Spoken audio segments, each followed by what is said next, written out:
storms, shadows, and secrets. As the sun dipped below the horizon, a violent thunderstorm erupted without warning. The blazing heat of the lingering daylight clashed against jagged lightning that tore through the sky, only to vanish in an instant, leaving behind a ghostly, smoke-white mist. Then, the rain came fast and fierce, turning the sky into a dazzling spectacle of a sun shower. The sudden downpour washed away the oppressive heat that had plagued the city for days. The weather mimicry system, again? How many times this year? Elderly figures, their white hair damp from the rain, gazed up at the sky, murmuring in thought. New Asia Alliance, District 177. Nestled within the eastern archipelago, the city was a paradox where cutting-edge airships soared through the sky, but below, life was a struggle. A place where the prosperity above accelerated the decay below. On a secluded mountainside, a lone black umbrella moved swiftly through the rain. Beneath it, the silhouette of a traveler face obscured, shoulders carrying a long, slender package. Rain dripped from the soaked fabric, yet her movements were light, almost weightless, gliding across the rough terrain like a hawk in flight. Halfway up the mountain, the umbrella tilted back, revealing a young girl with dark, sharp eyes.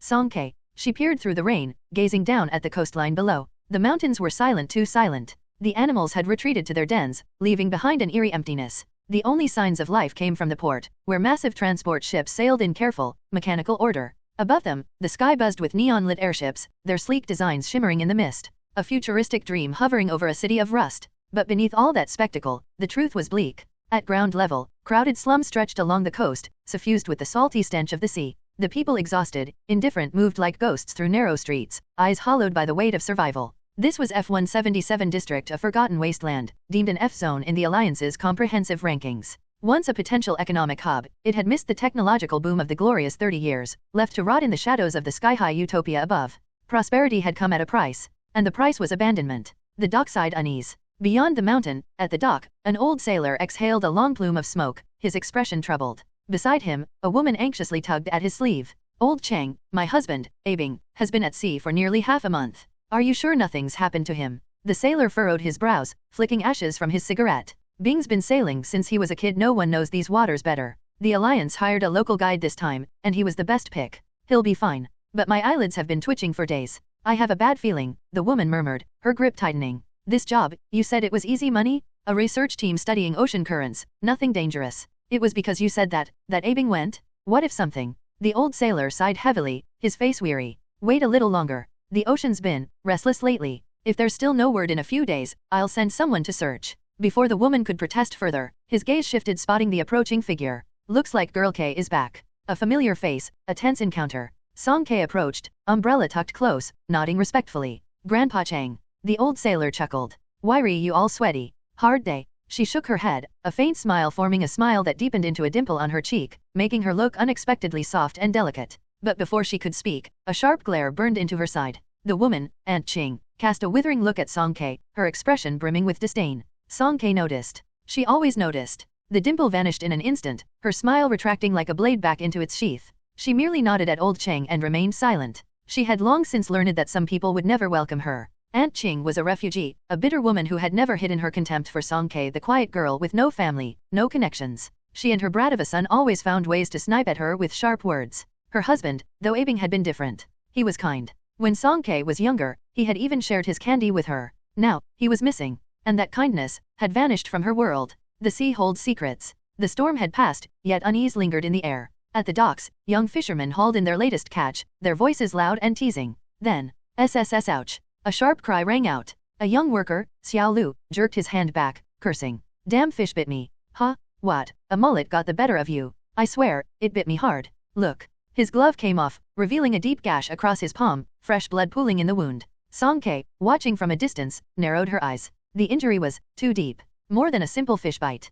Yet, the others only laughed, slapping Xiao Liu's shoulder. Hey, let's cook that bastard up vengeance stew. Still, something about that wound left an itch in the back of Song K's mind. An itch that didn't fade. A fading shadow. By the time she reached home, the evening heat still clung to the air, thick and unrelenting. The tiny, dilapidated house greeted her like an old friend. But before stepping inside, she hesitated. She turned slightly, peeking into her neighbor's yard. Why was Aiming so quiet today? Aiming, the talkative magpie who greeted her every morning and night, chirping in rapid-fire excitement. Where was his chatter now? Frowning, she took a few steps back, crouched low, then leapt onto the fence in a single motion. Her sharp eyes scanned the cage. Inside, Aiming lay curled up, unmoving. When he finally stirred, it was sluggish, too sluggish. His wings trembled, his usual glossy feathers now patchy and dull. Aiming. Slowly, the magpie lifted its head. Its beady eyes, usually sharp, were now hazy, clouded over in a sickly gray-white. Its beak parted, but instead of its usual playful chirp, a low, gurgling growl emerged. Then, it snapped its beak open, revealing something wrong. Its mouth was lined with jagged, uneven teeth. Black, blood-stained teeth. Song Kei's grip tightened on the fence. A beat of silence. Then, the magpie convulsed violently before going completely still. And just like that, the eerie quiet returned. Something was very, very wrong. Lingering shadows and silent omens. Song Kei dreamed. In the dream, she lay beneath the shade of grapevines, the air cool and peaceful. Aiming was still his usual arrogant self, hopping around her, his glossy feathers catching the sunlight. Occasionally, he'd peck at her head, light yet insistent, as if trying to rouse her. When she awoke, the phantom sensation of those tiny taps still lingered on her skin. A whole week had passed since that night the night Aiming changed. The night he died. Since then, she had knocked on her neighbor's door countless times, but no one ever answered. The cold iron gate remained sealed, a silent rejection of any outside intrusion. Had they gone on a trip? If so, why hadn't they taken Aiming with them? No, something was wrong. Song Kei's knocking gradually slowed to a stop. Aiming hadn't starved to death. Dark memories surged through her mind, unwelcome and chilling. She could still see his stiff, deformed body, those gray, bulging eyes, the rows of jagged teeth where his beak had once been. A shiver crawled down her spine. She rested her forehead against the iron door, feeling a familiar, suffocating loneliness creep in. She had lost her only friend. She buried Aiming behind her house, a small mound of dirt, a few bamboo grasshoppers, and grapes resting on top. His favorites. Then, she wrote a note about Aiming's death and pinned it to the neighbor's door. If they ever returned, at least they would know. With that thought, she turned away, hollow and drained. No matter what, she couldn't afford to be late for training. If her master caught her skipping class, she'd get a beating for sure. Unease at the docks. Dawn had barely broken, leaving District 177 cloaked in a dense morning mist. The only sounds were the distant crash of waves against the shore and the persistent hum of neon-lit airships flickering across the sky. Their glowing trails fragmented the dark indigo sea into scattered, shimmering pieces. As Song Kei passed the dock, something felt off. Fewer workers. The docks were usually packed after all, the job required no ID, paid daily, and was the only reliable work left for most locals. But today, the place was nearly empty. A quiet unease settled in her stomach. She caught snippets of hushed conversation from a nearby group of workers. They all took sick leave. Fewer people showing up every day. Did Xiaolu not come today either? You didn't hear? Xiaolu is dead. Song Kei froze. What? But he was fine a few days ago. How did he just? Poisoned. His whole right hand rotted away. Even the police from District C got involved. District C authorities actually came all the way here? Why would they bother with an F District case? Because you don't understand just how horrible his death was. The man's voice lowered, laced with fear. His eyeballs turned gray. His sockets were bulging. His whole body was ice cold. I heard they refused to cremate him. Said they're sending his body for autopsy and research. His parents fainted when they found out. Song Kei's heart pounded violently. Xiaolu. Xiaolu? She barely registered the name at first. But now it all came crashing back. He was the one bitten by that fish. The right hand, his bloody, mangled right hand. It wasn't just a random infection. It was the same as Aiming. Cold, rigid body, gray, bulging eyes. A grotesque, unnatural death. A chill ran through her bones. Something was terribly, terribly wrong. She needed to leave. Now, the martial arts school. The road to U Mountain was familiar. She had walked it 1,000 times. She could navigate it blindfolded. But today, it felt different. The world seemed silent. No birds. No insects. Not even the whisper of wind in the trees. Just the burning heat of the sun and the slow, suffocating drip of sweat down her back. Song Kei's pace quickened. By the time she reached the school's entrance, she was panting, her mind swirling with unease. Inside, everything was normal. Laughter echoed through the halls. Students sparred in the courtyard, the sound of fists striking wooden dummies breaking the morning stillness. But as Song Kei stepped past the threshold, a sharp, electric warning shot through her mind. Danger. A blinding red light streaked toward her like a falling meteor, murderous, unyielding. Song Kei reacted on instinct. Her body bent backward, waist folding like a blade, narrowly dodging the attack. In one fluid motion, she executed a graceful backflip, landing lightly on her feet. The attack had missed her forehead by mere inches. A sharp laugh rang out. Little Stu Stutterer, you react fast. Song Kei recognized the voice immediately. Her eyelids lowered, concealing the sharp glint in her gaze. Tun Chin. A sneer curled on his lips as he sauntered forward. His deep brown face twisted with malice. What? Can't even say my name properly? Or are you pretending to be mute now? Song Kei clenched her jaw. She didn't want to deal with this. Tun Chin. Her voice was soft but steady. That's right, Tun Chin mocked. Just a little trash from District F. Who gave you the right to speak my name? I'm your senior, you worthless. Song Kei ignored him, turning toward the backyard. But he stepped in front of her, blocking her path. I'm talking to you. Where do you think you're going? To find my master. Something in her tone irritated him. His face darkened instantly. Rushing off to tattle, huh? like a good little child bride. A slow, deliberate venom seeped into his words. You really are devoted, aren't you? Clinging to Zhang Xiai like a stray dog. How disgusting. Song Kei's fists curled tight. If not for the school's strict rules against fighting, she would have already kicked him into next week. A clear voice cut through the rising tension. Tun Qin, why are you bullying junior sister again? Song Kei turned her head. A tall figure strode into view, a young woman dressed in a sleek combat suit, her ponytail whipping behind her like a banner. Rita. She placed a hand on her hip, arching an eyebrow at Tun Qin. What's wrong? Feeling bitter because you skipped the Azure Phoenix assessment? That's your own failure, why take it out on others? Tun Qin's expression twitched. Shut up. Oh, touched a nerve. Rita smirked. Figures. Good thing you dropped out early. If you went and failed, now that would have been embarrassing. Before he could retaliate, Rita grabbed Song Kei's wrist and walked off. Come on, junior sister. Don't waste your breath on idiots. As they walked away, Song Kei cast one last glance over her shoulder. Tun Qin watched them in silence, his expression darkening. Useless. They don't even have an awakened among them. What's the point? And with that, he turned away. Hello everyone, welcome to another episode of Web Audio TV. If you enjoy my content, make sure to subscribe to my channel and hit the like button. Song En was the most troublemaking student among all the students. He'd climb onto rooftops, go into the sea to catch turtles, and even dare to patch up a hole in the sky. Every time the list of wrongdoers came out, his name was on it. After being punished and beaten many times, Song En gradually realized the truth. Everyone else was unreliable, and only junior sister was loyal. Later, no matter how much trouble he caused, he never forgot to bring Song Kei along. Even if they ended up crying from getting beaten up, at least there was someone to accompany him. In the resting room, Song En was hooked up to N4, lying weakly on the bed. Song Kei sat beside him, peeling tea eggs. The morning news report faintly echoed in the background, the volume too low to catch everything. The Alliance Meteorological Bureau has issued a high-temperature red alert. Outdoor activities are to be suspended. Reduce travel. If any abnormal situations are detected, please report them promptly to the relevant departments. At the entrance, Aunt Peng was lecturing a mischievous student by the ear, her loud voice momentarily overpowering the news reporter. The Kindlin Research Institute, solar activity peak, initiating, weather simulation system. Song Kei's attention drifted for a few seconds due to the mention of the Research Institute.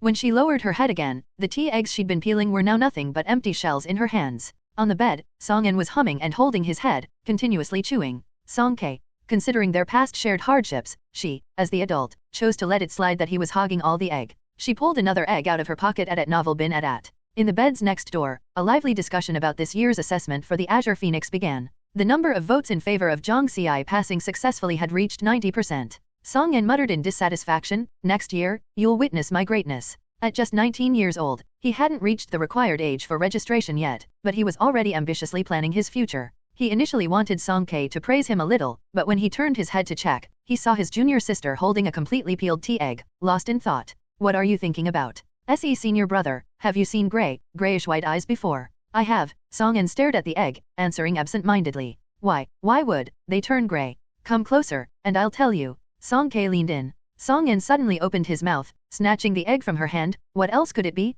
Cataracts. Song Kei, he didn't really answer seriously. She could tolerate him making fun of her and teasing her, but the fact that there were 2 tea eggs, and she hadn't even had a bite, was truly intolerable. Expressionlessly, Song Kei raised her fist, and soon the room was filled with cries of pain. Junior sister, spare me. Junior sister, have you forgotten the bird nests we dug, the earthworms we collected, the beatings we endured together over the years? Have you forgotten about us? Cough, cough, cough. Mid-shout, Song En began to cough intensely. His face turned bright red from the high fever, and tears welled up in his eyes due to the fever. Watching his pitiful state, Song Kei hesitated a bit. Song En, on the other hand, quickly regained his composure after catching his breath and earnestly promised with a playful smile, tomorrow, I'll give you 4 eggs to make up for it. Can't I do that, junior sister? Senior brother keeps his promises. After seeing Song En, Song Kei finally got to meet her cheap master, Zhang Ting. Zhang Ting was the golden signboard of the entire Yu Mountain Martial Arts School, a top-notch combat master in the Alliance. Despite his kind, approachable, and friendly appearance, in reality, his temper was both foul and unyielding.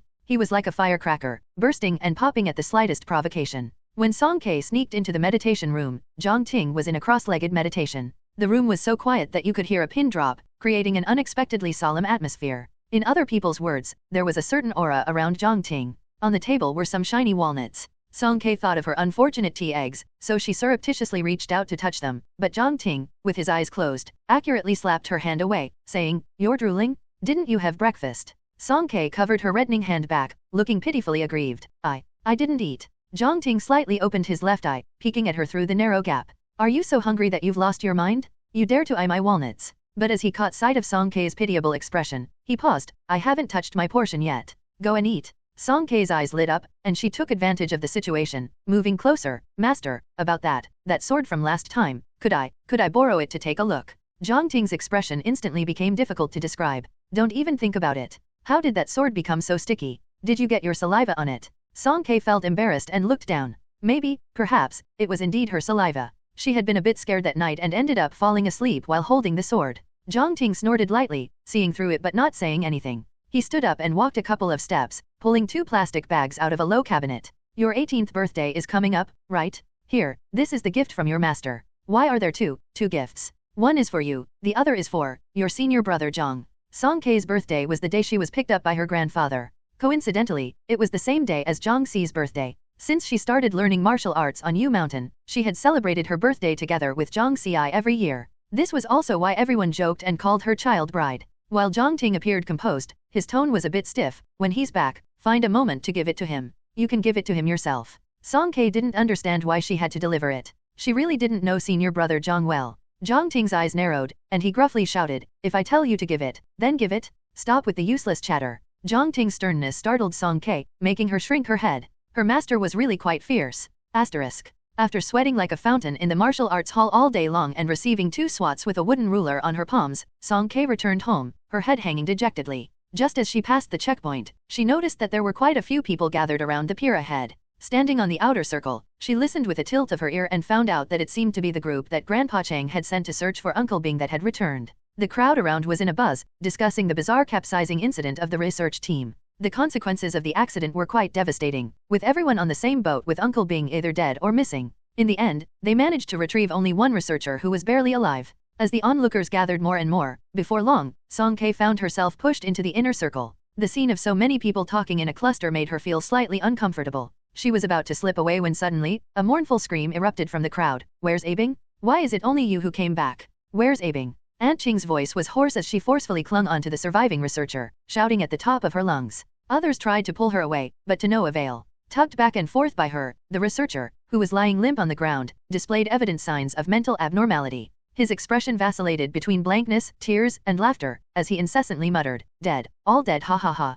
His collar was pulled down halfway, revealing layers of dark bruises on his shoulder. His pupils were dilated, and when the dazzling sunlight hit them, they faintly reflected an inorganic grayish-white sheen. They're here. At that moment, the District 177 security officers rushed in with haste, accompanied by 3 individuals. The first 2 wore police uniforms and looked arrogant. However, when they spoke to the middle-aged man who followed them, they became exceptionally respectful, demonstrating a humble demeanor. The middle-aged man wore a plain work jacket and had an unfamiliar face. He wasn't a native of District 177. Furrowing his brows, he examined the crazy researcher before him. His expression then shifted dramatically, and he shouted loudly, back away, everyone, disperse. While the crowd was still bewildered, the researcher in the center suddenly went berserk. Initially, he had been pushed and shoved around by Aunt Qing, so he had already ended up sprawled on the ground in a sorry state. But now, he was like a dying fish on a chopping board, suddenly flipping over and leaping up. He unleashed indiscriminate attacks in all directions. Aunt Qing was closest to him and suffered the brunt of his first assault. He bit off a large piece of flesh from her arm, his teeth glinting brightly. In the span of a few breaths, uneven rows of sharp teeth somehow grew between his teeth, and in just a matter of moments, he had completely pierced through the lower half of his face, presenting a grotesque sight of blood and flesh. Monster. The scene was truly horrifying, and the witnesses were frightened pale. They scattered in all directions to escape the chaos. However, due to the proximity, many of them tripped and fell. Seizing this opportunity, the crazed creature pounced on them, plunging the scene into chaotic disorder. Song Kei stood frozen in place as the escaping crowd continually bumped into her shoulders and back. It was as though her feet were glued to the ground, and she couldn't move. The creature's eyes had turned gray-white. In this critical moment, the middle-aged man brought by the police took action. A gust of wind suddenly swept across the area. Before Song Kei could comprehend what was happening, the man's clothes fluttered, and almost instantly, he appeared in front of the frenzied monster. In disbelief, Song Kei rubbed her eyes and took a few steps back, seeking refuge on a nearby fishing boat. He's so fast? She hadn't been able to fully see his movements just now. The frenzied monster was blown high into the sky by the fierce wind column. It was trapped in a vortex-like state, completely powerless to resist. The already tattered clothes were shredded into pieces, and its expression grew increasingly violent. Looking at the middle-aged man in contrast, even though he was also at the center of the storm, he remained completely unharmed. He pushed both hands forward steadily, and the air in his palms fluctuated faintly, constantly creating a wind field to suppress the creature. However, as time passed, the man's complexion grew more strained, and beads of sweat started to form on his forehead. About 10 minutes later, the struggling of the creature within the vortex gradually ceased. Its eyeballs slowly closed, appearing to have lost all signs of life. The middle-aged man let out a long breath, clasping his palms together. The swift winds that had arisen from nowhere around him suddenly disappeared inexplicably. The creature then fell from midair with a loud thud, kicking up a cloud of choking dust upon impact. He turned around and nodded slightly to the people behind him who were maintaining order, saying, "It's done, take it away." Unexpectedly, one of the police officers suddenly had a drastic change in expression. In a state of panic, he shouted loudly at the middle-aged man, "Watch out."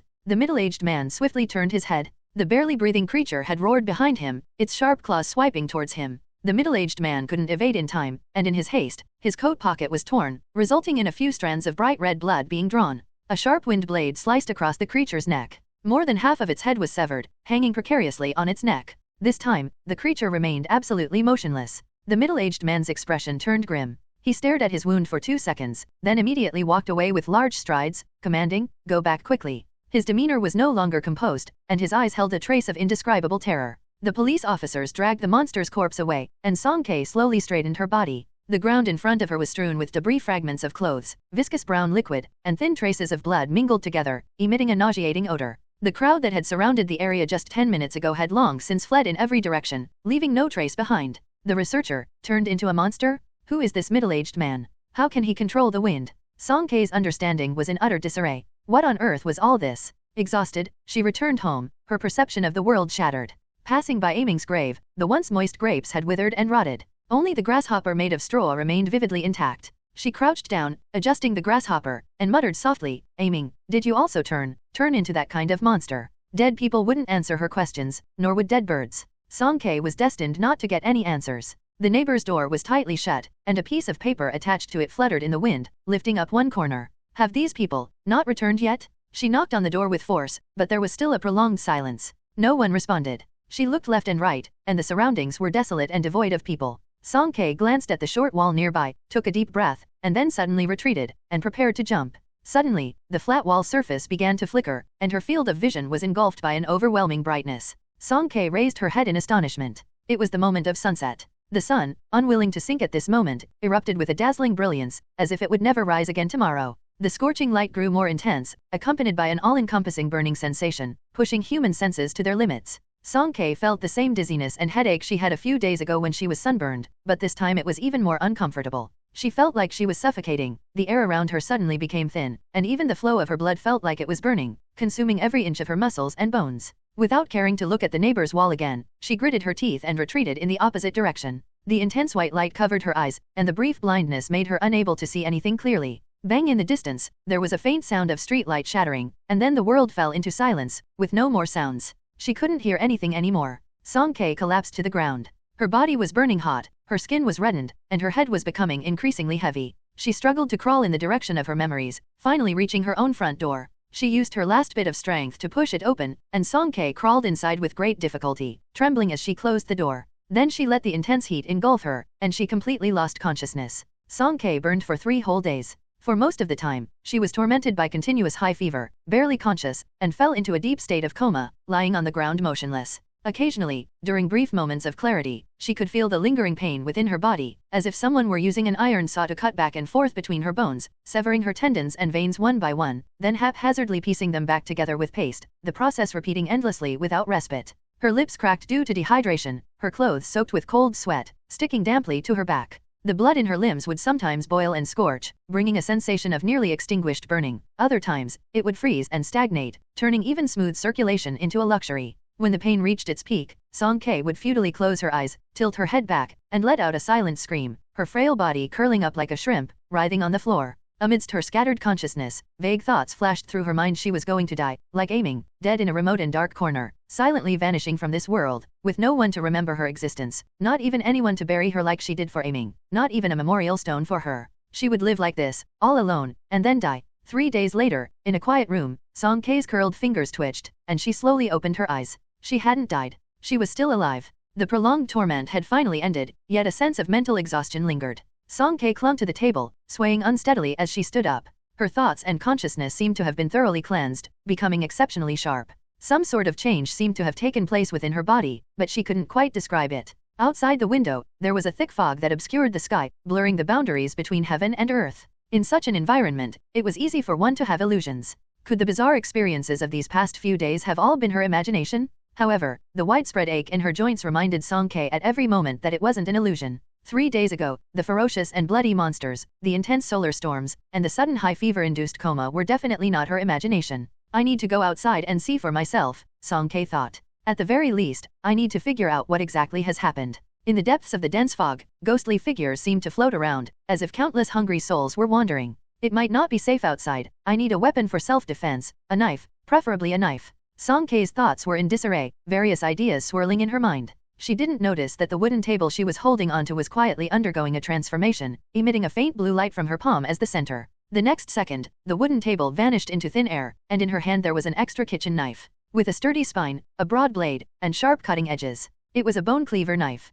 Perfect for heavy chopping and hacking. Song-K held onto the knife handle, her gaze confused. Where did this come from all of a sudden? She had just been imagining the structure of a kitchen knife in her mind with great detail. Why did an exact physical copy appear? Perplexed, Song-K swung the kitchen knife forward. As she did, a surge of energy surged within her body. Then, with a resounding boom, the old wall across from her collapsed. So powerful? The faintly glowing kitchen knife flickered and disappeared from her palm after a few moments. Song-K, as if sensing something, savored the profound sensation she had just experienced. She felt power, a vigorous, radiant, indescribable new power. It was like a gushing spring that continuously flowed outward from within her, uncontainable, strong, yet difficult to control, and needing more practice. Looking around, without hesitation, Song-K extended her grasp towards her single bed. With a thought, the ethereal blue light reappeared, and the iron bed transformed into a long wooden spear. The spearhead exuded chilling air, radiating a cold and ominous aura, hinting at immense power like a thunderclap. With her eyes gleaming, Song-K bounced around the room, transforming everything she touched into various weapons within her field of vision. Knives, spears, swords, halberds, axes, anything she had seen before, anything she could think of, all materialized. Only when the last piece of furniture was transformed did she stop, her excitement still not sated.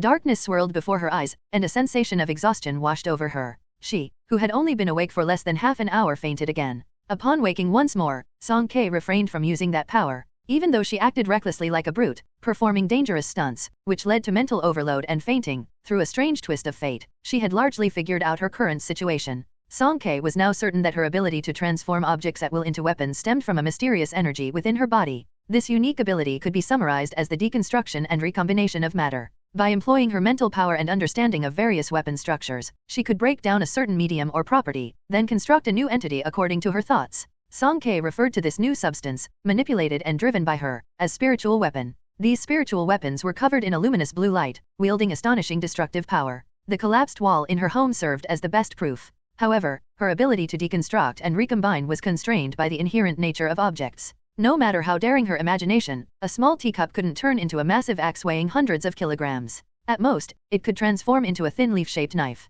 Moreover, maintaining the operation of these spiritual weapons relied on her own mental power. If she lost consciousness and fell into a coma, all spiritual weapons would disappear. As for how long she could sustain them, she hadn't tested it yet. Song-K's understanding reached its limit here. The deeper principles and specific reasons behind this ability were beyond her current level of knowledge. After collecting her thoughts, Song-K quickly freshened up and decided to go outside to investigate. Regardless of what had happened in the outside world, she couldn't hide at home forever. Additionally, she was worried about her master and fellow disciples on U Mountain, unsure if they were affected by the solar eruption. Holding her breath, Song-K cautiously opened the front door. Due to the pervasive fog, all was eerily silent around her, and seeing was exceedingly difficult. She turned her head, looking towards her neighbor's house on the other side of the wall. This time, she didn't knock because she had a premonition that, no matter how long she knocked, it was unlikely anyone would come to answer. With a light jump, Song-K vaulted over the wall and entered the inner courtyard.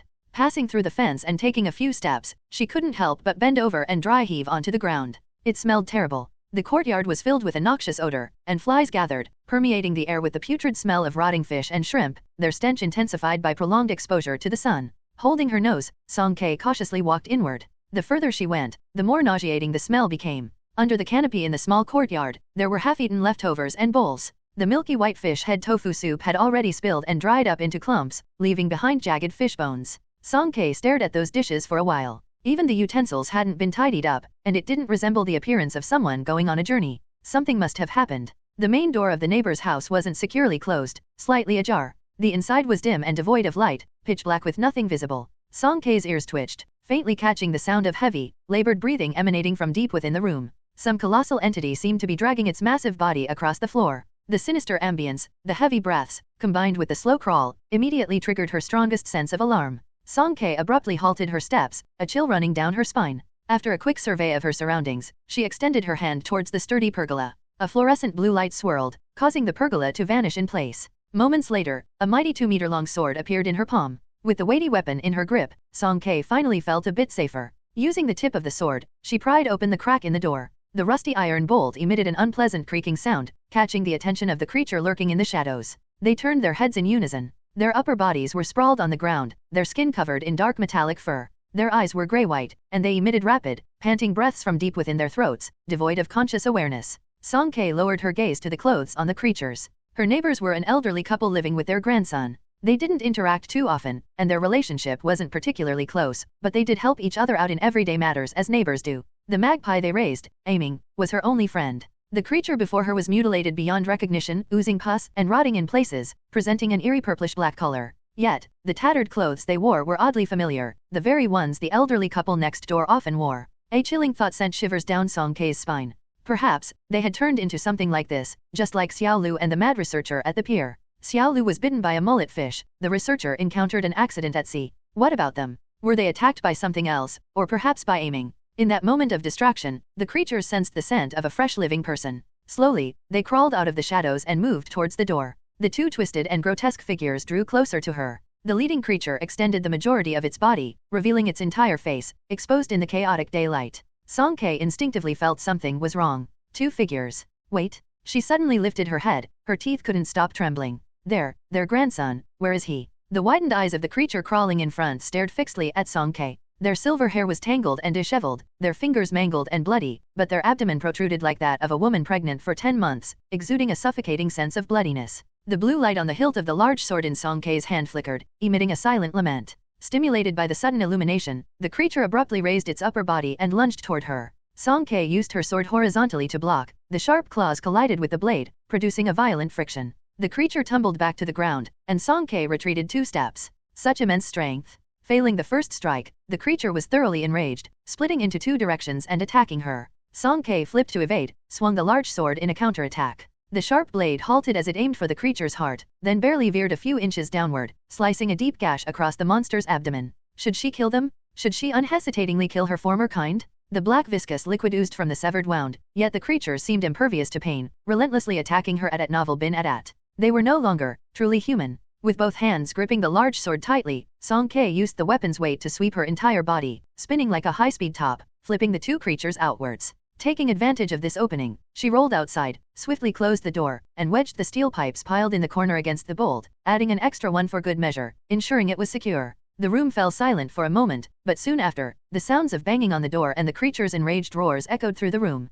Song Kei was lurking in a corner of the garbage dump, observing without moving, holding her breath. After coming out from her neighbor's house, the heavy fog disoriented her, and she unknowingly ended up in this vicinity. Her destination was the villa area halfway up the hill, but to reach there, she had to pass through the garbage dump in front of her. From deep within the mist, there faintly emanated a grating sound of bones crunching, making one's teeth ache. About 5 or 6 meters away, a few figures swayed and walked past, their footsteps heavy, their postures strange. One by one, they walked mindlessly, clanging and clattering, stumbling into piles of tin cans. Through the faint mist, Song Kei could discern their faces, causing her heart to sink. They were those monsters. She couldn't stay here any longer. Seizing the opportunity as a few of the monsters crossed paths, Song Kei timed it right, lowered her center of gravity, and sprinted forward. The wind from her dash lifted a few scraps of paper, and the lingering monsters all turned their heads simultaneously. However, within the expanse of whiteness, they didn't catch anything, so they continued to wander aimlessly. Song Kei cleared a path with her sword, sprinting several hundred meters in one breath,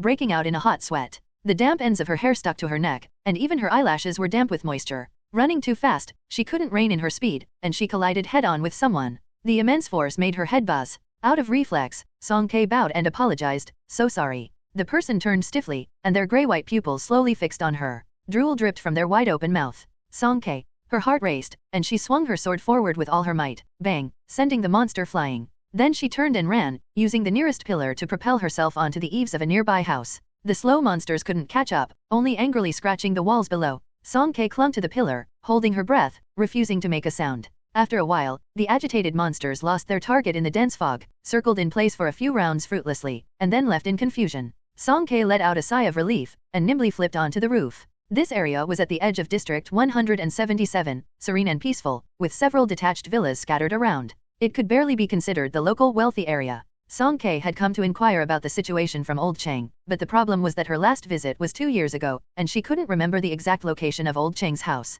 Squatting on the rooftop, Song K widened her eyes and diligently made out the door numbers, number 27, 28, 29, 29. After confirming the direction, Song K leaped down from the rooftop and made her way to Old Cheng's house. When she reached the door, she took a few steps up the stairs, paused before knocking, and looked down at the giant sword in her arms. She felt that showing up like this might be impolite. With a thought, she stowed it away. Knock knock knock. After knocking for several minutes, the iron door slowly creaked open a crack, revealing a shiny bolt in the middle and Old Cheng's wary and guarded face. Anxious, Song K blurted out, Cheng. Grandpa Cheng, Grandpa Lu, and Grandma Lu, they're bitten by monsters, just encountered them, they chased me. She became more flustered, her stuttering worsened, and her sentence structure turned chaotic, making it even harder to understand. Old Cheng looked surprised. Girl K, you child, how did you? The bolt was removed, and Old Cheng observed the surroundings, then whispered for her to come inside. Come in first, we'll talk inside. Bending down, Song K entered the door, her toe hitting something hard, nearly causing her to fall flat on her face.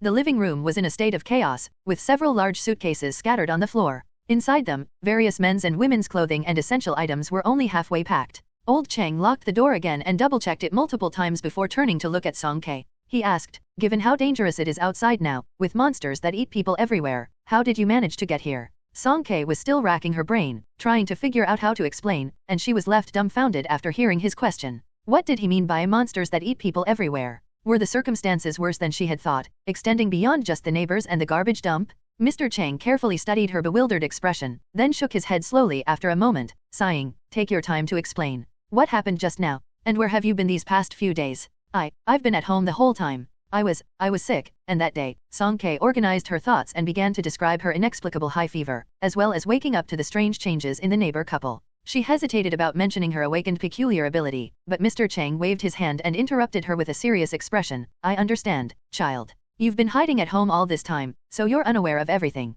2 days ago, the Alliance issued an urgent announcement due to an unprecedented solar storm disturbing the Earth's magnetic field with unknown energy, causing some organisms to undergo mutations. He paused at this point and his tone grew heavy and mournful. As for those monsters that eat people, though the announcement didn't explicitly say, rumors of the end times are spreading. Now, nowhere outside is safe. District 177 has already fallen, and those capable have already fled. Song K's gaze swept over the suitcases on the floor. Old Cheng was in District 177, so he indeed counted as one of the capable ones. Unaware of her subtle movements, Old Cheng continued to speak worriedly. We're getting ready to take a starship to evacuate. While we still can, we need to leave quickly. District 177 is no longer viable, and the situation in District D is probably similar. The schedules to District C are sparse, and if we miss this afternoon's trip, we might not have a chance to leave later. Song K listened quietly as he rambled on, blinking her eyes belatedly in realization. Old Cheng also seemed to notice something as he spoke and suddenly stopped, his expression turning somewhat awkward.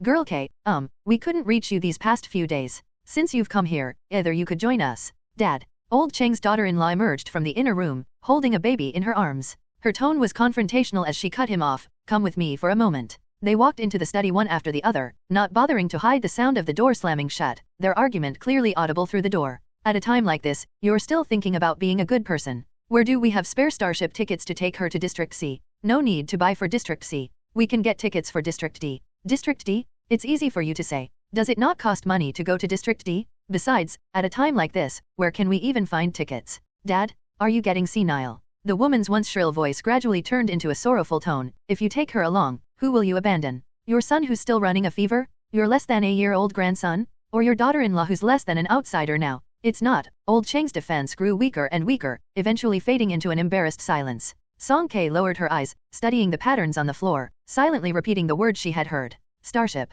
The Lu Starship, the most advanced flight terminal of the Alliance, was one of the outstanding products born during the glorious 30 years. It was also the most conspicuous and eye-catching feature high above the isolated island, the brightest neon, the only passenger route connecting to the outside world. A place like F177 District was easy to get into, the ticket price was practically a giveaway. However, leaving was as difficult as reaching the sky. Even to travel to the cheapest grade D city required a substantial amount of money. Song Kei's wallet was cleaner than her face, she was as poor as a church mouse. Given her financial situation, not only in this lifetime but also in the next and the one after that, she couldn't afford a starship to fly out of District 177. After old Cheng came out of the study, he didn't dare to meet her gaze. The argument they had was so loud that Song Kei was sure she had heard it all. He awkwardly explained, "Girl Kei, these tickets are now valuable commodities without a market. Grandpa put all his assets into this, exhausted every possible way, and managed to buy only 4 starship tickets." I know, Song Kei comforted him in turn, "Thank you, Grandpa Cheng. Grandpa have said before, you're a good person."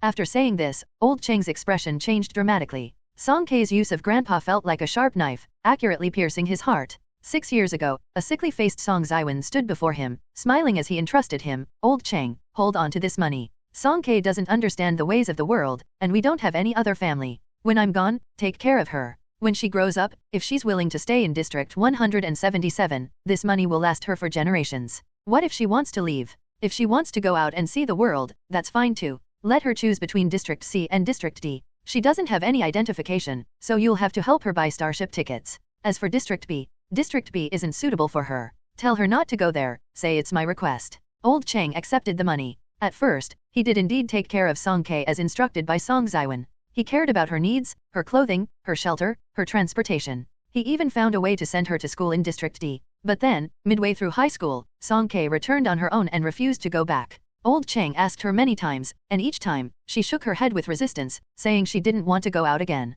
And so, that money became a constant concern for Old Cheng. He could see it and touch it, yet he couldn't have it. One night, in the depths of the night, Old Cheng woke up again and finally mustered his determination. At first, he thought of just using a small portion, buying a few new model ships, expanding his transportation fleet. Later his son got married, they bought a house, his grandson was born. Ultimately, it was all about money. Who wasn't spending money on someone? His business grew bigger and his family life became more fulfilling, and gradually, he couldn't spare much thought for Song Kei anymore. Returning to the present, Old Cheng's heart was pounding heavily. At the time, Song Kei was still young and, theoretically, unaware of the money Song Ziwen had left for her. He observed Song Kei's expression and cautiously began, "Girl Kei, before your grandfather left." Caught off guard by Song Kei's penetrating gaze, Old Cheng suddenly felt guilty. He gritted his teeth and admitted, "He left some money before he departed, asking me to take care of you. Over the years, your expenses for food, clothing, study, and martial arts, every expenditure, Grandpa kept track of it all. That money wasn't much to begin with, and now, if you were to ask around outside, you can't even afford a single starship ticket. I truly considered you like a granddaughter, and Grandpa really had no choice, no way to help you." Old Cheng's daughter-in-law stood at the study door, watching coldly, the baby in her arms wailing loudly, the piercing cries particularly jarring. Song Kei remained stunned for a moment, then nodded slowly. She didn't know that her grandfather had left her money, so she had always felt grateful and close to Old Cheng for taking care of her over the years. Now that the truth was revealed, she felt a sense of realization. The Cheng family's decision to leave District 177 didn't include her, an outsider from the beginning. It was her who rushed to the door and made things awkward. In terms of closeness and distance, everyone's motives have a priority. And Song Kei had long grown accustomed to being placed last. She was distant, she was far, the one most easily discarded. If it weren't for the apocalypse, Song Kei wouldn't have considered leaving District 177, let alone think about starship ticket prices. Old Cheng could have taken this secret with him to his grave, and in Song Kei's heart, he would still be the kind, benevolent old grandpa from the past. Song Kei looked up and smiled, "I can't leave, I still need to go to U Mountain to find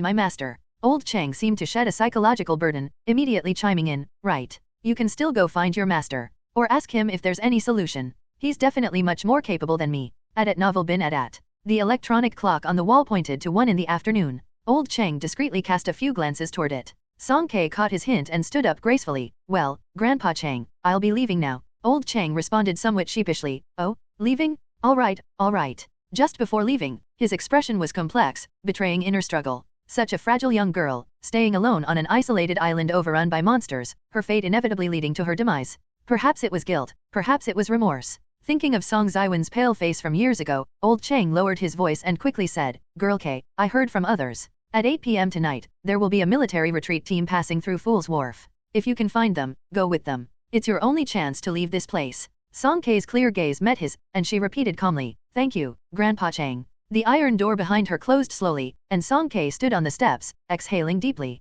Turning around, heading home, packing her things once all preparations were done, she stepped into the boundless mist once again. The air raid siren in the entire District 177 continued to blare ceaselessly. However, the streets and squares were eerily silent. Residential building windows were shut tight, ships at the harbor were congested and chaotic. The air was hazy and salty, occasionally punctuated by short, abrupt screams. Song Kei didn't dare to stop. She rushed towards the direction of U Mountain. Finally, as she was about to enter, she had a sudden feeling and abruptly halted her steps. Inside, it was deadly quiet, no breeze, no birds chirping, no usual shouts from trainees during their exercises. One could hear a pin drop. Song Kei's expression tensed, a bad premonition rising in her heart. She took a shallow breath and proceeded cautiously. However, each room, front courtyard, corridors, training hall, resting rooms were all empty. Finally, she stopped in the depths of the martial arts hall, at the entrance of her master's meditation room. A faint stench drifted to her nose, barely perceptible. The entire martial arts hall fell into a stifling silence, an unexplainable tension hanging in the air.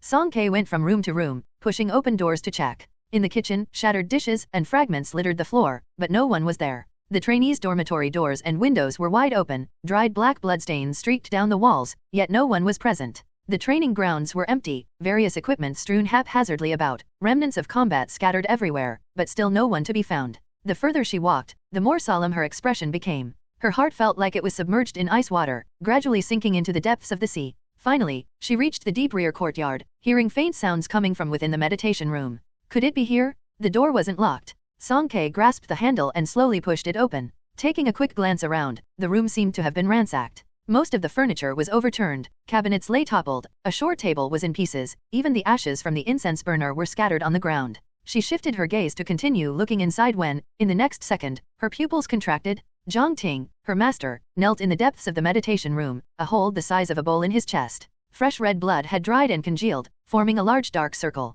Leaning on his sword, his head hung low, his body motionless. There was no trace of the lively appearance with raised eyebrows and reproachful words he would direct at her. He stood in silence, like a shattered statue. Song Kei stumbled forward, her hands unconsciously trying to block the hole in his chest. Master. Throughout U Mountain, even throughout the entire alliance, who could kill Master? How could Master possibly die? Zhang Ting's body had already stiffened, and as she touched him, he tilted slightly. His bent finger joints loosened their grip on the sword, and it fell heavily to the ground. Song Kei reached out in a flurry to support him, but she couldn't. Unexpectedly, she discovered another door behind him that he was blocking. It was the storeroom behind the meditation room. Because it was too far from the training grounds, this storeroom had long been abandoned and was only used to store equipment or miscellaneous items. Song Kei looked down at it dazedly, and after a moment, it suddenly dawned on her master's posture before his death clearly indicated he was guarding something. Perhaps stirred by the sound, the noise behind the door grew louder. The continuous banging quickly disrupted her thoughts. Bang! Bang bang! The entire bamboo door shook violently under the weight, its frame on the brink of collapsing, and the low, frenzied roar repeatedly echoed.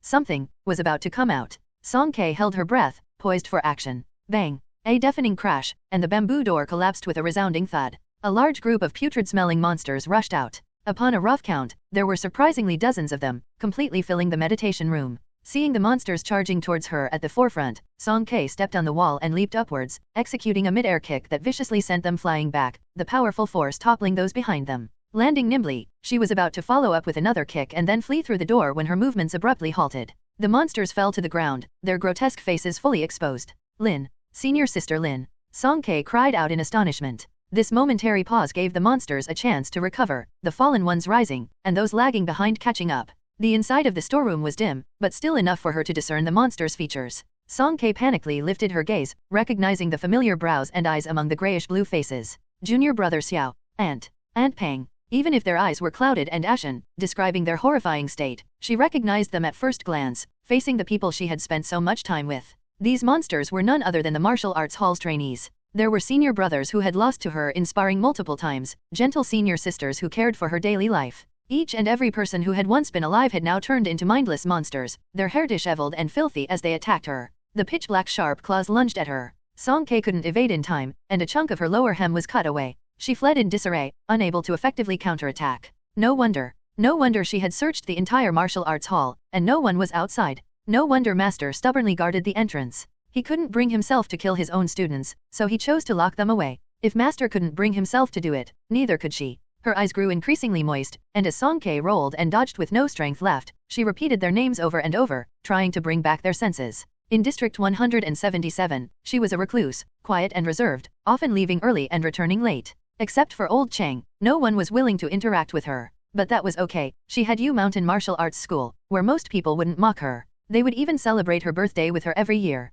However, now those senior brothers and sisters who had once sung happy birthday to her had become unrecognizable. The horde of monsters surged forward densely. Song Kei retreated again and again, but there was no more room to retreat. Her slender back slammed harshly into the door panel. Escape? She could escape, but then what? There were so many monsters, the meditation room's door couldn't possibly hold them all. Should she release them like this? If Master were still alive, he would surely scold her thoroughly. In that distracted moment, a swift dark shadow stepped on the head of a monster behind it and leapt high towards her. Compared to the others, its size had swelled several times over. Its desire to attack was particularly strong, saliva dripping from between its jagged, sharp teeth. Its bloody claw clamped down on her shoulder, its mouth poised to bite into her neck. The stench of decay was close, and the guillotine of death was about to fall. Song Kei pressed hard against its dark face, locking eyes with its grayish-white, murky gaze, tears streaming down her face. She cried out its name. Song N. That person who used to laugh heartily, who even when sick would seek to make her happy, that person who had promised to buy her 4 tea eggs, now only wished to viciously sever her veins. Song N emitted a throaty HOH sounds from deep within its trachea, its cruel and bloodthirsty actions showing no pause. Its nails pierced her clavicle, and fresh blood gushed out. Song Kei's pain triggered convulsions, and with tear-filled eyes, she twisted and broke its arm with a crack. It hesitated for a moment, its arm limp. Song Kei took advantage of the opening to break free, rolling frantically in the opposite direction. The one with the broken arm, Song N, paused for only an instant before fiercely attacking her again. It was already devoid of consciousness, feeling no pain whatsoever. Song Kei was trapped in an endless fight, her wounds multiplying. Limbs, body, heart, the fragments scattered, blood and gore splattered. No matter where she attacked, no matter how she tried to resist, she couldn't stop the relentless tearing and biting of the monsters. Tears transformed from scalding to icy, and finally to dried-up bitterness. Song Kei mournfully realized that she was faced with an eternal cycle of either being devoured by this horde of monsters or killing them all, and then surviving. Her physical strength was rapidly depleting. Unable to dodge once, she suffered another wound on her lower back. The deep red blood soaked through the floor. Song Kei threw a punch, counterattacking, and the nearest monster was thrown several meters away, causing her to tumble heavily to the ground.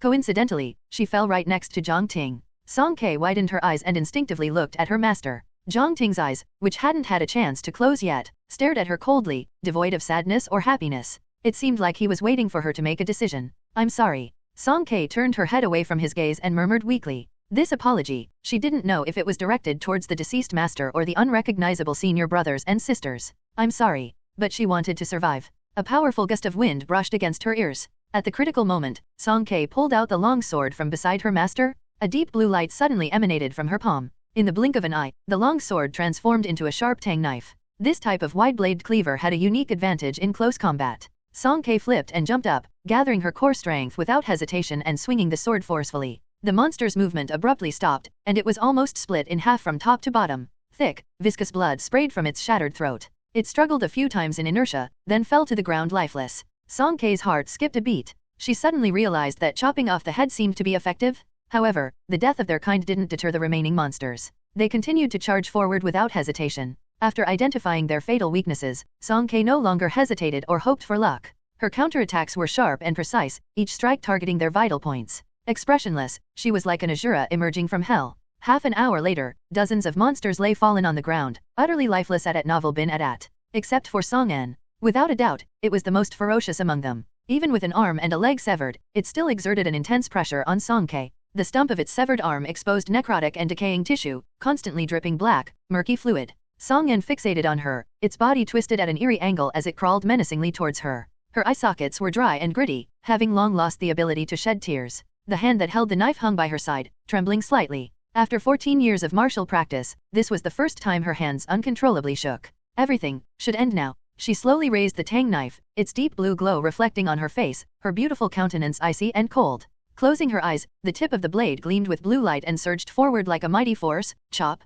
Slash. A few drops of dark viscous fluid splattered onto her eyelids, tracing the shape of tears as they ran down her cheeks. Asterisk. In the dimly lit room, Song Kei carefully arranged the bodies of the monsters one by one, placing their heads back in their rightful places, preserving their dignity in death as humans. Then she sat amidst the blood pool, quietly gazing at these once roaring faces, striving to remember their former appearances. Suddenly, her gaze froze. Inside the head of one of the monsters, something seemed to reflect light and flashed for a moment. She had swung the blade too forcefully, and the monster's head had shattered like a watermelon. Bending down, Song Kei picked up a crystal from inside. A small crystal, about the size of a lychee, with an octahedral shape. It looked both cloudy and transparent, quite peculiar. She hastily pried open another head but found nothing similar inside. Not every one of them had it. She observed each one closely and ultimately found 3 of these crystals. The other 2 appeared similar, but the third one was slightly larger and exhibited a more transparent white color inside. It had been found in Song En's head. What were these things? Song Kei stared at this thing that definitely wouldn't grow inside a human's head, something beyond her scope of understanding, giving rise to more and more confusion. As she pondered, a faint noise suddenly came from outside the window. More of them? Song Kei tensed her entire body, gripping the sword handle and swinging it outward. A killing intent surged out, and the window of the meditation room instantly shattered into pieces. Amidst the rising dust, a half-human-sized bird-like creature stood on the windowsill, staring at her motionlessly. Its appearance resembled a chicken, but it had a pair of massive wings on its back. A tuft of white feathers adorned its forehead, and its front and back talons emitted a metallic glint. Its whip-like tail feathers remained still. The giant bird remained in place for an unknown amount of time, observing her in silence. Its icy vertical pupils were locked onto her. As if an observer of Song Kei's execution, it watched her in despair and helplessness, watched her exhaustively gasping for breath, and then watched her unleash a killing spree. Song Kei's scalp tingled, her heart pounded, and with the demeanor of confronting a formidable foe, she held her blade forward. The standoff between her and the bird was intense. The bird-like creature's tiger-like front talons moved slightly, it lowered its head to size her up for a couple of seconds, and then disinterestedly turned its head away. It elegantly spread its wings and flew off without a sound. Song Kei clenched the pale white crystal in her palm, gazing blankly in the direction the bird had departed. A recurring thought circled in her mind. This world had truly gone crazy. Song Kei buried the people from the U Mountain Martial Arts School in the back hills. She was clumsy and stubborn, only knowing how to dig with her head down. Sweat and blood mixed together as they splattered into the yellow earth with the rise and fall of the iron shovel. Her lips were tightly pressed, her movements repetitive and mechanical, as if she were an untiring humanoid machine. After digging the holes, she began to carve gravestones, until blisters formed on all 10 of her fingers, and she barely managed to carve the tombstones for each person. A total of 23 small mounds of earth, each holding her senior brothers, senior sisters, her master, and all her attachments here. While counting the number of people, Song Kei unexpectedly made a discovery. Not all of the Academy's members had fallen here. U Mountain was situated in E166 district, not very convenient for transportation. The school provided food and lodging for its students. People like Song En, who were wholeheartedly devoted to training, had everything they needed on the mountain: food, clothing, shelter, and wouldn't descend the mountain unless necessary. But there were also individuals like Tun Qin and Li Ta, who were self-assured, only coming to the mountain for scheduled training sessions and rarely staying at the academy. She didn't find traces of these 2 among the monster corpses, so they must have luckily missed this event. Besides them, there was Zhang Xiai, a senior brother who participated in the Azure Phoenix assessment, and his group.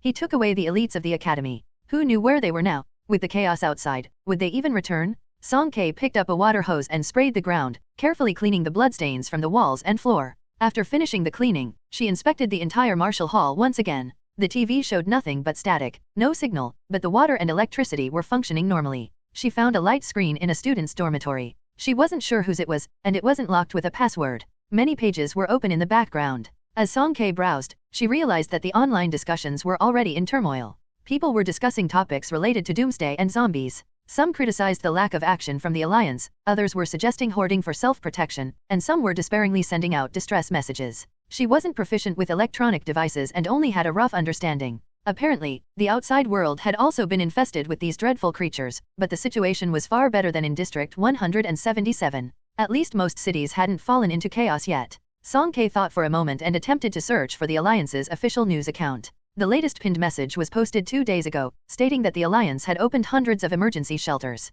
Residents could navigate to them using their own guidance systems for nearby safety. She scrolled down and clicked on the details link, but a message abruptly appeared on the screen: no access permission. Power and status not only determined wealth distribution but also controlled information access. The owner of this light screen, just like her, wasn't allowed even the small privilege of viewing emergency shelters. Song Kei set down the light screen and finally noticed she was covered in grime. During the earlier fights, blood had splattered everywhere, staining her. Later, she had spent a considerable time digging in the dirt. She went to the bathroom and took a cold shower to clean herself thoroughly. Afterward, she used a bandage to dress her wounds. Cleaning the wound, stopping the bleeding, applying medicine, and bandaging it. The blood of those monsters, it should be blood, was black in color and flowed slower than a normal person's. Recalling the expression of panic on the middle-aged man's face at the pier when he was injured, Song Kei looked down at her wound, uncertain of what consequences might arise. Night fell, and the sky unknowingly darkened. Song K organized an 80-liter hiking backpack and packed it with warm, moisture-resistant clothing, a small amount of easily preservable food, a white-mouthed water bottle and purification tablets, a flint flashlight, a portable first aid kit, a sleeping bag, and a tent.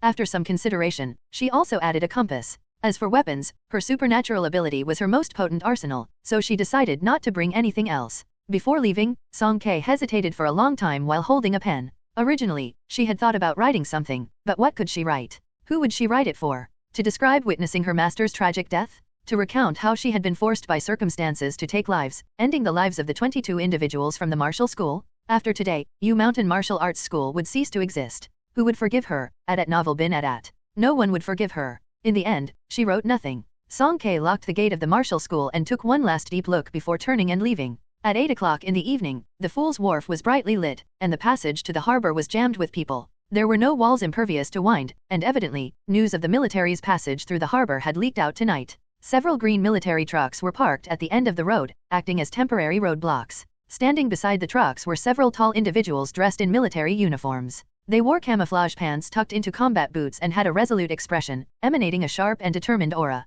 Officially, the Alliance hadn't issued a rescue mission in District 177. Technically, this team was just passing through and wasn't obligated to organize the evacuation of civilians. However, they still chose to bring along local residents as much as possible. Of course, this bringing along came with conditions. Each resident had to pass their thorough inspection before being allowed to board the starship behind them. Alone, Song K trailed behind the group with their numerous bags and luggage, craning her neck to look ahead. There were 2 lines in total, moving faster than she had anticipated. Everyone carried backpacks and dragged suitcases, moving forward silently and obediently. Along the way, someone would check the color of their pupils and whether they had any wounds or sores on their bodies and limbs. At the forefront of the line was a folding table with a black box about the size of a radio on it. Every person who had passed the previous inspection had to stand in front of the table with arms outstretched, like undergoing a CT scan. The black box emitted scans, and a screen extended from its side. From where Song K stood, she could only see a chaotic tangle of red and green lines on the screen. During the brief time she observed, 3 individuals at the front of the line were cleared, but the lines on the screen remained unchanged.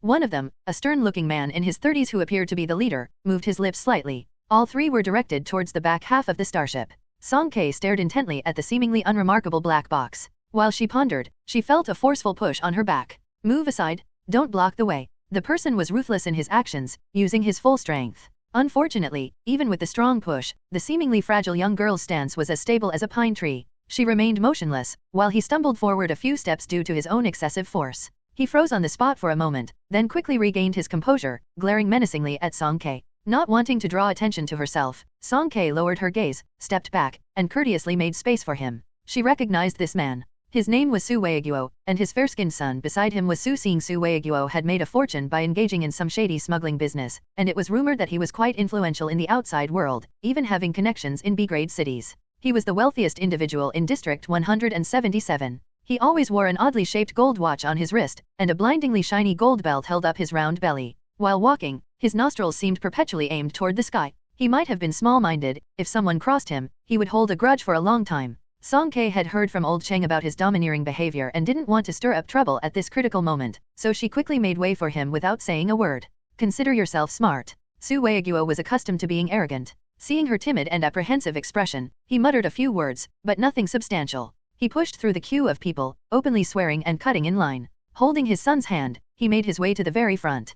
People dared not speak up, so they could only avoid him, suppressing their anger and swallowing their pride. His son was somewhat thinner-skinned, lowering his head in embarrassment and letting Su Weiguo pull him forward. He two of them quickly passed the inspections along the way and stood before the black box. First, it was Su Weiguo's turn. Similar to the previous residents who had been checked, the black box showed no response. However, when Su Xing stepped onto it, the dormant black box suddenly came to life. The chaotic red lines on the screen remained at the bottom, but several green lines undulated like rolling hills, oscillating in continuous arcs as if an electrocardiogram had regained vital signs after a long sleep at novel bin at. The man next to the black box slightly straightened his body, glanced at Su Xing, and said, "Go to the front cabin." The commandeered starship was a standard civilian model, with two distinct cabin classes, economy and luxury. The economy class had a larger overall area, but the seats were cramped. The luxury class had small compartments for each seat, tea-colored glass with privacy film, and a greater focus on protecting passenger privacy. The two cabin classes were not connected, even having separate entrances.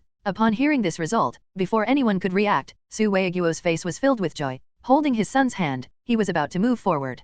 The man held his hand up, his stern expression conveying seriousness. You go to the back. Su Weiguo's eyes widened, his tone grew frantic. This is my son. We are together. The man repeated, expressionless, you, go to the back. Su Weiguo was so frustrated that his mouth seemed about to twist, but after surreptitiously glancing at the man's sturdy arms, his forceful demeanor wavered a bit. Sir, can we discuss this and find a compromise? Can't we? He reached into his bag, pulled out a thick bundle of newspapers concealing money, and discreetly tried to slip it into the man's pocket. The man pushed his hand back, his tone icy. Ability users and ordinary people need to be evacuated separately. That's the regulation. Ability users. Song Ke, now somewhere in the middle of the queue, perked up her ears, catching this unfamiliar term keenly. Su Weiguo's soft approach didn't work. His face instantly elongated, and even his tone grew more assertive. Who is your superior? Have him come and talk to me? Do you even know who I am? Do you understand the rules? I must be on this luxury cabin today. His small son was blocked by him. Su Weiguo equally prohibited him from boarding the ship. Seeing this, the young soldier beside them simultaneously pulled out his gun, all of them aiming at Su Weiguo. Captain, should we? Su Weiguo trembled, but thinking about the starship tickets that had been unexpectedly cancelled despite being bought, and considering the complete collapse of transportation routes in District 177, a fierce determination flashed in his eyes. He gritted his teeth and refused to give in. The stern captain glanced at Su Xing, who had his head down, and signaled the soldiers to lower their guns. However, he didn't order them to let Su Weiguo through, leaving him stranded. As Su Weiguo remained immobile, the others in the queue shifted to the other side on their own. Luckily, there weren't many people left, so the inspection process didn't take much time. The line was getting shorter, and in just a few more people, it would be Song Ke's turn. However, a new situation arose unexpectedly. Ma'am, please remove your hat for inspection. A woman, tightly wrapped from head to toe, squeezed through from behind. She ran forward without any concern, holding a little boy with a duck-billed cap in her arms. The boy's face was turned downwards, pressed against her neck, unmoving. The woman displayed astonishing strength, breaking through the line in just a few strides. She even knocked over a folding table, causing the black box on it to wobble and triggering a piercing alarm. The box tumbled to the ground, severing its connection to the display screen. However, Song Ke had already noticed. In that brief moment, the red line on the black box rebounded like it had hit bottom, shooting up to its peak. Please undergo inspection. The heavily armed soldiers surrounding her quickly reacted, encircling the woman. Blocked in her path, she trembled and knelt on the ground, repeatedly kowtowing. I beg you, please, save my precious child. Please, take him away. Though her plea was evident, half of her body bizarrely twitched uncontrollably. Someone cautiously stepped forward, lifting the scarf she used to cover her head. They then exclaimed in shock, Captain, she's already mutated. The woman's profile gradually became visible, and Song Ke was taken aback. It was Aunt Qing. However, at this moment, Aunt Qing's face was ashen, with blue veins appearing to writhe menacingly beneath her skin. Drool incessantly trickled from the corners of her mouth. Despite her convulsions being so intense, the little boy nestled on her shoulder remained silent and motionless. Another soldier stepped forward, removing the boy's baseball cap and examining his eyes. He then turned to the captain, shaking his head slowly. The child is the same. Aunt Qing suddenly lifted her head, her eyes bulging. Her murky gray pupils froze, and her facial muscles seemed difficult to control, causing her expression to distort. Lockdown, the captain shouted loudly. The soldiers raised their guns, while the remaining civilians in the queue scattered in panic like birds and beasts. Amidst the chaos, Aunt Qing collided with Su Weiguo and his son, Su Xing. Right at that moment, Su Xing, who had been lowering his head, happened to raise it and caught sight of her appearance. His face turned white as a sheet, his pupils quivering intensely, and he let out a piercing scream, piercing through eardrums. Invisible waves of energy surged through the air, centered around Su Xing. The temperature plummeted around him, and a dozen ice spikes shot up from the ground, aimed directly at Aunt Qing and the little boy. Due to poor control, many of them scattered in all directions. Not good. The child's supernatural ability is out of control. Damn, it's an ice type. This just got tricky. In the icy and snowy surroundings, only the captain remained composed. He swiftly gestured, and a few well-trained individuals followed suit, the same tall figures that had been standing by the pickup truck earlier. A lean man stepped forward from the crowd, advancing toward Su Xing instead of retreating. Wherever he passed, countless ice spikes seemed to strike an invisible barrier and shattered into pieces. Everyone, get inside. The soldier with a simple and honest face pounded his fists on the ground, and hollowed-out circles of earth akin to old Mongolian yurts emerged out of thin air. Startled residents followed his lead, taking refuge within the earthen circles. Su Weiguo's legs had already turned limp, and he was dragged in like a lifeless fish. Song Ke jogged behind the crowd, but her gaze remained fixed on Su Xing's direction. These tall figures in military attire turned out to be ability users with exceptional skills.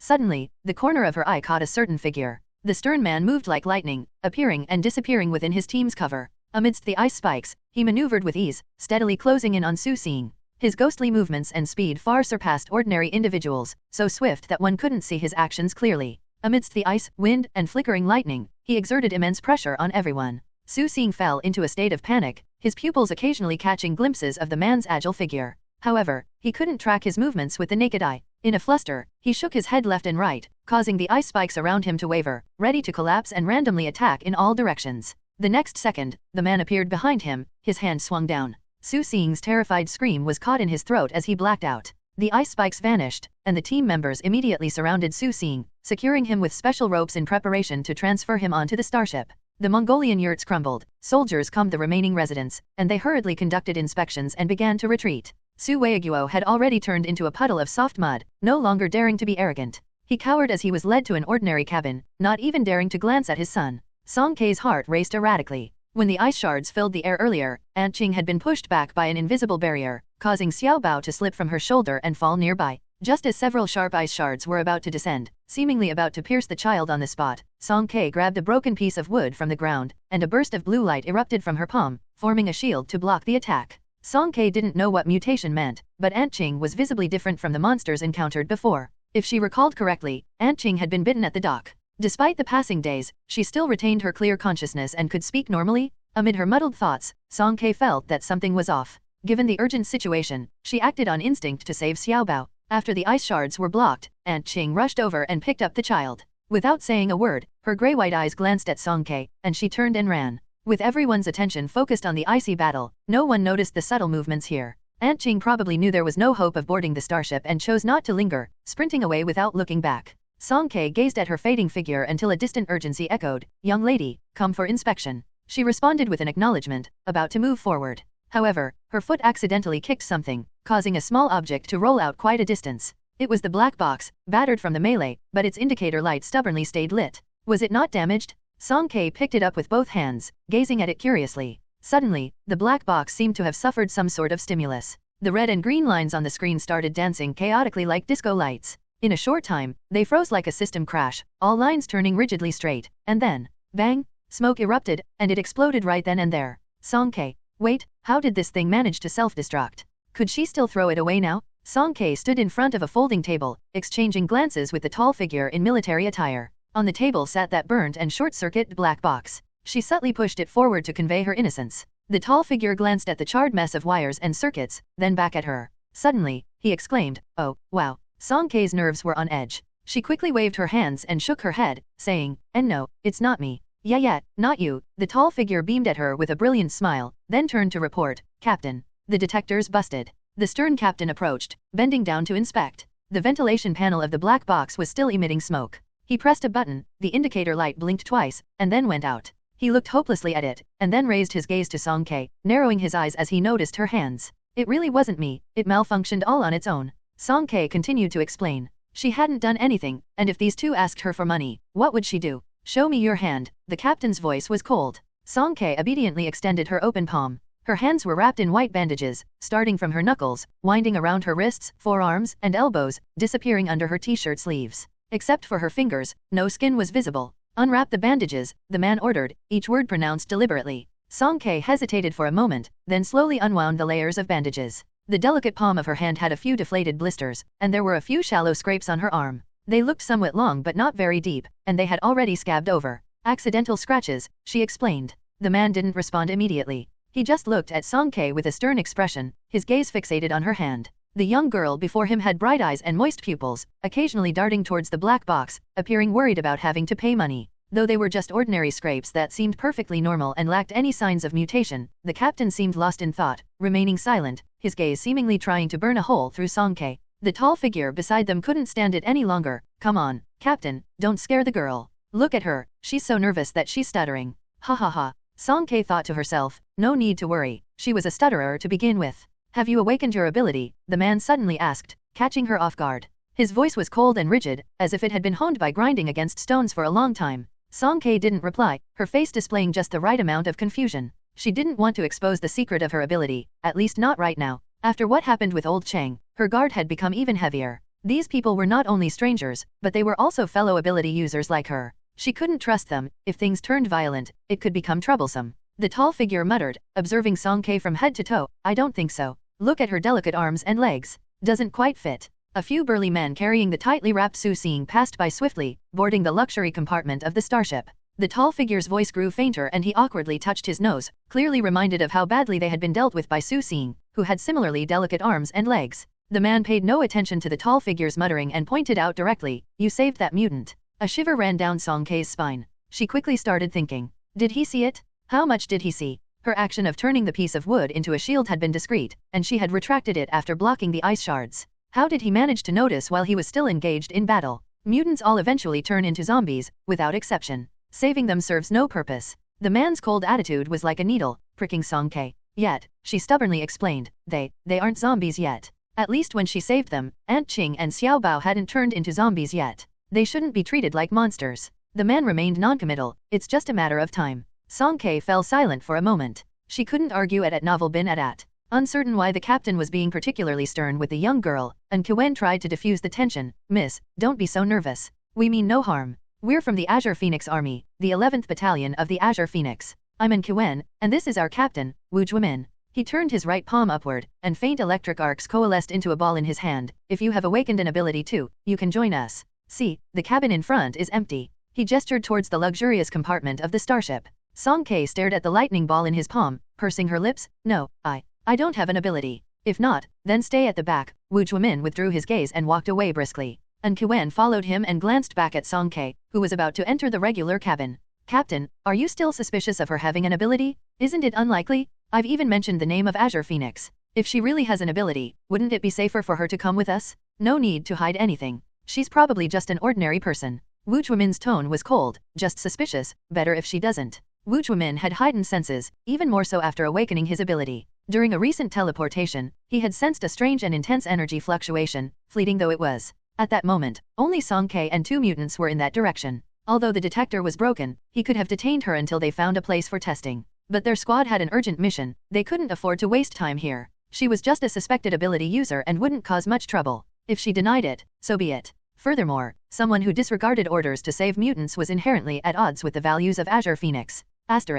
In the regular cabin of the starship, passengers here were either numb or cautious. When Song Kei entered, she didn't draw much attention. Scanning the area, she noticed several rows of empty seats in the back. She lowered her head and took a seat in the corner. Not long after, the engines started, the starship accelerated, and it set forth into the boundless night. This was a low-orbit starship with openable windows. Passengers in the front seats had cracked their windows open, allowing the stifling late summer evening breeze to blow in, carrying a gloomy and humid atmosphere. An air of melancholy hung over every person inside the vehicle, and Song Kei heard a few low and hoarse sobbing sounds. Everyone's hearts were enveloped in unspeakable shadows. Far from their homeland, the future was uncertain. No one knew if they would survive or for how long. Song Kei looked out of the window. The mist had receded, and there was no moon tonight. The sea was pitch black, and the faint lights of the isolated islands gradually sank, melding into the darkness of the night. This also meant that District 177 was getting farther and farther away from her. "Goodbye, my home." Song Kei bid her silent farewell in her heart. About an hour after the starship had departed, Su Weiguo seemed to have regained his spirit and came back to life.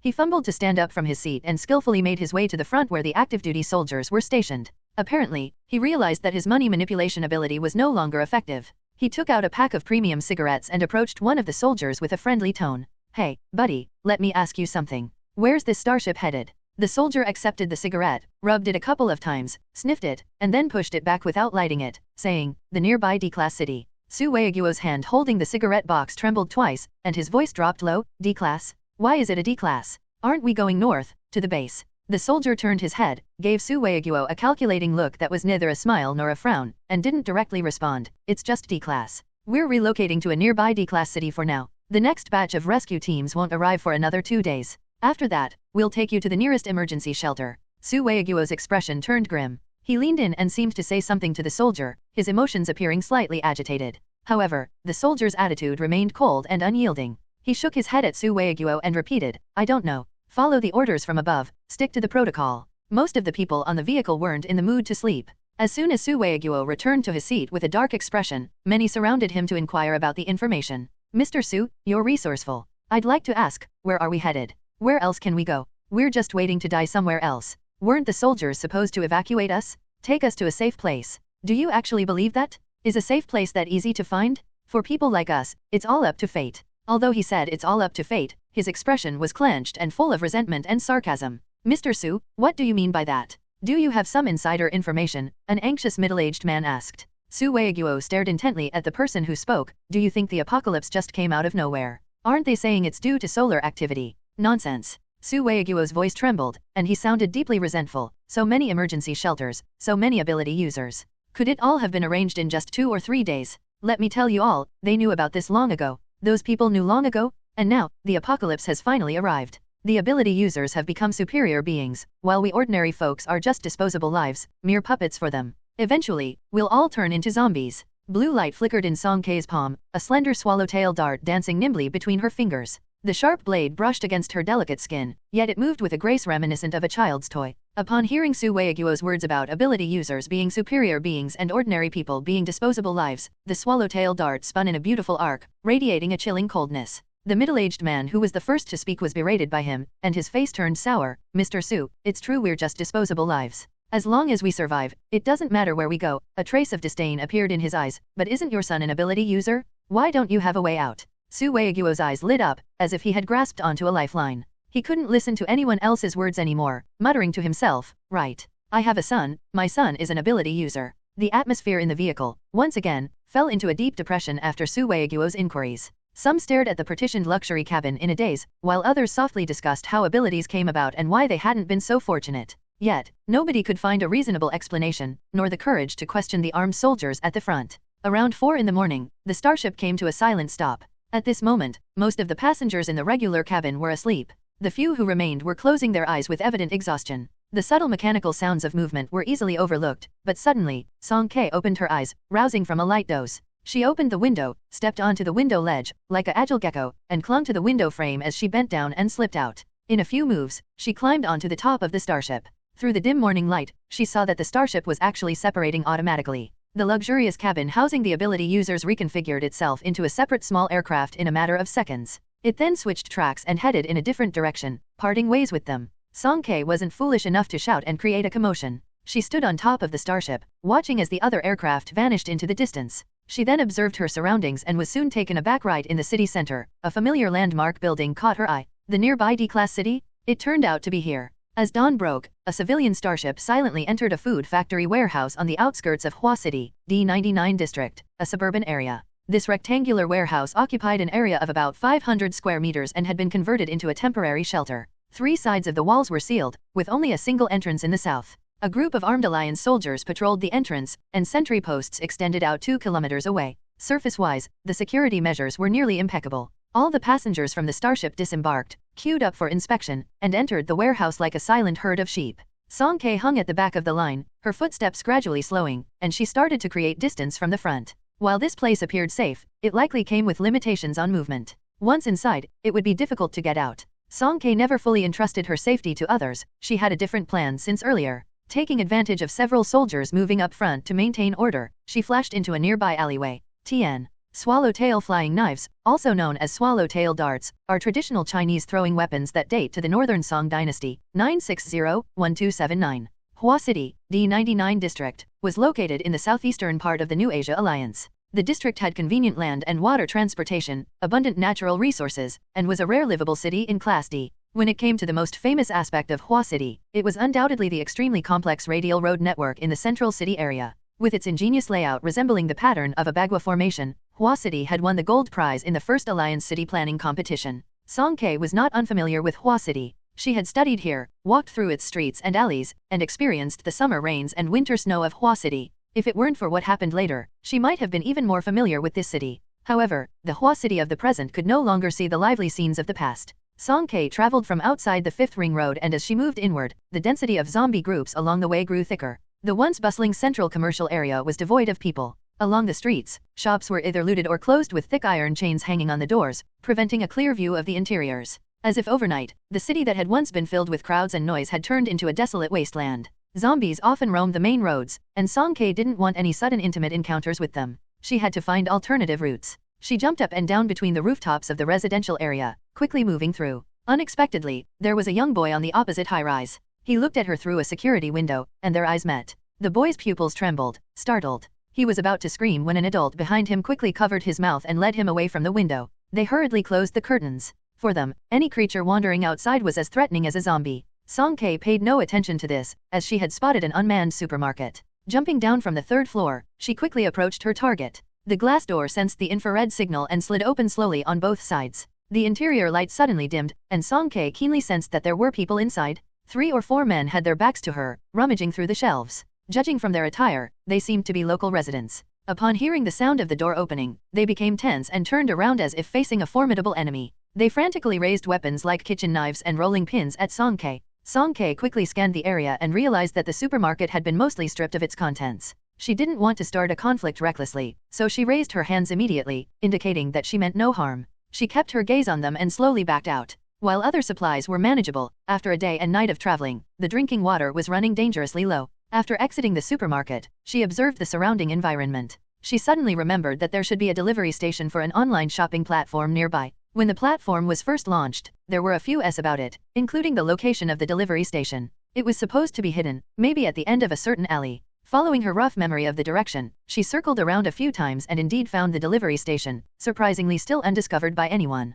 Song Kei picked the lock and entered. The weather was hot, and the station was filled with the sour smell of rotting fruits and vegetables. She replenished her drinking water, then selected some cakes, dried fruits, sausages, and biscuits with longer shelf lives, stuffing them into her bag with effort. While reorganizing her backpack space, a sudden sound from outside caught her attention. Song Kei zipped up her bag and silently moved to the window, pushing aside the blinds to look outside. At the corner of the alley, several meters away, a burly bald man was dragging a woman, attempting to snatch the bag from her hand. Let go. The bald man's menacing expression was evident as he threw punches at the woman. The woman had disheveled hair and hunched back, appearing extremely weak, yet she clung tightly to her bag. Give it back to me. I've worked so hard to find it. Please, give it back to me. After the bag's mouth was pulled open, several cans of loose milk powder spilled out, followed by baby items like bottles and diapers, and finally, 2 or 3 bags of instant noodles. The bald man, having a clear view of the items on the ground, kicked the woman's face angrily, causing blood to flow instantly. Seeing that he had grabbed the bag and was about to run away, the woman disregarded everything and clung to his trousers, shouting hoarsely, "You beast!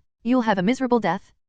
The fight outside happened too quickly for Song Kei to intervene. The woman's scream had already pierced the night sky. She inwardly exclaimed, "Not good." True to her fears, within a few seconds, over a dozen zombies came rushing from the main road, swarming into the alley and attacking the 2 individuals with wild bites. The bloody scene and the piercing screams were too distressing to watch. Both individuals fell to the undead onslaught, but the zombies didn't disperse. Attracted by the strong scent of blood, they gathered, more and more of them converging. Soon, the alley became so packed that there was hardly any room to move. The nearest zombie had wandered to the doorstep of the delivery station, passing right by Song Kei on the other side of the window. No, there were getting more and more. Waiting any longer would make it impossible to escape.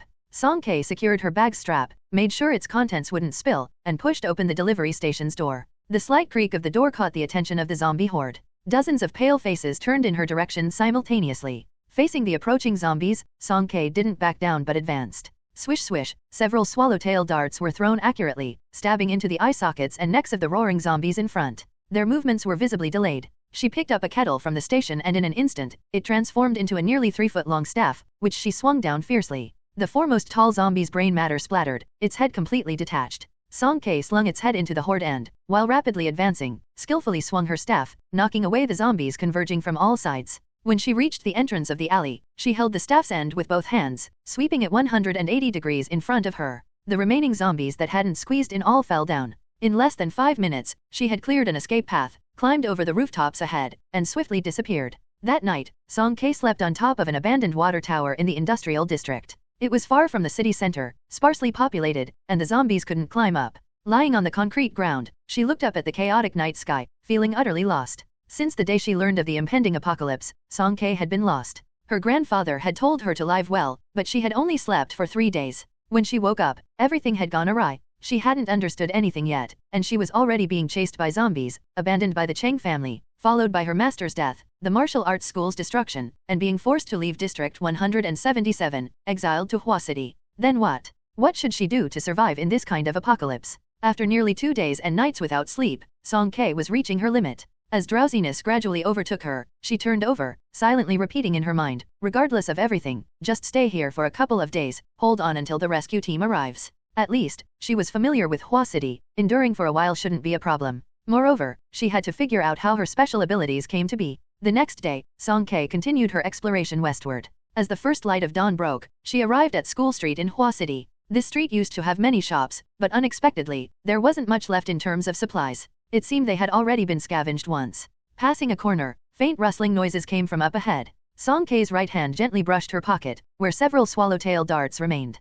She turned the corner, and there on the ground, a huddled figure was present. Upon hearing footsteps, the figure froze instantly. After a strange silence, the figure slowly raised its head and turned it around, revealing grayish-white eyeballs, a mutilated face covered in flesh and blood, and jagged teeth smeared with who knows what kind of minced meat. Spotting live prey, its pupils dilated, and its mouth slowly opened, ready to roar at Song Kei. Just as Song Kei was about to make a move, a succession of shouts erupted from behind. Here. There's a zombie here. Suddenly, a few teenagers in Hua City First Middle School uniforms, each holding a baseball bat, appeared. Two agile boys rushed past Song Kei and charged ahead, yelling in terror. In a chaotic flurry, they dispatched the zombie. Afterwards, they turned their attention cautiously to Song Kei, while the remaining individuals slowly spread out, encircling her. Who is she? No, is she human or a zombie? Probably human. But she was just standing with the zombies. Who in their right mind would challenge a zombie face to face like that? Which one of you wants to go ask her? I surely don't dare. No, why are you all looking at me? I said I don't dare.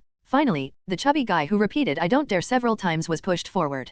Gathering his courage, he nervously asked, Miss, are you a human? Song Kei moved her hand away from her pocket and was about to answer, but the chubby guy started panicking on his own. Oh no, she's not speaking? She's so fierce. I said I don't dare, Weevua. Song Kei took a deep breath and explained, one word at a time, I am human. At novel bin at. Tears welled up in the chubby guy's eyes. TTT then, HHH how did you come out alone? What are you all doing, standing here? At this moment, 7 or 8 more people arrived at the intersection, joining the group of students. Among them, a gentle-looking girl inadvertently caught sight of Song Kei and exclaimed, You're Song Kei. Song Kei slowly raised her gaze upon hearing that voice. Yi, do you know her? A round-faced girl asked with confusion. After finishing her awkward shout, Cao Yi unexpectedly encountered Song Kei's ice-cold dark pupils. She quickly averted her gaze, as if pricked by a needle, and stumbled to explain, she was my former classmate. She glanced furtively at the figure of a certain guy ahead, her explanation distracted and hasty. The guy had his back turned to her, facing in Song Kei's direction, his posture appearing quite tense.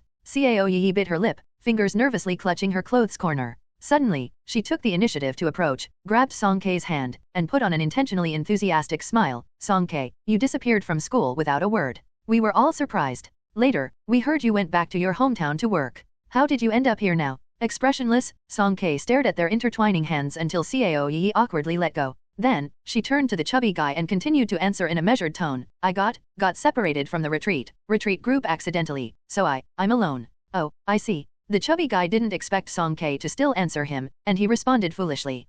Someone was successfully amused, and the way they looked at Song Kei suddenly changed. What's this? A stutterer. I heard survivors from other districts have come over these 2 days. Seems like they want to manage us collectively. Weren't they supposed to be centralized? Then why is she wandering outside alone? Who knows, but she seems pretty bold. The girls in our class would scream at the sight of zombies. Amid their laughter and banter, Song Kei stood unmoved, her expression unchanged. Brother Zhang, what do you think? A young man, whose hair looked like it had been curled with aluminum foil, appeared more mature than the others. He asked softly, looking at the tall and silent guy who had been standing at the forefront. Zhang Rui's gaze was complex. He stared at Song Kei in silence, the old scar on his brow especially prominent in the sunlight. He clenched his hand tightly and then released it unexpectedly. He invited, Song Kei, our school has a safe zone with around 100 people. Do you want to come with us? He added, we have people with special abilities.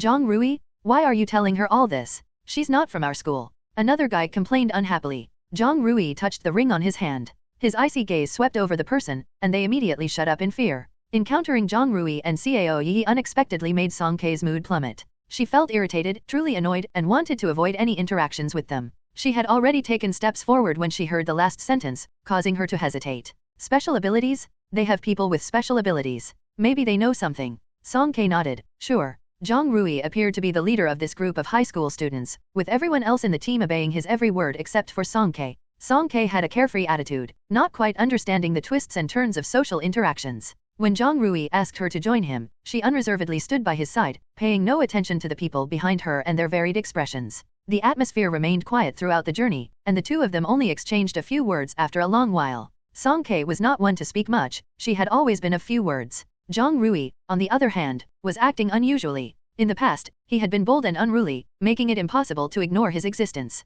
Almost 3 years had passed, and his recklessness had mellowed considerably. His entire demeanor had transformed as if he had undergone a profound change, almost as if he had completely forgotten the past grievances when facing Song-K. He even took the initiative to explain the current situation. On the day of the solar eruption, it happened to be the day students returned to school. Many people suddenly fainted. At that time, no one realized the severity of the situation. They thought it was just ordinary heat stroke and took them to the medical room. The first zombie appeared that evening, followed by the second, the third. In less than 2 days, the school was completely overrun. You mean, there are people with special abilities among you? Yes, there are 3 individuals with special abilities. And how many normal people were there? 123. 2 days ago, there were nearly 200, but some didn't want to stay at the school and found ways to escape either back home or to nearby shelters. After they left, we lost all contact with them, so there have been fewer people leaving these past few days. At this critical juncture, students who lost contact were probably facing dire circumstances. Song-K tactfully refrained from further questions.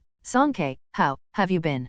Quite abruptly, Zhang Rui turned to her and asked. Song-K glanced at him in bewilderment. This question was quite out of the blue, and she didn't know how to respond. If she said she was doing well, it would be a lie. With her family gone and nowhere to belong, how could she be considered well? If she said she wasn't doing well, she would have been bitten by zombies long ago on this journey and wouldn't be standing here conversing with Zhang Rui. Zhang Rui seemed to realize that his question was ill-timed. After a moment of silence, he changed the subject. Several minutes later, they found a Western-style restaurant and managed to pry open the locked curtain at the entrance. The group was preparing to split into 2 teams for a search. We haven't been to this restaurant before. I'll take a few people to the main hall and the 2nd floor. Zhang Hao, you and your group go to the kitchen to look for food. Keep it quiet and don't attract any zombies. Zhang Rui quickly organized the teams. There were 12 people in total. He took 7 with him, leaving the remaining 5 with Zhang Hao. Cao Yi was assigned to Zhang Rui's team, and she wisely refrained from engaging in conversation with Song-K, keeping her head down and lost in thought. When it was Song-K's turn, Zhang Rui hesitated for a moment. Song-K, go with Zhang Hao to the kitchen. Zhang Hao, who had received this hot potato, didn't voice any objections upon hearing this. He cast a lingering glance at Song-K before complying. The main hall faced the street, and the 2nd floor had numerous outdoor balconies. Compared to the kitchen, which was situated deep within the restaurant, the danger level was naturally higher. By assigning Song-K to Zhang Hao's team, everyone understood that they were looking out for her. Song-K didn't mind. She was fine with going wherever. Since the teams were already divided, she simply agreed and stood behind Zhang Hao. The kitchen was located deep within the Western-style restaurant. They crossed the main hall and walked along the corridor for a while. Someone exclaimed in excitement, "There's a cold storage room here." Zhang Hao immediately decided, "Let's go check it out." When Song-K tried to follow them inside, Zhang Hao reached out and stopped her. "Wait here, classmate. Don't move around." Zhang Hao had already come out for the 3rd time. He was more cautious than the others, and the addition of a fragile girl to the team, especially one who had a connection with Zhang Rui, didn't sit well with him. If this girl started causing trouble with tears and complaints, it could jeopardize their lives. At the moment, he just hoped that Song-K would stay put like a fragile doll, not offering assistance and not causing any disruptions. Song-K sensed his rejection and slowly retracted her raised foot. Oh. Zhang Hao and another boy continued to carry out beef, mutton, fruits, and vegetables from the cold storage room. They handed the items to the round-faced girl in their team, who squatted on the ground, organizing the various foods and packing them into the backpacks of several people. Song-K was left standing aside, and the girl didn't show any intention of asking for her help. She ended up sitting on a table, watching them work. Inside the narrow kitchen, 2 boys entered one after the other, searching for supplies with curiosity. Wow, this restaurant's kitchen is so small. There probably isn't much here. So should we go back outside? Why rush? Going out now means helping with carrying things. Some of the potatoes in the basket had started to sprout. The taller boy picked up a small one, mimicking a basketball shot, and playfully threw it into the chubby boy's hooded t-shirt. 3 points? Nice shot. The chubby boy wore a distressed expression. Kong Ziqi, stop messing around. Kong Ziqi ignored him and continued, "It's fine. Brother Zhang and the others are outside. Hey, Tianyi, don't dodge." Chubbs was afraid of pain, twisting and turning to evade. The small potato's aim was off, and it missed him, bouncing off the counter with a few thuds, seemingly hitting something with a muffled sound. Both of them were surprised and simultaneously turned their heads to the point of impact. Several zombies stood up unsteadily, one of them wearing a white chef's hat and being as round as a small hill. Kong Ziqi was dumbfounded, staying frozen for several seconds. These zombies were holding spatulas and knives in their hands? Oh my god! Tianyi, run! Since he was close to the door, Kong Ziqi rushed out in a few steps, gripping the door frame and shouting, "Quick, come over, Tianyi." Tianyi was positioned closer to the inside. He was facing the head chef zombie directly and, in his panic, stumbled. The head chef zombie reached out and grabbed his leg. Tianyi desperately kicked and stomped on its face, shouting in terror, "Help! Help!" The commotion quickly reached the outside, and Zhang Hao's group hurriedly rushed out of the cold storage room. Even Zhang Rui's team arrived in haste. Kang Siqi's voice was trembling with urgency. Brother Zhang, save Tianyi. The kitchen's door was narrow, allowing only one person to pass at a time. Inside the confined space, Zhang Rui hesitated while rubbing the ring on his right hand. He wasn't particularly skilled in close combat. However, as he lifted his head and faced the expectant gazes of everyone around him, his breath caught, and with a voice hoarse with resolution, he finally ordered, "Once I'm in, all of you retreat." But someone acted even quicker than him. Song Ke had been idly watching, swinging her slender legs, as the girls packed the food. Suddenly, she heard a scream from the kitchen. Soon after, a boy stumbled out, disoriented. Without much thought, she used one hand to support herself on the table and leaped out. Like a whirlwind, she rushed into the room. Delivering several swift kicks to the chubby chef zombie's belly, she forced it to retreat. Then, she grabbed a bucket from the sink with lightning speed and slammed it down on the zombie's head. When it staggered in confusion, flailing its limbs, she caught hold of the chubby boy's collar, pulling him up, and swiftly instructed, "Run, now." The slightly chubby boy, Tianyi, weighing around 160 pounds, was flung out of the kitchen by her like a ball. The pursuing zombies followed suit. Song Ke targeted their vulnerable joints, attacking with cracking bone sounds snap, snap. The movements of the zombies were disoriented, and she then picked up the baseball bat that Tianyi had dropped. With a heavy thud, she struck the head of the head chef zombie who had just managed to free itself from the bucket. It fell backwards in confusion, its bulky body resembling a bowling ball. It collided with the other zombies, creating a clattering commotion at novel bin at. Taking advantage of the chaos, Song Ke swiftly shut the door, locked it, and pushed tables against it. Turning around, she faced a group of teenagers, their jaws dropping in shock as they looked at her. Song Ke kindly informed them, "It's taken care of. We should leave." Silence, a eerie silence. After a while, someone couldn't hold back their amazement. "It feels like," Kang Siqi supported Tianyi, swallowing hard, "she's more terrifying than zombies." Zhang Rui stood at the front of the crowd, looking at Song Ke's slender figure. The old scar on his brow seemed to throb slightly. He couldn't help but smile wryly to himself. Indeed, he had been overthinking things. Back in the day, Song Ke could handle an entire class on her own.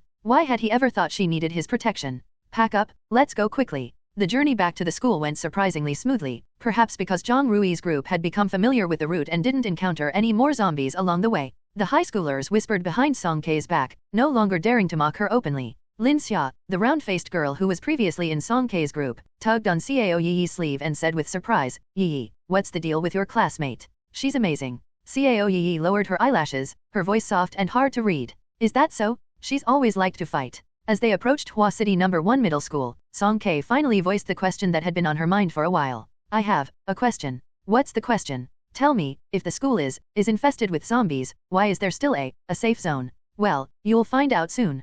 Instead of entering the school through the main gate, they took a detour around a side hill. When they looked down from the slope, the sight before them left Song Ke momentarily speechless. Hundreds and thousands of zombies dressed in Hua City No. 1 Middle School uniforms had taken over the playground, dormitories, and teaching buildings. Their dense presence was enough to make one's scalp tingle. They wandered everywhere like ghosts, their heads twitching nervously as they turned, sniffing the scent of living humans in the air. This was the largest zombie horde that Song Ke had seen since the apocalypse, and also the most chilling. After all, these were once lively boys and girls in their teens, with bright futures ahead of them, the hopes of the Alliance. Now, they had become lifeless walking corpses. The expressions of everyone grew heavy. Tianyi's sadness was about to overflow from his face. "In our class, except for me and Kang Siqi, everyone. Our homeroom teacher was bitten by the zombies while trying to protect us. Even Kang Siqi, who had always been jovial, had red eyes as he turned away." Zhang Rui pointed in a direction. "There's the safe zone." He was referring to a stormproof, enclosed stadium near the edge of the school, built using the latest seismic and fire-resistant materials provided by the Alliance.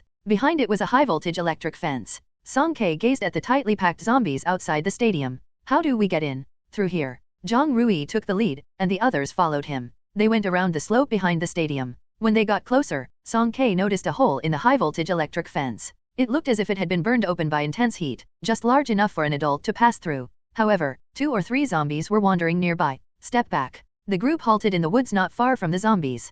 Zhang Rui's voice was stern. Everyone else took 2 steps backward, and Song Ke hesitated for a moment before falling back in line with them. She looked left and right, took small steps, and aligned herself with the others on the same level. Zhang Rui took off his ring and walked towards the zombies. Song Ke's sharp eyes noticed a faint red mark around the base of his middle finger. Just then, Zhang Rui raised his hand, and a 2-meter-long flame snake burst from his palm, instantly transforming into a fiery whip. He lashed it at several zombies, the smell of burning flesh and skin quickly spreading. The zombies emitted cries of agony and soon fell to the ground. It finally dawned on Song Ke Zhang Rui was actually an ability user. After dealing with the zombies, Zhang Rui turned back and glanced at Song Ke. It seemed like he wanted to say something, but the others had already burst into cheers. Brother Zhang is amazing. That AoE skill, it's so satisfying to whip those zombies. After eliminating the minor obstacle blocking their path, the group passed through the gap in the electric fence and soon arrived beneath the wall at the back of the stormproof stadium. Zhang Rui took out his phone and typed out a message. 2 minutes later, something unbelievable happened.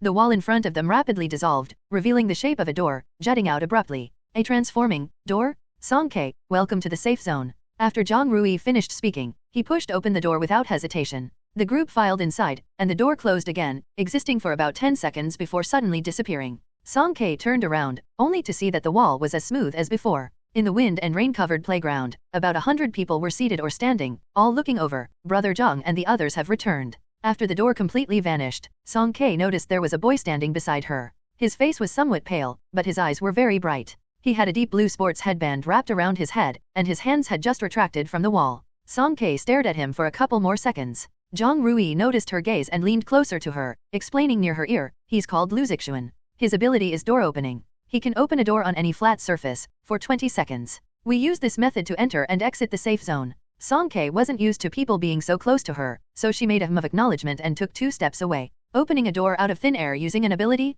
No wonder this place could establish a safe zone. The entire wind and rain-covered playground was sealed on all 4 sides. The intelligent-controlled gates to the east and west were tightly shut, and there were many heavy objects piled behind them. It was like a stronghold to defend against zombie attacks. Along with Luzixuan's ability, they had control over the initiative of entering and exiting, which helped avoid direct conflict with the zombies as much as possible. A group of 13 people walked towards the center of the wind and rain-covered playground, where a young man was waiting for them. Teacher Su, we're back. The members of the squad saw him and immediately surrounded him. We hit the jackpot this time. We found steak, lamb leg. We can finally have meat. Teacher Su, there are more and more zombies outside. When will the Alliance's rescue team come? Upon hearing this last sentence, the high spirits of the crowd gradually dampened. Every day spent here added an extra layer of danger. The reason why they hadn't lost hope was simply due to their faith, believing that the Alliance wouldn't easily abandon Hua City. Su Loren was a teacher at Hua City No. 1 Middle School, 30 years old this year, of average height. He wore rimless glasses and had a gentle and refined demeanor.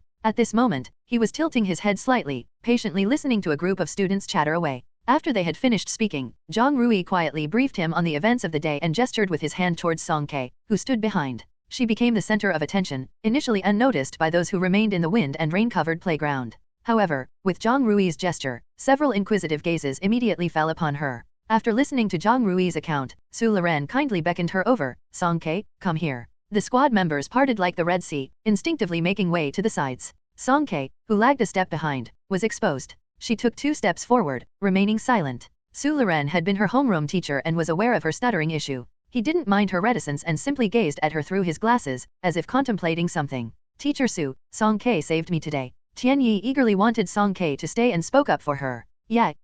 When we encountered the zombies, she knocked down several of them. She's really impressive. Kang Ziqi chimed in as well. The other members of the team, though they didn't say anything aloud, had eager expressions in their eyes. Song Ke's powerful skills had left a profound impression on them. With someone capable of fighting like this joining them, everyone's sense of safety improved significantly. Professor Su, let Song Ke stay, Zhang Rui proposed voluntarily. Let's not rush things, everyone, Su Loren said with a comforting smile, looking at Song Ke with care. According to what Zhang Rui said, you got separated from the retreating group, right? Hua City is quite dangerous now. I try my best to ensure the safety of every student. If you're willing, would you consider staying here temporarily? Su Loren spoke eloquently, like a gentle breeze, and those eyes behind his glasses seemed to hold an irresistible persuasive power when meeting someone's gaze. It was hard to summon the courage to resist him. Song Ke instinctively looked away and was about to agree. No, I disagree. A delicate and pretty girl walked down from the stands. When Cao Yi tried to grab her sleeve, she shrugged her off. Professor Su, this place is already dangerous.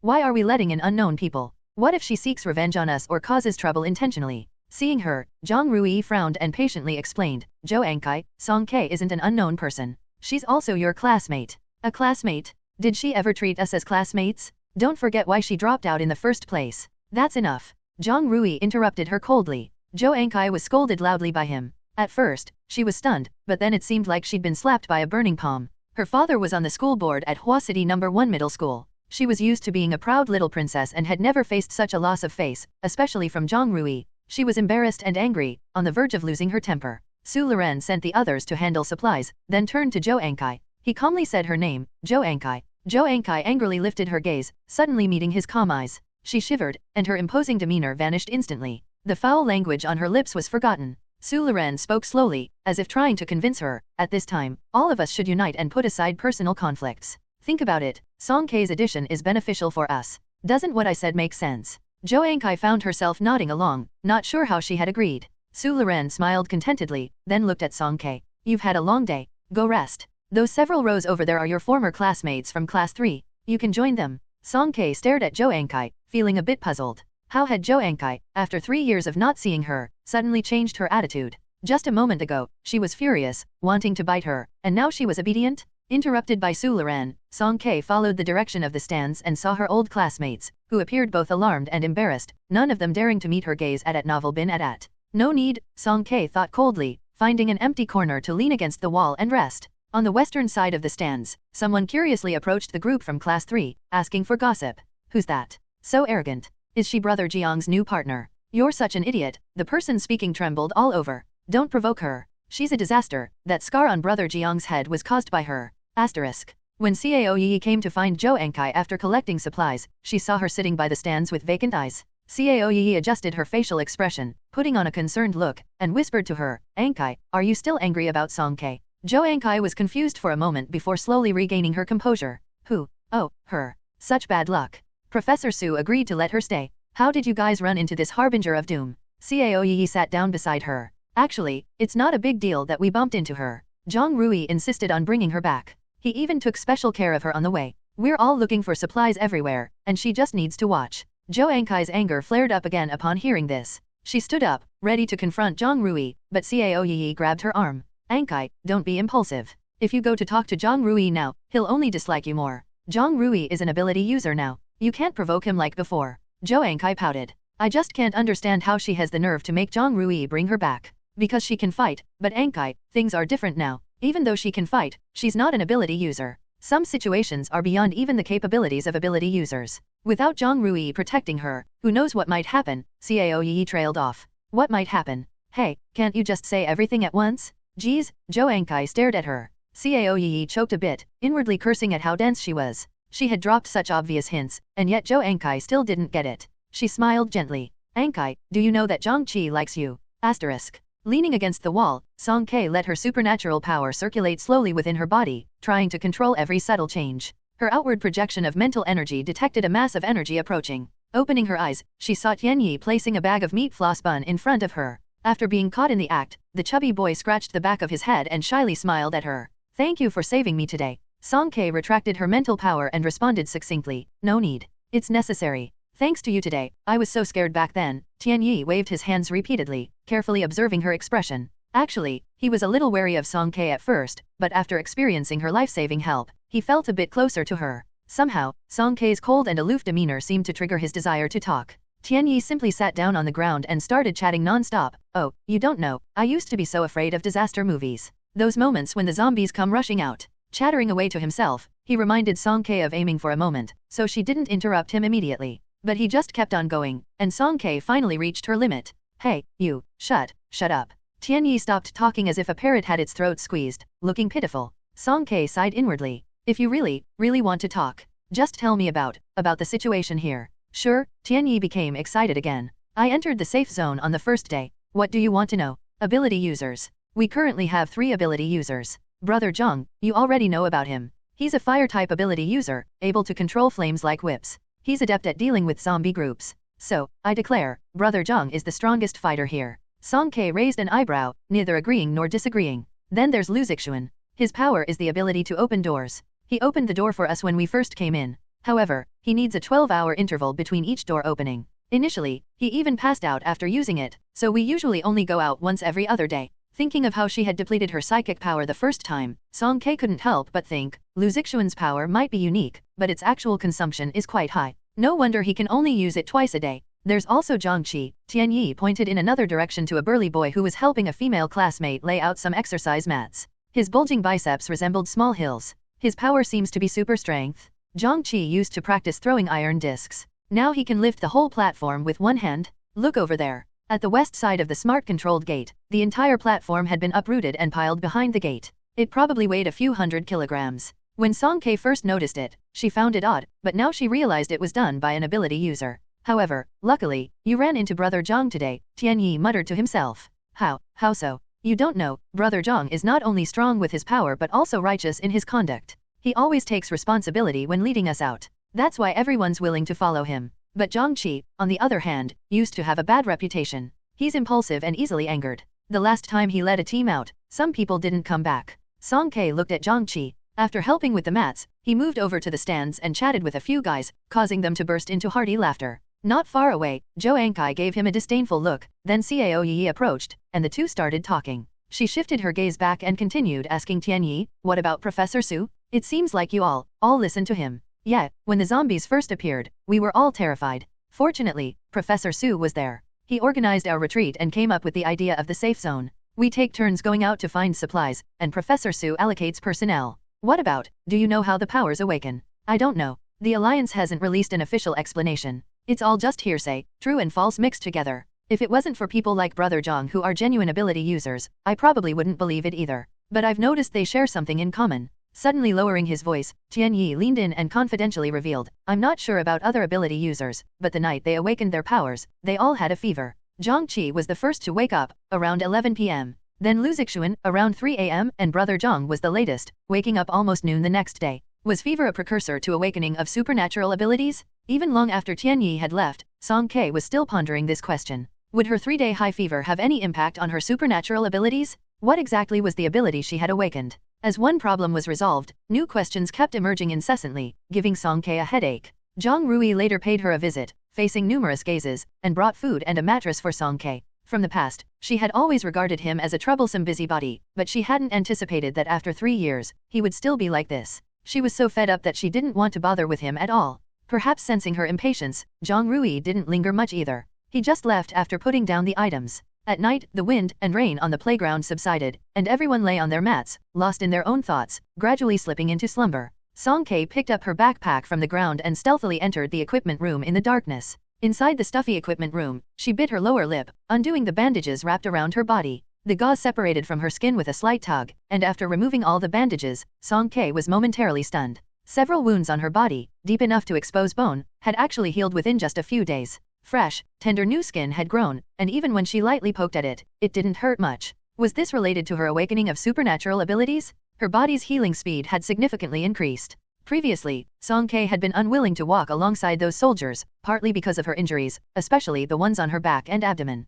At a glance, they looked grisly, so she intentionally wound long bandages around her arms. Her aim was to divert attention to her hands, thus downplaying the existence of other wounds. After all, she had been wounded by zombies, and she didn't know if any abnormalities would arise. The group of powerful and vigilant supernaturals, if they noticed anything amiss, given their inhumane treatment of those who showed abnormalities, the consequences would likely be unpredictable. After reapplying the ointment and tending to her wounds, Song Ke closed the door, retreating back to her corner. In the latter part of the night, she dozed off, hugging her backpack, until the tranquility of the safe zone was shattered by a loud exclamation. There's news? The Alliance has issued a statement. Spots of light from cell phones began to flicker one after another. The awakened individuals who were awoken by the noise didn't even have time to complain as they rubbed their eyes and checked the official messages. It's true. The nearest rescue team is less than 80 kilometers away from Hua City. They say they will clear out the peripheral zombies first and then dispatch starships to the urban area for rescue. Survivors can upload their locations. This is fantastic. We can finally leave. The girls embraced each other, jumping and rejoicing with tears of joy. The hope of survival ignited the entire safe zone. Nobody felt sleepy anymore. They gathered together, excitedly discussing. Su Liren gathered a group of students for an emergency meeting, seemingly discussing matters about contacting the rescue team. Song Ke wasn't interested in their meeting's contents. She rolled over, facing the corner of the wall, and continued to sleep. When she escaped from District 177, she had already known that a rescue team would be coming in the next couple of days. The news now confirmed it, and for her, it meant just another place to wander. What she didn't expect was that, in a short while, the group that had just finished the meeting was heading straight toward her. Song Ke, wake up. We need to talk to you, Song Ke. Representing them, Lin Xia called softly for quite some time, but Song Ke, with her face buried in her bag, was sound asleep and showed no response. In fact, she had awakened when this group of people had approached, but with so many people buzzing around, her morning irritation got the best of her. She wasn't really keen on dealing with these people. Su Liren knelt down in front of her, as if he knew she was awake. He said in his usual tone, Song Ke, today Zhang Qi is preparing to lead a team to the starship port to gather information. We're missing one person. Would you be willing to go out for a bit? Although it was phrased as a consultation, a dense crowd of people was behind him, and dozens of pairs of eyes were fixed on her. Everyone was waiting for her answer. Unable to pretend to be asleep any longer, Song Kei slowly opened her eyes and let out a big yawn. Feeling so sleepy, her eyes even welled up with tears. Seeing that she wasn't taking it seriously, Zhang Qi's expression immediately turned grim. Su Luran paid no mind to her impoliteness and continued to persuade her gently. Song Kei, everyone in the team has their own position and contribution. You're new here, and fairness is important in the decisions I make as a teacher, right? I know you're skilled and capable of handling this task. I've talked to Zhang Qi, and he agrees with your involvement. Through the corner of her eye, Song Kei saw Tianyi madly gesturing behind. Zhang Rui stepped forward, his lips tightly pressed. Professor Su, let me lead the team today. Zhang Qi was already very displeased. When he saw Zhang Rui stepping up, he immediately sneered. Zhang Rui, do you look down on me? You think you're better than me? You're a hero, and I'm a coward. Su Luran interjected in time, extinguishing the brewing argument between them.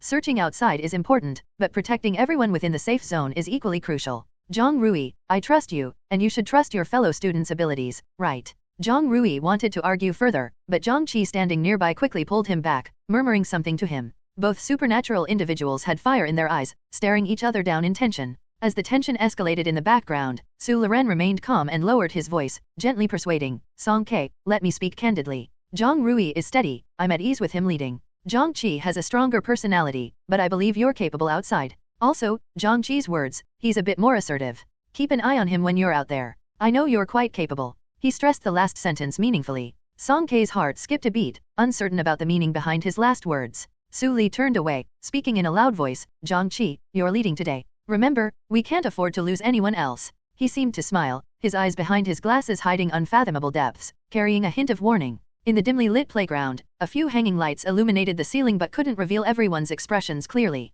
Song Kei's gaze swept across Zhou Ankai and Cao Yi in the distance, Tian Yi and Lin Xia closer by, Zhang Rui and Zhang Qi in a standoff, finally settling on Su Luran. Each face held its own thoughts. What were they calculating? What were they worried about? What were they afraid of? Grandfather was right. Dealing with people was truly the most exhausting thing in this world. With her bag slung over one shoulder, Song Kei pushed herself up and stood. Got it, I'll go out. Lu Zixuan placed his hand on the wall. After a violent surge of energy, the outline of the door gradually became visible and eventually stabilized at Novel Bin at. He patted Zhang Qi on the shoulder. Send me a message when you're back. Zhang Qi made an okay gesture. Just before opening the door, Zhang Qi suddenly withdrew his hand and playfully said to Song Kei, Hey, I heard you're pretty amazing? How about you go first? Compared to going in, going out was certainly more dangerous. Who knew if they'd face a group of zombies when they opened the door? Sure, Song Kei couldn't be bothered to expose his ulterior motives, so she simply responded, not bothering to look at him, and opened the door to step out. Arrogant, way too arrogant.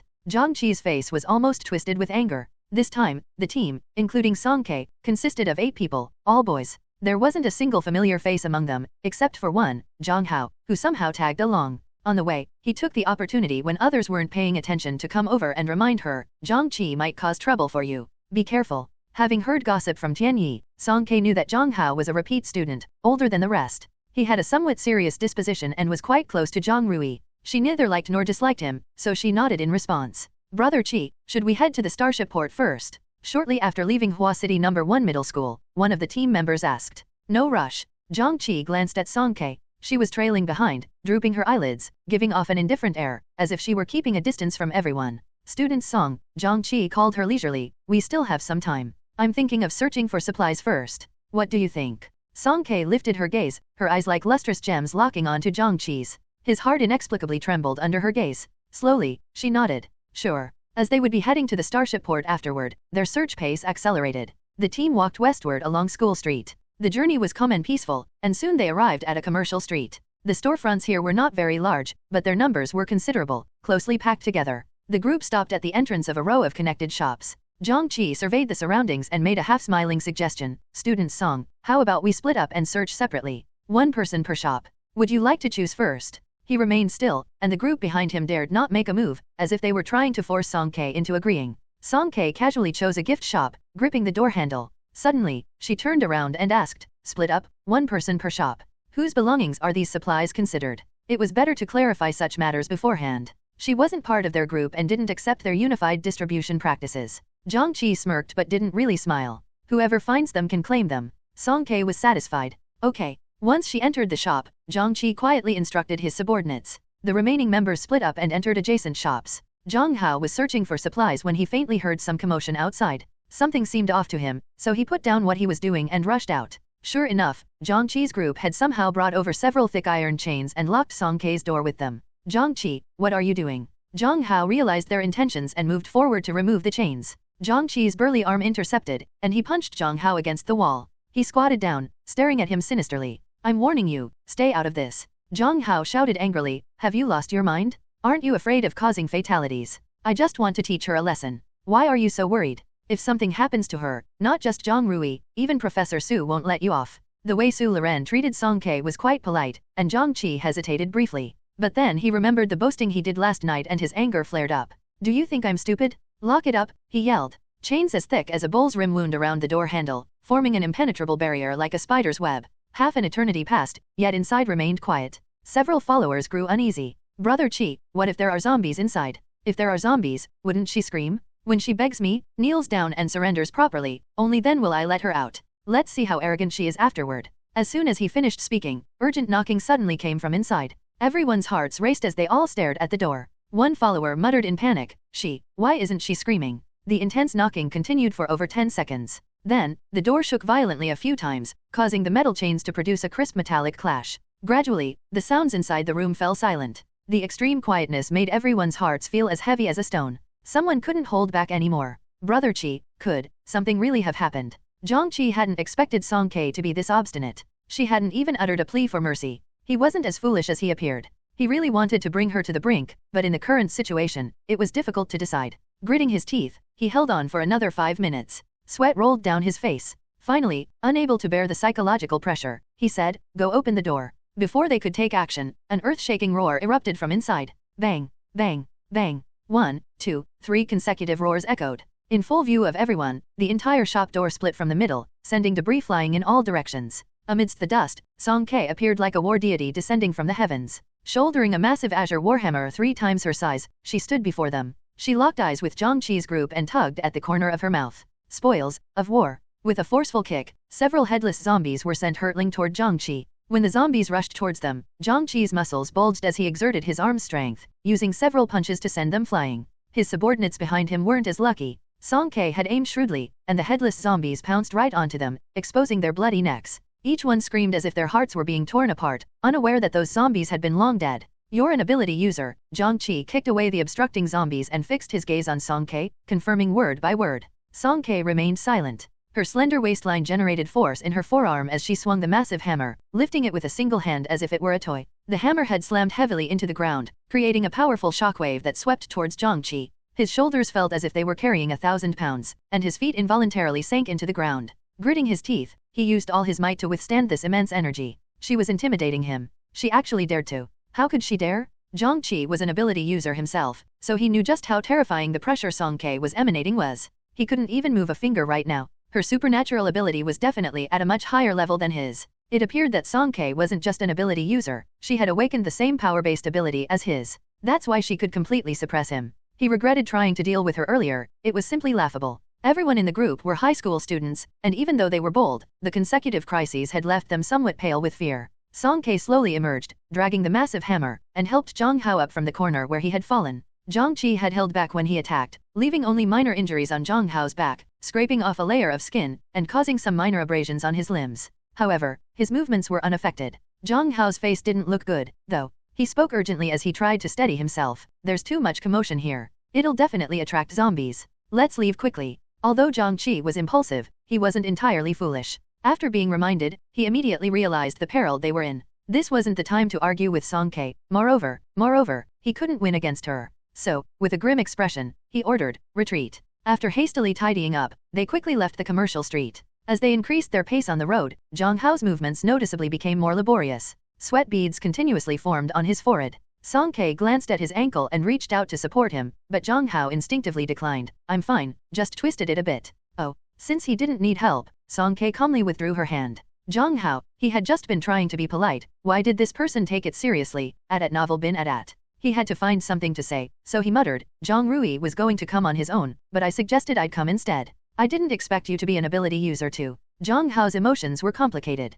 He had volunteered to come out because he had witnessed Song Kei's strength and figured that nothing major would happen. He had intended to just stand by and receive a favor from Zhang Rui in return. He never expected Zhang Qi to go berserk and provoke Song Ke. Furthermore, he didn't anticipate that she was also an ability user. He ended up getting hurt in the process, making the situation worse for himself. It was just asking for trouble. Why did you come out? I could have handled it on my own. As expected, after listening, Song Ke didn't show the slightest bit of gratitude. Instead, her face was full of disapproval, accompanied by a good dose of disdain. Zhang Hao's ankle throbbed even more. Song Ke's decision to expose her identity as an ability user was, of course, deliberate. Firstly, she felt that Su Liren had long figured something out. If she didn't come clean, he would likely keep manipulating her. Secondly, she didn't want to keep attracting trouble. People like Zhang Qi, once they knew her abilities, would seek attention, bullying the weak and fearing the strong. After this whole journey, he had stopped taunting her as if he'd been struck mute. The group continued on their way in silence, occasionally stopping to search for supplies along the route.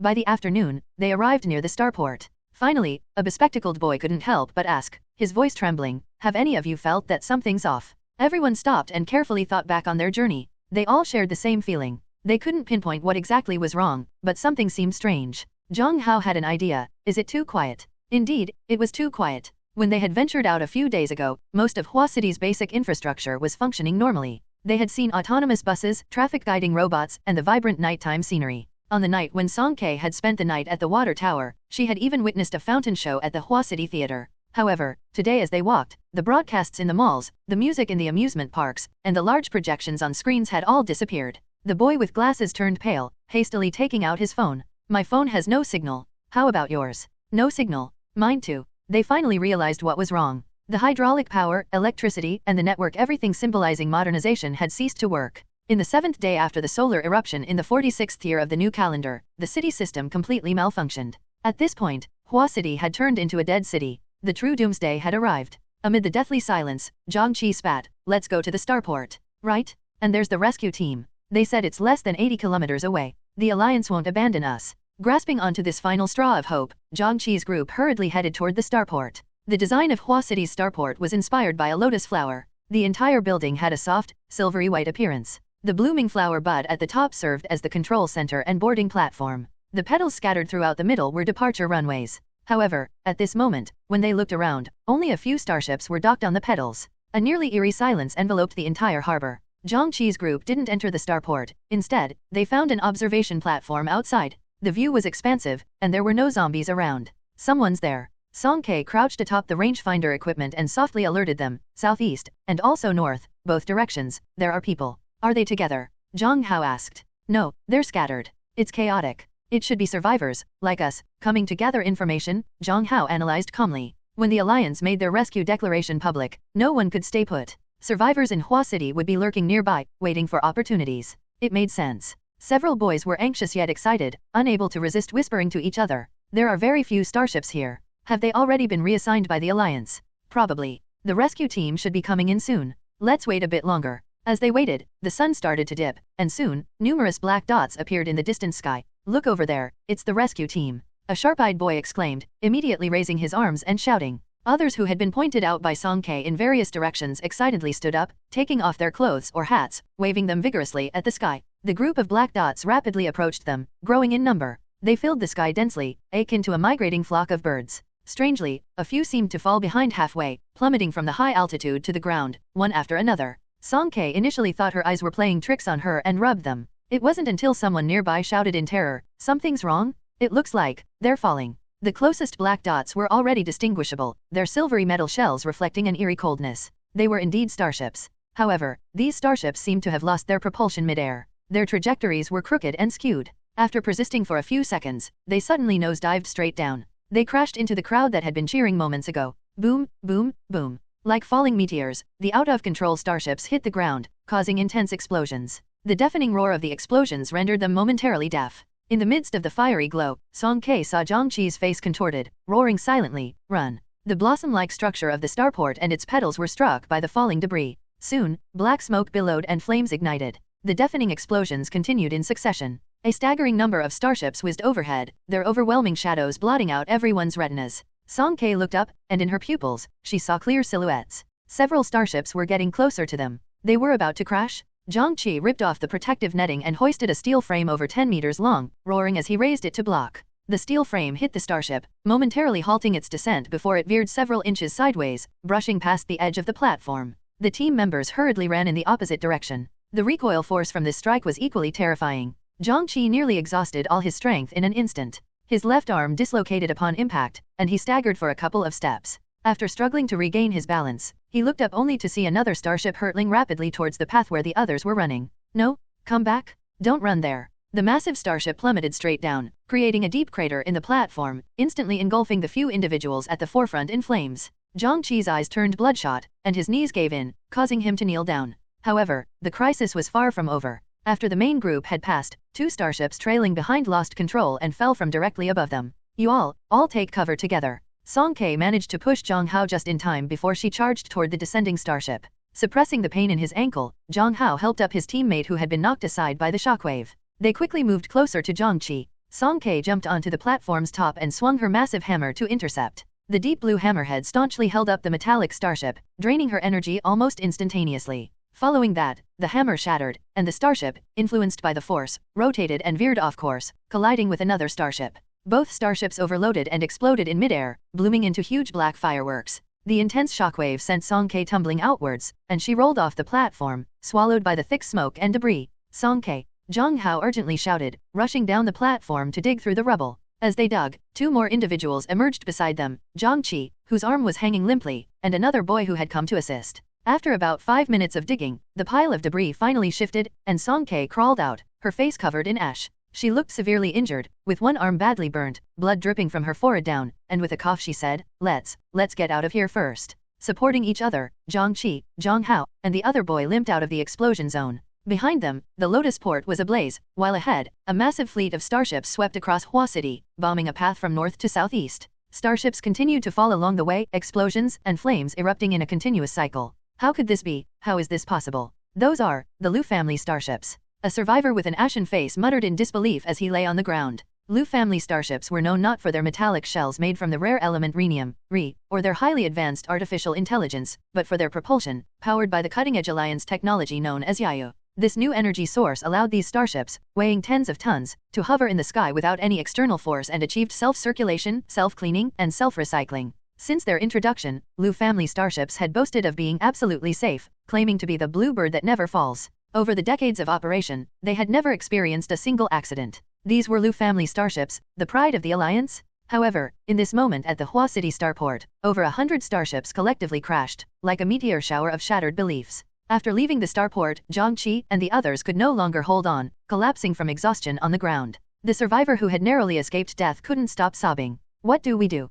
Starships are gone, the rescue team is gone. What do we do now? Let's head back to the safe zone, Zhang Hao suggested. No signal. How do we contact Lu Zixuan? How do we get inside? The boy's expression turned desperate. Zhang-Chi hadn't said a word since coming out. His arm was broken, and his face occasionally contorted in agonizing pain. Glancing at his phone, Zhang Hao saw that it was almost 6 p.m. He thought for a moment and said, I've kept a record before. Our two teams usually return between 5 p.m. and 7 p.m. The earliest was at 4:50 p.m., and the latest was at 6:40 p.m. Professor Su and the others definitely know there's no signal now. Therefore, I speculate that Lu Zixuan will open the gate at 7 p.m. So, before that, we must get back. 3 minutes behind, Zhang-Chi and the others hurried back to Hua City No. 1 Middle School, racing against the last shreds of time. The non-stop running and the toll of their severe injuries had drained too much of their energy. They sat down against the wall, utterly exhausted. A surviving male student covered his face, tears never stopping. Time ticked away second by second, but the wall remained still, without any signs of movement. Why isn't the door opening? Did we arrive late? Have they already opened the door? The male student repeated these two sentences incessantly, his anxiety growing as he spun in circles, his tone becoming more and more neurotic. Why isn't the door opening? Why won't they open the door? Come down for a moment and wait a bit more, Zhang Hao said, placing a hand on the student's shoulder to prevent him from attracting nearby zombies with his restless movement. Even though he spoke words of reassurance, he was gradually becoming uneasy himself. About 20 more minutes passed, and the wall finally softened and collapsed, gradually revealing the shape of a door. I knew you guys would come back. They told me to wait a bit more. As the door was pulled open, Lu Zixuan's face lit up with a brilliant smile. However, as he saw the figures before him clearly, the curve of his mouth instantly drooped. 4. He counted again in disbelief. Just 4. What happened? Where are the others? Su Liran came over from behind him, his expression unusually solemn. Professor Su. The moment the student saw him, his psychological defenses crumbled completely. He couldn't hold back anymore and collapsed before Su Luran, sobbing uncontrollably. Zhang Qi's face was gloomy, supporting his limp left hand.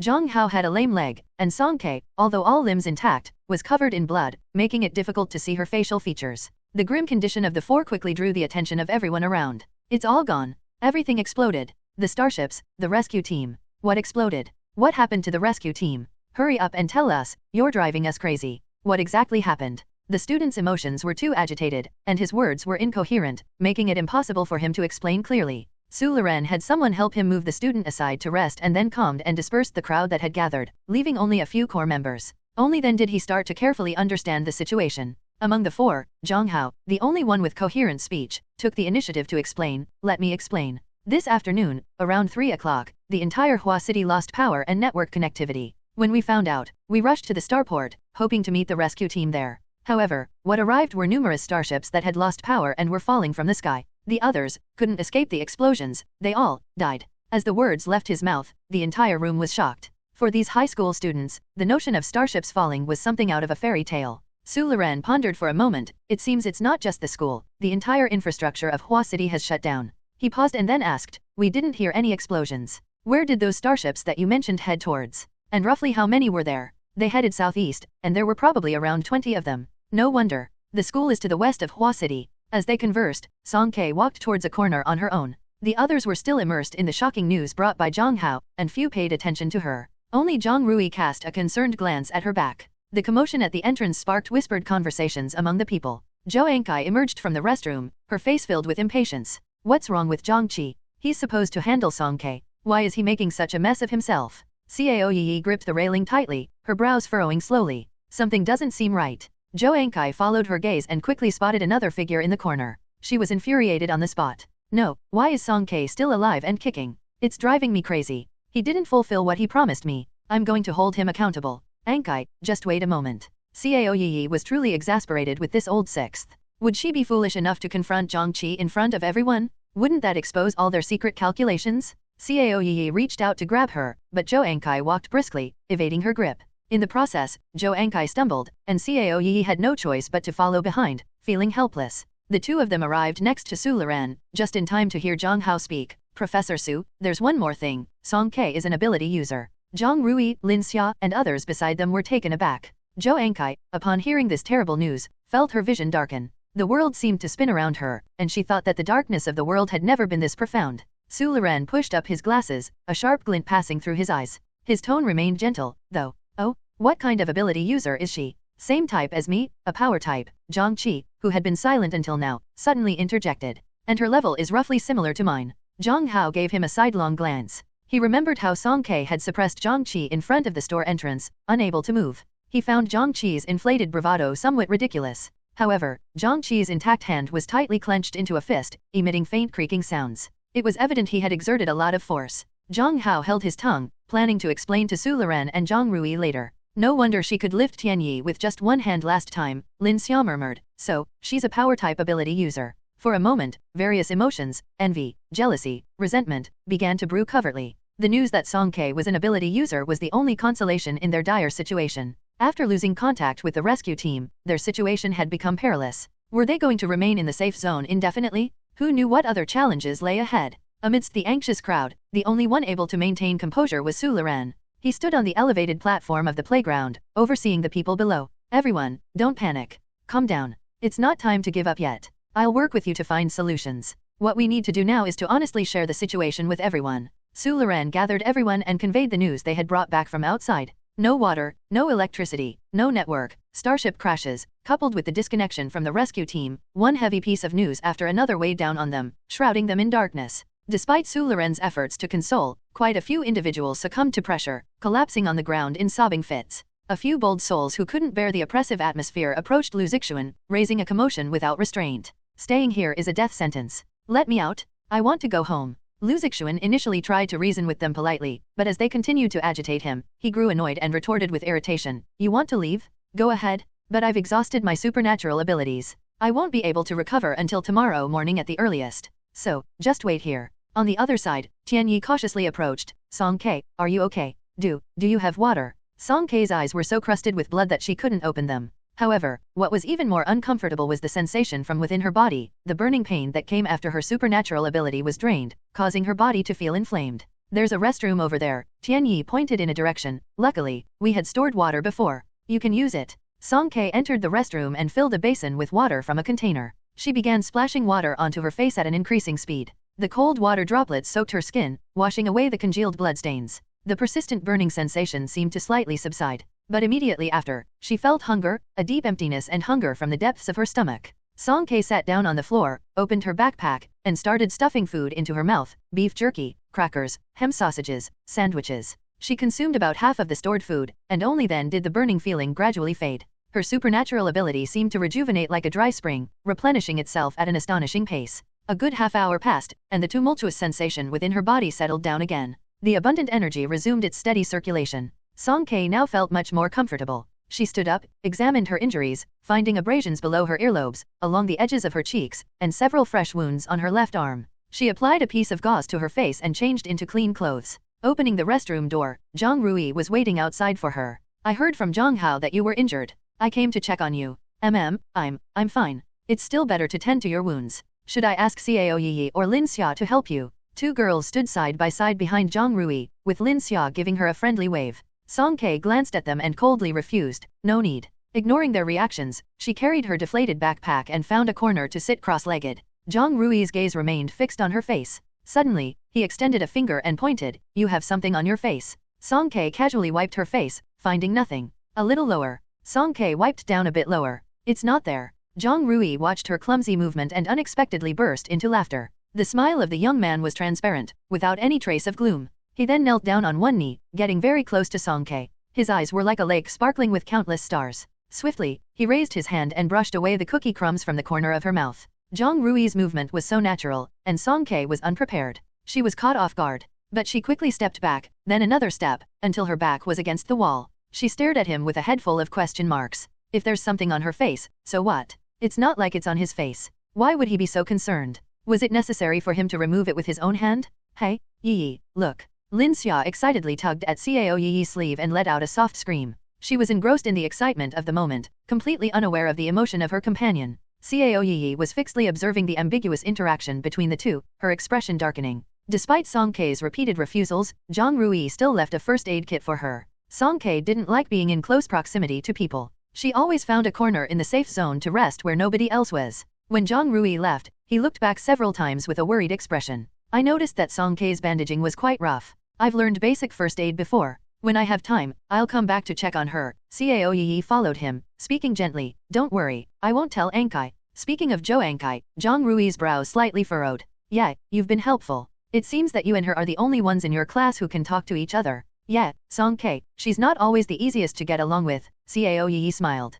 Late that night, heavy rain poured down on Hua City. The sound of raindrops pelting the skylight of the playground echoed. The rain grew louder, intensifying, preventing many from falling asleep. They climbed to the windowsills, peering outside. They were greeted by a curtain of rain that seemed to touch the sky. The rain continued until the next day, forcing them to cancel their plans to go outside. That night, even in her dreams, Song Ke heard the sound of the rain pouring. When she woke up, she learned even worse news. Zhou Ankai had a fever at novel bin at. Old 6th, Camper, is a reference to the video game Counter-Strike, Global Offensive. In the CSGO game, there are only 5 players on each side in the competitive mode. A camper is considered unhelpful to the team as a whole and equivalent to the 6th member of the opposing side. A camper is a player that stays in one spot in a first-person shooter game, someone who seems to be unable to see the life and death of his teammates, and who sticks up to protect his gun. Zhou Ankai started running a fever after falling asleep. She had caught a cold these past 2 days, a sore throat, runny nose that flowed like water, and yet she was stubbornly concerned about her appearance. To avoid showing her embarrassment, she went to the restroom multiple times a day to touch up her appearance.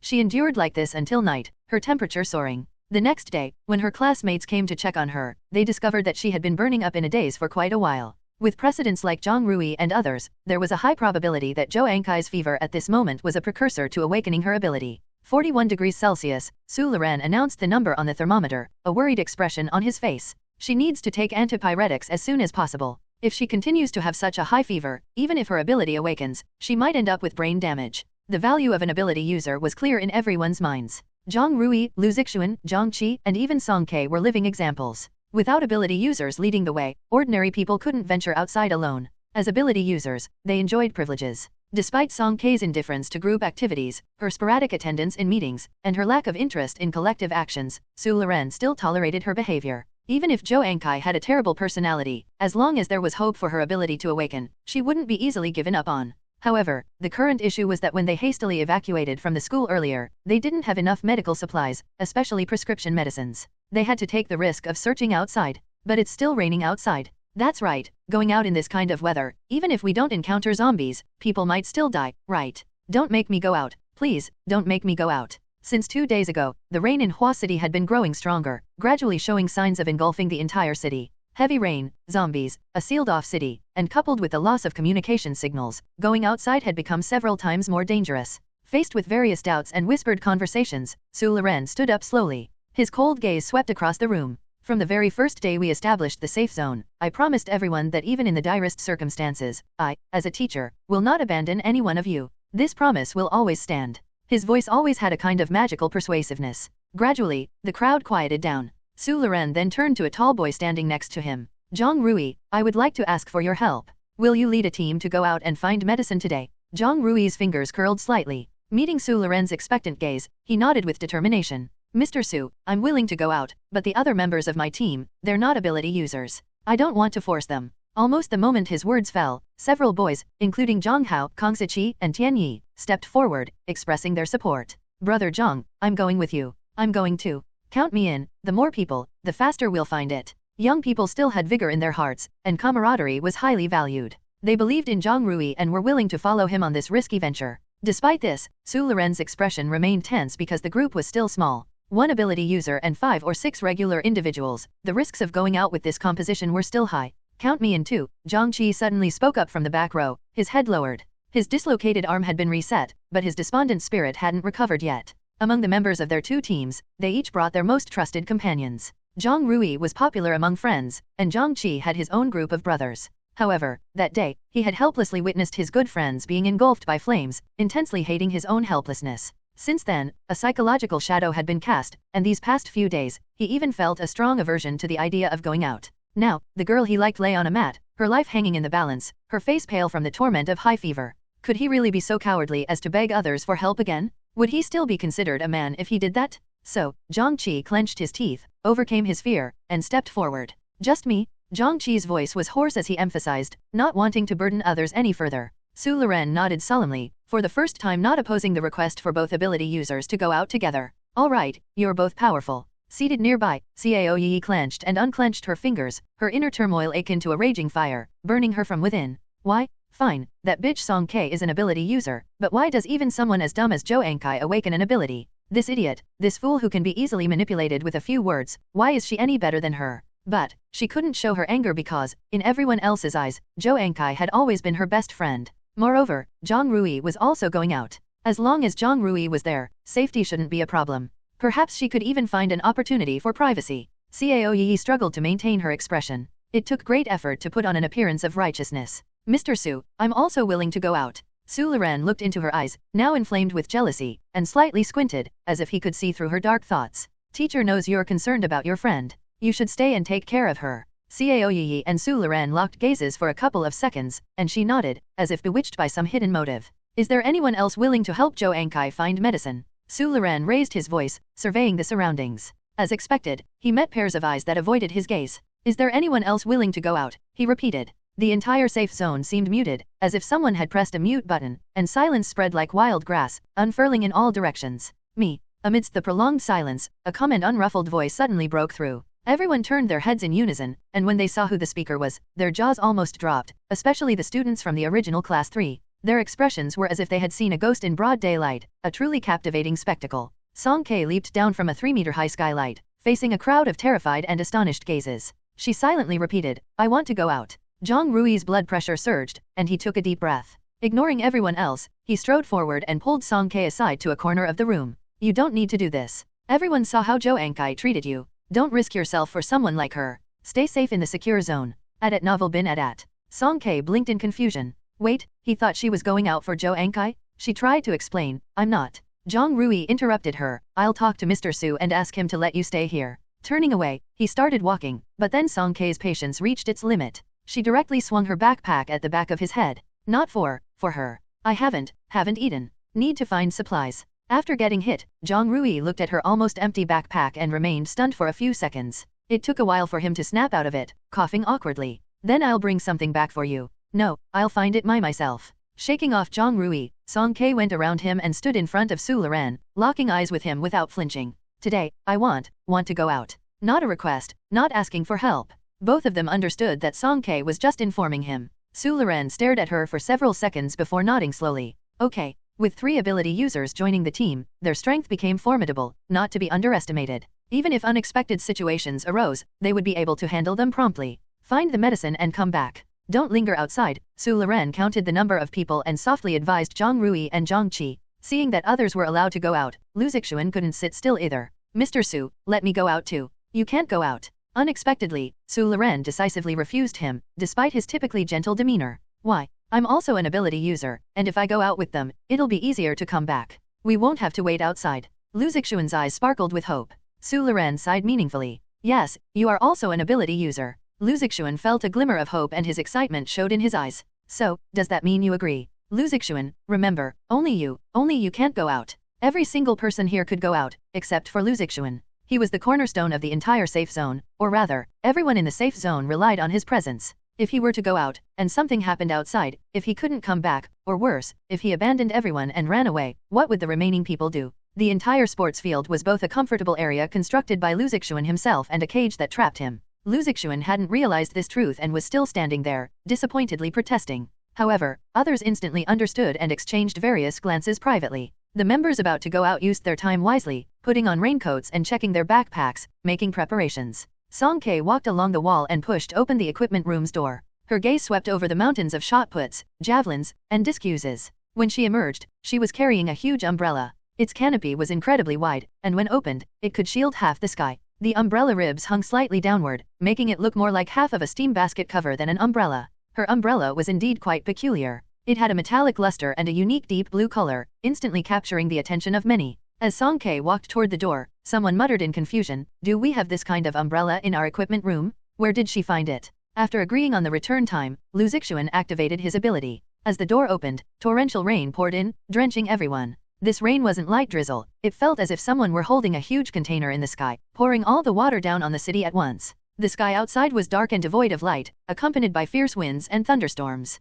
Stepping into the rain, the group immediately got soaked, and some nearly lost their footing. Zhang Rui's group faced the storm with raincoats tightly wrapped around them. They struggled forward, carefully treading with every step after losing the navigation from their phones. They stopped frequently to verify their direction. At a fork in the road, Zhang Hao shouted through the rain, "Brother Zhang, which way do we go?" There was no choice. In such weather, a soft-spoken voice was impossible to hear. At this moment, they were faced with two choices: either continue west towards the outskirts of Hua City, a newly developed area, or detour southeast through the city center, where there were likely to be many hospitals and pharmacies. Zhang Rui pondered for a moment and quickly came to a conclusion: let's head west. I remember there's a pharmaceutical factory in the outskirts. Isn't it too dangerous to go to the outskirts? Isn't it even riskier to go downtown? It was just bombed. I agree. The drugstores in the city area must have been searched. We might not find fever-reducing medicine. After a brief discussion, the group wiped rain off their faces and proceeded towards the outskirts of Huazhu. About 40 minutes later, they indeed found the pharmaceutical factory.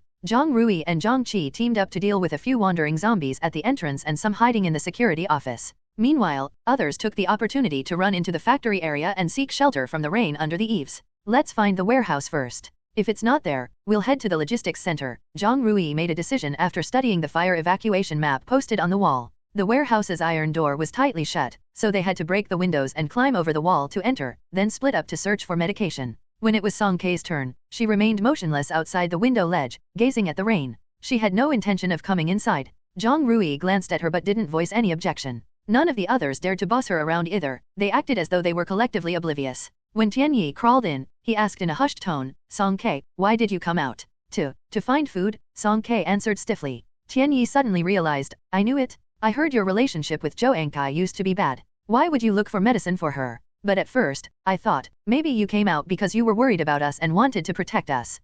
Maybe. Song Ke widened her eyes slightly. He, I guess I was mistaken." Tianyi chuckled and, as Kang Siqi called him from the front, he dashed over with light steps. Song Ke shifted her gaze and leaned against the window frame, looking into the distance. The pouring rain masked many sounds and dulled the perception of ordinary people. She closed her eyes and connected her ability with her surroundings, extending her invisible and acute senses outward. The world quieted completely. She heard Tianyi and others talking, the faint sounds of people searching the shelves, and further out, the howling wind, the roaring rain, mingled with the crisp shattering of glass. Suddenly, the abrupt sound of something heavy falling startled her, but it quickly vanished under the sound of the rain. Was it an illusion? Song Ke hesitated for a moment, carefully turned around, and intended to investigate further. However, she unexpectedly collided with a powerful, surging, and chilling intent to kill. It nearly brushed past her, full of danger. It was a fleeting encounter. It's an ability? She abruptly opened her eyes, her gaze like a torch, staring straight ahead, 100 meters away. Numerous factory buildings stood there, hidden among the trees' shade, making it impossible to pinpoint their exact locations. Song Ke turned back. The high school students behind her remained oblivious, still busy searching for items. Too close. The killing intent from that ability user was so strong she could sense it even here. If the other side detected her, these people would be in great danger. Song Ke lowered her eyelashes. Tianyi. Hey, did you call me, Song Ke? It was the first time Tianyi had been called by her, and he ran over eagerly like a puppy. What's over there? Song Ke pointed towards the misty rain. I don't know, seems like it's within our jurisdiction. I know. Kong Siqi joined in, casually putting his arm around Tianyi's shoulder. There's a big research facility there called Qingsong Biotech. Last time my dad drove me by, and I took a good look. Wow, the guard at the entrance glared at me. Song Ke listened quietly as he finished, picked up her umbrella, and headed outside. Where are you going? Just going to take a look. You can't. It's too dangerous for you to go alone. Tianyi grew anxious at once and lunged to grab the large umbrella, but Song Ke dragged him several meters forward with determination. Brother Zhang? Seeing that they couldn't convince Song Ke, Kong Siqi cleverly decided to report to Zhang Rui. What's wrong? Zhang Rui arrived quickly. Song Ke wants to go out. Zhang Rui hesitated only for a second, then swiftly put on a rain hat. Where are you going? I'll go with you. At novel bin at. After shaking off Tianyi's hold a few times, Song Ke finally managed to free herself from his grip. She lifted her gaze, coldly warning, no, don't bother me, and don't follow me. Zhang Rui's movements faltered, and he felt a chill from head to toe. He had seen this kind of gaze from Song Ke before, 3 years ago. When he hurriedly arrived at Class 3's classroom, she had stared at him like that, her pitch-black eyes devoid of any emotion. The next day, she dropped out of Hua City No. 1 middle school and hadn't appeared since. All right. I won't follow you. Zhang Rui's heart twinged painfully. He cleared his throat and asked, will you come back? Song Ke opened the umbrella and hopped into the rain with a few strides, her figure gradually disappearing. Again. Why does she always act alone? She has no sense of unity. Someone had noticed the commotion here and couldn't help but complain. Song Ke was indeed being too stubborn. Even Tianyi didn't know how to explain for her, so he had to awkwardly clarify. Well, she's an ability user, you know? Ability users tend to have strong personalities. Besides, she'll come back after she's done. Why is she the one doing something special? Brother Zhang and Brother Qi are ability users too, but they haven't. Zhang Rui's brows furrowed, but before he could say anything, Zhang Qi interjected with a scolding tone. Shut up, all of you. The bones that had been set after his dislocation were still throbbing faintly. Zhang Qi hadn't initially wanted to intervene, but he couldn't help thinking about that day when Song Ke had leapt into the air to intercept the starship for them. A surge of anger overcame him. Let her go, let her be arrogant, let her be reckless. She would sooner or later die outside. Enough with the chattering. Let's find the medicine quickly. He grumbled and scolded, but no one knew who he was actually speaking for. Qingsong Biotech. A modest and stylish plaque stood in the center of the lawn, the heavy rain adding a touch of mystery to it through its cleansing touch. The architecture here presented an inverted mountain shape overall, with testing factories and various laboratories on both sides and a 5-story comprehensive building in the middle. The facility had long been automated, and no traces of zombies were found along the way. However, in the offices of the factory buildings, several decomposed bodies lay in uniforms bearing the Qingsong Biotech logo. They sprawled across the floor, their coagulated blood extending to the doorway, now cleansed by the pouring rain. Song Ke's heart sank. These people had been deliberately killed? The opponent she was about to face was far from benign. Song Ke understood this and became even more cautious in her demeanor. In the midst of the howling wind and pouring rain, a slender figure maneuvered between the buildings. After scouting the areas on both sides, Song Ke finally fixed her gaze on the central comprehensive building. To avoid premature exposure, she closed her umbrella and slowly approached in the heavy rain. Unexpectedly, the main entrance of the building was a sturdy steel door. She tried pushing it, but it didn't budge. If she used force to break in, an alarm would undoubtedly go off, alerting others. Song Ke had no choice but to give up and search for another entry point. Finally, on the side, she discovered a row of arched windows. However, even the lowest windows on the ground were quite high. She tiptoed and reached out her hand, but she was still quite far away. Song Ke inverted her umbrella, using its handle to hook onto the anti-theft mesh, jamming it into a gap. With a leap, she easily pulled herself up onto the windowsill. After wiping away the mist outside the window, she could faintly see two figures inside, one tall and one short. Indeed, there were people inside. It was a laboratory of about 40 square meters. Song Kei cautiously leaned out half her head, her ear pressed against the window glass. The conversation inside gradually became clear. There was a man and a woman. Both of them had their backs to her. The woman had long curly hair, and the man was slender, wearing a white coat. "Where is it? I advise you to hand it over quickly," the man demanded sternly. "Don't waste time with him. Search him directly. If you can't find it, break one of his legs." The woman's voice sounded impatient. She stumped forward with her toe, as if she stepped on something, and Song Kei heard a muffled groan. She clung to the windowsill and inched upward. It was then that she noticed a man sitting in the corner. The man had light-colored eyes, a few strands of hair falling onto his forehead, and looked exceptionally disheveled. Yet, amidst the rain and mist, he exuded a thrilling sense of beauty. His upper body was straight, but his right leg was softly bent and immobilized, with fresh crimson blood still seeping out. Despite his severe injuries, a faint smile hung on his lips. His entire presence seemed fragile and contradictory. Perhaps Song Kei stared a bit too long, for the man suddenly, without any warning, lifted his gaze and looked directly at the window. Their eyes met through the rain-soaked glass, causing Song Kei to lose her focus for a fraction of a second. "Someone's there? Who's there?" The man and woman quickly noticed her and rushed toward the window. The pen in the woman's hand slipped, the platinum tip gleaming coldly. Like an arrow, it shot toward Song Kei's throat. She released one hand and deftly dodged to the right, but to her surprise, the pen had tracking capabilities. It turned and relentlessly continued its trajectory toward her. In a moment of crisis, Song Kei's years of martial arts training kicked in. She hung on to the windowsill, exerted force with her waist, and adjusted her body's center of gravity through a series of precise sways, barely avoiding the lethal weapon.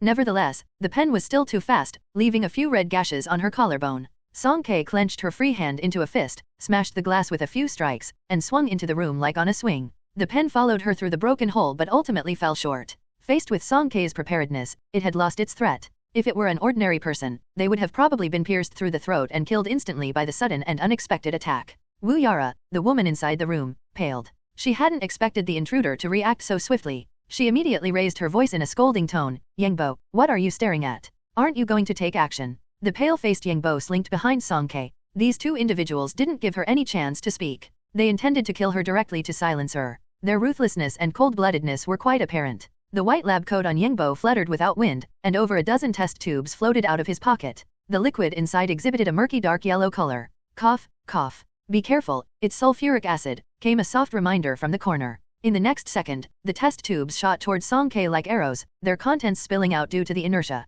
Song Kei's pupils contracted, her brain sounding an alarm of imminent danger. She leaped toward the window, grabbed the iron umbrella hanging on the anti-theft net, and then executed a somersault in midair, turning herself around and opening the umbrella. The massive umbrella rapidly unfolded, forming an impenetrable shield that securely protected Song Kei from behind. It also intercepted the attacks of the test tubes and liquid. As the two collided, the smooth surface of the umbrella seemed to be corroded by some toxic substance, emitting a pungent white smoke. Almost simultaneously, a fluorescent blue shine lit up the surface of the shield, illuminating even the walls, before gradually subsiding. The remaining liquid on it was absorbed entirely. Wu Yara, who had been watching on the side, had a sudden change in her expression and spoke with urgency. "Kill her quickly. She's an awakener." Having yelled this, she extended her hand with a fierce expression, and that shadow-like pen appeared once again. On this side, the three of them engaged in an intense battle. The man in the corner seemed like an outsider, sitting leisurely as if watching a show. Even though he was confined, soaked in a pool of blood, his expression remained calm, almost like he was on a vacation.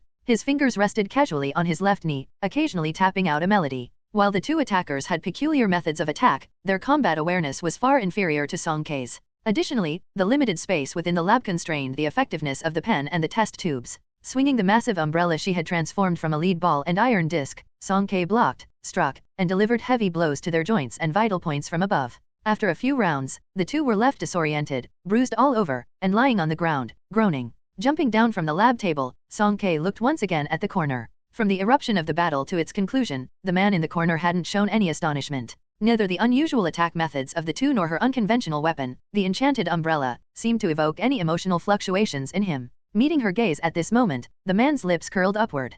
"Cutting the grass, cough, cough, without uprooting it, there will be endless troubles." Song Kei furrowed her brows. Almost as his words faded, a multitude of test tubes flew at her from behind. "Not this move again?" Song Kei countered by opening the umbrella in her hand, her line of sight momentarily obstructed. When she moved the umbrella away again, she found the woman gone. A faint sound came from the back of her head. In a life-or-death situation that left no room for delay, Song Kei swiftly turned around, her eyes on Wu Yara, whose hair was disheveled. The ferocious pen was aimed straight at her eyes. Die, she shouted. Song Kei's eyes remained calm and composed. Unfazed, she drew a short sword from the umbrella's handle. A move upward thrust. She blocked and deflected the pen, sending it spinning in reverse, crashing into the wall and shattering. A move to repel. Wu Yara was first struck by the fierce sword energy, and then the short sword that followed impaled her sternum, pinning her harshly against the wall. After dealing with Wu Yara, Song Kei turned around and swung the iron umbrella in her hand, sending its several hundred-pound weight crashing down on the frail Yingbo. He was pressed down, unable to move, and promptly spat out blood before losing consciousness.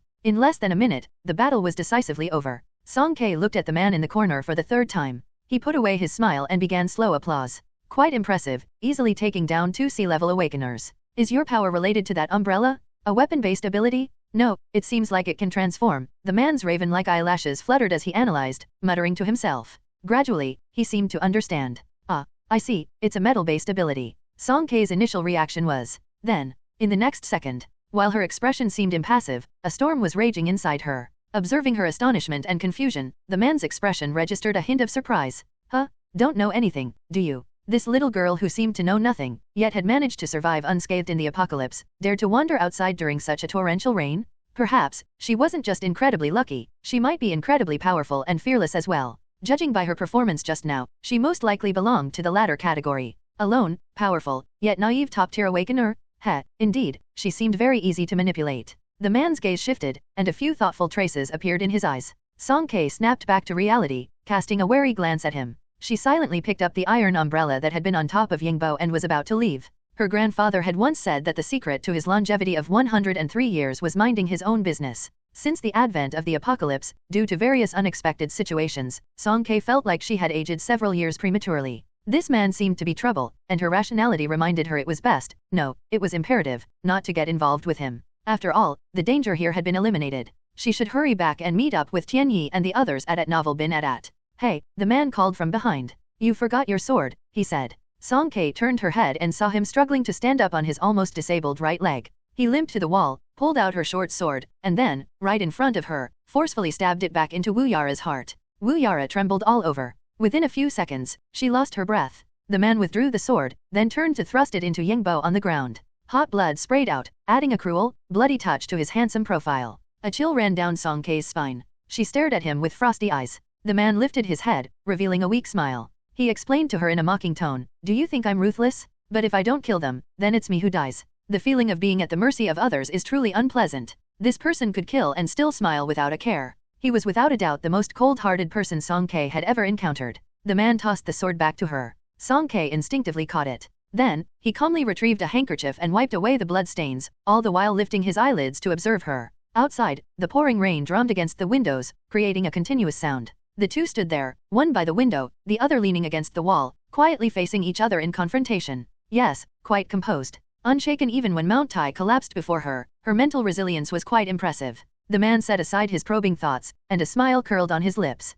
"Little girl, you saved me. I don't have much to repay you with. After thinking it over, how about offering myself to you?" Song Kei stared at him as if he were insane, slowly brandishing the short sword in her hand. You are sick, do you want to seek death?" Emotions were finally stirring within her, and her stammering tendency escalated at this moment, revealing her unease. Haha, the man laughed like a malevolent character causing calamity for the nation, his dark trousers completely soaked with blood. Leaning against the wall, he appeared anything but embarrassed. Instead, he radiated an eye-catching brilliance, as elegant as a nobleman. He gazed deeply at Song Kei and said confidently, "You won't kill me." This person. Song Kei felt exasperated. She sheathed the sword and turned to run, one foot already on the windowsill. "Hey," he called after her. Song Kei didn't stop, silently reciting, "I won't listen, I won't listen, I won't listen," as she popped open the umbrella and prepared to leap into the rain. "I am a researcher at the Kinglin Institute." The Kinglin Institute. Song Kei was familiar with this name. She had heard it on the television at the martial arts school. It was said to be the most top-tier and enigmatic research institution in the Alliance, renowned internationally for its achievements.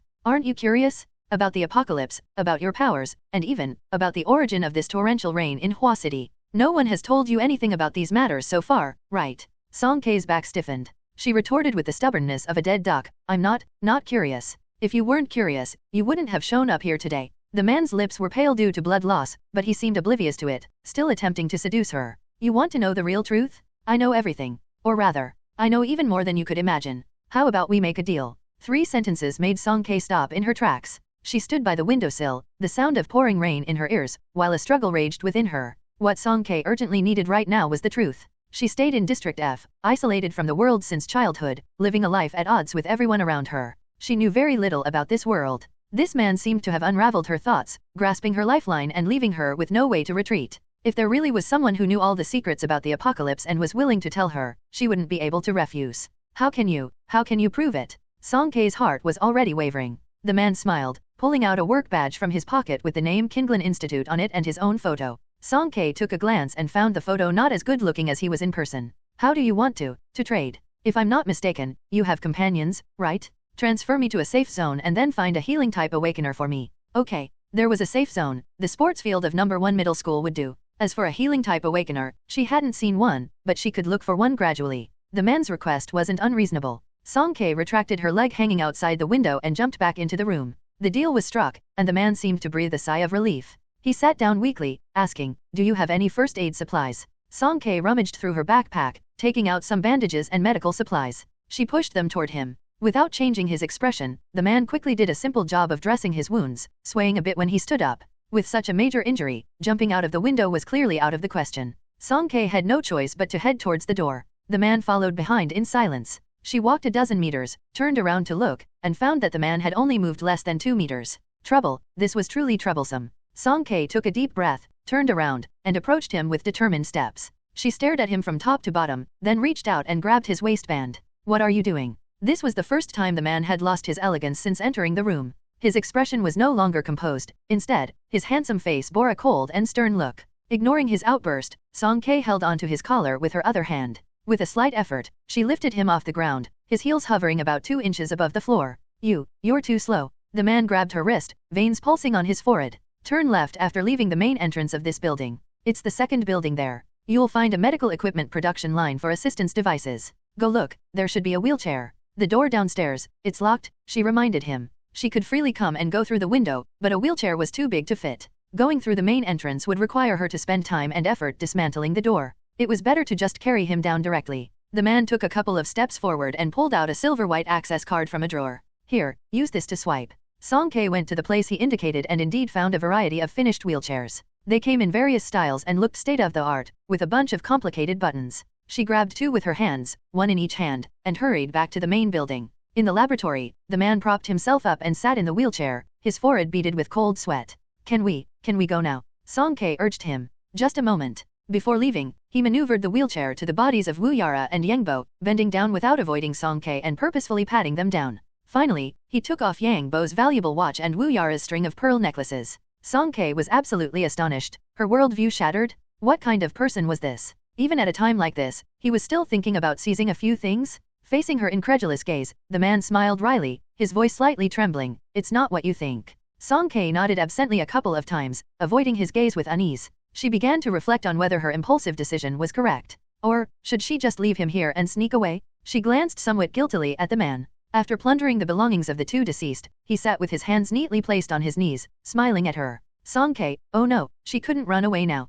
With a sigh, she resignedly walked towards the man. At the entrance of Chingsong Biotech, the majestic signboard stood tall and unwavering, like a silent witness to the bloodshed and conflict that had taken place here. Song Kei opened her umbrella, firmly shielding both of them. With one hand, she pushed the wheelchair and stepped into the endless rain curtain. The muggy sea breeze blew against them, instantly wetting the man's knees and her back. The pouring rain gradually swallowed their figures, leaving only faint traces of conversation in the air. "I forgot to ask earlier, what's your name?" "Song Kei, Kei. Song Kei? Quite cute. Not that? It's Song Kei. All right, got it, Song Kei. Hey, could you move the umbrella a bit over here? Don't just keep it to yourself. Also, my name is Zhuang Qinjian. Brother Zhang, someone is approaching," Zhang Hao said, his eyes fixed on the window as he promptly relayed the message to Zhang Rui. Zhang Rui had just finished counting the quantity of medicines when he heard this and looked up to the rain outside. Despite the continuing severe weather with thunder and rain, 2 figures emerged from the misty boundary between sky and earth. A slender girl held a massive iron umbrella, steady against the wind and rain, while using one hand to push a wheelchair with a young man leaning against it. As everyone squinted, trying to discern the identity of the newcomers, Zhang Rui had already opened the warehouse doors and dashed into the rain. "You're back." He ran a few steps to reach Song Kei, his gaze fixed solely on her figure. "You're not injured, right?" "No, that's good. Come in first. The rain outside is too heavy." Despite only having been outside for a short while, his hair and clothes were thoroughly wet. However, Zhang Rui seemed not to mind at all. In fact, he looked rather happy. And, of course, he was happy. This time, Song Ke hadn't disappeared, she had come back. Acknowledging him with a response, Song Ke closed the large umbrella and entered the warehouse with him. We've already found the fever-reducing medicine. As a precaution, we've also prepared some other prescription medicines to bring back. Zhang Rui explained the current situation to her. His attention shifted to the man sitting in the wheelchair, whom he had belatedly noticed. And this gentleman is…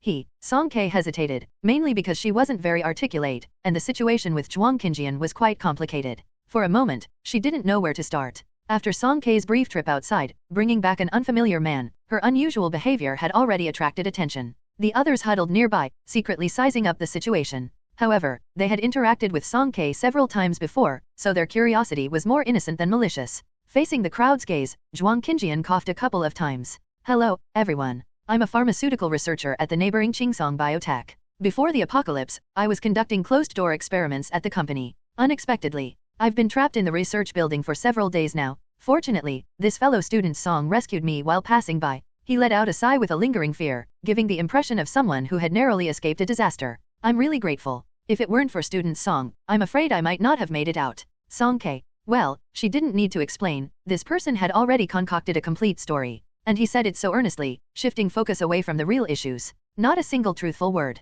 What pharmaceutical researcher? What closed-door experiments? At his place, experiments meant poking people's eyes with pens or splashing sulfuric acid on their faces, right? Song Ke grumbled inwardly, but outwardly, she maintained her composure and didn't expose him. Zhang Rui noticed the slight twitching of her expression and whispered, Song Ke, come over here for a moment. Song Ke followed him a few steps away from the crowd. Is this person truly someone you rescued from Qingsong Biotech? Yes. Though there were some discrepancies in the details, the outcome was indeed as such, without a doubt. You intend to take him back to the safe zone? Yes. Zhang Rui's brows gradually furrowed. Is that not okay? Song Ke asked in response. It's not that it's not possible, but Zhang Rui disliked discussing others behind their backs, so he had to hint subtly. Inside the safe zone, Teacher Su ensures fairness by distributing resources based on everyone's contributions. In a situation like his, where he relies solely on a wheelchair and has no physical strength, he might not receive any supplies or food. Indeed, a physically frail researcher who relied on a wheelchair and had no strength to contribute, and lacked any unique abilities to shine, what value could he bring to Su Liren?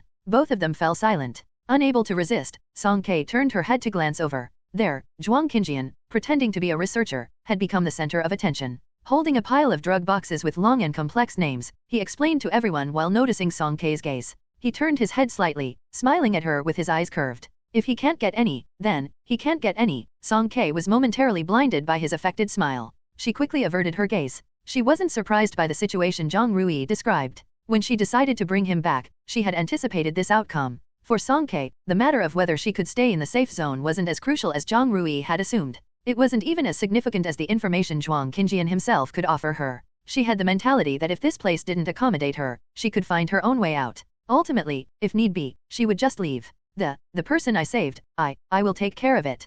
Zhang Rui's breathing suddenly became uneven. With some time left before the agreed return time, the group tidied up and planned to search the nearby areas again. The outskirts of Hua City were vast and sparsely populated, making the search for supplies extremely challenging. They had explored several places in a row, but the gains were meager. As the days of the apocalypse passed, fewer and fewer people were seen outside. The local residents had either fled to higher-level cities or hoarded supplies in their homes. With limited resources and no basic productive capacity, consumption continued unabated. Sooner or later, everything would run out. Kang Siqi walked and muttered in puzzlement, why do I feel like there are fewer zombies recently? Is it just me? Zhang Hao replied, it's not your imagination. The frequency of zombie appearances is indeed decreasing. No way, zombies are afraid of rain too. I don't know, logically they shouldn't be. Damn, where did the zombies go? The boys conversed up front, while Song Ke held the umbrella for Zhuang Qinjian and trailed behind them. The group was large, and it wasn't convenient for the two of them to communicate privately. They didn't have time for whispered conversations along the way. Finally finding a canned food factory, when the group dispersed to load supplies, Song Ke seized the opportunity.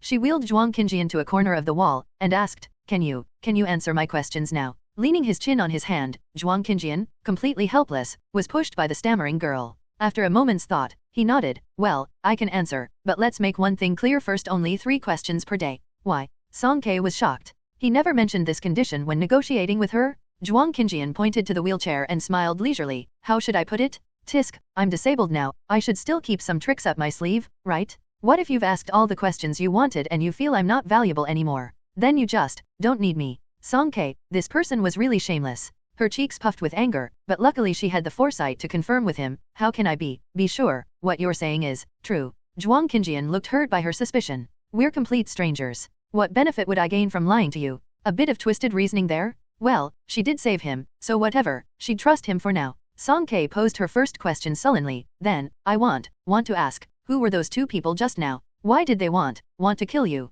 Zhuang Qinjian replied, you're talking about Wu Yara and Yangbo, right? I had a research finding that they cared deeply about. Hey, don't look at me with that kind of expression. I didn't steal it, and it's not theirs either. Well, strictly speaking, it belongs to Qinglan. But they've coveted this research finding for a long time. As for me, I wasn't willing to just hand it over. So, they got angry and came after me. What? Research finding? Song K pressed further. She couldn't completely trust Zhuang Qinjian. His background and appearance were too suspicious, and what kind of research finding could prompt two ability users to resort to killing, even going so far as to silence someone? Zhuang Qinjian raised his gaze and smiled playfully in response. Are you sure you want to ask? Explaining this finding will take more than a few days, and this would already count as your second question. No, it shouldn't. Song K's frustration grew. Shameless, this person was just shameless. Not getting the upper hand in the conversation and unable to outmaneuver him in wits, Song K was close to losing it. She swiftly wheeled the wheelchair in circles a few times and then, coincidentally, aimed it towards the direction of the main gate.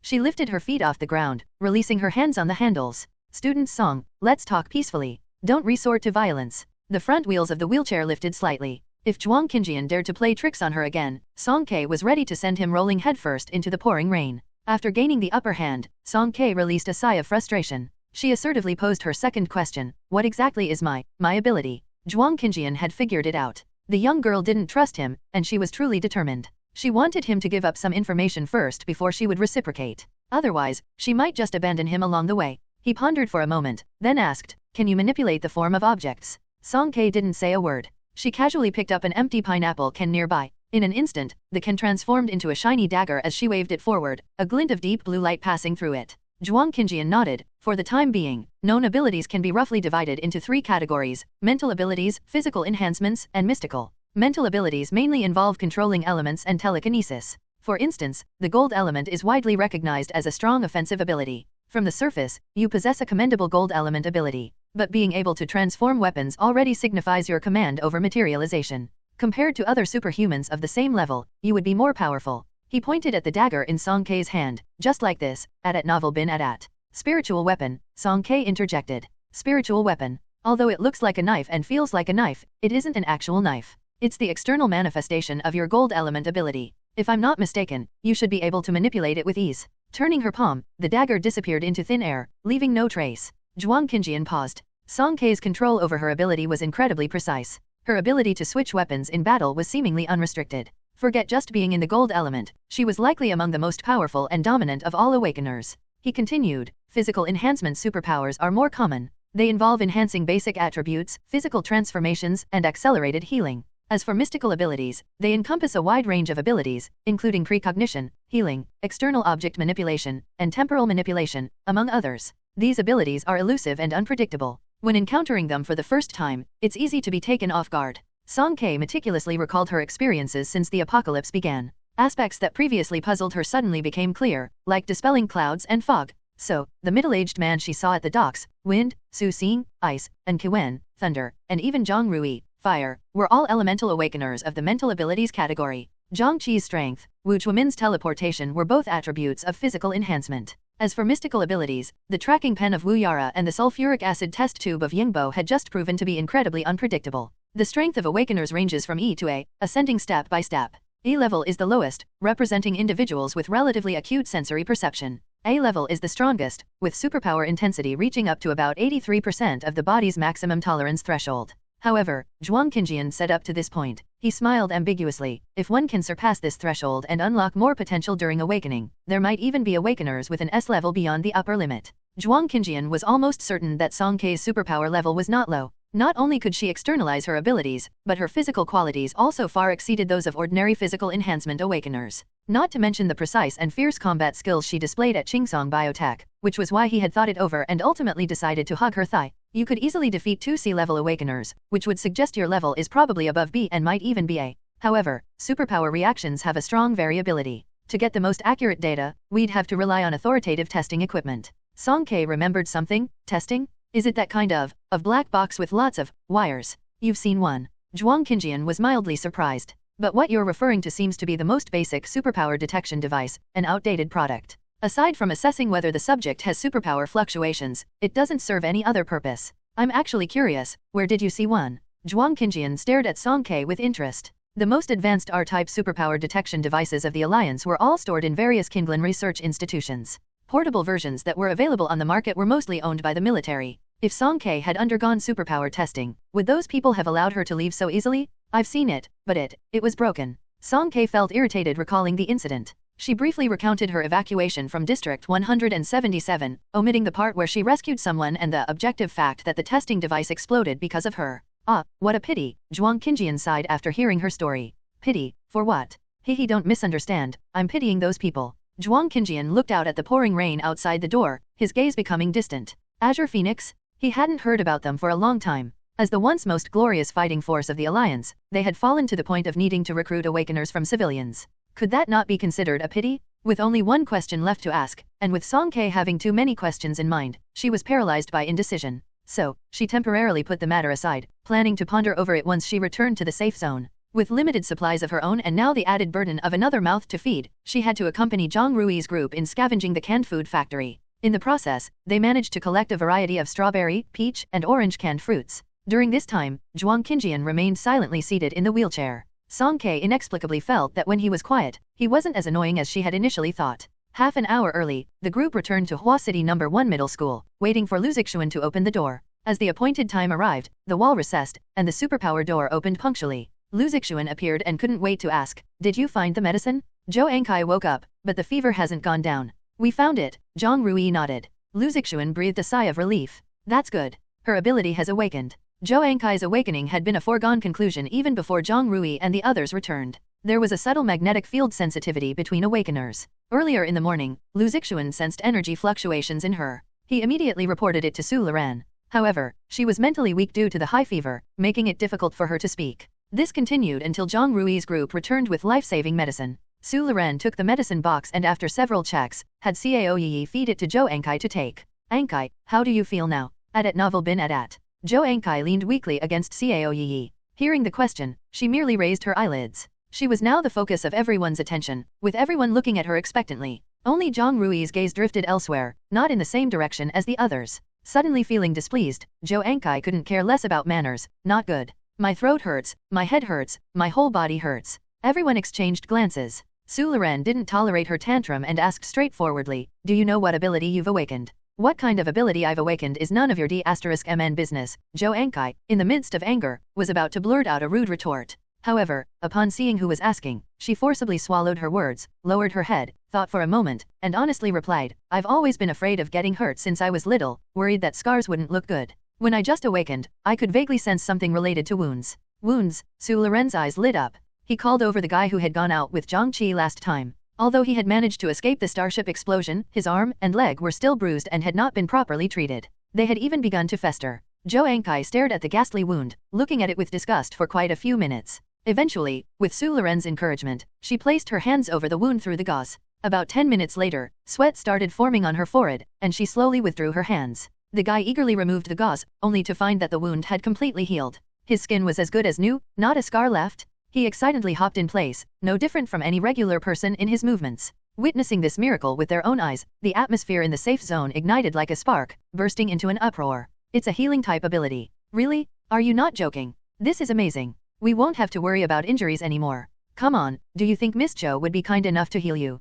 That's true. Got excited for nothing." Su Luran smiled gently and kindly advised Zhou Ankai to take her medicine on time, rest well, and then stood up to attend to other matters. Just as he did so, Zhang Rui walked over to him and whispered, "Mr. Su, Song K brought someone back." "Oh, who is it?" The delight on Su Luren's face hadn't faded yet, and he nodded unconcernedly. "I'll go take a look." When the others swarmed around Zhou Ankai, only Song K stood there like a wooden pole, rooted to her spot. Of course, Zhuang Qinjian, who fancied himself as the disabled person, also remained still, calmly watching the crowded scene. "Your classmate seems to have awakened. Don't you want to join the excitement?" "No, no need." "Oh, you don't want to see the excitement? Have you had a conflict with someone?" Is this person telepathic? How does he seem to know everything? Song K was speechless, poking at the wheelchair's wheel with the tip of her foot, making the wheelchair spin chaotically. Zhuang Qinjian in the wheelchair was affected by the chaos, and his perspective spun around, forced to face multiple directions. However, he didn't seem annoyed at all. He maintained his smile and continued teasing her. Really?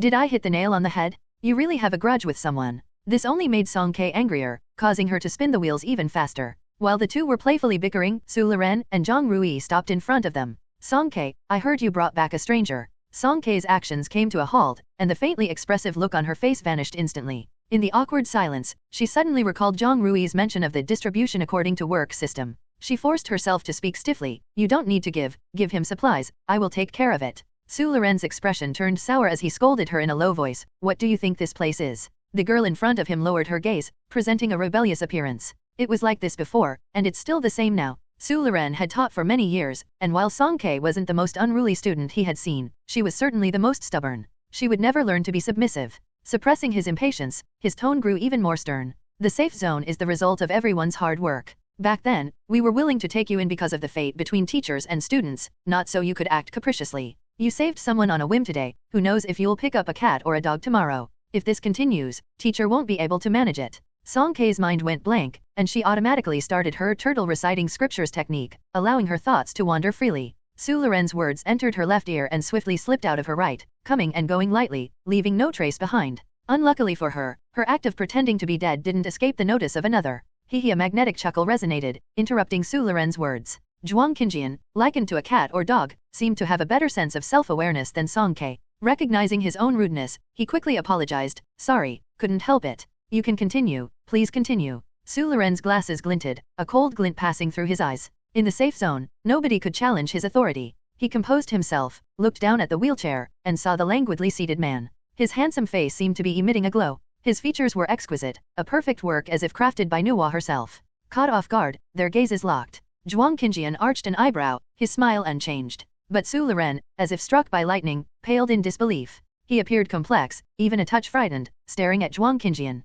Innocently and perplexedly, Zhuang Qinjian said, Mr. Su, are you okay? Su Liren gazed at him for a long time, not detecting anything unusual. He let out a suppressed breath. I'm fine. He then turned to look at Song K, his expression cold. Song K, you brought this person here, and we have no obligation to take care of him. You are responsible for him yourself. Furthermore, this is the last time. Zhang Rui quickly left a message, I'll find you later, and followed Su Liren as they left. Once they were far away, Song K asked in confusion, what's wrong with him? He was having a normal conversation and then suddenly collapsed. It's pretty unsettling. Maybe he had a sudden illness. Zhuang Qinjian looked at Su Liren's departing figure and smiled. Tian. Hugging someone's thigh, attaching yourself to someone powerful. Nuwa, the mother of humankind, the goddess of nature, order, fertility, and marriage. Song K stared at his smile, a chill running down her spine, and a row of goosebumps appeared on her arms. She recalled the ancient court dramas that Aiming enjoyed. Occasionally, when she had free time, she would catch a glimpse of them. The way Zhuang Qinjian smiled was just too similar to the beautiful and sinister main antagonist in those dramas. After the others had walked away, the corner where the two of them were located regained its quietness. Zhuang Qinjian suppressed the smile on his face, and his expression finally appeared somewhat normal. Since we have time now, tell me about the intricacies here. Intricacies? Song K was bewildered. The safety zone you brought me to, surely you can't know nothing about it. Of course, she wouldn't know nothing. On the first day she entered, she cleverly asked Tian Yi for information. Song K straightened her chest full of confidence. Go ahead and ask. What is the organizational structure and management model here? Who are the main leaders? How are the awakeners, as a scarce resource, allocated? Song K was taken aback for 2 seconds, hesitated, and shook her head. How is defense and patrolling arranged? What are the rules? Are there any taboos? Also, have you noticed any unusual places? Defense? Unusual. Song K continued shaking her head. She had no idea. Zhuang Qinjian couldn't continue his questioning. After a while, he helplessly rubbed his forehead. Student Song K, can I ask, what do you do every day? Eat, sleep, and fight zombies. So, not really using your brain, huh? Very well, perfectly reasonable, can't find any faults. Song K glanced at Zhuang Qinjian's expressionless face, guiltily fiddled with her fingers, and the next second she shouted, Tian Yi. It's okay, if she couldn't explain, there's someone who can. Tian Yi's ears were quite sharp. He heard her call from quite a distance and hurriedly ran over, bouncing. Hey, here I am. What's up? Song K pointed at Zhuang Qinjian. Can you tell him about the safety zone? Tian Yi had been curious about Zhuang Qinjian for a long time. He had wanted to approach him outside but didn't dare. Now that he had the chance, he immediately came over with enthusiasm. Brother Yan, can I call you Brother Yan? You were also saved by Song Ke, so we could consider it as having a deep connection, right? What do you want to know? I will definitely tell you everything. Zhuang Qinjian keenly caught the also in his words, gave Song Ke a slow, deliberate glance. Oh, the little girls in the wholesale business of saving lives, huh? After Song Ke passed the baton, she released her mental burden, lowered her head to rummage through her backpack, not noticing his gaze. Zhuang Qinjian also stopped looking at her, saying, I want to understand the personnel structure here. Let's start from the beginning. How did you all come here? Tianyi responded with an O and began talking about the origin of the safety zone. He recounted from the advent of the apocalypse, the first wave of zombie outbreaks, Su Liren leading them in a hurried retreat, and he continued all the way to the current situation. Zhuang Qinjian occasionally interrupted with questions he was particularly concerned about. Tianyi couldn't answer them all, but after some thought, he spoke for a long time. Song Ke, who was by the side, was getting bored. With one hand, she knocked and twisted, opening a can of orange slices. She buried her head in the can, her nose twitched, greedily sniffed, and then pulled out a spoon from her bag, happily stuffing it into her mouth. She quickly finished a can. So, the number of awakeners among you isn't large. After listening to Tianyi's account, Zhuang Qinjian quickly sensed the core issue. Yet, not counting Song Ke, there are currently 4, Zhang Rui, Lu Zixuan, Zhang Qi, O, and Zhou Ankai. 4. Zhuang Qinjian's expression shifted slightly. You mentioned a teacher named Su Liren. Didn't you say he's in charge? So, he's a regular person. Tianyi scratched his head. Teacher Su is a regular person. He teaches the first-year students and he's also the only teacher left in the safe zone. That's why everyone is willing to listen to him. Without him leading us these days, we probably wouldn't have survived. High school students aged 16 or 17 naturally had inherent trust and respect for teachers. Tianyi's thoughts were understandable. Zhuang Qinjian didn't comment and casually tapped the metal wheelchair with his slender finger joints. You said he's the only teacher left. Yes, initially, there was Teacher Wang, Teacher Chen, and Vice Principal Li, but they had accidents, so only Teacher Su remained. Zhuang Qinjian smiled very faintly. Whether he's a selfless dedicated teacher or a benevolent dictator in disguise, I'm afraid only by peeling away that layer of hypocrisy can one find out. His words were somewhat cryptic, and the only two in the audience didn't quite understand. Song Ke set down the empty can, burped softly, then opened another can of a different flavor and swallowed large mouthfuls. She was carefree, whether she understood or not, it didn't affect her focused eating. After discussing for nearly half an hour, Zhuang Qinjian had a basic understanding of how the safety zone operated. Tianyi also received a call from Kong Ziqi in the distance, asking him to quickly collect today's supplies. Before leaving, he remembered something. Oh, by the way, you probably don't know yet. Zhou Ankai awakened as a healing-type ability user. Song Ke's movement of stuffing a peach slice into her mouth suddenly froze. The fruit slipped off the spoon and landed with a soft plop on the ground. She didn't have time to feel sorry for it as she reflexively turned her head to look at Zhuang Qinjian's legs. Zhuang Qinjian supported his chin, sighing softly. I got lucky. At that time, there were two conditions for their deal. One was to bring him back to the safe zone, and the other was to find a healing-type ability user.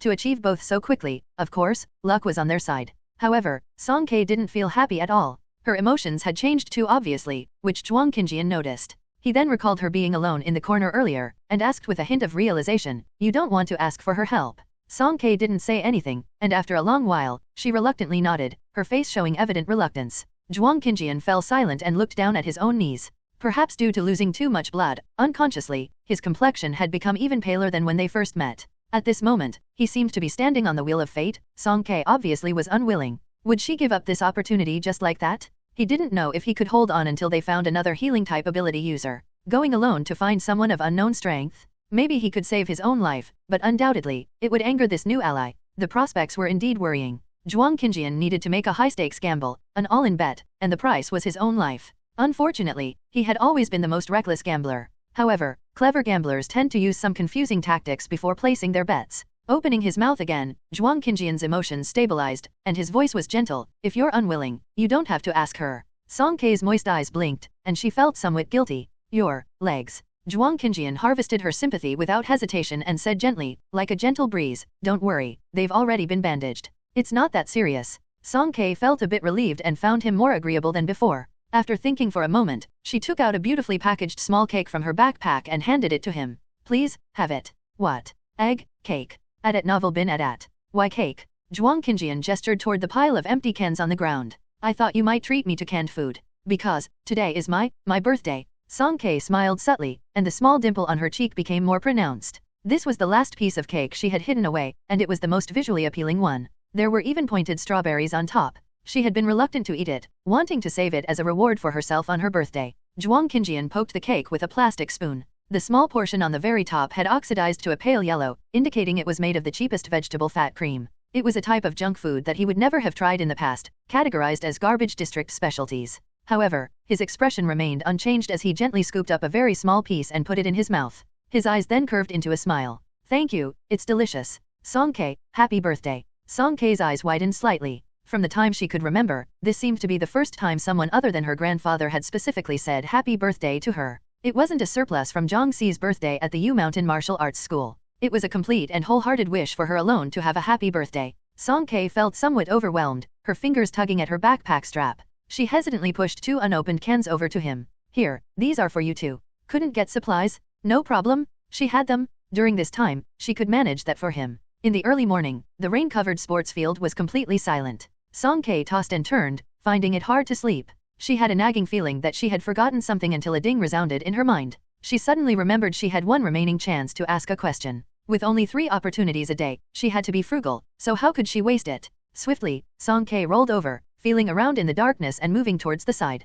Zhuang Qinjian was sleeping quietly, his hands neatly resting on his abdomen, and even his breath was light. Song Ke poked him, but he didn't respond. She tugged at his sleeve, only to encounter a damp chill. Song Ke was taken aback and crouched down to examine him closely. The nighttime lighting wasn't great, but her night vision was exceptional, allowing her to quickly make out the person before her. Zhuang Qinjian was covered in cold sweat, his face pallid. His jet black hair hung on his forehead, and he looked extremely unwell. He had been drenched in rain during the day, hadn't changed his clothes, and spent the night in the cold and wet. Now his wound had deteriorated rapidly, and he had lost consciousness. Song Ke rolled up his pant leg, and the white bandage was stained with a large patch of glaring red, like vividly blooming nirvana flowers. She gently pressed on the broken leg, and the fragmented bones were like mush, devoid of any support, completely contradicting what he had said about it not being that serious. The injury was even worse than she had imagined. Zhuang Qinjian. Song Ke urgently called his name while tapping his face. She applied a bit too much force, accidentally knocking his head askew. His handsome face had lost its vitality and slowly tilted to the side.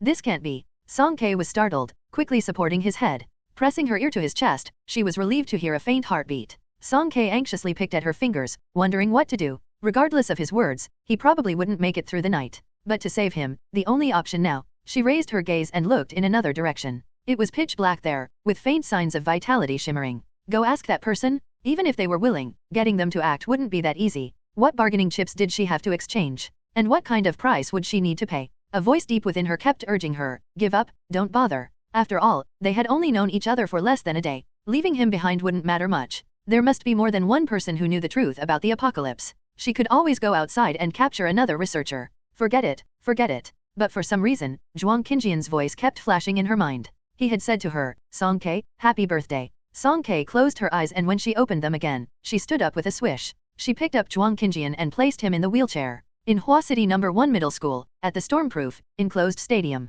a variety of objects formed piles resembling small mountains, filling the entire equipment room. Song Ke had only mentioned the need for materials, the more the better, without specifying any particular type.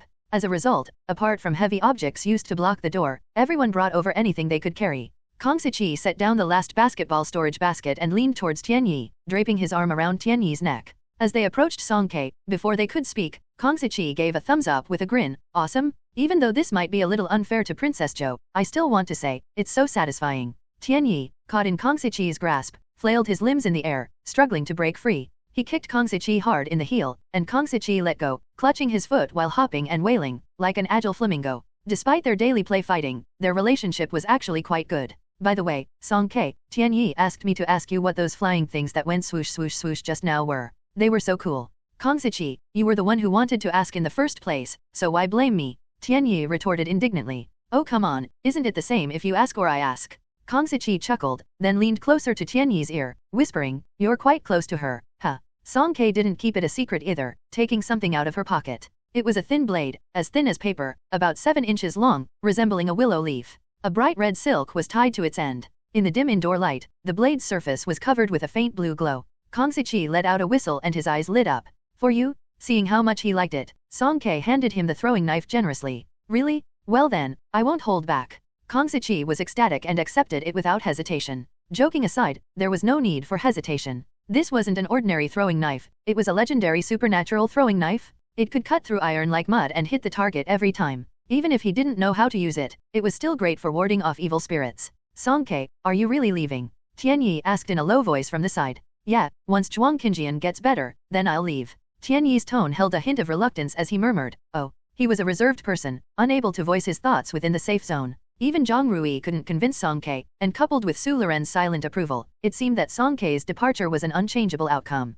After Kang Ziqi and Tianyi had moved the things, they closed the door and left, leaving only Song-K in the spacious equipment room. Faced with a room full of equipment, Song-K's expression turned focused. She placed her hand on the nearest metal rack, and in an instant, the rack nearly 2 meters high vanished on the spot, transforming into 3 brand new entrenching shovels. This process continued with the second and third items. Like a meticulously organized assembly line, a large number of standardized weapons lined up in perfect order under Song-K's guidance, revealing their imposing momentum. At the same time, connected to over 100 spiritual tools, Song-K accelerated the drainage of her abilities, and the immense spiritual energy gradually became insufficient, reaching its limit. With a thought, she severed her connection with this portion of energy. Almost instantly, Song-K realized that she had lost her connection with these spiritual tools. This was her first attempt at cutting off spiritual energy. She gazed at the entrenching shovels in her hands, pondered for a moment, and released her spiritual energy again. After a few seconds, the newly formed spiritual tools were destroyed and dissipated, but the spiritual energy within them didn't return to her body. After severing the connection, did the spiritual energy become unidirectional and unable to be retrieved? In this way, these spiritual tools no longer required her effort to sustain them. While their power might decrease, they would be more easily circulated. Song-K had left a safeguard. She discreetly marked each handle of the spiritual tools. Based on their natural rate of consumption, the energy within this batch of spiritual tools could last for about 2 to 3 years before depleting and causing the tools to shatter and vanish. 100 weapons. Although this wasn't her current limit to bear, the enormous energy consumption over a short period had still put a considerable burden on her. Counting the shimmering spiritual tools on the floor, Song-K slowly rested and drank water, recovering her exhausted mental energy.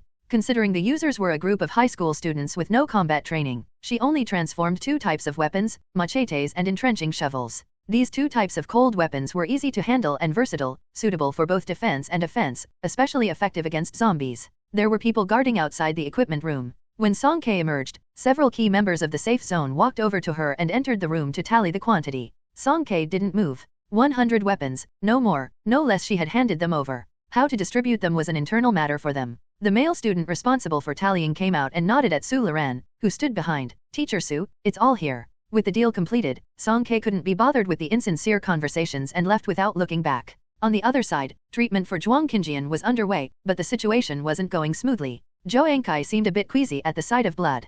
Zhuang Qinjian's broken leg was terrifyingly misshapen. Just looking at it made her turn pale, and she often had to stop to cover her mouth and rush to the side to vomit. Song-K brought over a stool, sat in front of her, and stared for a while. Unexpectedly, she grabbed Zhou Enkai's wrist, and Zhou Enkai tried to pull away instinctively. But Song-K's strength was too great. Her grip was as unyielding as steel claws. Just now, she had been intimidated by force. The tremble of fear from Song-K hadn't yet dissipated within her. Even though she was reluctant, she dared not confront this ominous figure recklessly. All she could do was put on a pretense of strength and ask, What do you want? Song-K's expression grew cold as she shifted her gaze to Zhuang Qinjian in the wheelchair. If you ignored his excessively pallid face, his features were still handsome, even at a time like this. However, from the knee down, his half-twisted, deformed leg ruined that perfection. Why is it like this? Perhaps her gaze was too terrifying. Zhou Enkai's teeth were chattering. I've already stopped the bleeding for him and tried to help the wound heal as much as possible. His leg, it can only be like this. To be honest, just keeping him alive is an achievement. From the surface, the wound on Zhuang Qinjian's right leg had indeed healed. However, when you touched it, it was soft and feeble. Inside, the broken bones were jagged and irregular, causing the lower leg to remain curled up. Did you do this on purpose? Zhou Enkai, overlooking her fear, stood up angrily. Song-K, stop spouting nonsense. This has nothing to do with me. His leg is broken like crushed ice. I'm not a doctor. How would I know how to set it? Besides, my spiritual energy was automatically absorbed when it came into contact with him. I couldn't control. Her words raced ahead of her thoughts, and she realized she had said too much, regretting it instantly as she bit her lip. Couldn't control her spiritual energy. Song-K keenly grasped the key point and formed a conclusion in her mind. It seemed that her ability was insufficient. She hadn't intentionally tampered with the treatment. Staying here any longer was pointless. Song-K arranged Zhuang Qinjian's pants, pushed his wheelchair, and prepared to leave. Zhou Enkai timidly chased after her from behind. I've already saved him. So when are you going to leave? Tomorrow, check on him again. Why should I? Song-K looked at her expressionlessly. In a space imperceptible to ordinary people, a domineering surge of spiritual energy swept forth like an overwhelming tide. Zhou Ankai's hair stood on end, and she quickly yielded. I understand. Asterisk. Zhuang Qinjian felt like he was traversing through a cold mist, surrounded by countless indistinct faces. They stared at him gloomily, closing in slowly and urgently, reaching out with pairs of hands to grab his legs, clutching his throat, covering his mouth, dragging him into an endless swamp, sinking together into oblivion. Just before suffocation, he suddenly opened his eyes. His vision gradually focused. Song Ke held a tissue in her hand, less than an inch away from his nose. Zhuang Qinjian's eyes turned icy, and his reflex made him want to wave her hand away. But he quickly realized this action contradicted the image he had crafted. He paused for a moment, then softened the corners of his eyes, crafting a feeble yet handsome smile. Song Ke didn't mind, and she hadn't even noticed his subtle change of expression. Seeing him awake, she tossed the tissue at him. Zhou Ankai has already treated you. How are you feeling now? Zhuang Qinjian lowered his head to look at his leg. The same oppressive feeling, like a bone abscess, returned. He soon sensed something was wrong. His entire right leg, from ankle to knee, felt as though it had been injected with a heavy dose of inferior anesthesia. Nerve cells were dead, meridians paralyzed, devoid of any sensation, and stiff like a crude prosthetic cast-off. Zhuang Qinjian's eyelashes quivered as he braced himself on the wheelchair, attempting to stand up. Clang, after losing a leg, maintaining balance became nearly impossible. He lost his center of gravity, tilting and crashing heavily to the ground. Worthless. He clenched his fist, silently spitting out the word in his heart. Enduring a whole day with his injured leg, Zhuang Qinjian was well aware that his situation was far from optimistic, requiring prompt treatment. Although he had taken a risk by betting his life, he was fairly confident that Song Ke would save him. As expected, he won the bet. However, he had overestimated Zhou Ankai's ability. This newly awakened healing-type ability user likely didn't even possess a D-level power. And what's more, she turned out to be an utter medical imbecile, merely focused on sewing up the surface of the skin, giving no thought to the underlying structure of flesh and bone.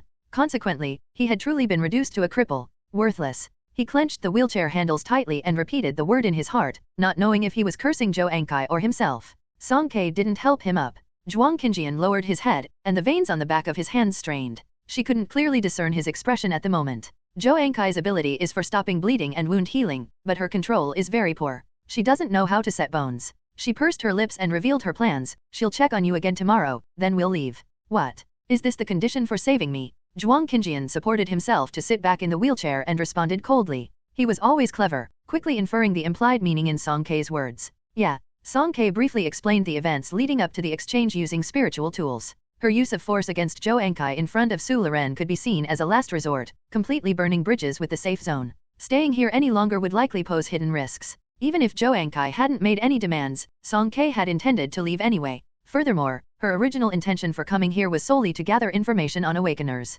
After encountering Zhuang Qinjian, these issues were essentially resolved for her. Before we leave, kill them? Zhuang Qinjian listened and lightly uttered these words at Novel bin Adat. His face carried a smile that wasn't quite a smile, and that casual bloodthirst from when they first met, the one that had led him to kill two people without a second thought, resurfaced. Kill them, and you won't have that much trouble. Go wherever you want, no one can order you around. Song Ke stared at him, not saying a word. Their gazes clashed, neither of them looking away first. As seconds ticked by, Zhuang Qinjian gradually subdued his smile. Just kidding, he leaned back against the wheelchair, returning to his lazy state. Those sharp edges of his presence seemed to have been but a fleeting illusion, concealed away. I just didn't expect you to be so unwelcome. This person's mood swings were too rapid. Song Ke couldn't be sure whether he had truly harbored murderous intent in that instant. Standing still for several seconds and seeing no abnormality, Song Ke pulled out a new blanket from her bag and covered his legs. Your leg, I will heal it. Zhuang Qinjian lowered his gaze and glanced at her, allowing her actions. It's not that simple.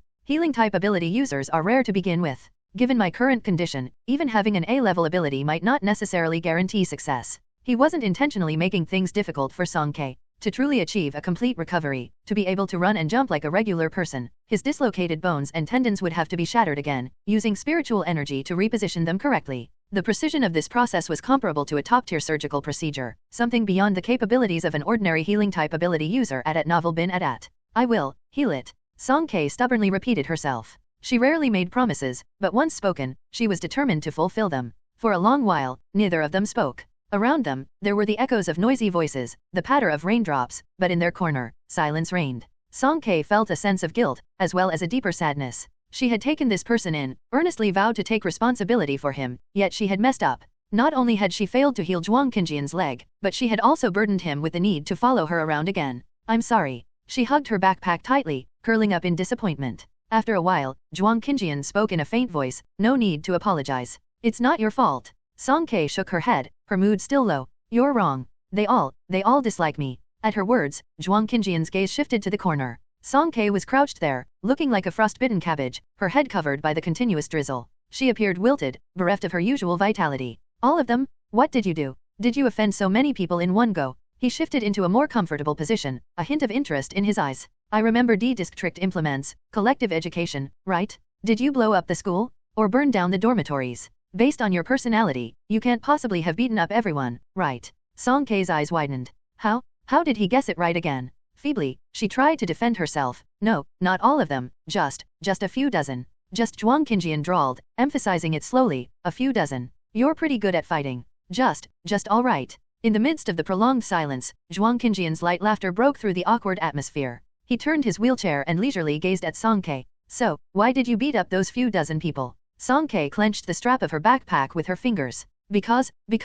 Her voice grew smaller, and she trailed off mid-sentence. After waiting for a response for a while, Zhuang Qinjian's patience remained, his slender fingers tapping the wheelchair in succession. Lowering and then lifting his gaze, in the blink of an eye, his expression had shifted to a different one. Let me guess, our classmate Song here is so kind-hearted that it must be those people's fault, right? Song Kei abruptly raised her head, revealing two round, gleaming eyes from behind her backpack. She stared directly at him. With a smile in his eyes and an air of certainty, Zhuang Qinjian said nothing. He seemed to completely trust her. The taut strings in Song Kei's heart loosened inexplicably. After carefully considering it, she realized there wasn't much she couldn't say. Slowly, she began to speak. I used to go to school in Hua City. This was the first time she had proactively shared that part of her past with someone. Perhaps enough time had passed, and the feelings associated with that time had become distant. As she spoke, Song Kei unexpectedly felt a sense of calm. 3 years ago, the Alliance introduced a new compulsory education law, merging the junior and senior high school systems into a 5-year program and reallocating teaching resources across different regions. At that time, Song Ziwen was already critically ill, yet he clung to life and, with the help of old Cheng's connections, secured a spot for Song Kei to enroll in school. This gave Song Kei, who had always been confined at home, the opportunity to attend school. For Song Kei, who had been isolated from society since childhood, going to school was a completely novel experience. And so, with great excitement, she came to Hua City. Hua City, the 99 district, was a D-grade renowned city, and number 1 middle school was the school with the highest enrollment in the newly established educational system within the district. Song Kei, the country bumpkin from F177 district, was like a drop of water in the ocean, attracting no one's attention. She was an inconspicuous figure in her class, her test scores consistently falling in the bottom 5. Because of her natural stutter, slow speech, and poor expression, she didn't have much interaction with her classmates. However, Song Kei was content with this life. She attended school in Hua City during the week and traveled to Yu Mountain, E166 district, for martial arts practice on the weekends. Unlike between F and D district, transportation between D and E districts was relatively normal, and the costs weren't high. And so, just like that, by the end of the first semester, Song Kei's peaceful life was disrupted. At the end of June, during the scorching summer afternoon, after finishing her meal, Song Kei passed by the outdoor basketball court. The deafening cheers and shouts from the court attracted her attention, prompting her to turn her head. Right at that moment, a nimble figure flashed by her. Running, turning, skillfully dribbling the ball, followed by a high jump dunk. The young man wore an oversized white basketball jersey, like a soaring white seagull, his single hand gripping the rim for several seconds before landing gracefully, exuding confidence. Song Kei opened her mouth and muttered to herself. She couldn't fathom the point of this activity where a group of people fought over a ball. However, a sudden realization dawned on her as she observed the young man's footwork. This fancy footwork must be what her master often referred to as chickens die from too many moves. It looked good but was riddled with flaws. Placed in an actual combat situation, she could swiftly find 100 ways to counter it. Unconsciously, she stopped in her tracks, her gaze fixed on the basketball court. A basketball rolled to her feet, and the youth in white stood in backlighting beneath the hoop.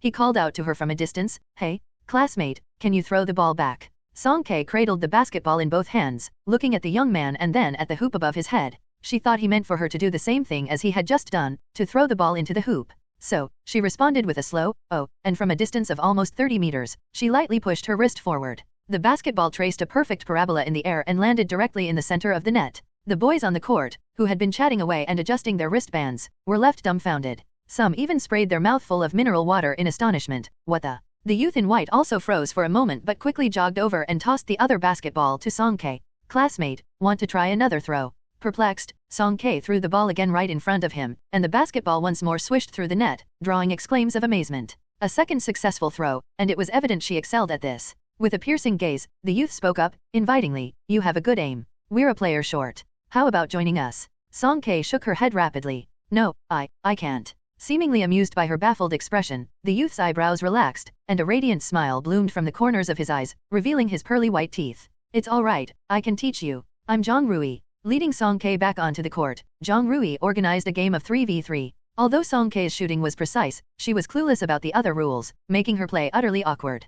Patiently, Zhang Rui explained the rules repeatedly, continuously fed her the ball as he backpedaled and ran, and the warm sunlight generously embraced him, even favoring him with its sweat. When the game ended, Song Kei had transformed from a mere rookie into a long-range marksmanship wizard who could hit her target accurately from half the court away. Their opponents lay scattered on the ground, gasping for breath and begging for mercy. Zhang Rui stood at the heart of the crowd, shining radiantly. He spun the ball in one hand, his sword-like eyebrows and starry eyes exuding a triumphant and carefree smile. Idle on the sidelines, Song Kei hadn't even broken a sweat. Not enjoyable, she evaluated inwardly. She thought this would be the end of it. She didn't even remember Zhang Rui's name. However, the next day during the break, as the teacher walked out of the classroom, someone boldly tapped on her desk from outside the window. Song Kei looked up, and Zhang Rui had both hands resting on the windowsill, his expressive eyebrows arched. Little Junior, want to play basketball together this weekend? Song Kei shook her head. No, I have something to do. All right then. Let's make plans for next time. Zhang Rui didn't dwell on it, waved casually at her, and before leaving, reached in and placed a bottle of chilled milk on her desk.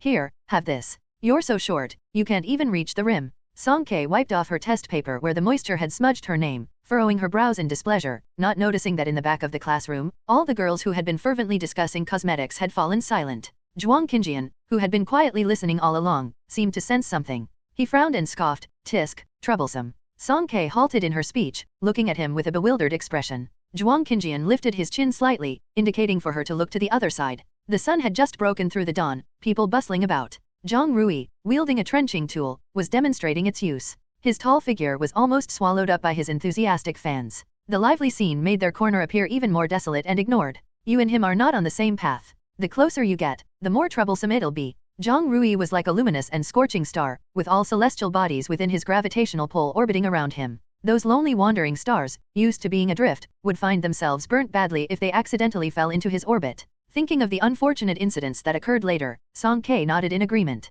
Yeah, troublesome. Meeting Zhang Rui marked the beginning of disaster for Song Kei. To the girls at No. 1 middle school, Zhang Rui was the unattainable North Star, the little prince of the Rose Stars, an existence that could only be hoped for but not obtained. As for Song Kei, who had the fortune of catching his gaze a few times, she became nothing more than a pile of filthy mud at the feet of the gods. At the start of a new week, Song Kei clearly felt malice coming from all directions. Dead snakes and mice were stuffed into her desk, her handed-in papers were frequently soaked in ink for no reason, and her backpack, left on her seat one moment, would inexplicably vanish the next, only to turn up in the washbasin of the restroom. Although the Alliance's anti-B*lying law had been in place for years, it was as good as non-existent in the remote D-level city of Hua City. At the time, Song Kei had no idea what B*lying meant, nor did she understand the magnitude of the harm caused when evil was amplified. During that period, Song Ziwen eventually succumbed to illness, leaving Song Kei an orphan. She had no one to vent her grievances to and no one to help her unravel why she was being treated this way. Before his passing, Song Ziwen had admonished her not to stand out in Hua City, not to act recklessly, and especially not to casually resort to violence against ordinary people.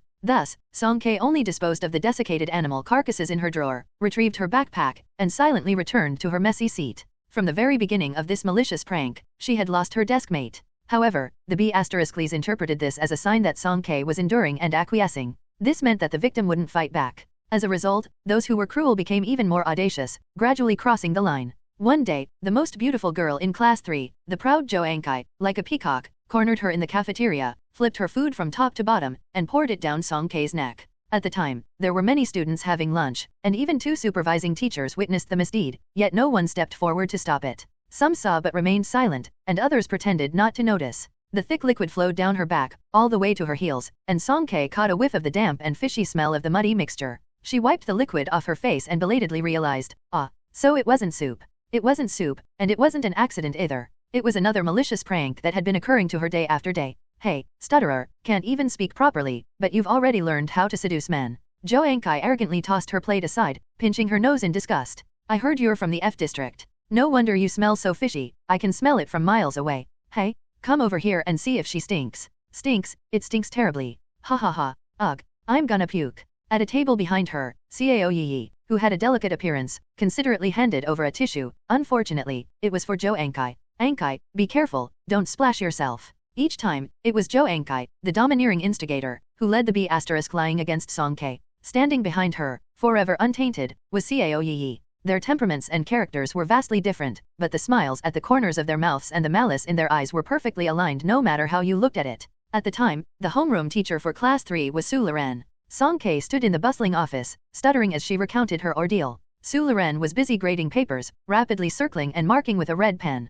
When she finally managed to finish speaking, it took a while before he seemed to extricate himself from his busy state. He pushed up his glasses and said, "Our class is about to conduct evaluations. Teacher thinks that it's better to avoid unnecessary trouble. It's best to resolve these minor conflicts among classmates. I believe you can reconcile, right? Moreover, have you ever considered why others are fine, but it's only you who's facing all of this? Sometimes, we shouldn't just blame others. We also need to reflect on ourselves." But Song K couldn't do it. No matter who she faced, whether it was cold sneers or the constant barrage of pranks, she couldn't reconcile. She only felt stifled, and going to school was no longer a happy affair for her. Now, people in her class were talking to her, but unfortunately, it was all insults and curses. Zhang Rui still occasionally came to find Song K, bringing her snacks and inviting her to play. Because of her frequent absence, he complained a few words. He had no idea about Song K's experiences in the class. He remained the same carefree, radiant campus idol. At first, Song K didn't understand the source of the hostility around her. But as Zhang Rui's visits became more frequent, even she, as foolish as she was, could sense that this person was the cause of her troubles.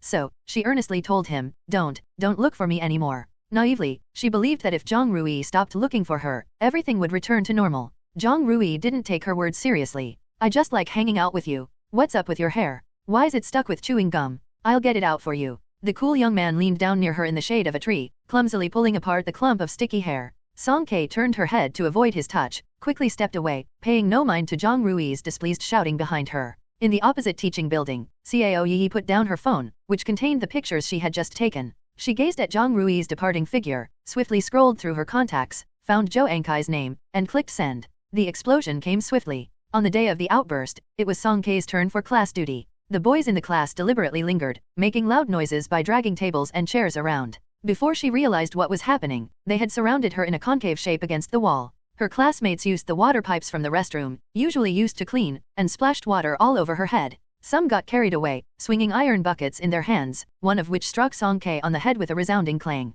The classroom fell silent for an instant, followed by nonchalant laughter as if nothing had happened. The high-pressure water flow prevented Song K from opening her eyes and completely washed away her patience, making her increasingly aware. Grandfather had said that she should get along well with her classmates at school. She had tried, but unfortunately, she hadn't succeeded. But her master had also taught her an eye for an eye. If someone hit her, she had to hit back, and this, she could do. Song K kicked over the desk in front of her. She didn't think she was being overly harsh. She was merely giving back what others had done to her. However, when she poured the filthy water onto Jo Ankai and Cao Yi's heads, the group of boys seemed to be collectively possessed. They all twisted their expressions and charged towards her. Song K hooked the mop with her toe, and the dirty cloth slapped their faces, smearing them forcefully. Her actions were measured, she didn't even break anyone's limbs. However, this group of 14 or 15-year-olds lacked exercise, and after a few moments, they were defeated. What Song K couldn't understand, especially, was that she was just returning the favor, yet now these tormentors were writhing on the ground, crying and wailing in pain. Hadn't they ever thought that others might suffer just like they did? The commotion caused by the brawl in Class 3 was too intense. Even people from other floors came running to watch. The front door, the back door, and the corridors were filled with onlookers, hecklers, gossips, and rumors flew like wings, spreading everywhere. Zhang Rui was the first to receive the news. He rushed over in a state of anxiety, and upon entering the classroom, he was shocked by the chaotic scene of people sprawled all over the floor. Jo Ankai was lying amidst a pile of trash, her school uniform skirt covered in scraps and dirt. She was calling his name while sobbing uncontrollably. Cao Yi's braids were undone, and she timidly hid behind Zhang Rui, gently gripping the hem of his school uniform. "Senior, please stop Song K. She's hurt many students. Ankai's father has already informed the principal. If this goes on, she'll be expelled." At Novel bin at. Zhang Rui's full attention was focused on another person, and he didn't notice Cao Yi's small movements. He bypassed her and approached Song K with a stern face. "Stop." Zhang Rui grabbed the mop, which still dripped dirty water, and his expression turned icy. "Do you know the consequences of starting a fight?" Stubbornly, Song K glared at him, neither nodding nor shaking her head. Zhang Rui felt a headache coming on. He lowered his voice. "You've hurt people. Apologize first." With teary eyes, Song K stubbornly resisted. "No, Suddenly, cries of surprise came from outside the classroom. Mr. Su is here. The principal and the dean of discipline are here too. Zhang Rui grew increasingly anxious. With a strong pull, he tried to take the mop from Song Kei's hand. Listen to me. No matter the reason, fighting with classmates is wrong. Wait for the teachers to come, apologize first, and then. With reddened eyes, Song Kei pushed forward. Caught off guard, Zhang Rui, along with the mop, was pushed a few meters away. The back of his head hit the wall hard, and the iron hook hanging on the mop hit his eyebrow, cutting open a gash that immediately started bleeding profusely. Time seemed to stand still, and everything around them fell silent, so quiet that it felt like one could hear the sound of blood drops falling. Cao Yi's face paled. Ignoring Zhou Ankai, who had fallen to the ground, she rushed to Zhang Rui's side in a flurry, using tissues to cover his wound. Amidst the chaos, the stern-looking dean of discipline rushed in first, his breath heavy as he shouted, "Stop it all!" Following him was the displeased Su Loren. The class teacher of Class 3 stared at the whole scene, realizing that any hope of this year's awards was gone. His gaze landed on the only one standing, Song Kei, his expression cold as a knife. Zhang Rui's head was spinning, his ears ringing with screams and exclamations. Through his bloodied, blurred vision, he saw Song Kei's lips move slightly, whispering something. Then, she climbed over a windowsill and ran away. As the white light and ringing gradually faded, Zhang Rui belatedly realized what Song Kei had said, "You're just like them." Zhuang Qinjian fell silent for a while after listening to the story. He knew that Song Kei's willingness to share these things wasn't because she harbored resentment or sought comfort. The girl was strong physically and rather straightforward in her thinking. It was highly likely that, seeing him with a crippled leg, she decided to tell a more distressing story to ease his mind a bit. "So you just ran away like that?" he asked. "Yeah." From that day on, Song Kei had returned to F177 district and had since refused to go outside. Oddly enough, neither Zhou Ankai nor the school authorities bothered her afterward.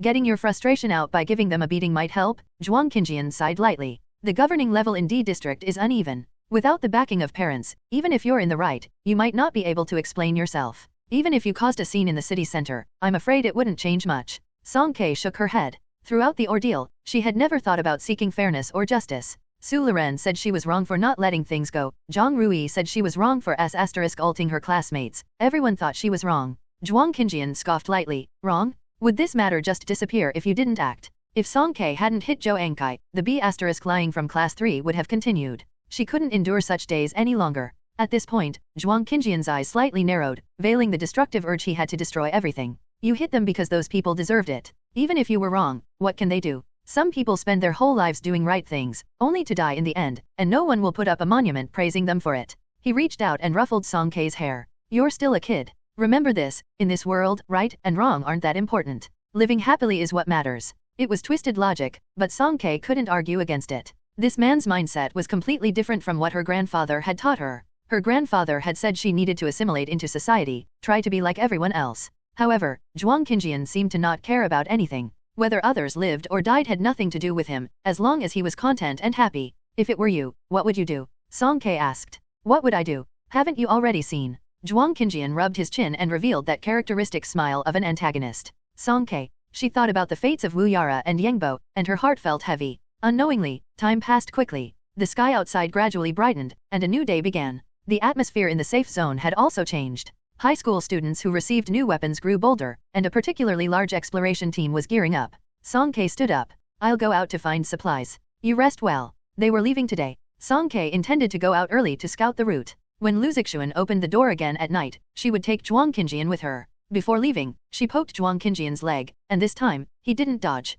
Remember, go check again. Zhuang Qinjian didn't promise. Instead, he stared at Song Kei, his eyes filled with sorrow. What's wrong? I'm wondering, you won't just leave me here, will you? Song Kei rolled her eyes internally, thinking only someone like you could come up with this. I'll come back and pick you up. Zhuang Qinjian saw her off, much like a worried wife seeing off her husband. He leaned against his wheelchair, waving with a bright smile. Remember to come back early. I'll be waiting for you, Song Kei. There was something oddly strange about it. In a grand procession, Song Kei followed behind, as usual, keeping her distance from the others, appearing isolated and detached. She carried the massive spiritual weapon umbrella with her again. After everyone had left, Zhuang Qinjian returned to his corner and took out Yangbo's wristwatch from his pocket. He lowered his gaze and examined it for a moment, then with a slight movement of his finger, seemingly imperceptible, a new set of clean clothes appeared out of thin air. After changing clothes, he checked the wristwatch and the necklace again. Yangbo's watch contained only clothes and food, nothing out of the ordinary. However, in Wu Yara's necklace, Zhuang Qinjian discovered something unexpected.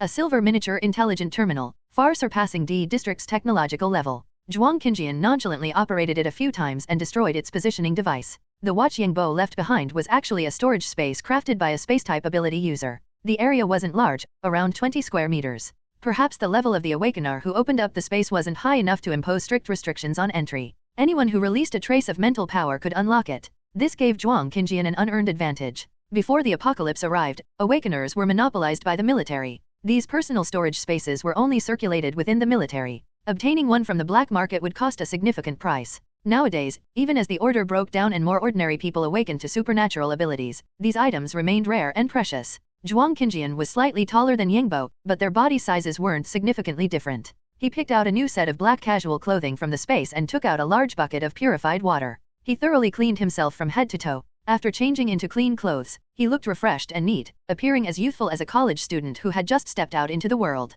Song Ke was not around, and the overly familiar chubby guy Tianyi had also gone out with the main group. The remaining people were all strangers to Zhuang Qinjian. However, he didn't feel the slightest discomfort or unease. He strolled around the safe zone as if on a holiday, manipulating the wheelchair to survey the entire area at his leisure. In his view, this place was not suitable for long-term stay. Although there was still some stored water in the washroom, at the current consumption rate, it would run out within 3 days. Yet, this wasn't the biggest issue. The safe zone had a fatal flaw: there were too many wastes here. Wastes referred to those who lacked the courage to venture outside, unwilling to use their brains to find solutions. They spent their days whimpering in corners while consuming a significant amount of resources. Of course, this category also included him, the disabled person, Zhuang Qinjian self-deprecatingly thought. He didn't believe that Teacher Su was so kind-hearted. At least, he hadn't noticed any dazzling halo above the person's head like a saint. Su Liren must have his own motives for keeping these wastes. The metal wheelchair smoothly glided over the ground and soon entered the inner circle of the safe zone. Upon hearing the commotion, Zhou Ankai and Cao Yi both looked up and then visibly froze. Zhou Ankai was someone who focused on appearances. With the poor early morning lighting and being agitated by Song Ke, she hadn't really looked at Zhuang Qinjian before. But now, Zhuang Qinjian appeared clean and tidy. Facing his smiling eyes head-on, she realized that this young man was unusually good-looking. Regrettably, Zhou Ankai pouted. He was brought by Song Ke. Cao Yi waved gently with warmth and smiled at him. "Hey, how are you?" "Hello," Zhuang Qinjian replied with a calm expression at novel bin at. However, Cao Yi seemed genuinely concerned about him. After a moment, she sighed softly. "Song Ke is usually careless. You should take care of yourself. By the way, have you known each other for a long time?" She had taken care of Zhou Ankai yesterday and hadn't gone out with Zhang Rui and the others. She only heard that Song Ke was the one who discovered him and brought him back when he was seriously injured. As for the exact relationship between the two, no one was clear about it, so she skillfully phrased her question. Zhuang Qinjian smiled quietly and replied in line with her intentions. "No, we just met yesterday. We're not that familiar." "I see," Cao Yi mused, adjusting her hair thoughtfully. "There's something I don't know if I should say." "Please go ahead. You probably don't know this. Yesterday, Song Ke angered Teacher Su quite a bit. That's why she was kicked out. If she hadn't caused so much trouble and dragged you into it, maybe you could have stayed here to recover." "Oh," Cao Yi realized she had slipped up and bit her lip in frustration. "I wasn't intentionally speaking ill of Song Ke. I just think you have the right to know the truth. She might have her reasons. You shouldn't argue with her." "Ah, well, I should have kept quiet. I just felt it wasn't quite right." Zhuang Qinjian gazed at the person in front of him silently, appreciating her clumsy acting. Even though his golden thigh, classmate Song, was a bit simple-minded, her intuition was accurate. The Cao Yi, with her overflowing tea aroma, indeed wasn't a good person. He lightly tapped his fingers on the wheelchair, his deep and magnetic voice carrying hidden meaning. "So, that's the situation. I knew we were doing fine, so why suddenly leave?" "Thanks for telling me." Cao Yi shook her head. "You don't have to thank me. I only told you because I consider you a friend." Zhuang Qinjian supported his chin and smiled. "Since that's the case, how about you think of a way to help me stay?" Cao Yi stammered. "Huh. Song Ke is too fierce. I can't handle her. You seem nice to me, gentle and kind-hearted. Help me figure out a way to stay and recover. I'll repay you." Zhuang Qinjian blinked at her, displaying a deeply affectionate look full of unspoken emotions. Cao Yi nearly choked on her own saliva. What could she possibly do? Why was this guy so shameless? He was acting like he deserved to be taken care of without a hint of embarrassment. Cao Yi awkwardly responded. You're not serious, are you?" Zhuang Qinjian looked surprised. "I'm not joking. You care about me so much and consider my feelings. I thought maybe you." His face was full of accusations as his beautiful peach blossom eyes drooped sadly, and he covered his mouth in a heartbroken manner. "You didn't need to tell me. But now that I know the truth, can you really watch me go to my death? How can you claim to care about me while not taking responsibility? I find you quite frightening." Cao Yi hesitated, at a loss for words. "What do you call lifting a stone only to drop it on your own foot? What do you call stealing a chicken but losing the rice?" She just wanted to sow discord between this guy and Song Ke, making sure Song Ke wouldn't feel at ease even after leaving. Yet, what kind of weirdo was this person? How did he manage to turn everything around and make her seem like a terrible criminal? No, blame it on Song K if you must. Why is this being pinned on me? Cao Yi rarely found herself at a loss for words. She quickly tugged on the sleeve of the person next to her, attempting to change the topic. Ayan, Ankai, aren't you still going to examine him? Maybe you should do it now. While the two were engaged in a tea-making showdown, Jo Ankai had remained silent on the side. She supported her head, looking quite uncomfortable. Hearing Cao Yi call her, she could only weakly say, fine, let's hurry up. I'm not feeling great. After speaking, she stood up impatiently and reached out to touch Zhuang Qinjian's leg. Zhuang Qinjian abruptly maneuvered the wheelchair with a sharp turn, evading Jo Ankai's touch. His left hand's finger joints twitched nervously, and a flash of icy killing intent seemed to pass through the air. No need. His evasive movement was quite sudden, and his disgusted expression was evident. Cao Yi, however, didn't notice anything unusual because Jo Ankai stumbled forward a few steps, and then turned pale and fainted.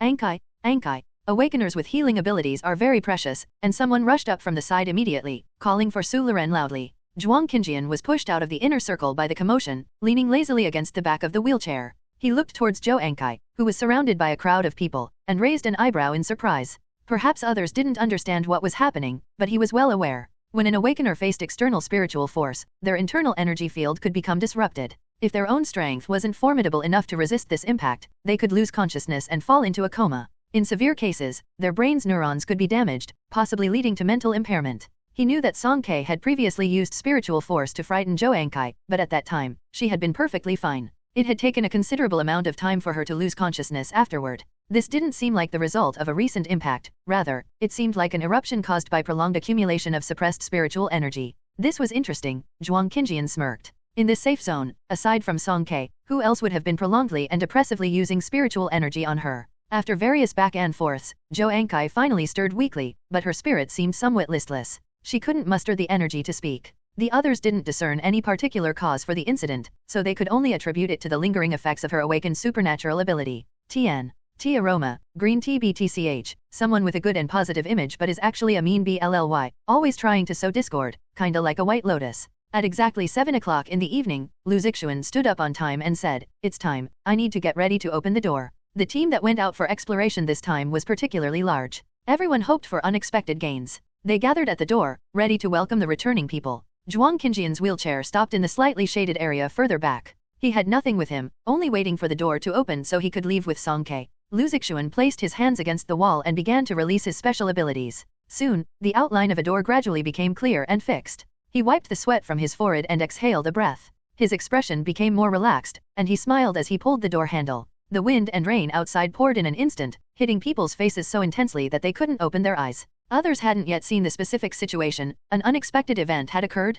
A burst of crimson flames shot up into the sky, sweeping sideways, forcing the people inside the door to retreat continuously. In the next second, they smelled the strange scent of burned protein, followed by the eerie sound of crackling and rubbing. Zhang Rui's loud shout was caught in the midst of the raging storm. The door is open. Hurry inside. Everyone, step back. A thunderous roar came from the sky, illuminating a large open space outside the door. Lu Zixuan, closest to the door, looked dazed. In his retinas, there was an endless and densely packed tidal wave, along with countless pairs of gray-white unsettling pupils. One by one, disheveled figures rolled in. Zhang Qi, Zhang Hao, Zhang Rui. Finally, at the forefront, was Song K. The artifact umbrella in her hand was fully open, with menacing spikes raised on it. The sound of impact echoed, and the umbrella surface kept bearing weight, pressing down again. The noise wasn't the rain, it was the sound of thousands upon thousands of living things hitting it. Some fish that slipped from the net crawled in through the gaps in the door, swiftly making their way inside. Zhang Rui cracked his whip, flipping over a section, but a few still managed to rush into the crowd.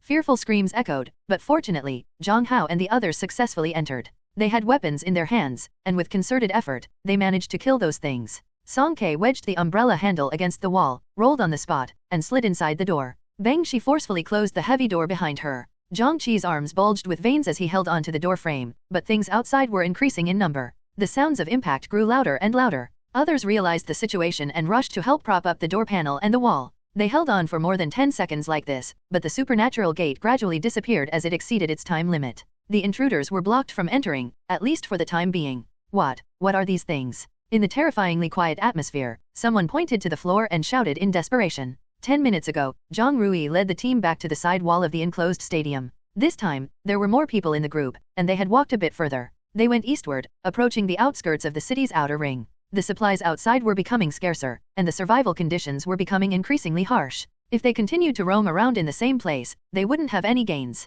Fortunately, from yesterday to today, they hadn't encountered hordes of zombies. This heavy rain seemed to make them disappear. The safety of going outside had improved significantly. The team members were wearing raincoats, resting against the corner of the wall, either sitting or standing, chatting and waiting for Luzixuan to open the door. Several boys had a particularly positive attitude. They were shooting vlogs at the corner, saying that they would post them on social platforms after they were safe. They were sure to gain a lot of views. The heavy artifact umbrella covered most of Song Kei's figure. She had a pen in her mouth and was at a loss while looking at the spread-out city map. Her geography had always been poor, and now, apart from the cardinal directions and a few circular traffic networks, she couldn't make sense of anything. Zhang Rui approached her gently and said in a low voice, "Before the network went down, I saved the locations of nearby shelters. Should I send it to you?" "No need," Song Kei refused. She didn't plan to take Zhuang Qinjian to crowded places, and besides, she didn't have a phone. "Thank you." Zhang Rui fell silent. His hair and face were wet, like a wet dog, pitiable and stubborn. Song Kei glanced at him and tilted the umbrella to cover his head.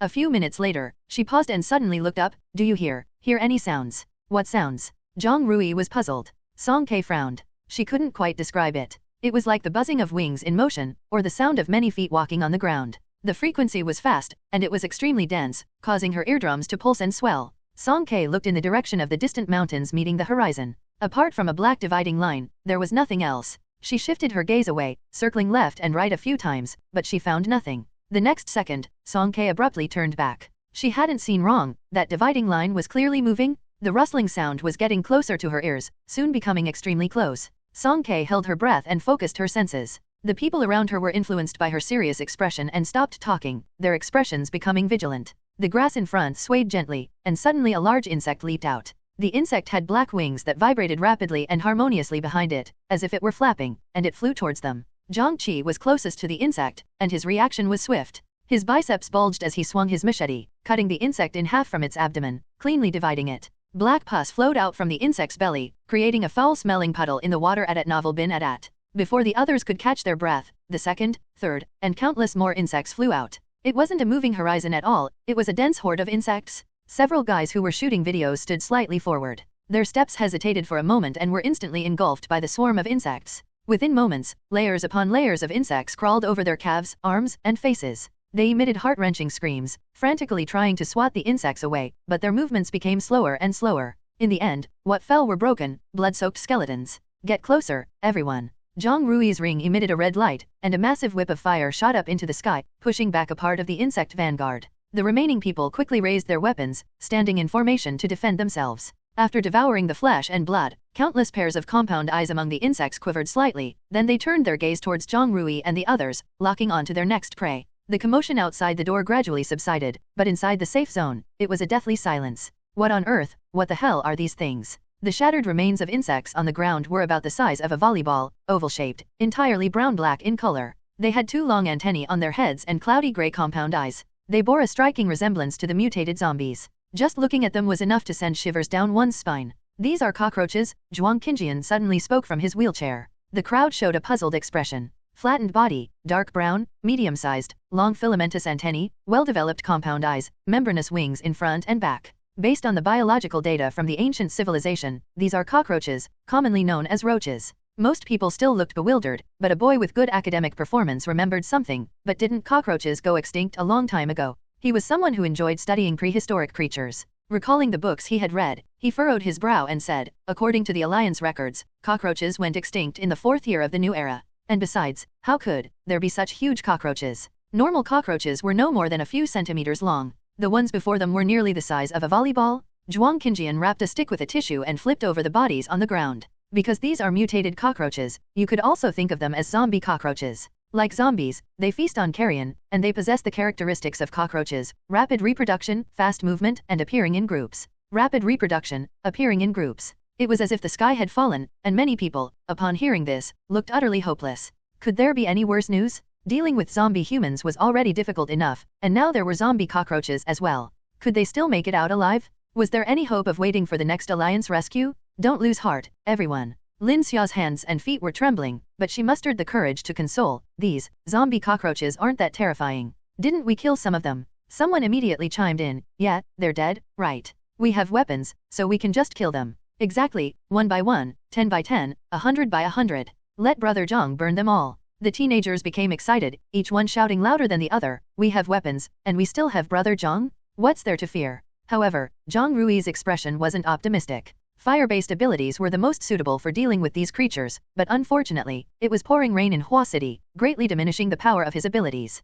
His true strength was less than 40% of its usual, and facing so many zombie cockroaches alone, he had no chance of winning. Amidst the clamor, Su Loren made a gesture to quiet everyone down. He pushed up his glasses, his face unusually serious. That's right, we can kill 1 or 2, maybe even 10 or 100. But what about 1,000, or even 10,000? Based on our numbers, which one of you has the confidence to kill 10,000 zombie cockroaches outside? Song Ke frowned, recalling the densely packed black swarm of insects. It even seemed challenging for her. No one could answer this question, and the hope that had just ignited was quickly extinguished. 10,000 zombie cockroaches, that number was like an insurmountable mountain, crushing everyone's will. A boy who had narrowly escaped death at the starship port suddenly broke down. He angrily raised the knife in his hand and viciously stabbed the abdomen of the zombie cockroach over and over again, muttering, I don't believe it. It's all fake, all fake. There are no zombies, no apocalypse. Zhang Hao managed to restrain him in time, but it was too late. Someone couldn't bear the oppressive atmosphere any longer and burst into sobbing tears. Fear and panic were contagious.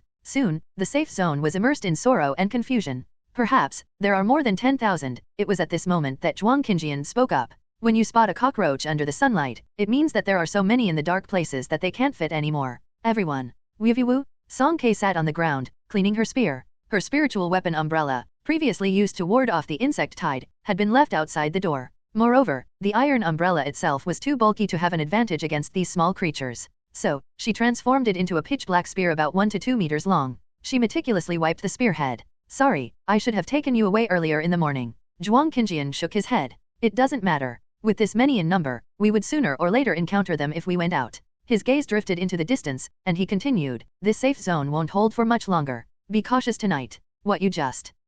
What's wrong? Song Ke's spear-cleaning motion paused briefly as she swallowed the rest of her sentence. Looking up, she saw Zhuang Qinjian still smiling, seemingly oblivious to the recent incident that had sparked anger. She had come to realize that this person had a remarkable ability to infuriate others without even flinching. A casual sentence from him could make over 100 people in the safe zone want to pull out their weapons and attack him. If she hadn't decisively intervened and pushed him away, someone might have lost their patience and attacked him. Troublesome, really troublesome. Song Ke sighed inwardly and didn't pursue the topic. Instead, she silently raised 4 fingers. Zhuang Qinjian looked puzzled. What does that mean? Song Ke explained, yesterday, I asked 1 less question, so today, I can ask up to 4. At novel bin at. Zhuang Qinjian was taken aback for a moment and then realized the situation, finding it somewhat amusing. His proposal of 3 questions per day as an exchange condition was a temporary measure. Before understanding Song Ke's character, he had left himself some leeway. However, after the events of last night, the two had shared some candid moments. He thought that, based on the understanding that adults had, this unreasonable condition would naturally be nullified. It was just a matter of answering a few extra questions, and he wouldn't lose much. He didn't expect the child to be so serious about it, actually counting on her fingers. Zhuang Qinjian didn't need to imagine, he could already picture it. He was about to admit that the restriction was lifted starting from today, but then he changed his mind. Continuing to tease her was quite enjoyable. Suppressing his amusement, Zhuang Qinjian said, right, it's 4 questions. You got it right. Song Ke felt satisfied. Little did she know that this guy was quite mischievous. She even thought that she didn't suffer this time and became smarter. And she certainly didn't know that some people with no moral boundaries would even deceive a child. Drawing a bit closer, Song Ke asked seriously, are the cockroach mutations related to the apocalypse? They are, Zhuang Qinjian nodded. What you want to ask is probably the truth about the apocalypse, as well as how the supernatural abilities and zombies actually originated. Song Ke nodded eagerly, these were her biggest questions. Zhuang Qinjian playfully teased her with a hint of distress, well, that's kind of 2 questions already. Song Ke looked baffled. Song Ke gritted her teeth. Song Ke raised her spear. Zhuang Qinjian coughed lightly and decided to back off.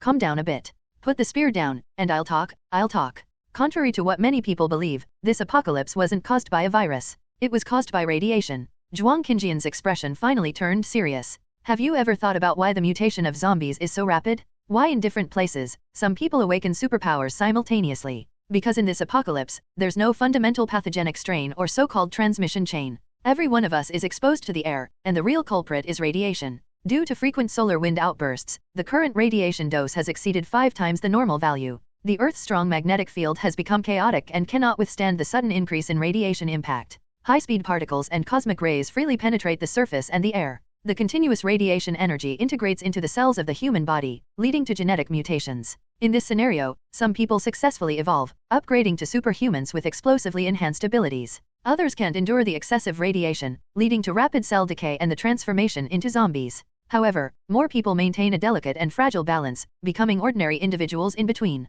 People can mutate into zombies, and naturally, animals can too. Moreover, animals that turn into zombies often possess stronger aggressiveness. Zhuang Qinjian's gaze inexplicably turned colder. The Alliance has done plenty of behind-the-scenes animal experiments. Whether events like today's large-scale insect tide are due to fate or human manipulation, it's hard to say. Zombies lack consciousness, and logically, zombie cockroaches should too. Song Kei recalled the bizarre bird she had seen in the martial arts hall. She vaguely felt there was a difference. That bird didn't seem to have strong attacking tendencies. Perhaps she got lucky? The big bird was already full? It didn't care about her, this little sprout? Song Kei shook her head to dismiss these baseless speculations and continued, if someone is bitten by a zombie, will they turn into one? Based on the outcome, the answer to that question is yes. Song Kei was puzzled. What do you mean? Zhuang Qinjian explained, I just mentioned that the cause of the apocalypse is radiation. So, when someone is bitten by a zombie, it's like undergoing radiation bombardment once again. However, this time, it's radiation that's already contaminated. Most people can't withstand this impact. Their internal magnetic fields go haywire, and they transform into zombies. Most people. Song Kei keenly grasped the focus. Did that mean there was a chance of survival? Since it's a magnetic field imbalance, there's naturally an extremely slim probability of awakening passively, evolving into superhumans. Song Kei pinched her palm, feeling its dampness. Unconsciously, her hand was sweating. She pursed her lips. What if the one bitten is a superhuman? Zhuang Qinjian squinted. What, were you bitten? The hair on the back of Song Kei's neck stood up like lightning. I wasn't bitten, no. Zhuang Qinjian couldn't be easily fooled. Song Kei felt incredibly guilty. To prove herself, she hastily extended her arm for him to inspect. The bandages on her arm were already removed, leaving a bare and unscarred surface. Not to mention her arm, the wounds on her back, abdomen, and lower waist had all disappeared. It had only been a short week since the battle at the martial arts hall, yet her body's healing ability was so fast that she couldn't believe it herself. Zhuang Qinjian lowered his gaze, his inquiring eyes seeming to penetrate her. Song Kei had just been caught in the rain. She had taken off her coat and was only wearing a thin t-shirt and knee-length shorts. Zhuang Qinjian's gaze swept from her delicate neck and wrists, all the way down to her ankles. The girl had shoulder-length damp hair, gleaming eyes that looked like a startled small animal, nervously shifting around. There was gauze on her cheeks. With her slender arms and legs, merely judging from her appearance, she could be categorized as completely harmless. If superhumans mutate into zombies, the consequences are unimaginable. Therefore, if discovered, even if there's a 1 in a million chance of self-recovery, they have only one fate. What is it? Execution. A cold, cynical smile played on Zhuang Qinjian's lips.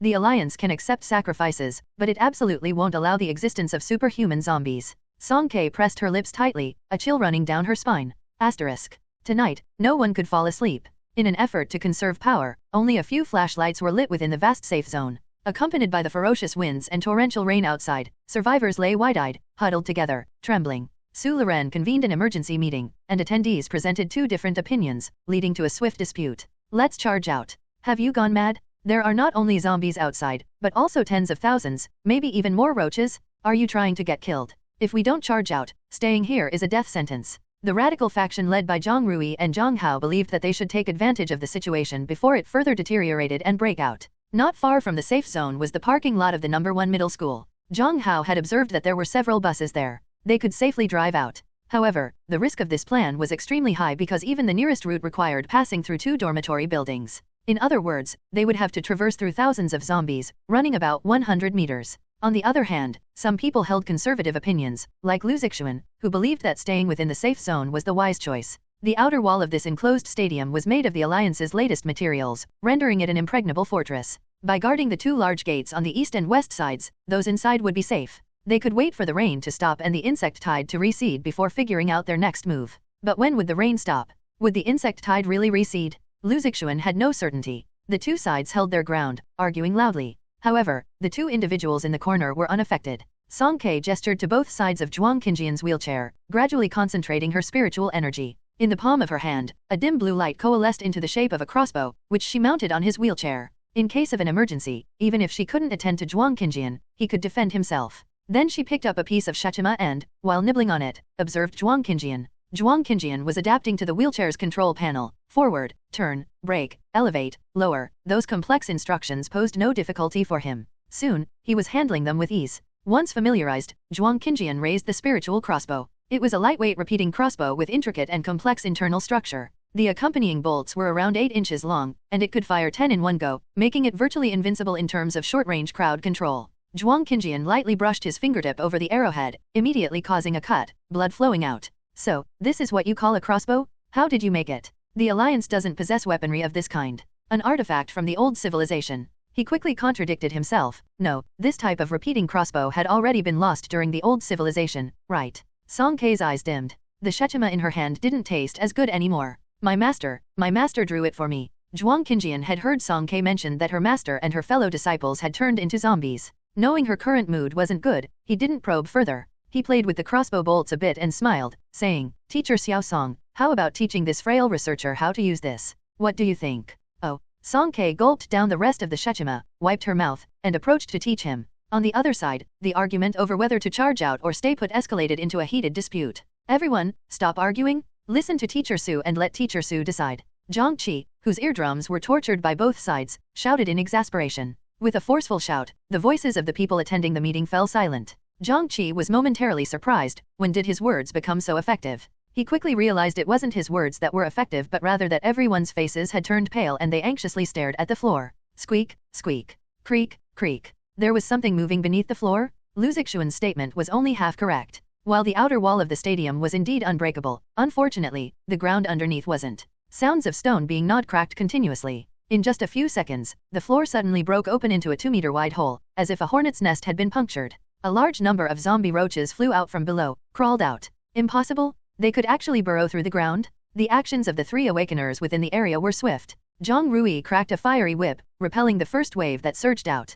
Zhang Qi's muscles surged as he lifted a plank of wood, pressing it heavily onto the gap. Meanwhile, Song Kei, like an agile leopard, leaped from the ground, spear in hand, precisely striking down each crawling zombie roach that emerged from the hole. Turn on the lights quickly. It's too dark. Zhang Qi yelled. The flashlight beams flickered inconsistently, illuminating the majority of the safe zone with effort. However, dark, ghostly figures still darted around in the shadows. Some responded by raising their weapons and striking with all their might, while others faltered, unable to wield their weapons effectively. Their fear grew as swarms of zombie roaches converged on them, gnawing and devouring from toes, shins, mouths, to skulls, within a matter of seconds, leaving only bloodied skeletons behind. The light overhead suddenly dimmed, causing everyone to look up in panic. The skylight was now covered in densely packed zombie roaches, countless pairs of gray-white compound eyes coldly fixated on their prey, obscuring the last faint moonlight. Seeing the dire situation, Su Loren made a decision. We're going with Plan 1 to escape.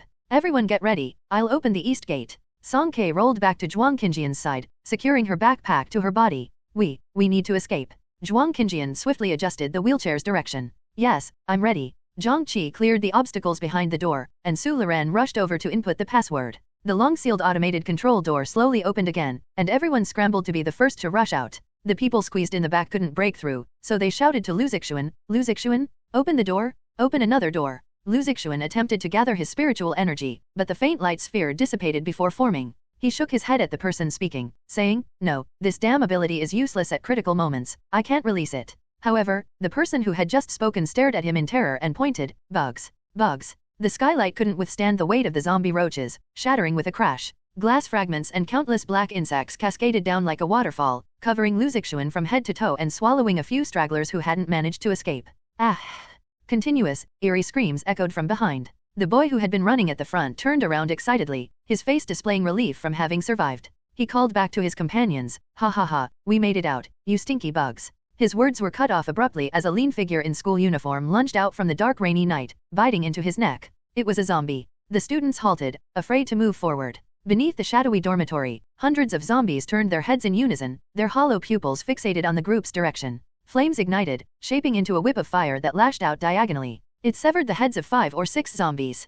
Zhang Rui led the way, running forward determinedly. Stick close to me, get ready to charge through. Song Kei's long spear flew out piercing through zombie after zombie and roach after roach, like a long string of candied hawthorns. Zhang Rui's flames followed closely, burning a path through the encirclement. Zhuang Qinjian followed behind Song Kei, deftly evading. It was unclear how he managed it, but the zombies and roaches around him were noticeably fewer. A nearly vacuumed area formed around him as the center. 2 powerful awakeners cleared the path. The students with good speed and physical endurance had successfully crossed the first dormitory building and the parking lot was faintly visible. Tianyi followed at the rear of the group, wiping away tears as he ran. He dared not cry aloud. He had almost failed to make it out of the stadium. Kongzichi, what should we, can we make it out? At Novel bin at. He was lagging behind and relied on Kongzichi, who grabbed his collar, to give him a physical boost. It's fine. We're following Teacher Su. With Teacher Su here, there won't be a problem. He'll lead us out. Su Loren was also not running fast, staying 3 or 4 meters ahead of the two. A few girls and a slender boy were beside him.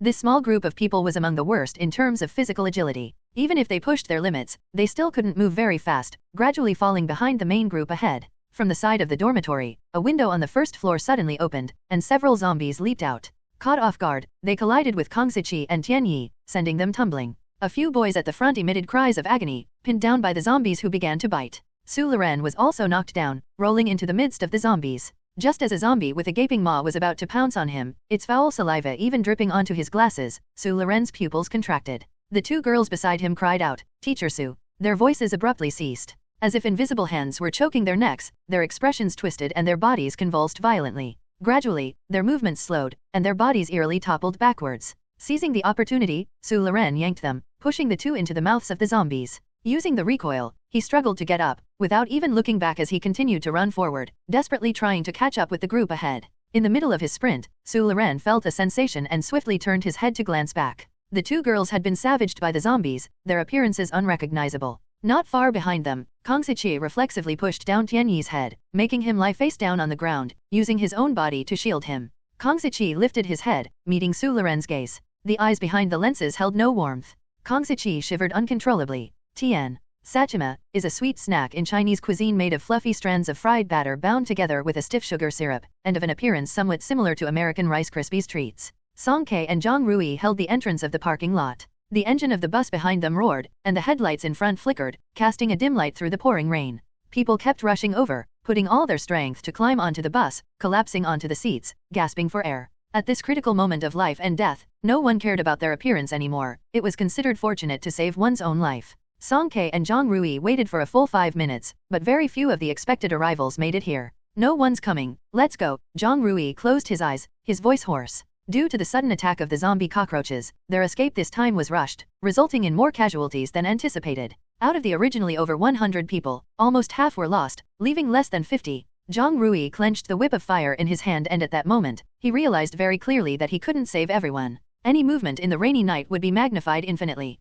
From their direction, a faint light penetrated and caught the attention of the dark creatures. On the playground 100 meters away, thousands of zombies raised their heads and started moving toward them. "Hurry, get on, we're closing the door." Zhang Hao leaned half his body out of the driver's window and shouted at them. "Wait." Song Ke slammed her palm against the bus door. She saw Kongzichi and Tianyi stumbling towards them, followed by several hideous-looking zombies and a tide of cockroaches. Her wrist moved slightly, the spear flew out like lightning, and with incredible speed, it pierced through the enemies. Song Ke sprinted forward, using a move called Whirlwind Snow Sweep, creating a powerful airwave that knocked down the pursuing zombies and cockroaches, giving them a momentary buffer. Kongzichi and Tianyi scrambled and managed to get onto the bus. "Let's go." Zhang Hao roared, started the engine, and in the rainy night, the bus swerved and accelerated. It crashed into the path, overturning the zombies and cockroaches in its way. It then rushed through a gap in the iron fence and onto the road. After more than 10 minutes, they finally shook off the densely packed pursuers. The bus was an old model with hybrid power. Even if it lost its automatic driving energy, it could still be manually controlled. In recent years, automated driving had become popular in the Alliance, and fewer people were getting driver's licenses. Zhang Hao had repeated a year and was 2 years older than them. Last year, he had casually taken a driver's license for fun, never imagining that this seemingly useless skill would become a life-saving straw. It normally takes about 2 hours to drive from No. 1 middle school to the downtown area of Hua City. However, it was raining now, visibility was poor at night, and there might be zombies and insect swarms appearing at any moment. Zhang Hao didn't dare to be careless. He slowed down and drove forward vigilantly. 3 hours later, the bus neared the city area of Hua City, and Zhang Hao was the first to notice that something was off at Novel bin at. It was nearly 5 o'clock in the morning, but the highway was still packed. Many private cars were heading in the same direction as them, all rushing towards the city. They were being chased by zombies and insect swarms. So why were these people doing the same thing? Why were they heading back to the city at this time? Thump, thump, thump. A series of intense pounding sounds shattered the silence, and the people in the bus looked out immediately, startled. A young woman was pressed against their bus, weaving through the traffic without any care. Her shoes were gone, her toes covered in blood. She ran while desperately pounding on the bus door. From her lip movements, you could faintly make out the words, "Help me." Her actions were extremely dangerous. Lin Xiao's face showed sympathy. Should we save her? Zhou Ankai suddenly stood up, her voice sharp and cold. Don't open the door. Her sudden shout startled the others. No one spoke, and no one moved. They all sat stiffly in their seats, as if the person outside didn't exist. The woman saw that the bus door was not opening, and the light in her eyes gradually dimmed, eventually giving way to despair. The people on the bus averted their gazes. Several fierce zombies stomped on the roof of the car, leaped from the other side, and pounced on the young woman. Looking from the rear window, her outstretched hand gradually fell. Look at this. She's been bitten? We can't let her on, Zhou Ankai muttered nervously to herself. We can't let her on. In the back row of the bus, Song Kei was observing the outside environment when she heard the commotion and turned her head. Zhuang Qinjian approached her, his voice soft. Don't you think she's too noisy? Song Kei was briefly taken aback, and upon closer thought, it was indeed the case. Since Zhou Ankai awakened her ability, it seemed like her emotions had become increasingly uncontrollable.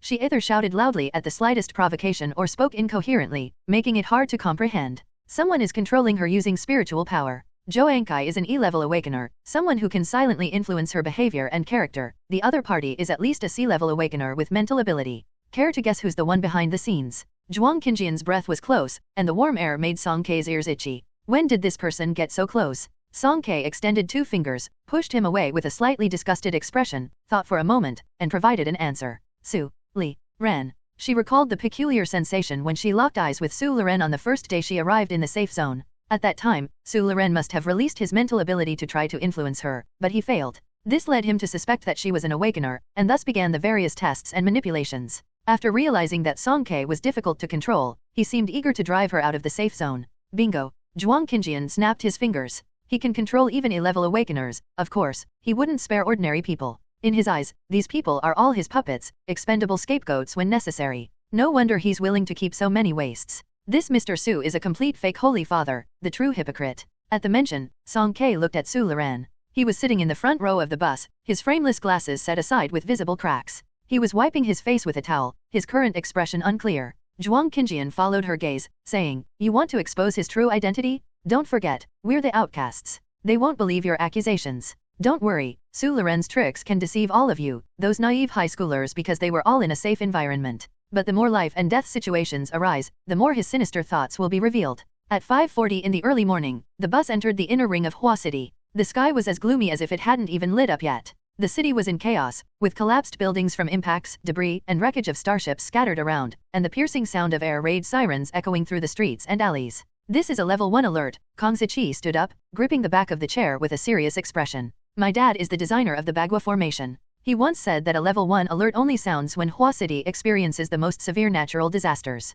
Lin Xia added with a pale face, I've participated in safety drills in Hua City. I remember that the highest priority order during a level 1 alert is to enter the Bagua formation as quickly as possible. That's right, the Bagua formation is Hua City's last line of defense. Once activated, it means the outer perimeter of Hua City is completely abandoned. Hua City is naturally a basin-like terrain, with lower elevation in the center. The concentric transportation network extends downward layer by layer, reaching the central eye of the Bagua Formation, an airborne mall, also the most famous landmark in Hua City. Whether day or night, it shines brightly and is bustling. When Hua City faces an unstoppable disaster, the 8 entrances leading to the eye of the formation will close urgently. The entire Bagua Formation will hide underground, forming excellent air raid shelters. Kong Ziqi listened carefully to the frequency of the alerts, becoming anxious. Quick, Zhang Hao, drive forward quickly, the entrance is about to close. In the distant sky, the floating mall was slowly descending. As the alarm became more urgent, enormous cracks appeared all around the ground, making way for its descent. Zhang Hao pressed the accelerator like mad, rushing forward.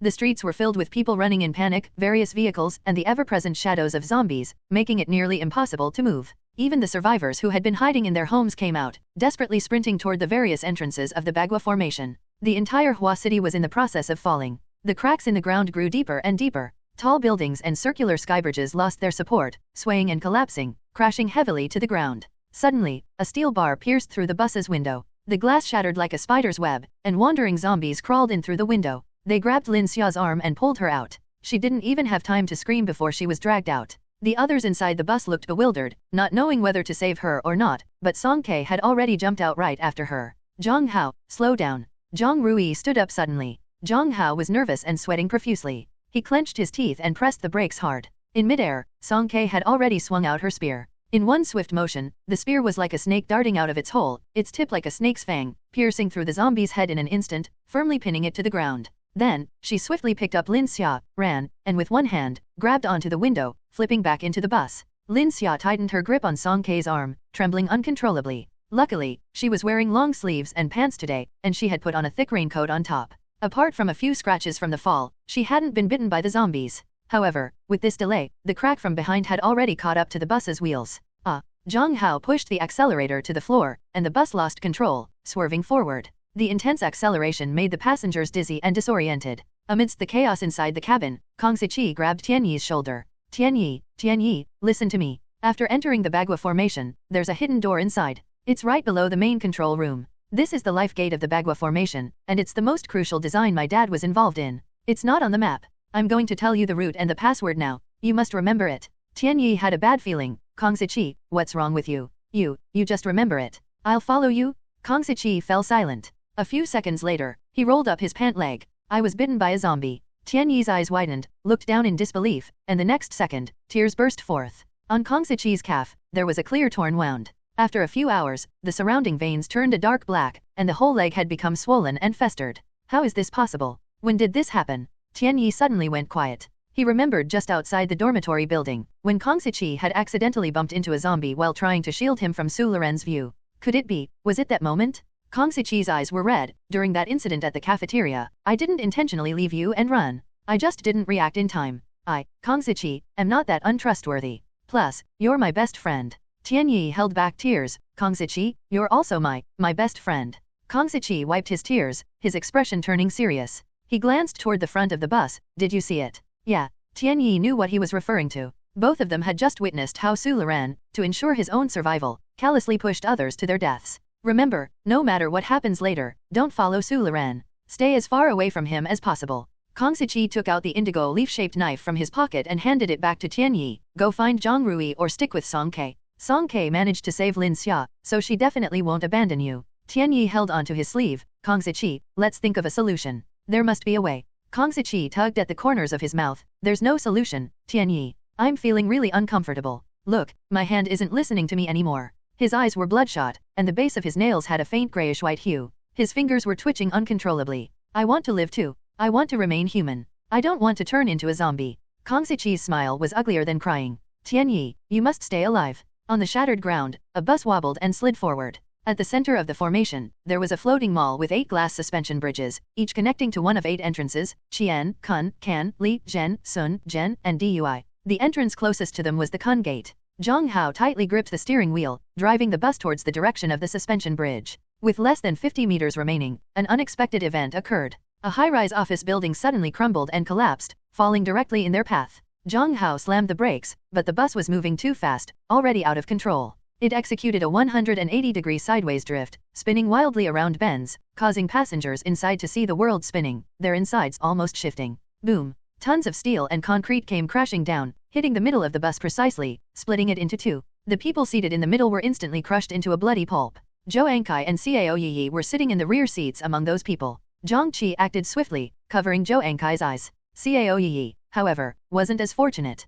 Confronted with the approach of death, she witnessed people who were once whole turn into mush, smashed into a bloody mess. A suffocating fear surged into her mind, leaving her brain blank. The severed bus body experienced a tremendous force of impact, sliding in 2 different directions. The front half, with Su Loren and Zhang Hao, continued rolling towards the Kun gate due to inertia. The back half, carrying Song Kei, Zhang Rui, and Zhuang Qinjian, was pushed towards the direction of the Zhen gate. Kun gate. Zhang Hao's forehead slammed against the steering wheel, blood soaking his eye sockets. Amidst a continuous buzzing sound in his ears, he faintly heard an anxious shout from a distant place. Brother Hao, wake up! Wake up quickly! Zhang Hao was irritated by the noise, struggling to lift his head. The aftermath of the concussion was evident. He felt an urge to vomit. After a moment, he managed to open his eyes with difficulty, only to realize that the one who had been calling his name was Tianyi. Tianyi's foot seemed to be trapped by the door, and he lay on the ground, desperately tugging at Zhang Hao's pants leg, trying to wake him up. Kang Siqi was on the side, pushing against the door panel with all his might, but his efforts alone were insufficient. Zhang Hao held his head, stood up dizzily, and said, "Don't move, I'll help you." Tianyi's voice was hoarse, tears streaming down as he yelled, "Don't worry about me, Brother Hao. Run, quickly." Zhang Hao half-crouched down and, together with Kang Siqi, exerted force. They finally lifted the door, but the significant movement caused his dizziness to worsen. He had to lean against the front windshield, gasping heavily. "Where are the others? What happened to all of you?" Before he could finish speaking, Zhang Hao's eyes suddenly widened, shocked and speechless at the strange scene before him. The floating mall ahead had descended below ground level. The Kun Gate's suspension bridge was gradually retracting, but at the gap between the ground and the bridge, there was actually a road built from people, forming a living ladder. Some were natives running towards the entrance, but most were survivors from their bus. Once their comrades, now each of them had a vacant expression, mechanically moving forward, using their bodies to construct an escape ladder. Behind this group of people, Su Loren stood abruptly, his face dark and gloomy, resembling a corpse driver.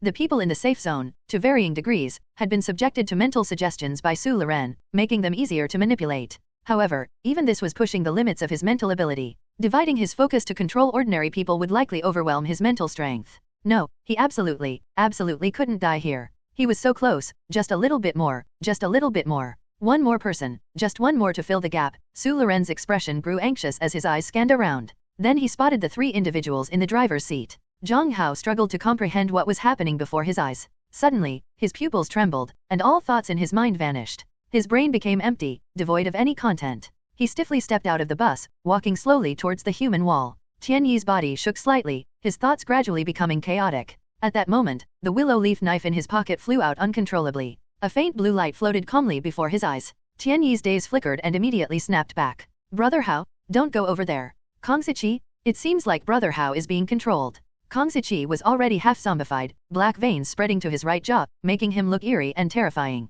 Ironically, it was these zombie-like traits that prevented Su Loren from controlling him immediately. Kong Ziqi shook his head, fully aware that his human thinking was slowly fading. He used his last bit of willpower to take a few steps forward and heavily hit Zhang Hao's head from behind. Zhang Hao's head was already injured, and this caused even more pain. His vision went black, and he instantly broke free from Su Loren's mental control. Kong Ziqi pushed him in Tianyi's direction and, looking at Tianyi, shouted his last words. Run. Tianyi's tears streamed down as he rushed over, helping Zhang Hao up and running towards the back of the bus. Su Loren struggled to do anything, his attention fixed on the progress of the human wall. Managing his puppets had become difficult, and he managed to steal a glance in the direction of the bus. Seeing the approaching figure, he furrowed his brow. What's going on? He had focused his control on Zhang Hao, so why was it Kong Ziqi coming over? Never mind, Su Loren consoled himself. Their heights were similar. As long as he could make it onto the last section of the human ladder, he could ascend to the focal point. Once inside, he could carefully scheme and continue to manipulate his puppets. Kong Ziqi's steps were sluggish, getting closer and closer to Su Loren. An abnormal whiteness faintly appeared in his eyes. He stiffly extended his hands, reaching out to the person in front of him. His arms were just long enough to touch the slowly descending gangway. Su Loren's heart eased. He could go now. Stepping on the backs of those people, on this ladder of bodies he had personally constructed, gruesome and blood-soaked, he couldn't wait any longer.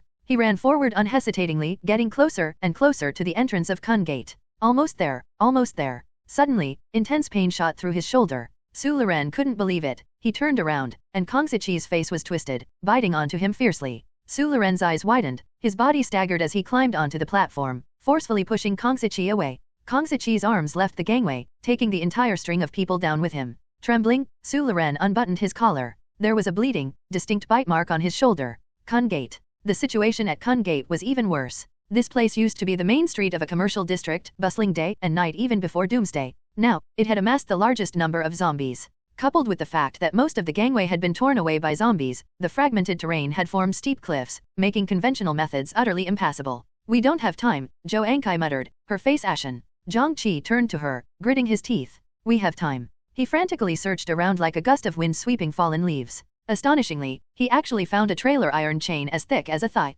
He picked it up and dashed towards the edge of the cliff. As he passed by Song Ke, she lent him a timely hand, her palm flashing blue light, using her ability to reinforce the steel claws at the end of the chain. Zhang Qi shouted loudly and threw it, hooking precisely onto the entrance of the gangway. Ankai, you all go first. Don't worry, I'll hold on to you. Zhou Ankai stared blankly at him, as if she was only just recognizing him now. These days, her head had been muddled and confused, often unable to distinguish between illusions and reality. Sometimes, she even forgot things she had said and done. However, in this moment, the downpour seemed to wash away the water that had entered her mind. Her thoughts broke free from their constraints, and she had never felt so clear. Ankai, let's go quickly. Cao Yi tugged at her sleeve, her tone urgent. People who had survived until now, even the girls, had extraordinary physical abilities and determination. Otherwise, they would have died when escaping from the #1 middle school. There were no complaints from the girls in the group. They held on to the iron chain for dear life and slowly climbed across the gap. After landing safely, Zhou Ankai, Lin Xia, and the other girls anxiously turned around to look at their companions on the other side.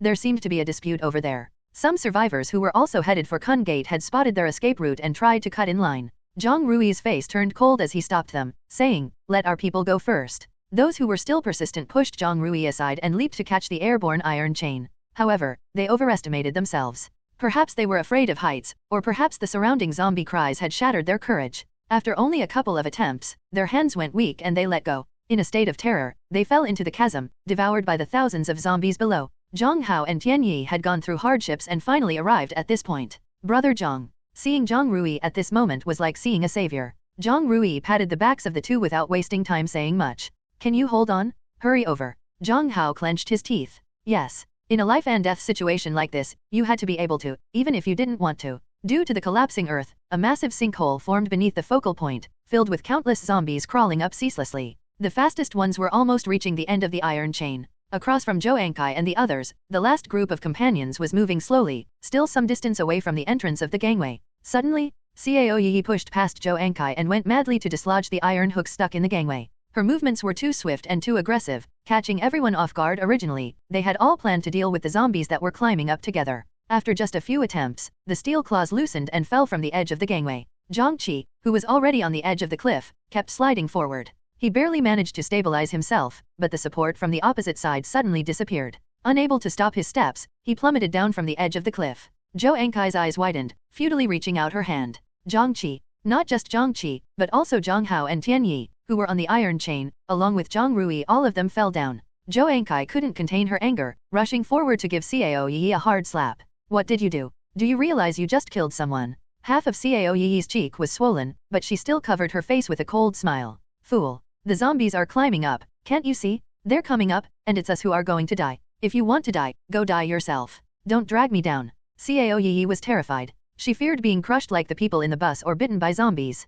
She knew Zhang Rui hadn't come over yet, but wasn't she in danger too? Who could save her? She was only 16 years old, her beautiful life hadn't even started. She could only save herself. In that moment, extreme selfishness overpowered everything else, but she didn't regret it. Cao Yi didn't even glance back at her former companions. She turned around and ran into Kun Gate. At the verge of falling, Zhang Rui whipped out his fire whip, looping it around the steel beams of the gangway. However, with both ends of the iron chain losing their supports, it swung uncontrollably downwards. Zhang Rui's feet were just a few meters away from hordes of roaring zombies below. "Zhang Qi!" Zhang Rui yelled in anguish. Zhang Qi had completely vanished after falling into the sinkhole. "Damn it! Damn it!" Zhang Rui's eyes turned bloodshot as he cursed profusely. He truly hadn't expected such cruelty from a fellow student like Cao Yi, someone who was utterly indifferent to the life and death of others. The fire whip couldn't support the weight of so many people. It had already started sliding down, and Zhang Rui's strength was insufficient. His arms trembled, and he was about to lose his grip. In his gradually blurred vision, a lithe figure jumped over.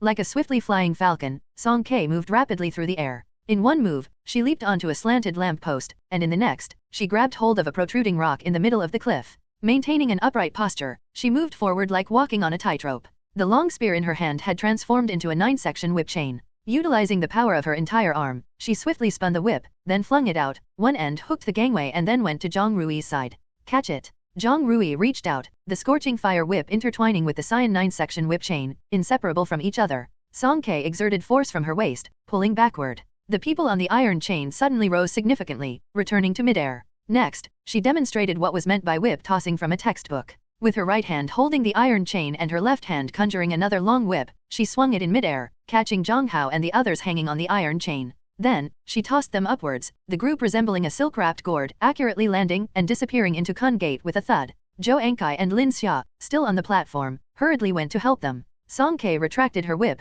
then swung it again, throwing a few more people over. A third time, a fourth time. Lastly, it was Zhang Rui's turn. Utilizing the two entangled whip ropes, he swung like a swing and flew over, tumbling to the ground. In the next second, he stood up in a flurry and hurriedly ran forward. It was too late. The entrance of Kun Gate was slowly closing before his eyes. The Bagua formation was descending rapidly, falling into the sinkhole amidst the encirclement of countless zombies. "Song Ke!" Zhang Rui shouted with heart-wrenching pain. At the edge of the sinkhole, Song Ke and Zhuang Qinjian watched as the Bagua formation fall with their own eyes. Zhuang Qinjian applauded slowly, a playful glint in his eyes. Heroic sacrifice, a tearjerker indeed. Song Ke didn't pay attention to his ambiguous words. She turned her gaze directly to his eyes. "Just now, why didn't you leave?" When Zhang Rui threw away the iron chain, Song Ke had suggested that he could send him over, but Zhuang Qinjian had refused. Zhuang Qinjian didn't answer directly. Instead, he spread his palm and caught the falling raindrops. Look, the rain has lessened. He smiled. Since the rain has stopped, everything should come to an end.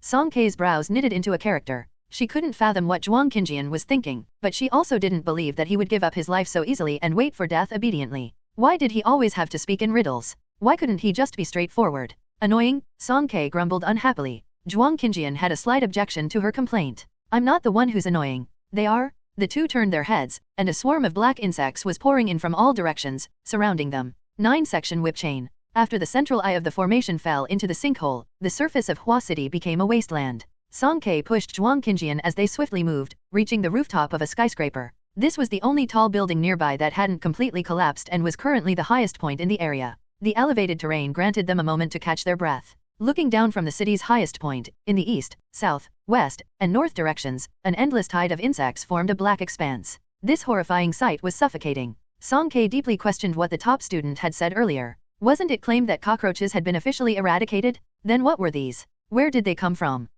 Rain still fell from the sky, transitioning from a heavy downpour to a drizzle, without any sign of stopping. The damp rainwater trickled down through their hair. Splashes of tiny water droplets scattered at their feet. Song Kei was dressed in combat gear, her posture straight like a spear. She zipped up her jacket all the way, pressing it tightly against her chin. Perhaps this was the most dire scene she had encountered since the apocalypse began, Song Kei thought solemnly. Even though awakeners had extraordinary abilities, there were limits to human physical and mental capacities. She could face the endless insect tide alone, but there would still be moments of exhaustion, times when her spiritual strength would be depleted, and she might not return. However, hiding here would eventually result in being overwhelmed by the endless horde of zombie cockroaches that would overrun the entire city. She wasn't going to sit and wait for death. If hiding wasn't an option, then it was time for battle. Song Kei raised her hands and formed a tiger seal with her fingers. Sword cuts sight, slays ghosts, tigers, wolves, insects, and rodents. Blow, pinch. Then, she pressed her two thumbs together and curled the index, middle, and ring fingers, while keeping the little fingers extended,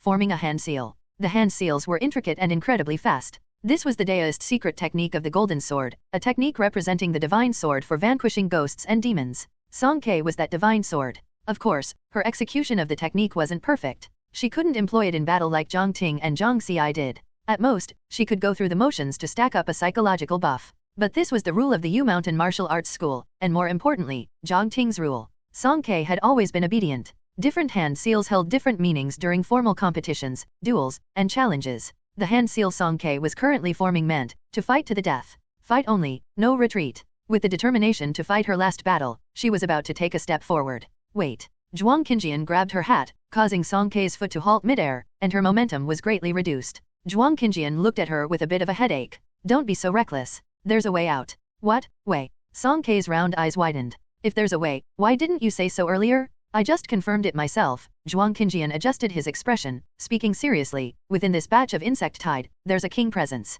Earlier, I had suspected that this wave of insects wasn't solely a natural disaster. Do you remember? The zombie cockroaches first appeared in the western mountainous areas, then followed you all to the safe zone, and accurately traced a path from the safe zone to here. Their actions exhibited logic, completely confirming my speculation. Similar to the relationships between male bees, worker bees, and the queen bee in a bee colony, the king within the zombie cockroaches possesses commanding authority. It can command and control all its kind. So, as long as we take down the king, the remaining cockroaches will surely become leaderless, scattered and disorganized. The Kindlin Institute had once conducted a secret biological research project for the Alliance known as Plan Eternity. Zhuang Qinjian had reviewed the confidential information of that project, which included various experimental specimens of arthropods, many of which could be considered monstrous. Song Kei blinked and asked, but how can we find and locate that king? Below, in the dark abyss, there were easily over tens of thousands of zombie cockroaches. Trying to pinpoint this king from among them seemed like a far-fetched idea. Don't worry, Zhuang Qinjian slid forward 2 steps, I'll figure something out.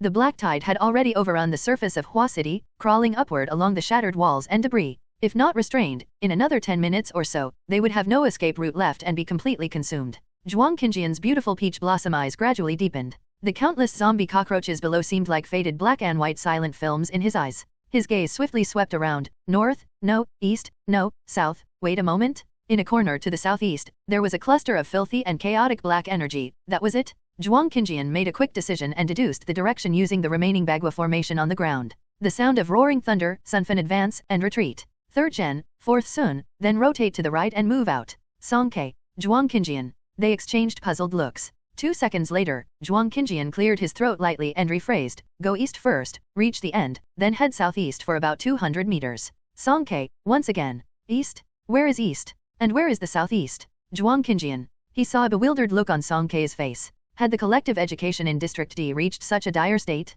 At that moment, Zhuang Qinjian rubbed his forehead helplessly and attempted a third phrasing, head straight towards the 3 o'clock direction until the end, then turn right. Head towards 5 o'clock for approximately 200 meters. The king will emit strong radiation. Pay attention to fluctuations in energy around you, he added. Song Ke's face remained expressionless. Oh, she thought, couldn't he have explained it this simply earlier? Zhuang Qinjian. Should he feel fortunate that Song Ke can at least read a clock? Song Ke carefully turned 90 degrees to face the east, then uncertainly glanced back at Zhuang Qinjian. Zhuang Qinjian nodded with a deadpan expression. Receiving confirmation, Song Ke tightened her grip on the spear with a determined air. I'll go and take it down. She leaped down from the high point. Her tiny figure crashed into the ground and was instantly engulfed by the swarm of insects. However, in the next moment, the long spear burst forth from the ground with an unstoppable force, flipping countless cockroaches over, their 6 legs flailing in the air. With just a single person, she defied an army. Song Ke supported herself with one hand, executed a mid-air somersault, and used her foot to kick the spear. The icy-cold tip of the spear continued its assault, the blue light almost leaving an afterimage as it shattered the oncoming swarm of insects like fragments in the wind.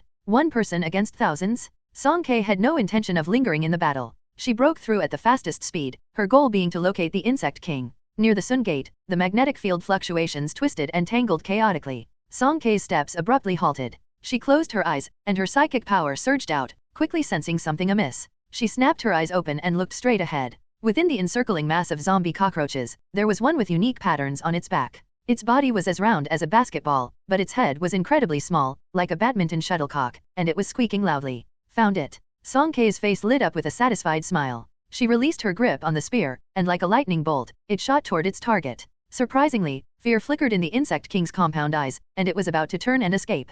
Thunk, the first shot lodged into its back. The shell there was unusually tough, and though the spear went in, it didn't penetrate completely. Instead, it left a deep dent, followed by a gush of black fluid. Swoosh, the second shot. The Insect King flapped its wings, narrowly evading the attack. Its panicked squeaks grew more urgent as it fled toward the nearest drainage pipe, intending to burrow underground. Song Ke couldn't let it succeed. Her spiritual power surged, and with the third shot, a blue light brimming with the force of a thunderbolt slashed forward. Thud, this shot pierced the Bug King's small head. It collapsed at the entrance of the drainage pipe, its antennae broken. Song Ke retracted her spear and calmly delivered another strike, ensuring the Insect King's thorough demise. However, after the Insect King's death, the surrounding swarm of cockroaches didn't disperse. Instead, they seemed to be provoked, converging on Song Ke from all directions. Before she could even be shocked, she was already caught in an endless cycle of battle. She could only curse silently in her mind, Zhuang Qinjian, you bastard. High up in the skyscraper, Zhuang Qinjian quickly realized that something was amiss. Why? Ordinary zombie cockroaches didn't have any self-awareness to begin with.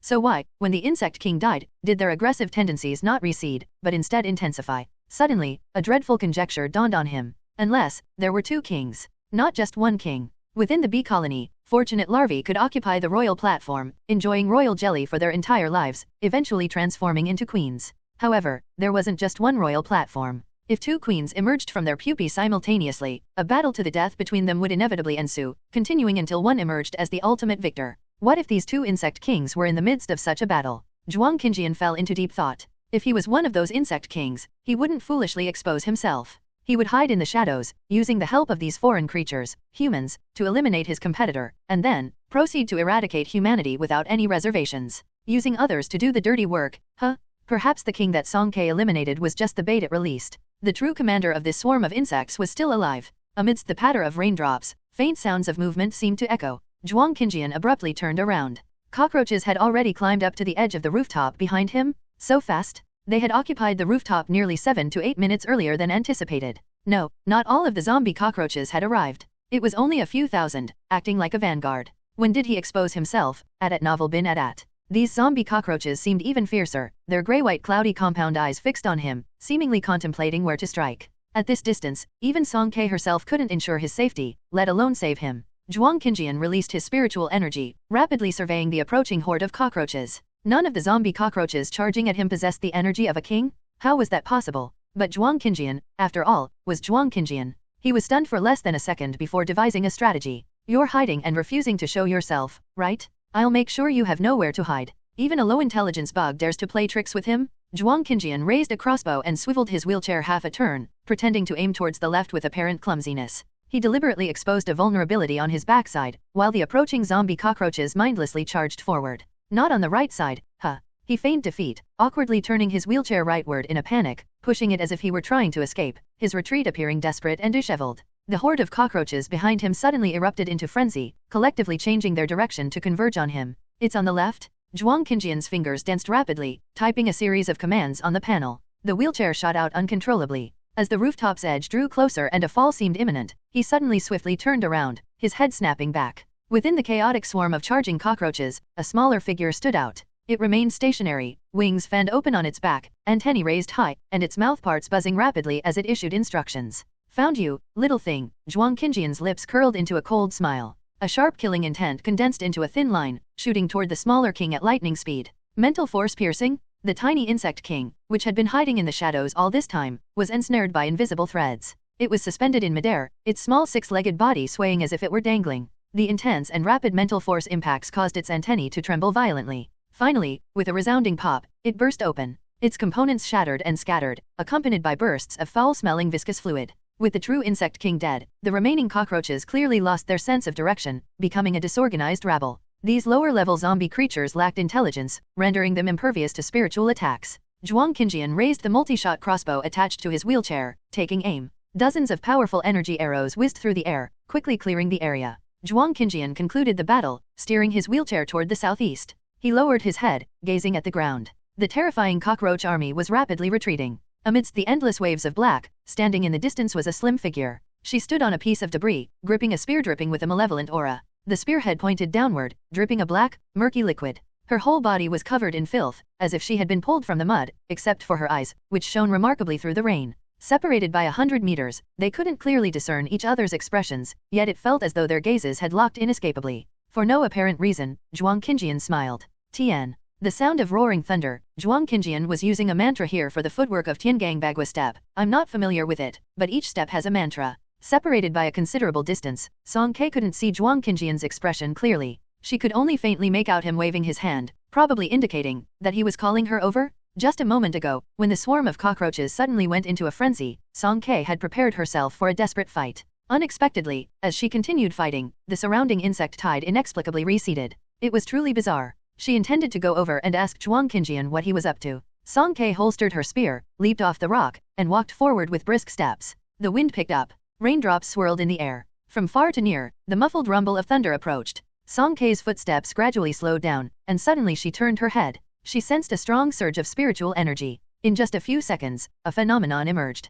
Dark clouds churned on the horizon, and thousands of purple lightning bolts struck down. The ground was filled with swirling sand and dirt, forming mounds resembling old Mongolian yurts, entrapping the scattered and fleeing cockroach swarm. Following closely, heavy snow filled the air, and a multitude of ice spears rained down, freezing countless cockroaches in their tracks. Those zombie cockroaches were first struck by lightning, then buried in dirt, and finally frozen. No matter how many there were, they couldn't withstand the onslaught of various natural disasters. They fell in waves, like wheat cleanly harvested. Such commotion could only be created by those with supernatural abilities. After the unknown awakeners finished off the cockroaches, they didn't stop. Several tall individuals carrying large equipment swiftly jumped onto a nearby slope. There, they set up mobile artillery that Song Ke had never seen before, sleek and futuristic in design. Boom, boom, boom. Deep red superparticle shells were fired in unison, smashing into the zombies inside the sinkhole. The barrage continued, the smoke lingered, and for a good 10 minutes, the sinkhole was filled with the sound of the cannonade. No more screams came from inside. Song Ke stood there dumbfounded, mouth agape, her eyes forgetting to blink.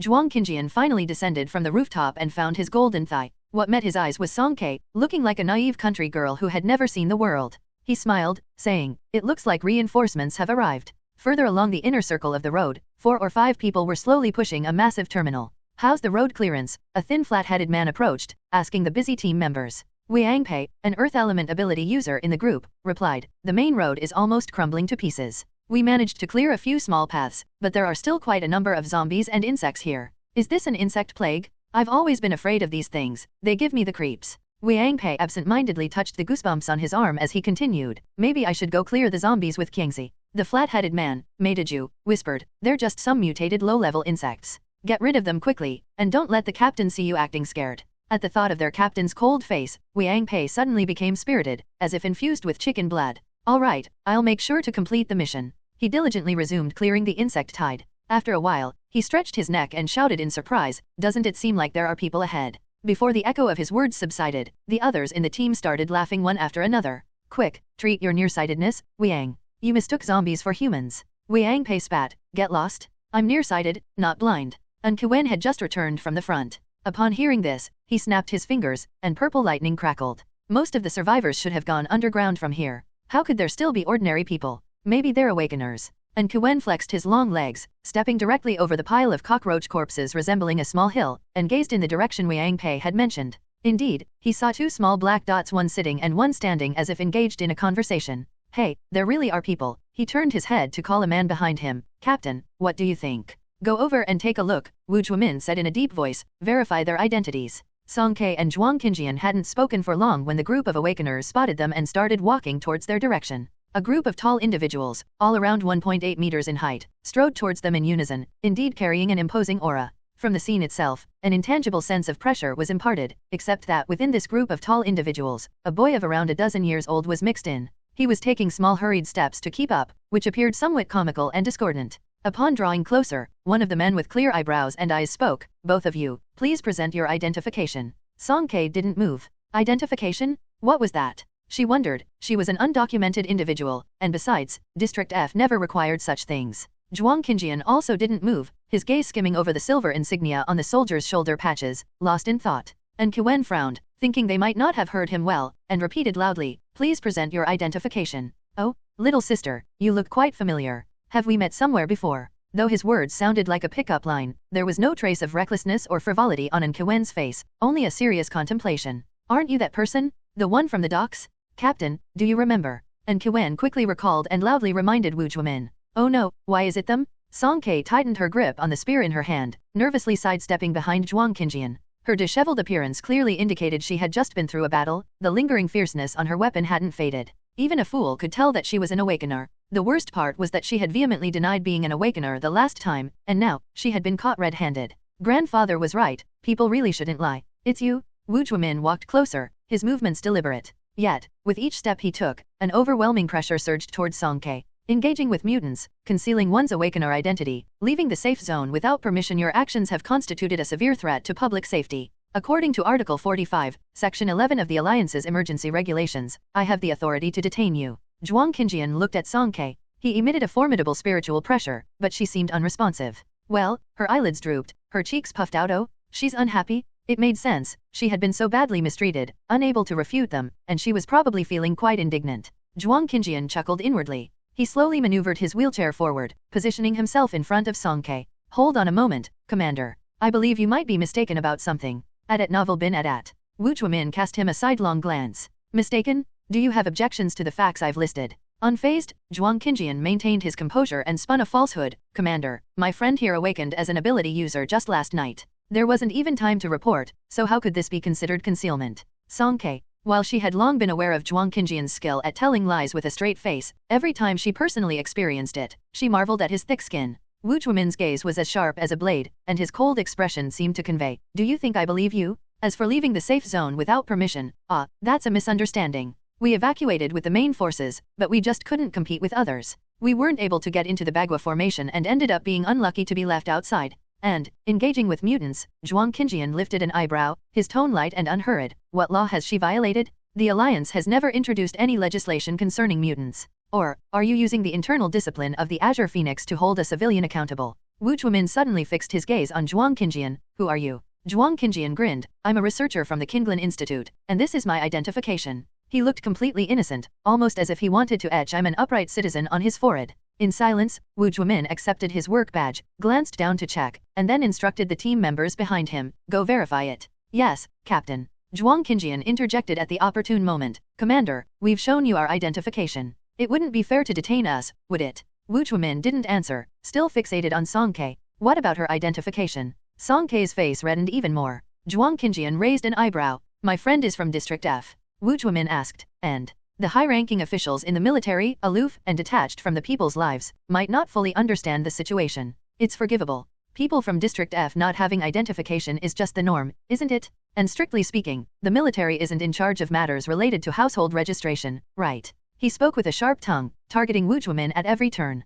The members of the team behind him were visibly angered, struggling to control their irritability. Wujumin didn't seem to mind. He stopped his subordinates with an unaffected expression. Indeed, the military isn't in charge of that, but I need to confirm whether she poses a threat. Commander, perhaps you're being too broad in your oversight. My friend and I are just law-abiding citizens. Cooperatively, Song K nodded at law-abiding. Captain, verification is complete. The documents are genuine, the team member who had just checked the documents reported back to Wujumin, lowering his voice to add, but his clearance level is very high, we couldn't access specific information. After listening to his subordinate's report, Wujumin calmly scanned the identification in his hand once again. The young man in the photograph appeared thin, with prominent dark circles under his pale skin. While his appearance was elegant, an inescapable sense of melancholy seemed to linger. Then, Wujumin looked at Zhuang Qinjian again. Sitting in the wheelchair, he was slick-tongued, not appearing like a researcher, but rather carrying the authoritative manner typical of those well-born young masters from District B, which Wujumin had encountered before, bossy and domineering. You're a researcher.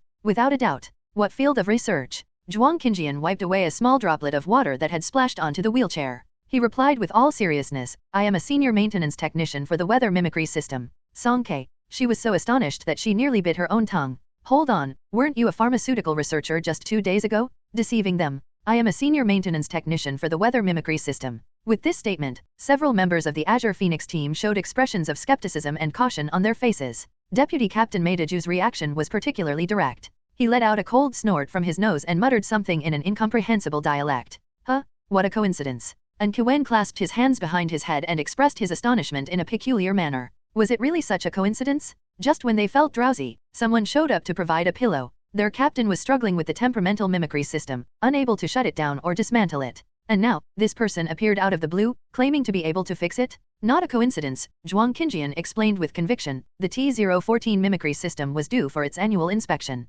Headquarters dispatched us for a business trip, but as soon as we arrived in Hua City, heavy rain began. I suspected that T-014 had malfunctioned. However, with the city overrun by zombies, I accidentally got separated from my colleague and couldn't contact anyone else. That's why there was a delay until now. Separated? Didn't you eliminate your colleagues one by one? Song K silently ridiculed. She remembered it all too clearly. Wujumin's keen eyes scrutinized Zhuang Qinjian. From the latter's expression, he couldn't determine if he was lying. The ID had been verified, it was genuine, and the photo did indeed match him. Furthermore, he likely didn't know yet, but if he dared to lie about this matter, he would be exposed immediately. Wujumin was more concerned about one thing, can you fix it on your own? Of course. Good, I'll give you the time. You are responsible for restoring T-014 to its original state. Wait a moment, Commander. Zhuang Qinjian's smile seemed to hold a deeper meaning. Under what capacity are you ordering me right now? Wujumin abruptly raised his head. He was dressed in the standard uniform of the Alliance Combat Task Force, which accentuated his aura of seriousness and coldness. His voice was deep and authoritative. I am Captain Wujumin, commanding the 11th Squad of the Azure Phoenix Detachment, a specialized force under the New Asia Alliance. At the moment, I am requesting your cooperation in our work to restore the normal functions of the T-014 weather mimicry system, citing a critical military mission. Over a decade ago, the Alliance's Azure Phoenix forces and the Kinglin Institute shared intelligence and supported each other.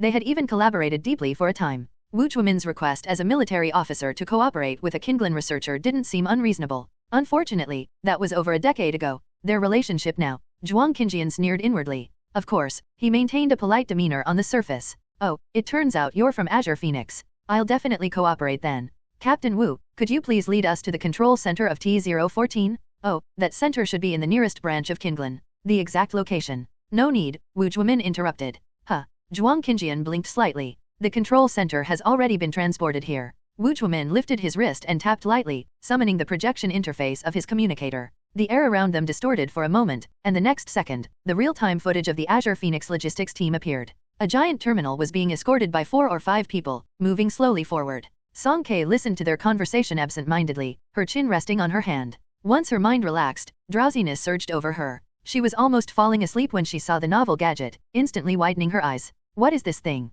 It looks so powerful. At novel bin at. From the projection, Zhuang Qinjian clearly saw that enormous object. His perfect expression finally showed a slight crack. So, this was what he meant by transported here. Were the people from Azure Phoenix all like this now? Unable to establish a connection to the back-end terminal, did they simply resort to forcefully dismantling the central unit of T-014? These overbearing military bandits. No wonder the torrential rain in Hua City had only lessened and not completely stopped. Zhuang Qinjian took a deep breath. He struggled to suppress the mockery on the tip of his tongue. If the internal system can't be connected, I must systematically troubleshoot the problems. It might take a few days. That's fine. We'll stay here for a few days, Wu Chuamin nodded, then pointed to Song Ke with his finger. However, until you fix T014, she must stay with you. The captain of Azure Phoenix was inherently cautious. He hadn't completely dropped his suspicion of Song Ke. Keeping her close was another form of surveillance. And so, Song Ke and Zhuang Qinjian followed Wu Chuamin and his team to the temporary residence of Azure Phoenix. Although it was called a residence, it was quite rudimentary.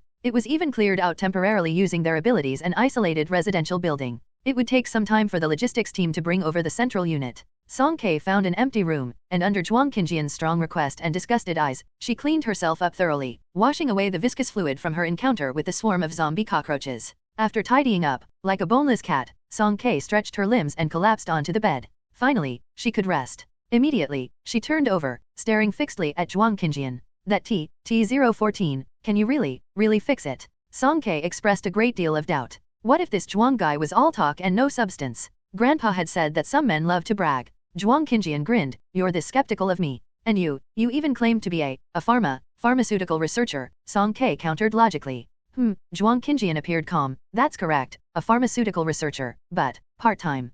Song Ke huffed. Actually, being a senior maintenance technician is also part-time. Zhuang Qinjian chatted and joked, then dropped a bombshell. You guessed it right, I can't fix any weather mimetic system. Song Ke. Seeing her startled expression, Zhuang Qinjian continued to fan the flames. So, I was lying to them just now. Song Ke. Her fingers shifted to the edge of the bed, clutching the strap of her backpack. She seemed ready to make a sudden escape at any moment. Zhuang Qinjian noticed her subtle movement and smiled brightly, his peach blossom eyes sparkling. Don't worry, T014 doesn't need any repairs, just turn it off. But I'll need to put in some effort to bypass the firewall. After all, this isn't my area of expertise. He winked mysteriously, this time I'm telling the truth. The Synoptic Mimetic System, SMS, was a cutting-edge technological creation independently developed by the Azure Phoenix Research Institute. It made its official debut in the year 20 of the new era, alongside the Lu starships, as a remarkable achievement of the glorious 30 years. Its primary function was to monitor and improve weather conditions. When extreme weather conditions reached a threshold or were about to exceed the limits humans could endure, artificial intelligence would calculate and automatically intervene and adjust.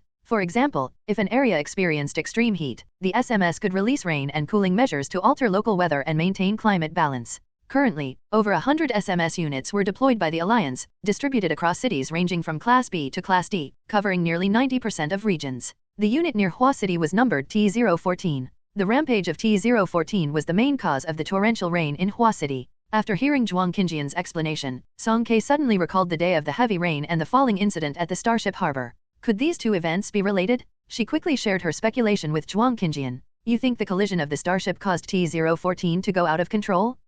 That's not impossible, Zhuang Qinjian responded with an ambiguous statement. Song Ke still had one more question. Why did those people want to fix it? If the out-of-control T014 continued running indefinitely, it wouldn't just affect Hua City. It would flood all the areas it covered. By then, it wouldn't just be solved by sacrificing Hua City. So complicated, Song Ke scratched her head, finding it hard to fully understand. Mischievously, Zhuang Qinjian intentionally reminded her, you haven't used up your quota for questions today. Do you have any more? Actually, she did, but... Song Ke absent-mindedly touched her wrist through the air, hesitated for a moment, and then couldn't resist. That thing from earlier, when you tap it and a picture appears. What is it? She swung her legs excitedly and opened her hands wide, mimicking the action. Child, Zhuang Qinjian chuckled. Only a child would be interested in new toys. That's a communication terminal specific to District B. Oh. As soon as she heard it was from District B, her excitement waned. District B, it was separated from CDEF, quite far away. Grandpa had strictly forbidden her to go there. Interested.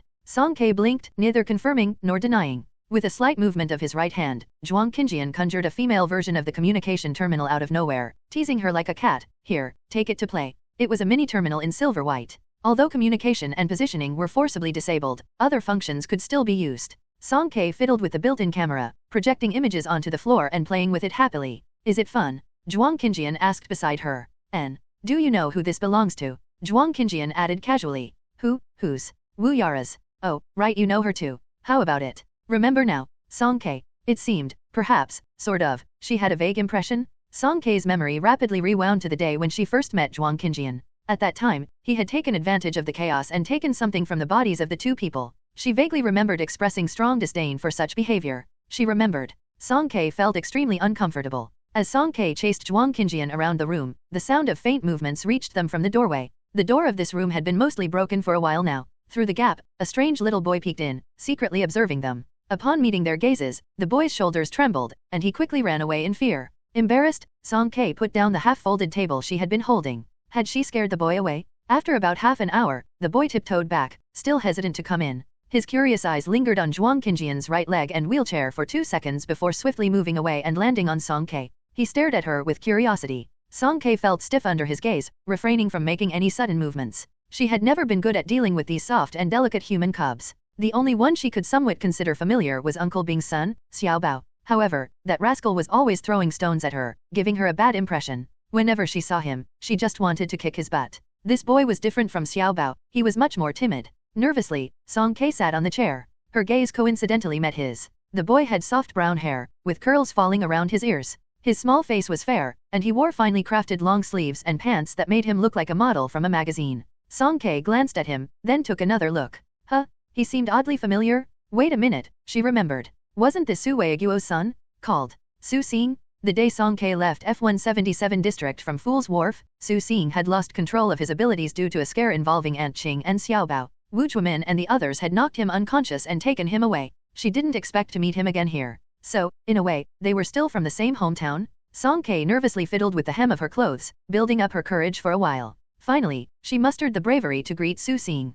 But as she lifted her head, the boy had run away. Song Kei. The second day, the third day, the fourth day. For the next week, Su Xing would come by Song Kei's door, circling around, checking if she was there. Sometimes he caught glimpses of her testing new spiritual weapons. He would linger at the door for a while, his eyes curiously fixed on her. However, he was very shy and well-behaved, always smiling innocently at Song Kei with his eyes bent, yet he never dared to come inside. During this time, Zhuang Qinjian was often not in the room. The control center of T-014 was successfully transported to the base, and every day, he would be escorted under the vigilant gaze of Meidaju for troubleshooting and maintenance, although according to Zhuang Qinjian, it was more like breaking through the firewall. Of course, Song Kei could tell he was just slacking off. He would spend about 10 minutes typing away at the screen every day and shamelessly pass off the rest of the time by saying, "The terminal can run automatically." Meidaju and the others were skeptical but had no choice. After all, they didn't understand the technology. If they hadn't confirmed Zhuang Qinjian's work credentials countless times, they probably wouldn't have tolerated him for so long. As for Wu Zhuomin, he led his team members to clear out the zombies, remove obstacles, and worked with clear divisions of labor.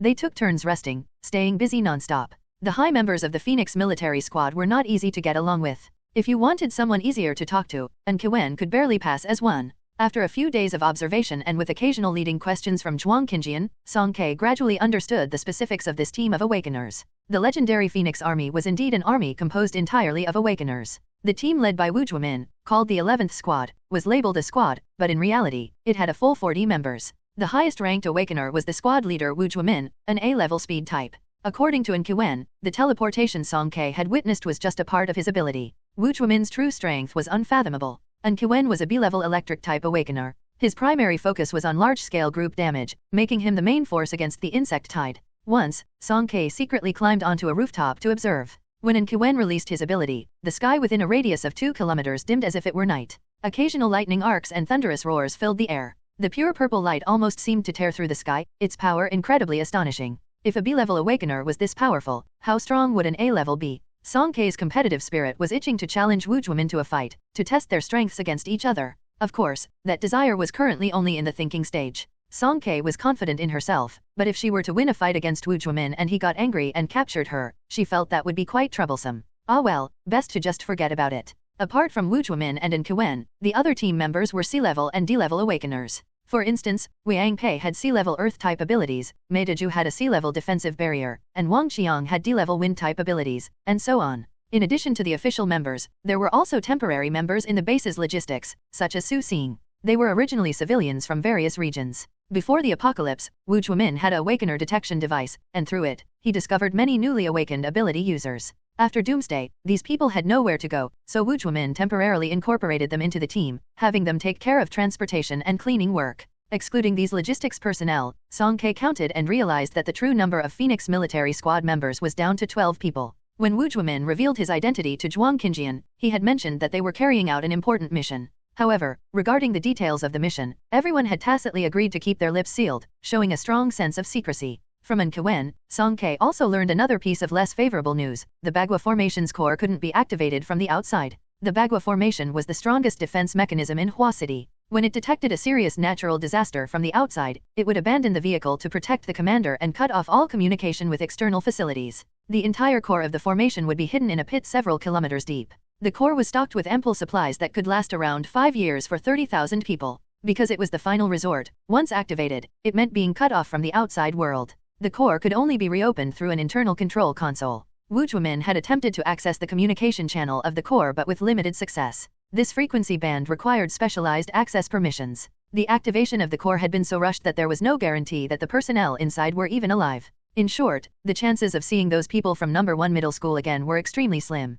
Song Ke could only hope that Zhang Rui and Tian Yi were able to survive inside. The days passed uneventfully for a week until there was finally a turn of events. Su Xing came in. Song Ke heard a knock on the door and looked up, seeing the small figure of Su Xing holding a large bag of supplies, with only his fluffy head visible. Carrying too much, his balance was off. Su Xing wobbled his way in and gave a shy smile. After observing the door for the past few days, his courage had grown slightly. Uncle An asked me to bring some things over. Thank you, Song Ke expressed her gratitude as she took the supplies with one hand. Neither of them was skilled in social interactions. After Su Xing put down the supplies, Song Ke awkwardly said, "Sit," and they both quickly fell silent. Seeking help, Song Ke looked towards the only articulate speaker in the room, Zhuang Qinjian. Zhuang Qinjian just smiled elegantly and said, "I'm going to check on T014. That's it?" He was just leaving? It felt like he was impatiently leaving to escape from playing with a child, just like an irresponsible parent using any excuse to get away. Watching his carefree figure as he left, Song Ke's swallowtail dart flipped up and down in her hand, seemingly with a hint of sharpening.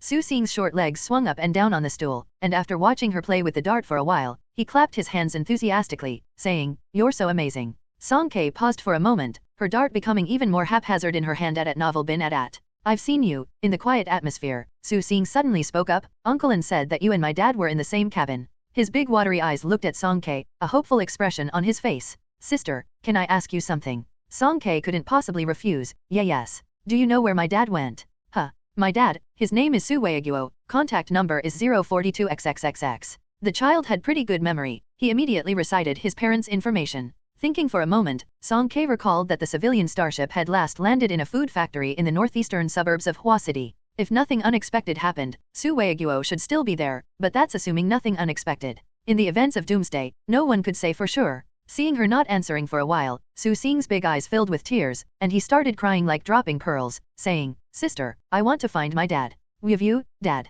Song Ke, don't be like this. How did you end up crying while talking?" During this period, Zhuang Qinjian hadn't been resting well. During the day, he had to deal with the gloomy Meidaju and also divert his attention to breaking through the firewall of T014. He wasn't lying about this point, although he owed a bit to a friend who shared knowledge on how to bypass AI monitoring on the Star Network. It wasn't his expertise. He had to grope through each step, and he had to make Meidaju believe he was repairing and troubleshooting. It was far from easy. At night, when he stayed in the same room with Song Ke, the girl would just flop onto the bed without a care and fall asleep.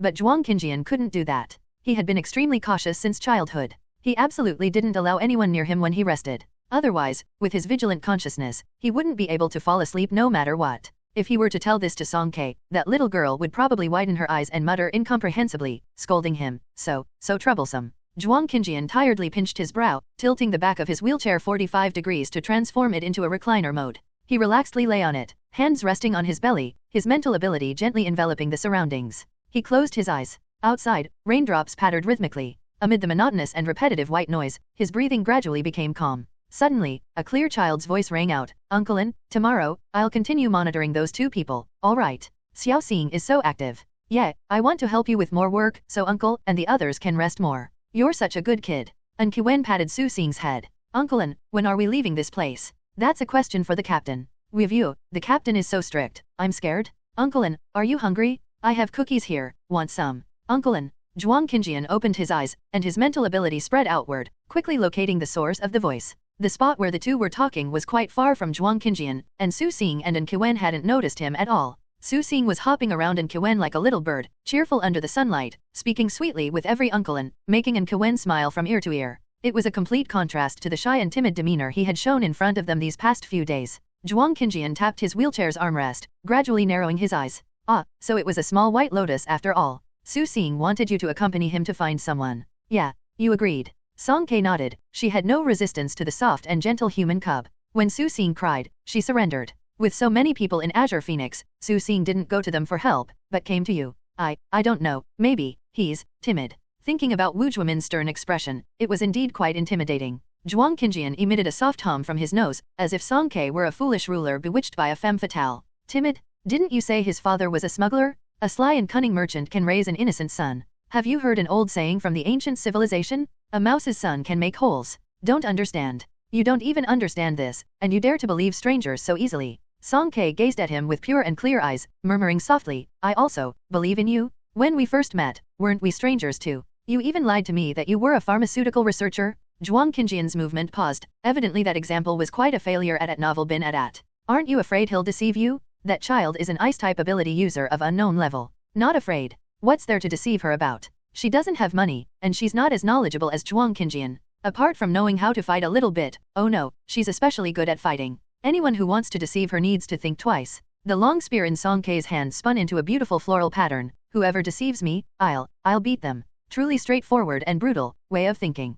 Zhuang Qinjian choked. As you wish. Song Ke zipped up her backpack, turned to him and asked, are you going? Zhuang Qinjian was reading her old light screen, not even looking up as he coldly refused, not going. Song Ke stared at his profile for a few seconds, feeling that he seemed somewhat unhappy. It wasn't like the time at the safe zone when he insisted on escorting her to the entrance and said those mushy words. Song Ke felt a bit melancholic for no reason. But then again, she hadn't done anything wrong, so why feel guilty? In the end, it's all Zhuang Qinjian's fault? After several days of effort by Wu Zhuomin and the others, the roads around Hua City had mostly been cleared, and even the number of zombies had sharply decreased. Song Ke had gone out twice in the past few days, disappearing for a while without drawing too much attention. If she walked a bit faster, she could go and return before nightfall. Amid the ruins of steel and concrete, Song Ke moved swiftly, occasionally stopping to ask, are you tired? Su Xing was chasing her, his little face flushed, panting heavily, yet he managed to keep up. Sister, I'm not tired. Almost forgot, he's also an awakener, and an ice type with strong offensive abilities. Song Ke always saw him as a harmless kid, but in reality, Su Xing's physical qualities had already surpassed those of an average adult man. Hua City suburban area, food factory. The guard post 2 kilometers away had collapsed and been abandoned. The 500 square meter warehouse stood silently. Song Ke had a bad feeling. She whispered to Su Xing, wait here, I'll go over and take a look first. Su Xing gripped the straps of his backpack and nodded obediently. Like a nimble deer, Song Ke lightly stepped along the wall, smoothly climbed onto the roof, and looked inside through a skylight. The interior of the warehouse resembled a garbage disposal site, with rotten food covering the floor. A sea of people could be seen, all zombies? Song Ke searched for Su Weiguo's figure, but distinguishing individuals in the crowd of zombies, pressed shoulder to shoulder, was quite challenging. A slight movement came from behind. Song Ke turned around, only to find that Su Xing had also climbed up without her noticing. She raised a finger to signal him to be silent. Su Xing immediately understood and covered his mouth with his small hand. His gaze shifted around, and when he saw the huge number of zombies inside, his eyes widened in shock. Fortunately, Su Xing was just scared. He didn't scream. He wiped the foggy skylight glass with his sleeve and joined Song Ke in searching for Su Weiguo. After a while, Su Xing pointed to a figure in the distance and excitedly whispered, Daddy. It's Daddy? That's my dad. Following his direction, Song Ke saw a man with a shiny golden belt around his waist. No wonder Su Xing could recognize him at a glance. However, the man's body had swelled up several times, not resembling a normal person. Sure enough, when Su Weiguo turned around, his irises were grayish-white, his face twisted, showing clear signs of being a zombie. Su Xing's daddy was abruptly cut off in his throat. Perhaps because he was overwhelmed with fear, he sobbed while hiccuping uncontrollably. The temperature around them seemed to drop. Song Ke felt the chill on her head. She touched it and realized that raindrops had turned into snowflakes, falling gently. She instantly remembered the tragedy at the dock that day. No, big brother, please don't unleash your supernatural powers again, okay? I'm sorry, sister, I can't control it. Su Xing also realized that his supernatural powers were leaking out. Nervous and disordered, his efforts to suppress it proved futile. Snow and ice spun through the air, the temperature plummeted, and Song Ke shivered. Hey, you, she was about to remind Su Xing to calm down and not attract the zombies. Too late. The rapid drop in temperature caused the fragile skylight to crack open, and a piece of shattered glass fell with a crisp sound. All the zombies in the warehouse looked up at the ceiling, their thousands of white eyes fixated on the falling shard. It was hair-raising. Song Ke sighed inwardly. Hide here, protect yourself. She didn't forget to remind Su Xing. Thud. With a loud noise, Song Ke jumped into the warehouse from the skylight, one hand supporting her weight while the other held a spear. Her landing was clean and stylish. She slowly lifted her head. Although it was a bit troublesome, for her, dealing with these zombies was just a matter of time. The freezing tip of the spear aimed at the enemy, and the zombies charged at her frantically. The situation was about to erupt. Suddenly, countless ice blades descended from the sky, like a gust of wind sweeping fallen leaves, raging and dancing wildly. There was no rhyme or reason, they pierced through the zombies upon contact. This kind of wide-ranging group-damaging ability, combined with the advantage of being in a confined space, left the zombies with no escape route. They were completely caught in a trap, and in no time, their bodies were pierced with ice blades. They died thoroughly, leaving only a few wandering aimlessly. Song Kei maintained her spear posture, staring in amazement. She turned back and looked through the bull-sized hole. She saw Su Xing near the skylight, sobbing and breathless. I'm sorry, I also don't know what's happening. Song Kei. On the way back, Su Xing's mood was unusually low. In the end, Su Weiguo stayed in the food factory. After Song Kei dealt with the other zombies, she asked Su Xing what to do next. His eyes were red, and he said, Sister, can you not kill my dad? Just let him stay here. Let him stay? But Su Weiguo had already turned into a zombie and couldn't revert to being human. Su Xing looked very sad, but Song Kei had no parents, and her emotions in this regard were always dull. She couldn't empathize with him. Well, perhaps if Zhuang Qinjian were here, he could explain it to her. In the end, she agreed to Su Xing's request and locked up the food factory with an iron chain. The two hurried back to the base ahead of Wu Zhuomin and the others. Su Xing wiped his tears and thanked Song Kei. Sister, thank you for taking me to find my dad. I'm sorry, I know I'm useless. It's okay, Song Kei asked him, is your ability okay? Su Xing lowered his head in frustration. When I'm emotionally excited, I can't control my ability properly. Uncle An said it's because my focus is too scattered, but I will definitely correct it in the future. I won't cause trouble for you guys. Song Kei awkwardly replied, okay. From a certain perspective, Su Xing releasing his powerful ability without regard for the situation was indeed troublesome. For example, just now, due to being too shocked, she accidentally sat down too hard, and now her tailbone was still slightly painful. After leaving the room, Su Xing stopped crying. He walked around the corner, his hands in the pockets of his hoodie, bouncing as he walked. At the end of the corridor stood a silver-white wheelchair, with a tall man leaning against it, lazily posed. His superior side profile had a pleasing charm in the misty drizzle. Su Xing pursed his lips, his face showing a shy and bashful smile. Uncle Zhuang. Zhuang Qinjian turned his head. It's you? Uncle Zhuang, what are you doing here? Waiting for you. Waiting for me? Do you have something to tell me? Su Xing tilted his head, looking adorably curious. Zhuang Qinjian adjusted the wheelchair's direction and faced Su Xing. Though the child's face still feigned innocence and curiosity, the corners of his eyes darted around, clearly indicating that his mind was elsewhere. Kid, you knew all along, right? Knew what? Your dad's dead. Although these words sounded like an insult, Zhuang Qinjian calmly stated the facts. Didn't hear clearly? Let me say it again, your dad is dead. Su Xing froze, his small face immediately fell, his reddened eyes locked onto Zhuang Qinjian. Zhuang Qinjian chuckled. With the chaos in Hua City, Wu Zhuomin couldn't have been unaware. He must have sent people to the food factory long ago to check it out and told you there's no need to go find your dad again, right? Why? Are you that unwilling to give up? Insisting on finding someone to confirm it with you. Su Xing's hand emerged from his pocket and hung at his sides. He murmured softly, as if complaining like a dissatisfied child, Uncle Zhuang, you really love meddling in other people's business. A sharp ice blade appeared, accompanied by a bone-chilling cold, flying straight towards Zhuang Qinjian's right leg through the gap in the wheelchair. Zhuang Qinjian smirked. Children, they can't control their tempers. A second before the ice blade hit Zhuang Qinjian, an invisible force lifted Su Xing off the ground. His hoodie was caught on a beam, and his entire body plummeted uncontrollably, but his head got stuck in the collar. He resembled a little chick with its wings tied, only supported by that bit of force. Let me go? Put me down? You jerk. Su Xing finally panicked. He flailed his limbs desperately, gnashing his teeth and brandishing his claws like an angry little lion. The innocence and purity on his face disappeared, replaced by gnashing of teeth and irritability. This person who's wheelchair-bound, turned out to be an awakener? How infuriating! How infuriating! He's so mad. Zhuang Qinjian admired his predicament, earnestly advising, kids need to learn to be self-reliant and not always rely on others, especially on other people's thigh. Tian. Dragon-born dragon, chicken-born chicken, mouse's son can make whole. Like father, like son. The next day, Zhuang Qinjian broke through the final security measures of T014 and accessed the control port. After a total of 14 days, he finally managed to shut down the malfunctioning weather simulation system. Witnessed by everyone, the clouds and mist that had been hanging over the city gradually thinned and disappeared. Then, the sun broke through the clouds, pouring down its radiant light, instantly sweeping away the days of gloom. The High Squad members looked at Zhuang Qinjian with visibly different expressions. You, young man, are quite capable? Did you really fix it? We finally freaking see the sun. It's either zombies or stink bugs every day. It's almost driving me emo. Hey Wiang, want to sunbathe together? Amidst the lively atmosphere, a team member rushed in, approaching Wu Zhuomin and Meidaju, saying hurriedly, Eyewitness. District 72. Unable to confirm. Suspected appearance of the key. Wu Zhuomin's expression turned serious, and he immediately issued orders. Everyone, speed up, clear the roads out of the city by tomorrow at the latest. The team members who were just talking about sunbathing stood at attention in an instant, responding in unison, Yes, Captain. Song Kei leaned on the back of Zhuang Qinjian's wheelchair, holding a small, skinny pear in her hand. She claimed to be supervising his coding, even though she couldn't understand a word of it, but she noticed that his typing speed was getting slower and couldn't help but look down. Zhuang Qinjian's gaze stopped in the direction of the people who were talking, his expression oddly hard to describe. What's wrong with you? Song Kei took a bite of the pear. Oh, it's so sour?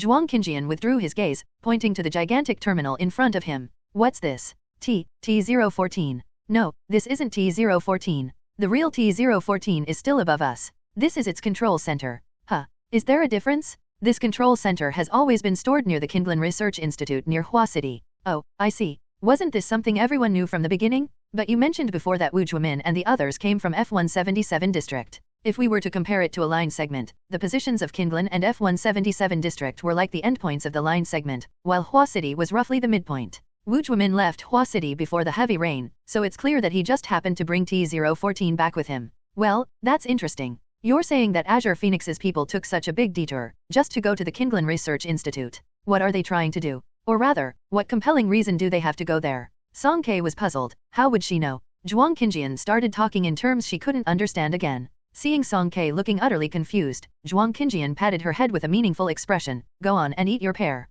Asterisk. On that evening, Wu Zhuomin officially announced that once the roads were open tomorrow morning, their group would depart from Hua City. Due to the nature of their upcoming mission, logistics personnel wouldn't be able to participate, which meant that after reaching the next destination, the 12 members of Azure Phoenix squad would part ways with them. Dinner was like a farewell feast. Everyone set up makeshift stoves in the courtyard, and those with culinary skills took matters into their own hands, cooking something to eat. Holding an unlit cigarette, and Qiwen brushed sauce onto eggplants, asking Song Kei, little sister, now that T014 has also been repaired, what are your plans for the future? Song Kei stared at the sizzling, oil-covered eggplants without blinking, absent-mindedly shaking her head. She didn't have any particular place she wanted to go, she needed to check with Zhuang Qinjian first. Out of the corner of her eye, she noticed a familiar figure. Su Xing was wearing a light yellow sweater, his soft little face tilted as he listened to Wang Pei speak. He looked exceptionally docile. Song Kei waved at him, wanting to invite him over to eat. However, when the little guy saw her, he first looked happy, but then his expression changed as if he had seen a ghost, and he scampered away.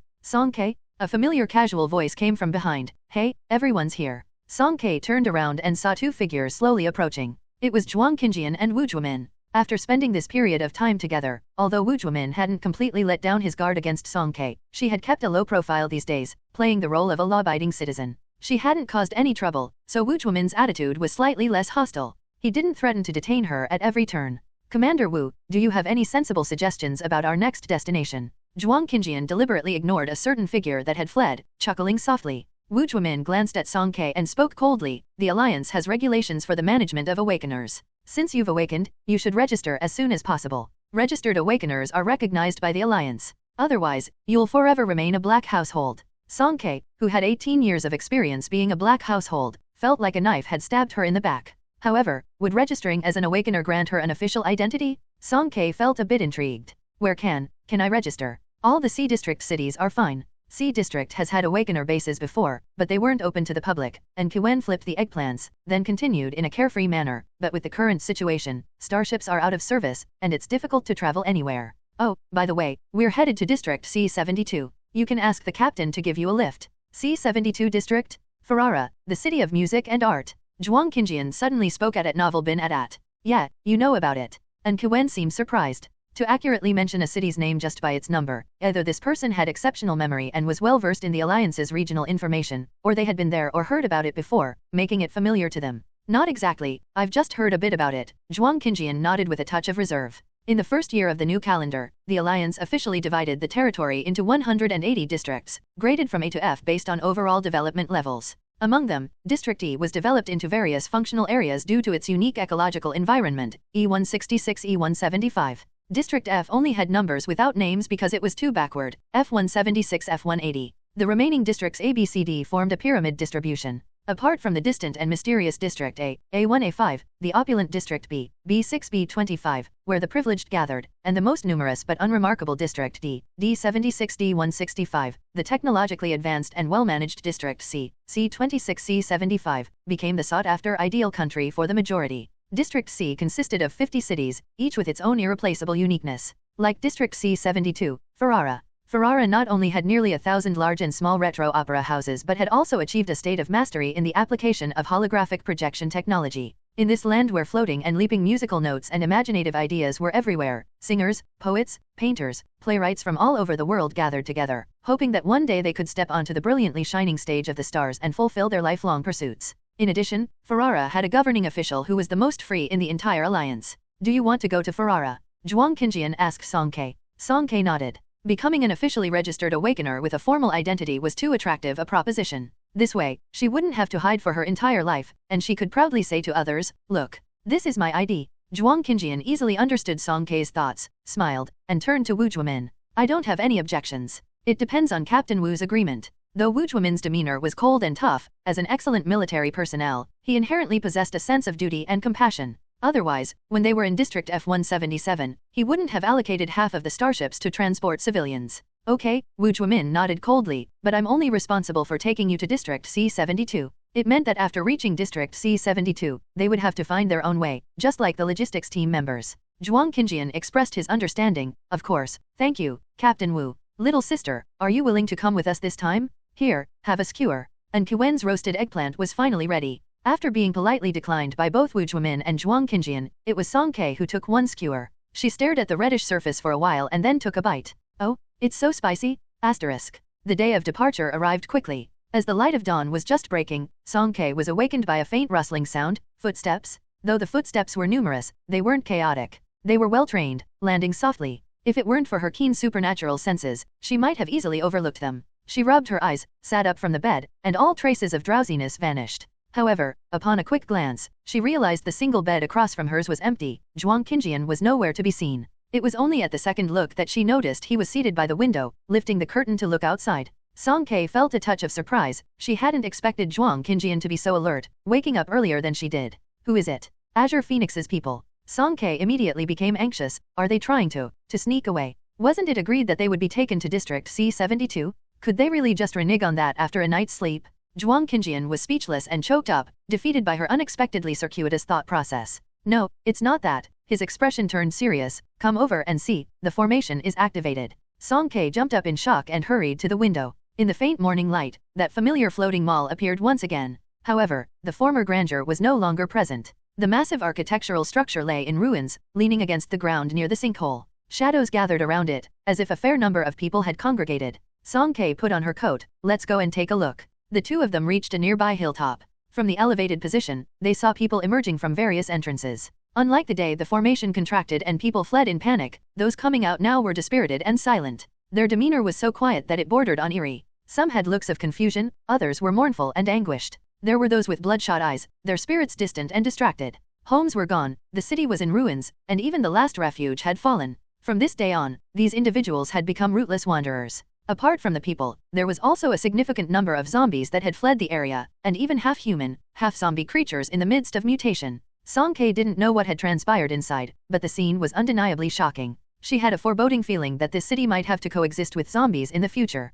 Their position was quite conspicuous, and after a while, a hoarse voice called out behind her, "Song Ke." Song Ke turned around, her oversized coat fluttering in the night breeze. Zhang Rui stared at her intently, feeling like eons had passed. It had been less than half a month since they last saw each other, yet seeing Song Ke again felt like a world away. She was still alive, and that was wonderful. But what about him? Was he really still considered alive in his current state? The experiences of this period had been like the cruelest purgatory, shattering Zhang Rui's innocence completely. TN. Black household, a person with no household registration. If Zhang Rui could have foreseen how things would develop, he would definitely not have chosen to enter the formation. The descent of Hua City's Bagua formation was filled with extreme chaos from beginning to end. Day 1. The landmark mall at the heart of Hua City had 11 floors, with an atrium in the center and rows of shops and restaurants on either side. The crucial control center was located on the lower level, separate from the main structure. As one ascended, the available living space grew larger. When the gangway entrance closed, all the survivors fought over territory, engaging in physical altercations. Zhang Rui and his group managed to secure a small shop, mostly due to the intimidating presence of his supernatural ability. If Zhang Rui hadn't been there, they might not even have been able to hold on to this tiny space. "I'm so stupid, how could I be this stupid?" Zhang Qi's death had a significant impact on Zhou Ankai. She had lost her former vigor and spent her days crying. Zhang Rui, whether you believe it or not, 3 years ago, I really didn't initiate bullying Song-K. Jo Ankai's eyes were red, as she revealed the truth behind that massive brawl. It was Cao Yi who kept telling me. She said she was pretending and deliberately leading you on ambiguously. My mind got clouded, and I just wanted to teach her a lesson. Putting dead mice in her bag, tossing her uniform, test papers, and even splashing her with food. All of those ideas came from Cao Yi. Even your intimate photos were sent to me by her. I always thought of her as a friend. Jo Ankai's regret was overwhelming, and she covered her face and sobbed. Although she was domineering and spoiled, she never intended to harm her classmates. She really hadn't expected Cao Yi to be so heartless. She told you to do something, and you just did it? You really are an obedient tool, pointing wherever she tells you to strike.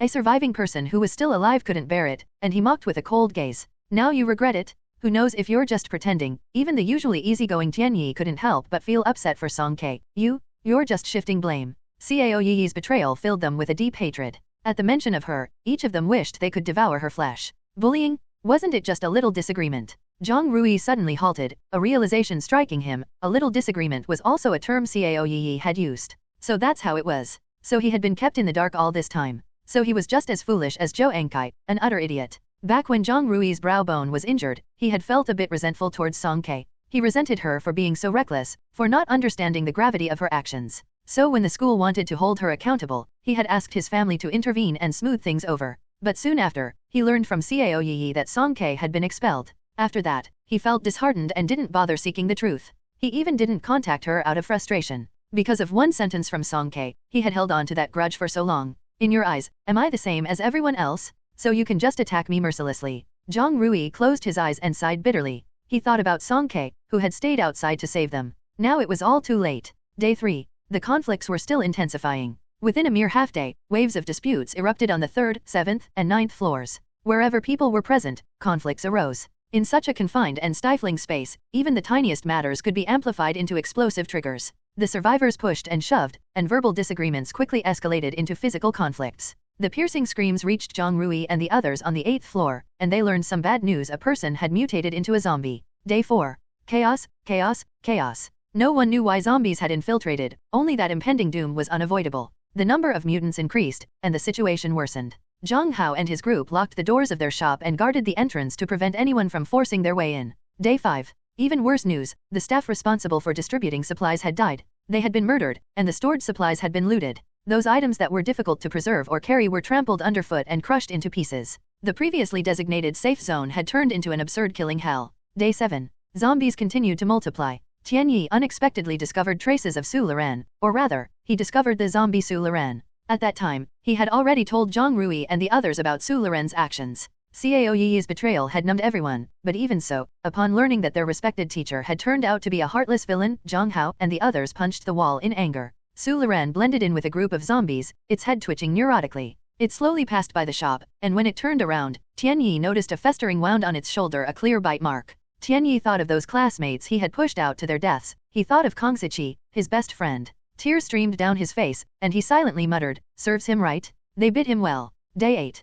Zhang Rui and the others finally broke through to the first floor, following the route provided by Kong Ziqi to find the secret door. However, the situation did not go smoothly. The secret door required both a password and biometric recognition. The personnel within the formation had mostly been injured or killed, and the rest were nowhere to be found. Day 10. No one expected that they would encounter Cao Yi again. Those who abandoned their companions would eventually be abandoned by them. Cao Yi wasn't faring well inside. Her petty schemes were utterly useless in the face of complete madness. When Zhang Rui and the others found her, her hair was disheveled, her clothes were torn, and she was being held down by a few repugnant-looking men. As soon as she saw them, her eyes lit up, and she struggled with all her might to break free from their grasp and crawled over laboriously. Zhang Rui, Ankai, save me, save me. The group stopped in their tracks, looking at her with indifference. About 4 or 5 men stared at them with unease, especially at the fire whip in Zhang Rui's hand. They hesitated to make a move. Cao Yi didn't receive the rescue she hoped for. The light in her eyes gradually faded, and she hysterically shouted, "We're companions?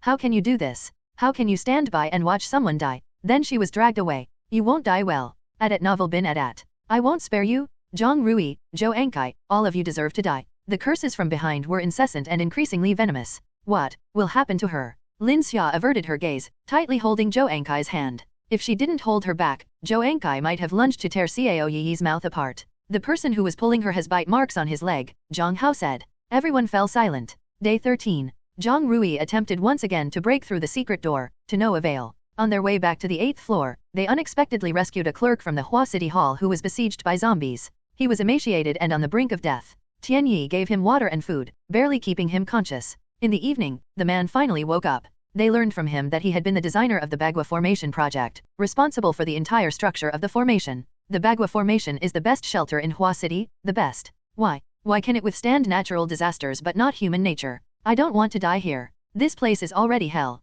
The clerk named Li Tong spoke to himself in a vacant murmur. Day 14. After regaining consciousness, Li Tong led them into the main control room. Even though they all knew that opening the formation might very well lead to an endless wave of zombies and insects, Li Tong resolutely pressed the button. Song Ke and Zhuang Qinjian listened quietly to their story. They hadn't anticipated that even within the formation, such unforeseen tragedies would occur. Zhou Ankai summoned her courage and walked up to Song Ke. This once haughty little princess had learned to bow her head after experiencing so much. Although I still really dislike you, I'm sorry, I'm sorry, I'm sorry. She apologized to Song Ke, repeating I'm sorry over and over, trembling all over, unable to speak through her tears. In the end, she wiped her tears away and stubbornly said, I'm not forcing you, and you don't have to forgive me. Song Ke sighed deeply in her heart and responded, okay. Zhuang Qinjian asked, what's your plan now? Zhang Rui said, we're planning to head north with Brother Li. Li Tong had internal channels and knew the locations of various small and large alliance shelters. Zhang Rui felt responsible. Zhang Hao, Lin Xia, Tian Yi, he had to lead these people to survive.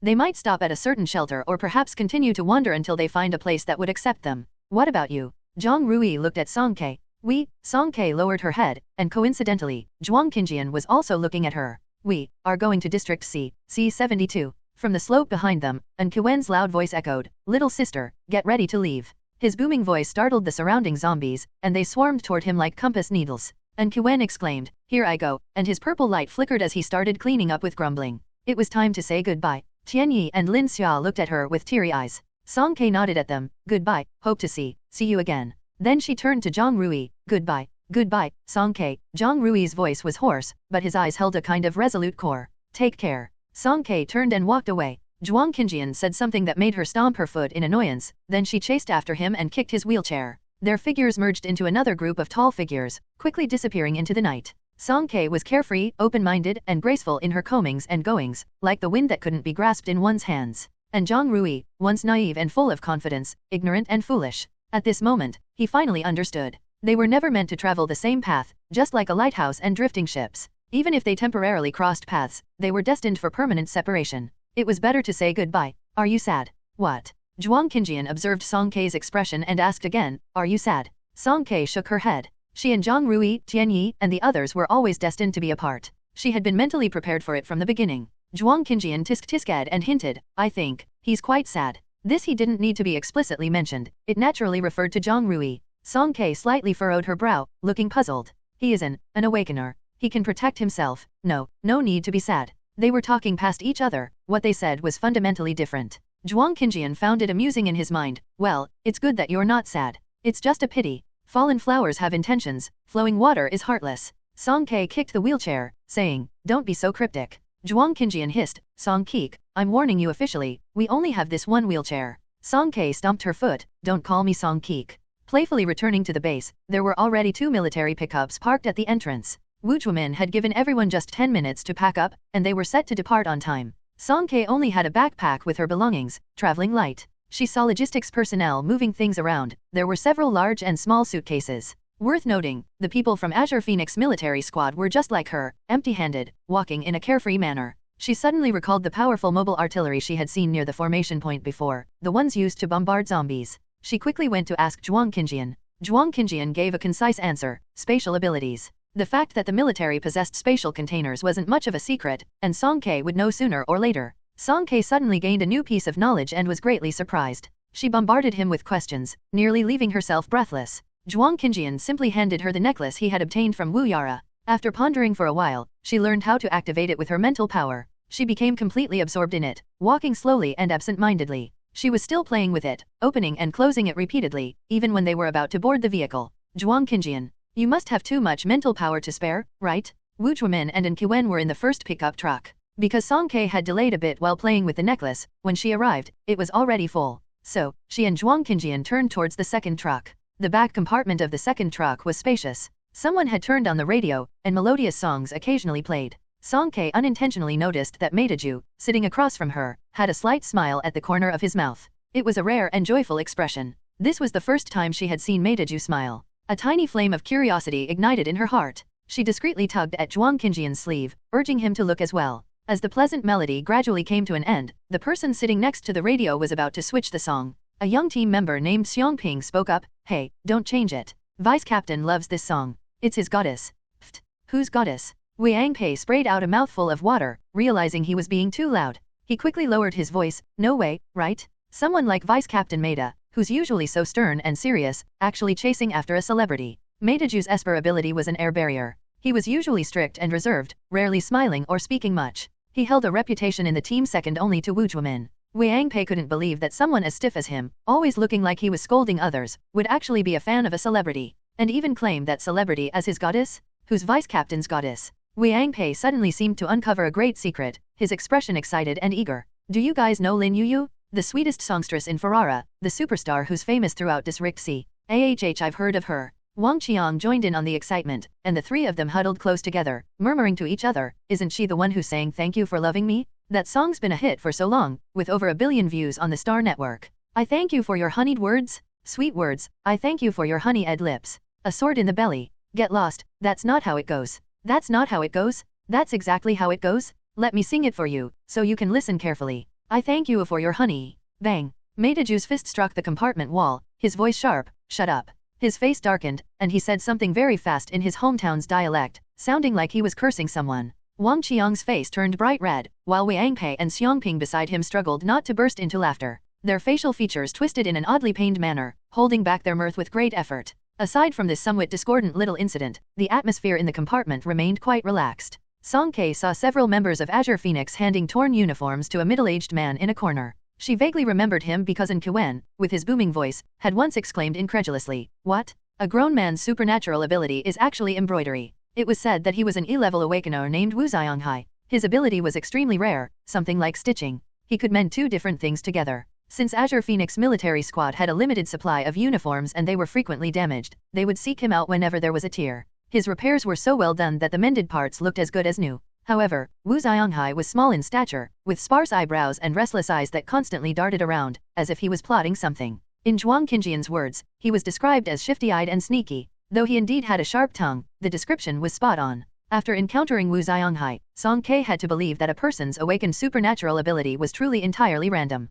On the horizon outside the window, the sun was slowly rising, and the two pickup trucks raced forward as if chasing after the afterglow of dawn. This was the most relaxed morning Song Kei had experienced since the apocalypse. No zombies, no insect swarms, and no endless slaughter. Her entire face was bathed in sunlight, and she silently exclaimed, "Let's go, District C-72. After 3 days and 2 nights of travel, Wu Zhuomin's group safely arrived on the outskirts of Ferrara. Song Kei eagerly stuck her head out of the window, feeling the cool breeze on her face, causing her shoulder-length black hair to flutter and fly. At a distance, they could already catch a glimpse of a corner of Ferrara. Massive neon signs floated in the air, and the dreamy Ferris wheel gleamed like a diamond ring. High-frequency searchlights, balloons, and ribbons all shimmered, while high-tech holographic billboards continually changed images. Steam-powered flower boats weaved between countless skyscrapers. Ferrara truly lived up to its status as a sea-level city, with its technological advancement vastly surpassing that of Hua City. As the pickup trucks entered the city through the main road, the path was smooth and unobstructed. A wandering musician playing the guitar leaned against the city gate and upon seeing them, smiled brightly.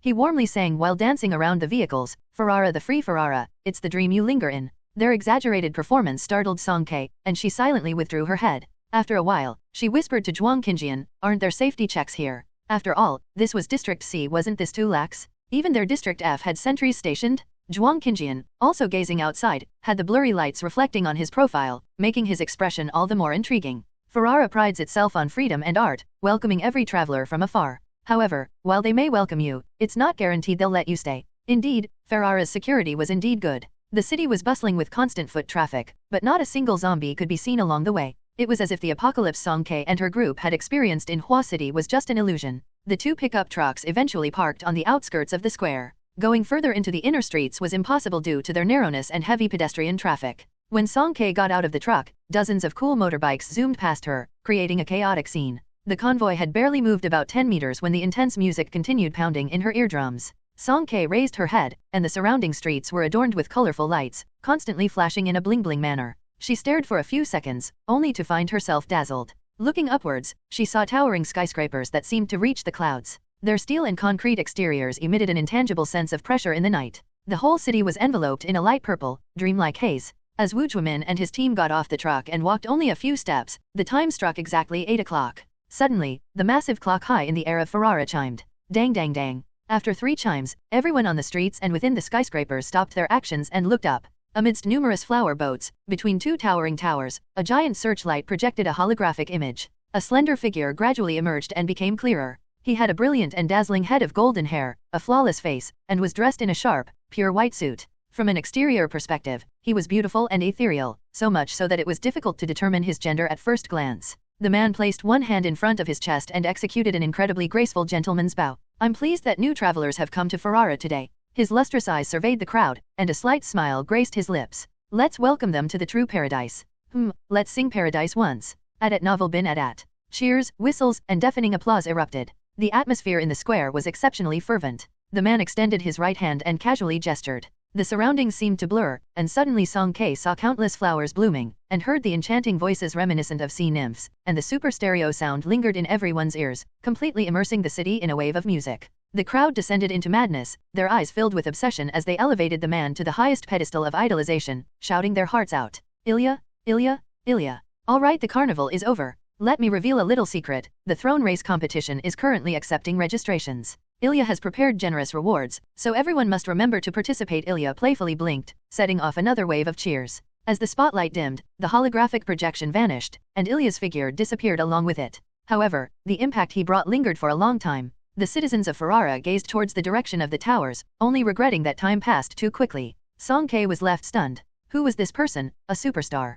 Captain Wu, who is that? Someone from the logistics team couldn't help but ask. Wu Juemin stared in the direction where the man had disappeared for a few seconds before saying solemnly, Ilya, the magistrate of District C72, the Lord of Ferrara. Is he very impressive? Otherwise, why were so many people going crazy for him? It's not he, it's it, Zhuang Qinjian corrected, using a gender-neutral term in the common language of the Alliance. Ilya is an artificial intelligence. Song Ke, District C72, Ferrara, the city of art and freedom, was also the sole city within the Alliance entirely governed by artificial intelligence. The Lord of Ferrara was elected by its citizens. Initially, Ilya was the most beloved virtual idol in Ferrara. However, in one of the city's elections for Lord, for some unknown reason, Ilya's name appeared in the final list of 5 candidates, alongside a group of insincere and calculating politicians, making it seem entirely out of place. After all, it was merely a heap of data. Even if it had a bit of popularity, could it really replace humans? The competing candidates scoffed at this idea, considering Ilya the biggest joke of the year. Yet, they still ordered the error to be rectified quickly.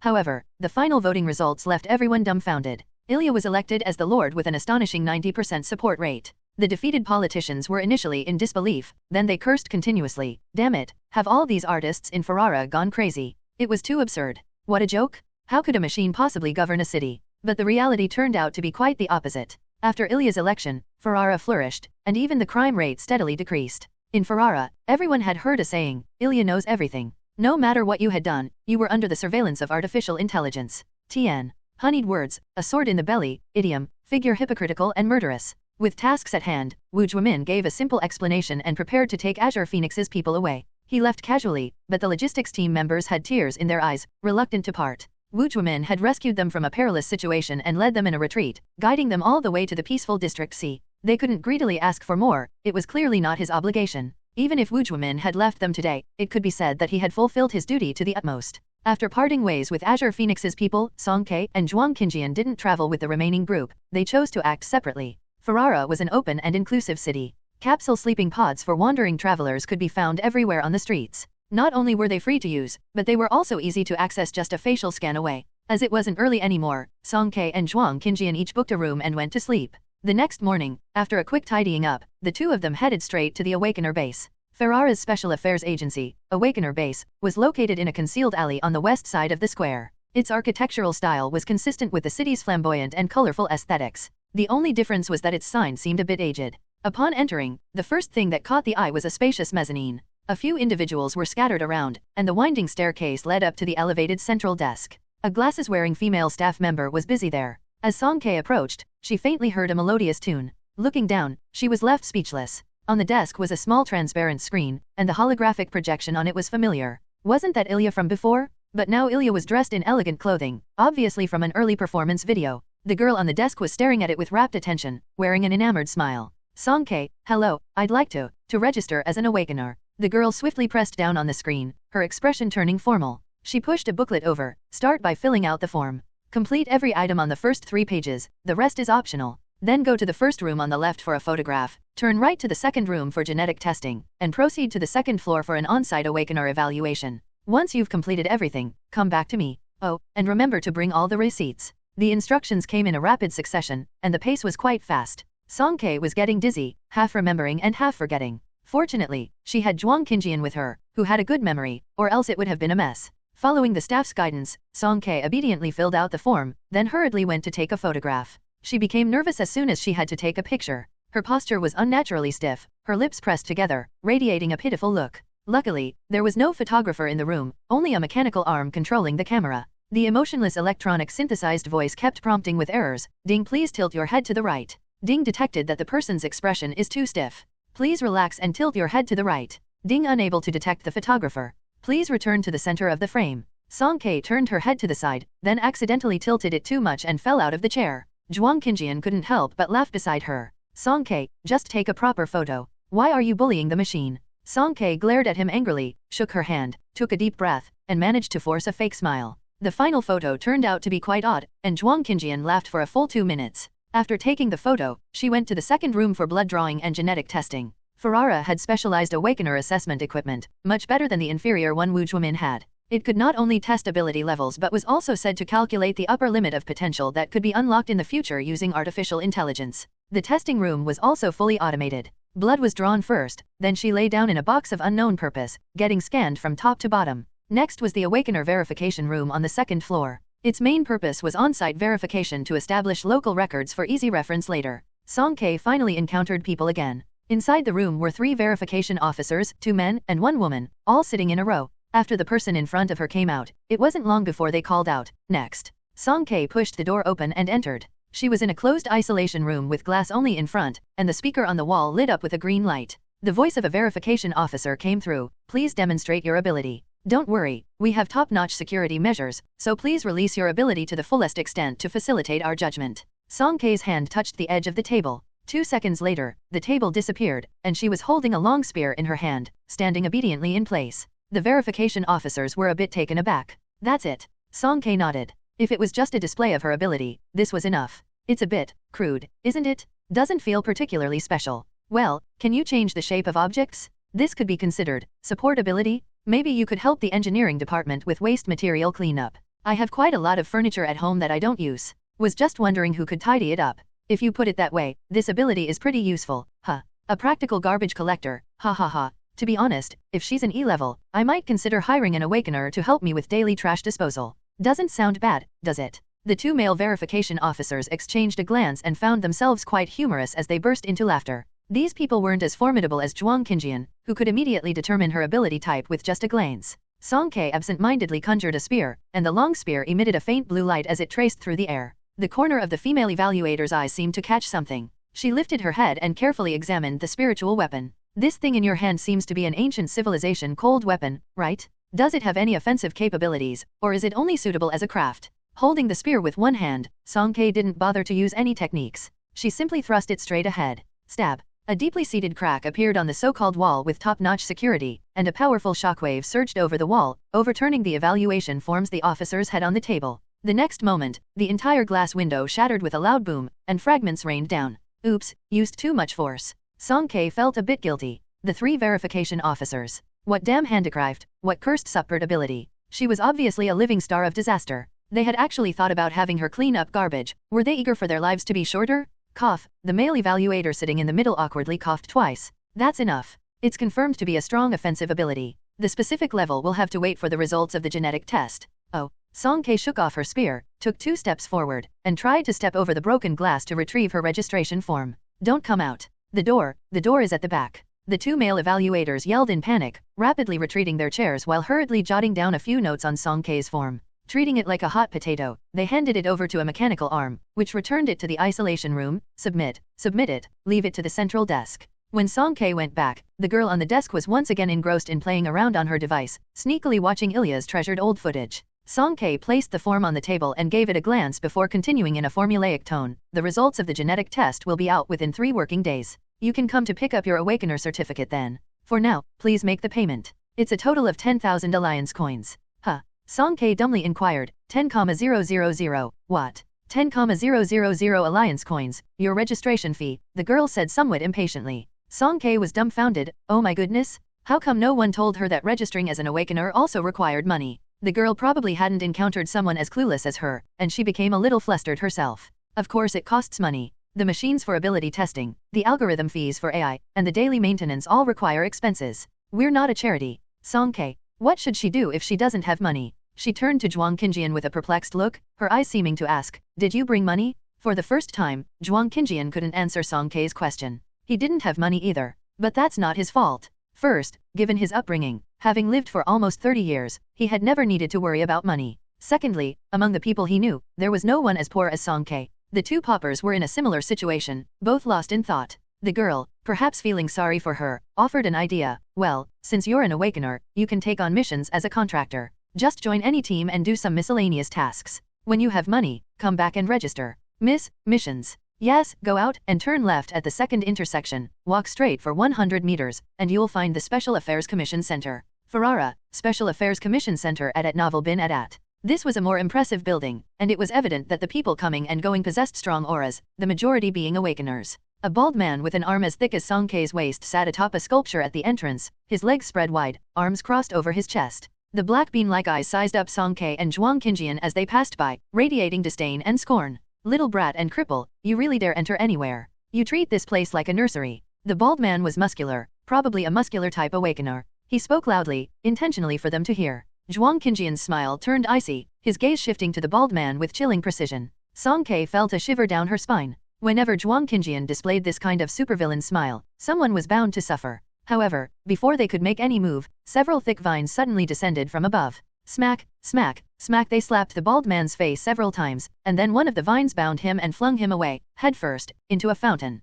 A woman with red hair dashed out from the hall, her anger evident. You bastard, how dare you put your filthy ass on my idol's head? The tough guy had lost 2 front teeth due to the surprise attack, his mouth was full of blood, and he viciously charged toward the woman. Their abilities clashed, their supernatural powers erupting. They ended up fighting fiercely in the square in front of the commission hall. Others weren't even surprised by the scene. Some even specifically came out to watch and clap their hands. What happened to that baldy? Did he provoke that crazy woman, Chihori? Don't you know crazy Chihori yet? Isn't there just one thing that can make her mad? What happened? See that statue? Looks familiar? It's one of Ferrara's top 10 rising stars, virtual idol Luo Qinghe. Word has it he's got a lot of female fans. Crazy Chihori is his super loyal fan. The Rich Women's Fan Club sponsored this. They specially commissioned a famous master to make a life-sized statue of him. Why is that bald guy like this? Acting like he can just sit on it. It's about the same as pulling shit on crazy Chihori's head. She'll definitely rip him apart. The entertainment circle is truly terrifying. As crazy Chihori and the bald man continued to fight, the commotion grew louder, leaves flying and dust swirling.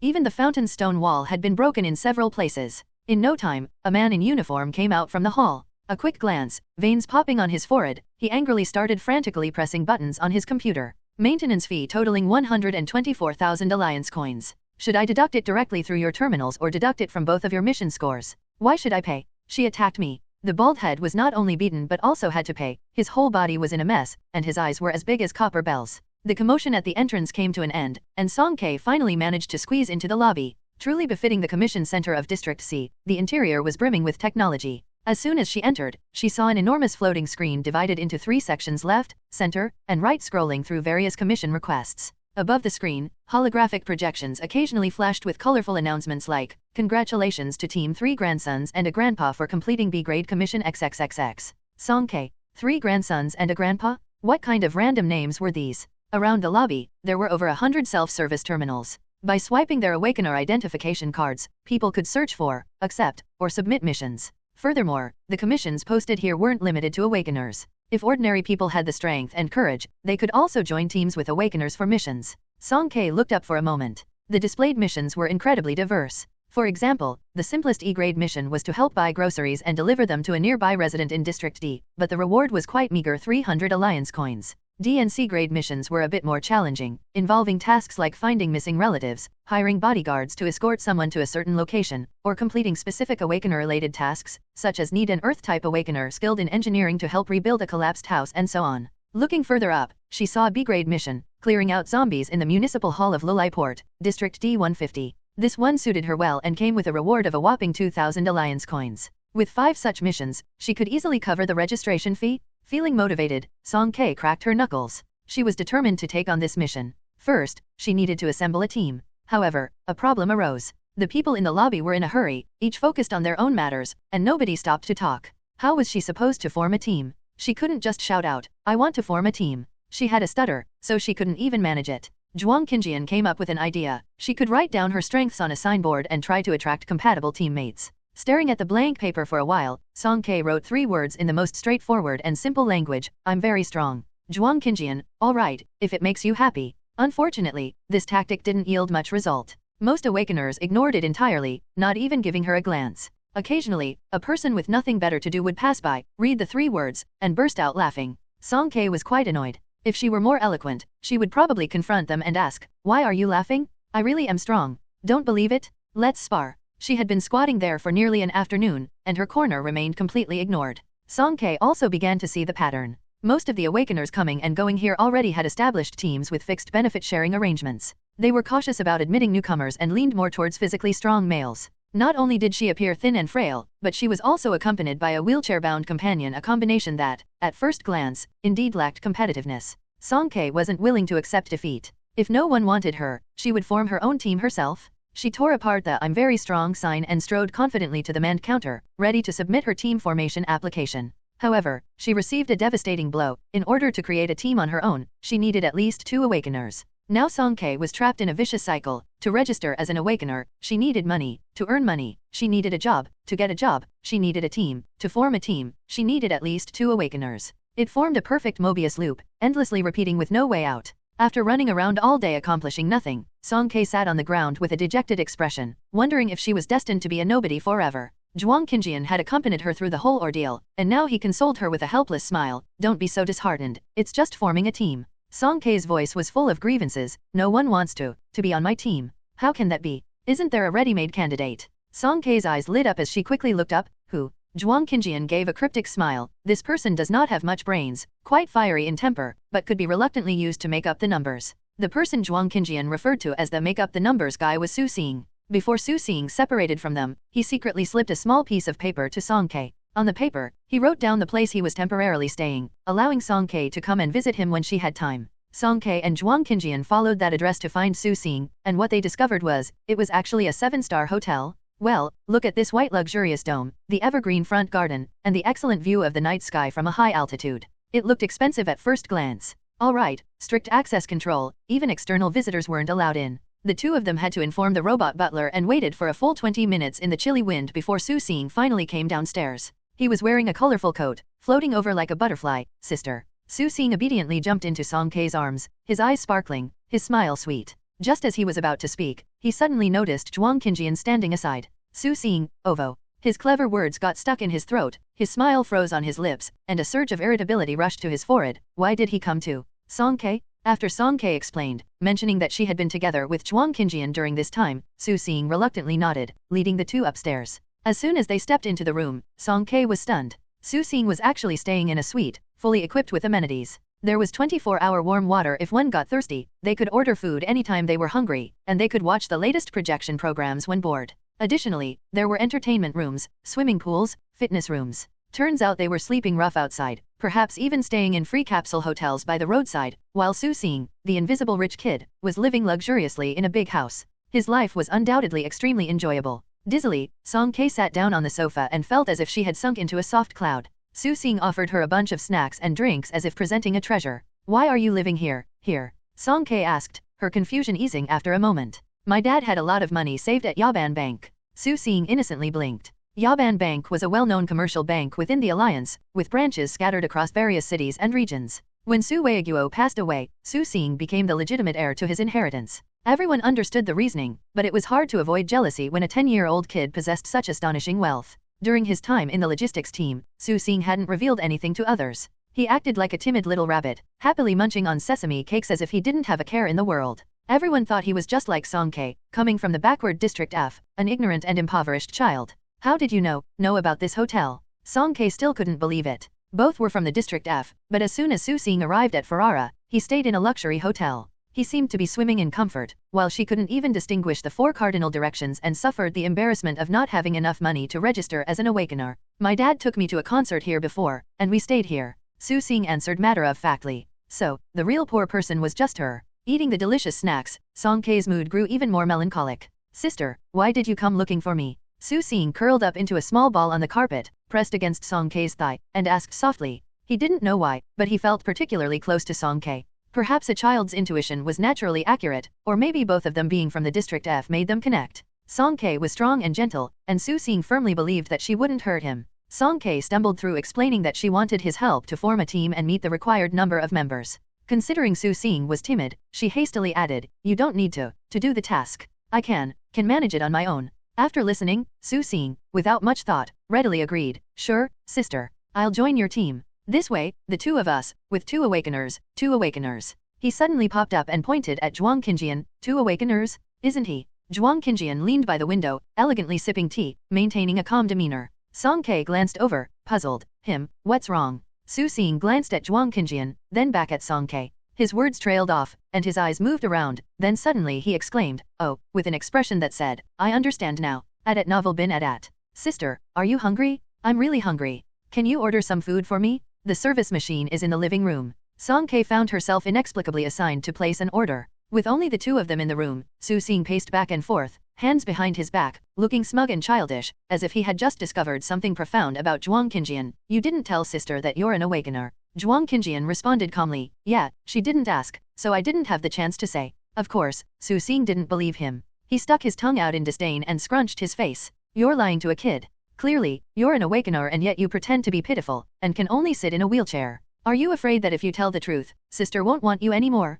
You want me to be self-reliant? You have no shame." Amid Su-Sing's relentless no shame, Zhuang Qinjian's expression remained unchanged. He gently placed the teacup in his hand on the table, making a crisp clink sound. "Saying you have no brains, I really haven't wronged you." He interlocked his 10 fingers over his abdomen, smiling menacingly at Su-Sing. "I bet that even if I tell Song-K I'm an awakener, given the life and death bond between us, she would still bring me along. And you? After pretending to be so innocent and naive before, now that she knows how cunning you are at such a young age, well, let me think, she probably won't even have time to run away, will she?" Su-Sing was taken aback. You.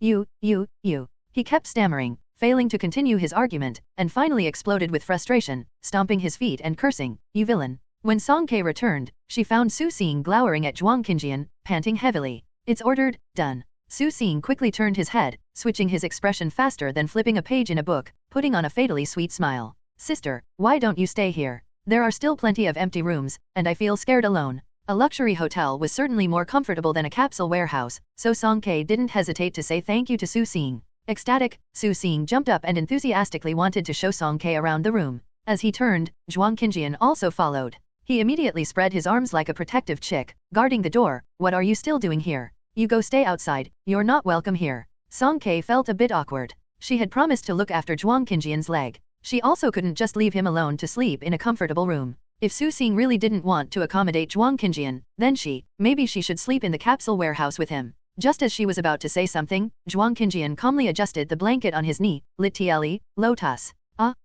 Su-Sing irritably started making weird noises, completely controlled by him. In the end, both of them managed to stay. However, Song-K couldn't shake the feeling that something was a bit off. Had Su-Sing's personality changed a bit in the few days they hadn't seen each other? And also, when did he become so familiar with Zhuang Qinjian? The next day, the 3 of them set off once again for the commission center. Su-Sing skipped and hopped as if he were out shopping, walking backwards with enthusiasm. "Sister, after we're done forming the team, let's go eat something delicious. My dad took me to a place." Someone rushed towards them, colliding with Su-Sing. He stumbled a bit, and Song-K quickly reached out to steady him. The person muttered a vague sorry and hurriedly ran past them, heading in another direction. "What's happening?" A curious individual poked their head out from a nearby shop. "There are zombies up ahead." The person shouting looked excited. Song-K was momentarily stunned, suspecting she had misheard. "There's something delicious up ahead as there are zombies up ahead." To be so enthusiastic about encountering zombies, were the citizens of Ferrara all this daring? "Should we go and take a look?" Song-K asked her companions for their opinions. Both Zhuang Qinjian and Su Xing nodded in agreement. The three of them followed the crowd and soon arrived at the scene. In the center of the crowd, a tall zombie was bound by several ropes, its face twisted in a fierce grimace as it struggled and roared like a trapped beast. There were obvious knife marks, scars, and bruises from the ropes on its body. The ends of the ropes were held by different individuals, each of their faces filled with the excitement of slaughter, the cruelty of bloodlust, and an indescribable eagerness to try. A burly man stepped forward, planted his foot on the zombie's head, spat in its face, and then raised his arms in triumph. The others responded excitedly, as if he were some kind of world-conquering hero. Song Ke couldn't help but furrow her brows. Holding her hand, Su Xing lowered his chattering voice, fearfully hiding behind her. Before long, a mechanized forklift with a special number on its body came roaring in. A massive iron cage descended from the sky, capturing the zombie alive, and then it was lifted away. Why didn't they kill it? Song Ke whispered. A person nearby who had been watching the commotion gave her a sidelong glance. New here. Kill it? That's crude. Far too crude. No artistic sense. But this is the throne race competition, it's excellent nourishment. Throne race competition? On the day they entered the city, Ilya mentioned this term, but at that time, everyone was more astonished by the identity of the artificial intelligence, so they didn't pay much attention to it. And what was the deal with nourishment? The attitude of the citizens of Ferrara towards zombies was drastically different from the people Song Ke encountered in District F and District D. There was a hint of fanatical hunting in their approach. Zhuang Qinjian leaned forward from his wheelchair, his slender fingers lifting up a poster covered in numerous footprints. He gazed at the words on it and slowly recited, "Smooth roads only make people mediocre. Only flames and thorns can temper the true crown of a king." Throne race competition, hot registration ongoing, address on the back. Su Xing also leaned in with his little head. "If you're curious, you can go take a look," Zhuang Qinjian said. "Yay," Song Ke nodded. Once the Awakener registration was sorted out, she would go check out this throne race competition. But for now, the priority was to form their team at the Commission Center. The group of them arrived at the Ferrara Special Affairs Commission Center again. In just a day, the damaged fountain pool at the entrance had already been repaired. Its surface was as good as new, and the efficiency was astonishing. It seemed that the substantial amount of money paid by Baldi and Crazy Chihori for compensation was not in vain. As soon as Song Ke stepped into the hall, she saw a crowd gathered around the screen. A chorus of amazed voices kept coming, "It's 3 grandsons and 1 grandpa again. How many B-rank commissions is this for them? They're progressing so quickly, their points must be over 1,000 soon, right?" Song Ke paused her steps. That peculiar team name sounded somewhat familiar, didn't it? Her gaze involuntarily turned towards the suspended screen in front of her, and as expected, as if replaying yesterday, a holographic projection once again flickered with a new announcement. "Congratulations to Team 3 grandsons and 1 grandpa for completing B-rank commission XXXX. On the overall points leaderboard, this team was also in the lead, sitting comfortably at first place with a score of 966. The level of commission tasks not only came with corresponding alliance currency rewards but also carried different point values. For instance, the simplest E-level task was worth 2 points, and the scale increased gradually. D-level was 10 points, C-level was 50 points, B-level was 200 points, and an A-level mission could earn as much as 1,000 points. As for the rumored S-level missions, none had appeared so far, and it was said that there was no upper limit to their point rewards. The rapid ascent of the 3 grandsons and 1 grandpa team, reaching 966 points so quickly, indicated that they had completed at least 3 or more B-level missions, showcasing their considerable strength and unparalleled popularity. Their goal was also clear: to gain access to District B. Cities ranked C and above within the Alliance had strict access regulations. Regular people who wanted to enter a non-residential District C had to apply for short-term entry permits. The reasons could be sightseeing, visiting relatives, official business trips, and more. Once a permit expired, or if someone were still in the city without proper authorization, they would become wanderers, subject to pursuit by the Alliance's Citizenship Enforcement Division.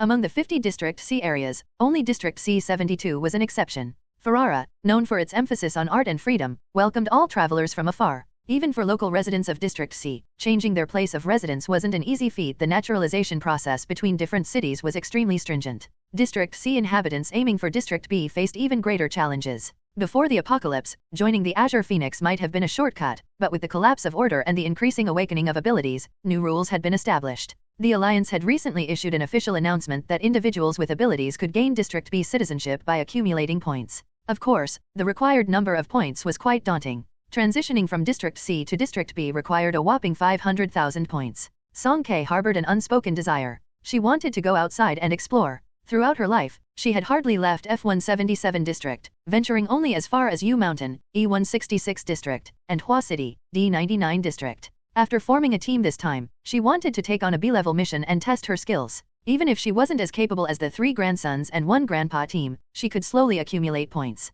Who knows, someday she might have the chance to visit District B. With her dreams in mind, Song Kei approached the service window and said, "Hello, I want to form a team." A middle-aged woman in uniform inside pushed up her glasses, glanced at Song Kei briefly, and then shifted her gaze away. She paused for a second over Su Xing's fuzzy head, another second on Zhuang Qinjian's legs, 2 seconds on his face, and finally returned to Song Kei. A teenager around 17 or 18, a well-behaved child, and a disabled person in a wheelchair? She had worked here for 5 or 6 years and considered herself to have sharp eyes, but this was the first time she couldn't tell which 2 of these 3 were awakeners. Which of you is the captain? Huh. Regardless of who's the captain, show me your awakener ID. Huh. Song Kei was taken aback. Wasn't it said that regular people could also form teams and take on missions? Why were they asking her for an awakener ID? The staff member looked skeptical. Team members can be regular people, but the team captain has to be an awakener. Without an awakener ID, how do you intend to take and complete missions? All terminals require identification. Song Kei exclaimed, "Huh."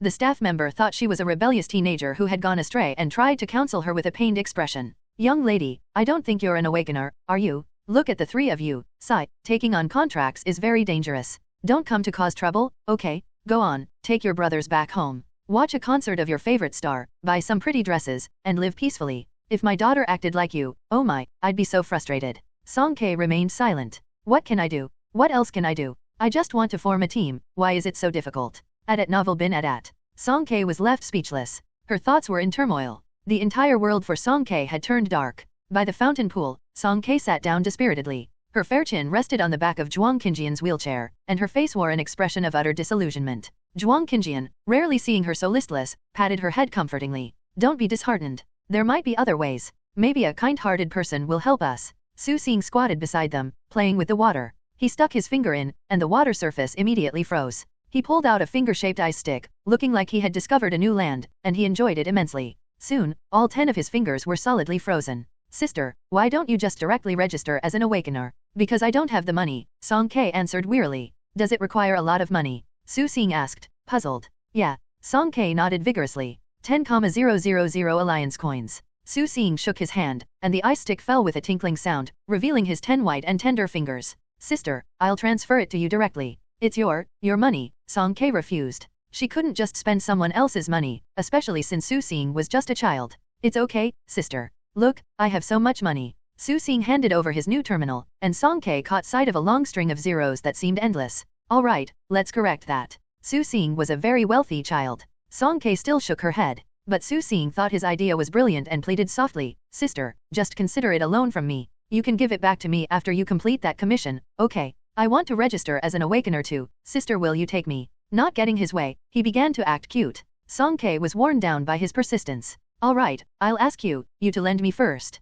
She lifted her chin from the back of the wheelchair, rummaged in her backpack, took out a piece of paper, and wrote a IOU carefully. "Okay," Su Xing brightened up, "let's go then." After saying this, he sneakily glanced at Zhuang Qinjian's corner of the eye, like a proud little peacock, chin held high. "Humph." Zhuang Qinjian smiled but remained silent. A little foolish fish, easily caught on a hook, yet blissfully unaware. He's kind-hearted at least, he shouldn't spoil his good intentions. With the support of the little local tyrant Su Xing, things suddenly became simpler. Soon, Song Kei once again completed the process and obtained her awakener identification, a small needle-type terminal that could circulate in District C, with its jurisdiction located in the area of Ferrara. Compared to Wu Yara's silver-white District B terminal, this one lagged behind in both appearance and functionality. It was like the difference between a basic model and a luxury limited edition. However, Song Kei couldn't put it down. It was her official ID, marking an end to her days as a black householder. The girl who was slacking off also told her that once the results of the awakener level were out, they would be synchronized and updated on the terminal. She wouldn't need to make another trip.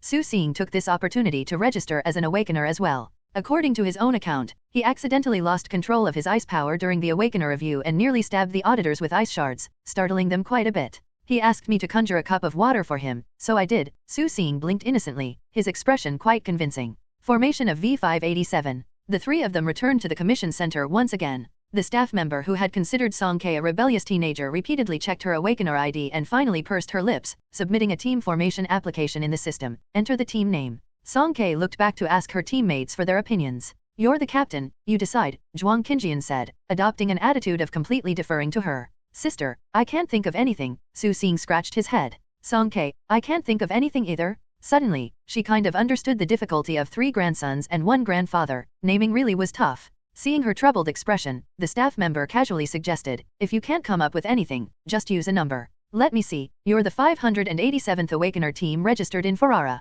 The number on the screen jumped by 1 digit, stopping exactly at 00587, next to which was the full name of the Ferrara, Vulala, Special Affairs Agency. Then, let's go with this, V587. New calendar, year 46, October 2nd. On an ordinary day, the number 1 Awakener team that would later shake the entire alliance, V587, was established in such an ordinary manner. The initial team consisted of only 3 members: Song K, Gold-type Awakener, level unknown; Su Xing, Ice-type Awakener, level unknown; and ordinary person Zhuang Qinjian. The first thing V587 did after its establishment was to go and complete the B-level mission that Song K had set her eyes on. Using the self-service terminal, Song K swiped her Awakener ID and searched for that mission from the long list. Luckily, it hadn't been taken by anyone else yet. This mission was issued by the Municipal Hall of Lolaiport, D150 District, with a reward of 2,000 Alliance coins and 200 team points. The earliest release date was September 25th. Help us clear the zombies on the first floor. We're trapped in the office and can't get out. On September 27th, the mission was updated. Is there anyone to save us? We're running out of food. On September 30th, the mission was updated again. Urgent? The zombies are already outside the door. We can't hold on any longer. Anyone will do. Help, help. Today was already October 2nd, and the mission hadn't been updated since then. It's unknown whether the issuer was still alive. Song K casually checked the system and found that there were quite a few commission tasks from Lolaiport, and most of them were related to zombies. It seemed like the disaster situation was quite severe. She turned to Zhuang Qinjian and asked, D150 District, do you know about it? In her mind, Zhuang Qinjian knew everything. Sure enough, Zhuang Qinjian just slightly frowned and said, Lolaiport? It's a pretty well-developed tourist city in District D, mostly because of its location by the sea. The other 3 sides are District C. It became a large-scale resort a few years ago. I remember the artificial beaches and hot springs there are quite popular. A vacation paradise? During the apocalypse, it was the peak of tourism in Lolaiport. The local attractions and folk streets were bustling with people. Having a large number of zombies stuck there wasn't surprising. Song K switched back to the mission interface. So, should I take this? Zhuang Qinjian confirmed with her, the mission location is the Municipal Hall. Yes, why, is there a problem? The Municipal Hall of Lolaiport is known for its maze-like architectural style. It's intricate and complex inside, easy to get lost. Similar to Hua City, it has won the Gold Award in city planning competitions. A maze. Song K's expression became blank. She couldn't even tell north from south? No wonder this mission was so urgent and yet no one had taken it for so long. Zhuang Qinjian smiled and said, if it's just a simulated maze, even if it's a real maze, it would still be a bit difficult to trap me. With him saying that, things seemed easier. Full of confidence, Song K clicked accept commission and then confirm. Suddenly, the terminal screen projected a text, detecting that you are currently in District C72. The format of this mission has changed. Please refresh and complete it according to local requirements, otherwise, the mission will be considered a failure. Thank you for your understanding and cooperation. What did that mean? Song K refreshed the screen. New text appeared on the screen. In support of the Throne Race tournament, please try to capture the zombies and bring them back to Ferrara. You can apply for a free transport vehicle for this commission. Capture? Zombies? And what's with this? What is that supposed to be? Both Zhuang Qinjian and Su Xing saw this prompt. Su Xing had little reaction, but Zhuang Qinjian sneered. Interesting. What was once a straightforward task suddenly turned magical. Song K couldn't help but recall the scene she witnessed on the street in the morning, along with the phrase excellent nourishment that the passerby mentioned. The direction of events was becoming increasingly enigmatic. It seemed necessary to figure out what the throne race competition was all about after completing the mission. After exiting the hall, Song K was still pondering where to collect the free transport vehicle. The rumbling sound of an engine reached her ears. From the track that stretched across the Ferrara sky, a numbered transport vehicle came rolling along and stopped right in front of Song K and her companions. The transport vehicle was entirely silver gray in color. The cockpit was narrow, but it had a total of 8 carriages at the back. What was even more chilling was that each carriage was filled with iron cages adorned with barbs. Bloodstains crisscrossed inside, the colors dull and gloomy, having captured countless zombies. The terminal made a ding sound, displaying the vehicle information. This vehicle was equipped with automated driving and preset round-trip routes. In theory, Song K only needed to capture the zombies and toss them onto the vehicle. It would return on its own. Song K and Zhuang Qinjian boarded the cockpit, and as the door was about to close, Su Xing caught the hem of Song K's clothes. Sister, I want to go too. Aren't you afraid? Su Xing was terrified of zombies to the core. Both instances of his supernatural ability going out of control were due to zombies. Su Xing's hand trembled for a moment, gradually releasing Song K's clothes, but the next second, he grabbed them tightly again. He saw Zhuang Qinjian inside the cockpit, looking at him with a smile that wasn't quite a smile. Although Zhuang Qinjian hadn't said a word, Su Xing sensed the disdain in his gaze, as if he were saying, "Oh, that's it." Initially hesitating, Su Xing's inner sense of pride was completely aroused. With his neck held high, his voice full of enthusiasm, he exclaimed, "I'm not afraid. I want to help you. I won't cause any trouble." After a moment of thought, Song Ke agreed. Although Su Xing was an unstable element, it wasn't a big deal. She just needed to keep a closer eye on him. Come on board. The transport vehicle distributed by Ferrara had a steam-driven engine and didn't use the energy of Yayo, so its speed was considerably slower compared to a starship. Nevertheless, it could utilize the aerial track. After approximately 10 hours of travel, Song Ke and her companions arrived at Lulai Port. It was approaching midnight, and the municipal hall of Lulai Port was less than 3 kilometers away. Hordes of zombies were roaming the outskirts. Without clearing a path, they couldn't get in. Song Ke opened the window, hooked her finger, and agilely flipped out, landing on top of the vehicle. In her hand was a repeating crossbow similar to the one Zhuang Qinjian had. "I'll distract the zombies on the left. Su Xing, freeze them on the right." Su Xing clenched his fists and nodded nervously, "Okay." Shouldering the crossbow with one hand, Song Ke squinted her eyes, aimed, and lightly pulled the trigger. 10 arrows shot out simultaneously, accurately piercing a small group of isolated zombies ahead. Those zombies noticed the movement and rushed towards them at Novel Bin at. Su Xing also stood up, his ability followed suit. A sudden blizzard engulfed the area, and the zombies that were lured out were instantly frozen. The vehicle's surveillance detected the zombie movements. A long mechanical arm extended from the rear compartment, sweeping these zombies into iron cages like garbage. Once a compartment was filled, the door silently closed, automatically shifting to the front, and the second-to-last compartment was then pushed out. "Keep going." Song Ke changed direction and continued shooting arrows to attract the zombies' attention. "All right." Su Xing was full of enthusiasm. The first carriage transporting zombies slowly passed the cockpit. Dripping water droplets fell, and one of the frozen zombies had unknowingly melted. Suddenly, it began to roar restlessly. Swipe. Sharp claws protruded from the iron cage, almost touching Su Xing's nose through the window glass. Su Xing's attention was focused forward. He was startled by the attack that came out of nowhere. His pupils trembled, and the blizzard that had been swirling all around him turned into ice spikes. Crunch, crunch, crunch. Several skulls of the supposedly frozen zombies were pierced by ice shards, but the remaining ones kept pushing forward. Su Xing's rhythm became chaotic, affecting Song Ke's concentration. Her arrows couldn't attract so many zombies, and a small group was already rushing towards their position. Song Ke put down the crossbow, reached back, and pulled out 2 dual-bladed knives from her backpack. Swoosh! She leaped off the top of the vehicle, charging towards the approaching tide of zombies. The moment her feet hit the ground, she swung her blades horizontally, killing the zombies that came rushing. Zhuang Qinjian frowned and yelled in a low voice, "Song Ke, capture the live ones." Song Ke's silhouette stiffened for a moment, her actions momentarily delayed, as if she were contemplating how to capture the zombies alive. Then, the catastrophe began. Everything descended into chaos. Su Xing started yelling frantically, his ability alternately turning into blizzards and ice shards. Song Ke was dashing up and down within the swarm of zombies, incapacitating one by kicking, chasing another to the left, knocking one down, only to have another on the right run away. After much difficulty capturing a group, just as she was about to throw them into the transport vehicle, ice shards from Su Xing flew over, killing them all. Song Ke. In the midst of endless chaos, Zhuang Qinjian covered his face. V587's first mission, a massive failure? At the critical moment, Zhuang Qinjian remained calm. He surveyed the chaotic situation on the field and quickly made a judgment. "Su Xing, stop and create ice in the direction I indicated." Su Xing, with a defiant tone despite being in a difficult situation, retorted, "Why should I listen to you?" Zhuang Qinjian's icy gaze lingered on his collar for a second, his expression as fierce as a demon. "If you don't obey, I'll throw you out right now." Su Xing, TT. He recalled the agony of being dominated. Zhuang Qinjian no longer paid attention to him. His slender fingers continuously manipulated the complex control panel in the cockpit. His gaze fell on Song Ke in the distance. He paused, and certain unpleasant memories suddenly struck him. As a precaution, he turned his head again and confirmed with Su Xing, "Do you know the directions north, south, east, west?" Su Xing angrily shouted, "Of course? Who do you think you're looking down on?" "Very well." Zhuang Qinjian's lips curled slightly, "Better than your sister." With a slight movement of his fingertip, he retrieved a collapsible cane from the space, unfolded it in a couple of swift motions, supported the wheelchair's handguard, and then exerted force. After injuring his right leg, he stood up for the first time. Once he stood firm, Zhuang Qinjian extended his right hand, finally reaching the control lever of the mechanical arm, positioned slightly higher. Su Xing was amazed to find that Zhuang Qinjian was actually quite tall. It wasn't the frail and thin figure he had imagined from prolonged wheelchair use. On the contrary, Zhuang Qinjian stood tall and elegant, with superior proportions. His waist and abdomen had smooth and straight lines, and even his exposed forearms were unusually sturdy.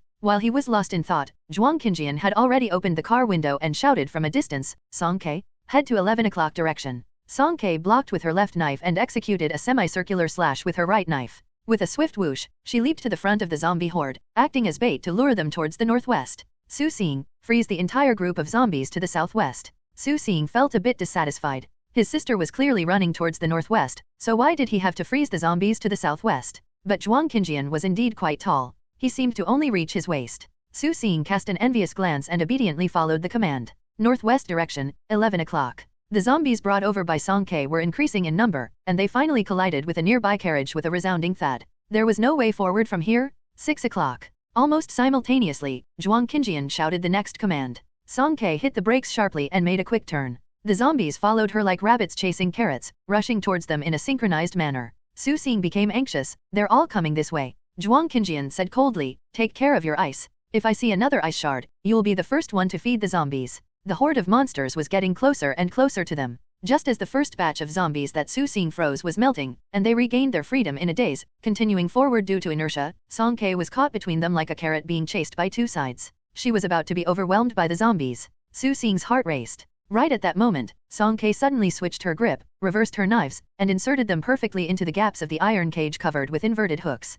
Following that, she propelled herself with a leap, her feet landing on the crossbar of the carriage. In the blink of an eye, she executed two graceful backflips, taking both herself and her weapons onto the roof of the car. The two waves of zombies couldn't react in time and collided with a loud thud, falling to the ground. Just then, the mechanical arm on the side of the carriage emerged mysteriously, sweeping through like a whirlwind, and all these zombies were swept inside. The iron cage swiftly followed, clanging shut the exit. In an instant, the clearing was complete. Inside the cockpit, Zhuang Qinjian gave orders to Song Ke while manually controlling the transport vehicle and the mechanical arm, both in synchronized motion. Su Xing was completely stunned. This person was multitasking. No, make that triple tasking. He even found time to scold him. Was this really something a human brain could accomplish? With Zhuang Qinjian's guidance, the almost tipping over situation was finally brought under control. Waves of zombies managed to run right into Song Ke's attack range or step into Su Xing's blizzard, and with the synchronized sweeping of the mechanical arms from the 6 carriages, about half an hour later, the 3 of them managed to clear a path, narrowly escaping the crisis. With the crisis averted, the remaining few zombies were swiftly dealt with by Song Ke. She wiped her twin swords with cloth, crossed them behind her back, and briskly walked back to the front of the vehicle. Leaning on his crutch, Zhuang Qinjian pushed open the cockpit. Leaning against the door, he appeared relaxed and composed, with the night breeze rustling his clothes, making his handsome features even more profound. Zhuang Qinjian looked at Song Ke with a helpless expression. What did you say before we set off? Both Song Ke and Su Xing were highly offensive supernatural beings. If their cooperation went awry, it could potentially lead to a big mess, wreaking havoc on a catastrophic scale. Having them use their abilities to attract monsters in coordination was a decision they had agreed upon earlier. Zhuang Qinjian had taught them the method personally. On the way, Song Ke had promised with great confidence that she would follow the plan meticulously, being extra cautious. Yet here she was, a skilled long-range archer, engaging in melee combat due to her inability to control the monsters. Su Xing was even more extreme, losing control of his powers at the slightest scare from the zombies, acting like a runaway wild horse. Song Ke lowered her head in embarrassment, her expression sheepish. I didn't mean to, I forgot. She had gotten so used to cutting off zombie heads that she forgot everything else once she swung into action. Glancing at Zhuang Qinjian's cold gaze and expression, she suddenly had an epiphany. She jumped onto the cockpit and very doggedly reached out to support his arm. I'll help you walk. Zhuang Qinjian hesitated for a moment but didn't pull away.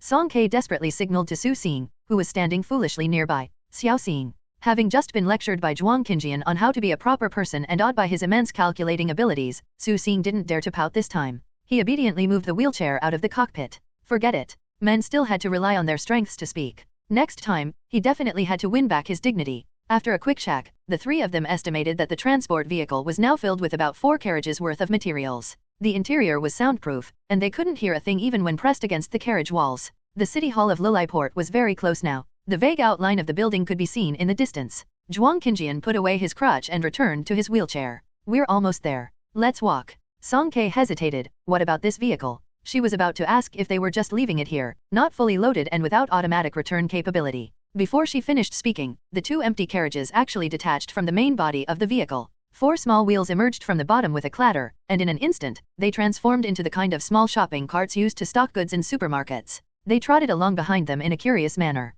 Zhuang Qinjian wasn't surprised at all. He had discovered this when manipulating the control panel earlier. The vehicle is equipped with a small-scale artificial intelligence that possesses some autonomous decision-making ability. Don't worry about it, let's go. As Song Ke took a couple of steps forward and turned around to look, the 2 carriages were right behind them. With their mechanical arms swinging and swaying, the scene was inexplicably eerie, resembling a supervisor more and more. Lilliport City Hall. Unlike the local area's natural and charming characteristics, this was a building with a forest steel style, and its industrial facade was covered with lush vegetation. Suspended in the air were dazzling corridors in various shapes, and platforms of different sizes extended freely. One could easily anticipate the complexity and diversity of the interior space. The height of the entrance gate wasn't enough, the 2 compartments couldn't squeeze in. The mechanical arm automatically retracted, entering an energy-saving mode. 2 small square boxes stopped temporarily at the entrance, finally no longer following them. Song Ke paid no more attention to it and, along with Zhuang Qinjian and Su Xing, entered the entire building. As described in the assigned task, as early as September 25th, the first floor here should have been filled with zombies.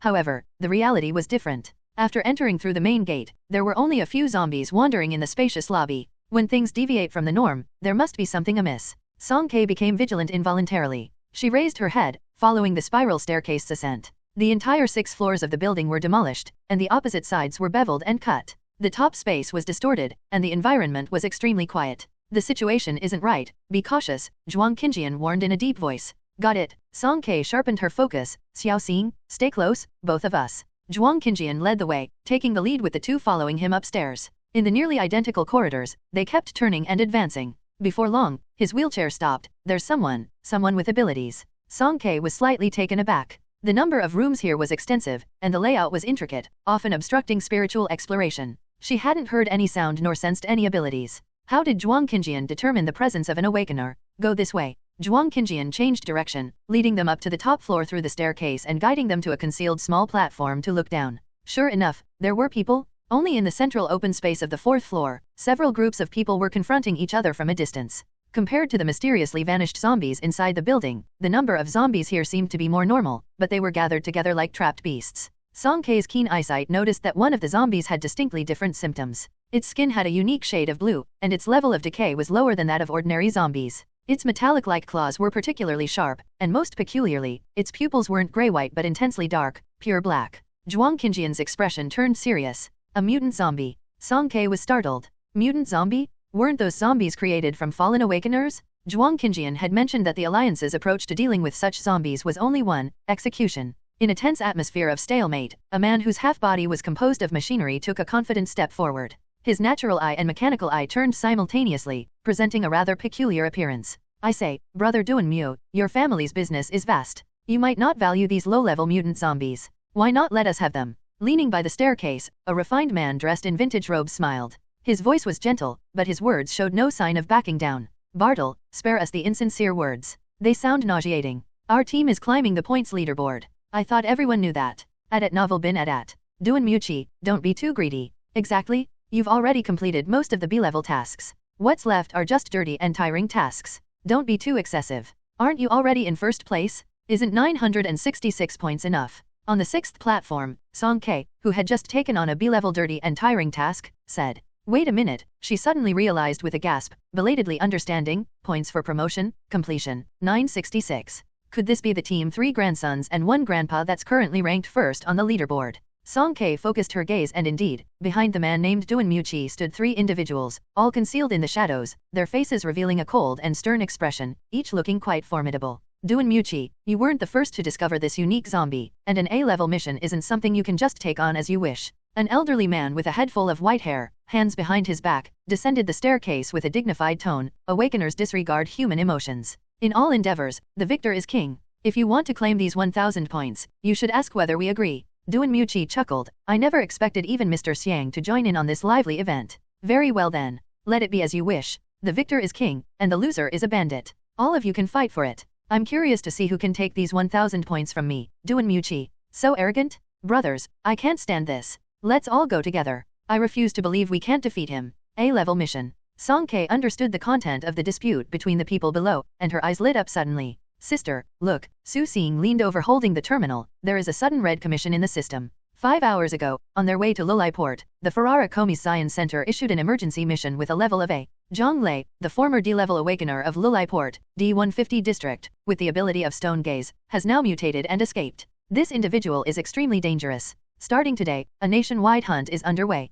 Once found, terminate on sight. This was the first A-level mission that appeared in Ferrara. With a whole 1,000 points, it was no wonder that it attracted so many awakener teams. The atmosphere on the 4th floor was becoming more and more solidified, and a crisis was imminent. Since that's the case, let everyone compete based on their abilities. Bartle, the half-mechanized one-eyed man, suddenly smirked. Taking advantage of everyone's unpreparedness, his mechanical left arm extended rapidly, stabbing straight at the mutant zombie Zhonglei. Bartle, don't you dare to play tricks. All the Awakeners took action, and dark shadows rushed towards Zhonglei one after another. Just as they closed in, Duanmuqi's robes fluttered, and countless thorns burst from the ground, tightly binding the legs of the leading Awakeners. Thump thump. Like dumplings dropping into boiling water, they all fell back to the ground. Such formidable control ability, Duanmuqi was undoubtedly a powerful wood-type Awakener. After Duanmuqi suppressed the situation, 3 individuals behind him rushed out from different angles, heading straight for Zhonglei. They were just about to reach him when suddenly, Zhonglei vanished on the spot, a displacement occurring in a corner opposite the group.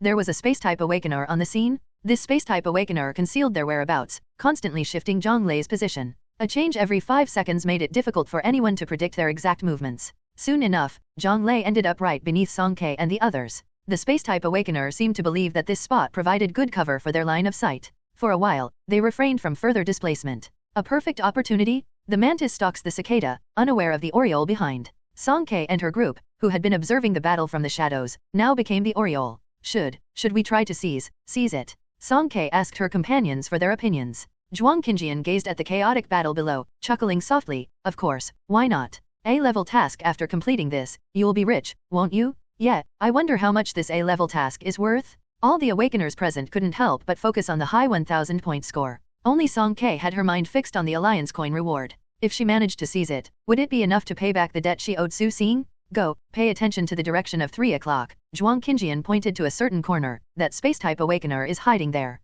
Okay, Song Ke nodded. Sister, you can do it. Su Xing clenched his small fist to cheer her up. Xiao Xing, protect him well, Song Ke earnestly instructed. Su Xing, oh, was there a possibility that the one who needed protection was actually me? After confirming the direction with a glance, Song Ke drew out her dual knives and leaped down from the 6th floor platform. Almost simultaneously, a nimble black shadow jumped down from the rooftop diagonally opposite. There was never just one Oriole lurking in the shadows. Song Ke jumped from the 6th floor platform, and almost at the same time, a black figure flew out from the opposite direction. Both of them met unexpectedly in midair and were momentarily stunned when they saw each other's faces. Soon, they realized each other's intentions. They were both here to snatch an A-level task. Song Ke executed a midair somersault and swung her long knife down towards her opponent's head. The fierce blade wind swirled aggressively, forcing the opponent to yield their position. Unexpectedly, this person was just as ruthless and intended to meet her head-on. Clang! Her spiritual weapon's blade struck the opponent's arm, colliding with something similar to steel armor. The shadow absorbed the blow, inwardly rotated their forearm, and used the momentum to continue forward, maintaining their speed and even overtaking Song Ke by a step. Song Ke wouldn't let them have their way. She immediately followed up with her short knife in her right hand, swiftly and viciously slashing upwards. Clang! The piercing sound of metal scraping against metal echoed once again as the opponent narrowly dodged by tilting their body to the side. Their movements momentarily slowed, allowing Song Ke to block their escape route. Being repeatedly stopped, the shadow seemed to grow irritated. They grabbed Song Ke's throat with their right hand and kicked her knee with their left leg, attempting to end her with a lethal blow. Song Ke raised both knives to defend herself and agilely dodged. However, her opponent was clearly skilled in close-quarters combat, with elusive and deadly strikes. They only attacked when they were certain to strike a lethal blow. In terms of combat skills alone, this was the most formidable opponent Song Ke had encountered so far. Unfortunately, they were still not a match for her. Song Ke lowered her waist, performed a 360-degree backward flip, and kicked the shadow in the chest, pushing them back. Taking advantage of the recoil, she grabbed the collar of the zombie Zhonglei before the space manipulator could teleport again. Fighting was one thing, but she hadn't forgotten her true objective. Just then, a beautiful song inexplicably echoed in Song Ke's ears. Let me accompany you to sleep, gently withdraw my hand. Even more strangely, with each line of the song, her spirit grew more tired, and her desire to attack was gradually disarmed. So tired. She wanted to rest. Her eyelids grew heavier and her fingers loosened. In the midst of such an intense battle, she was almost falling asleep. Hot tears in my heart gather into a river. Song Ke uncontrollably shed 2 clear tears. Why am I crying? The black shadow who had been grappling with Song Ke suddenly flashed, and a cold light flickered at their fingertips. They wielded a gleaming dagger with a green tint, aiming for her throat. Not good. This person was just as cunning as Yingbo. The dagger was clearly poisoned. Song Ke raised her knife again to block, but her arm's movement was slightly slower. She felt sluggish all over and had a strong desire to lie down and take a nap. This inexplicable thought distracted her, and she was momentarily caught off guard as the black shadow severed a few strands of her hair. In just half a minute, they exchanged dozens of moves. Meanwhile, the Awakeners on the 4th floor platform finally realized that there were intruders causing trouble. Damn, there are thieves. They're so damn sneaky, they hid until now. Stop.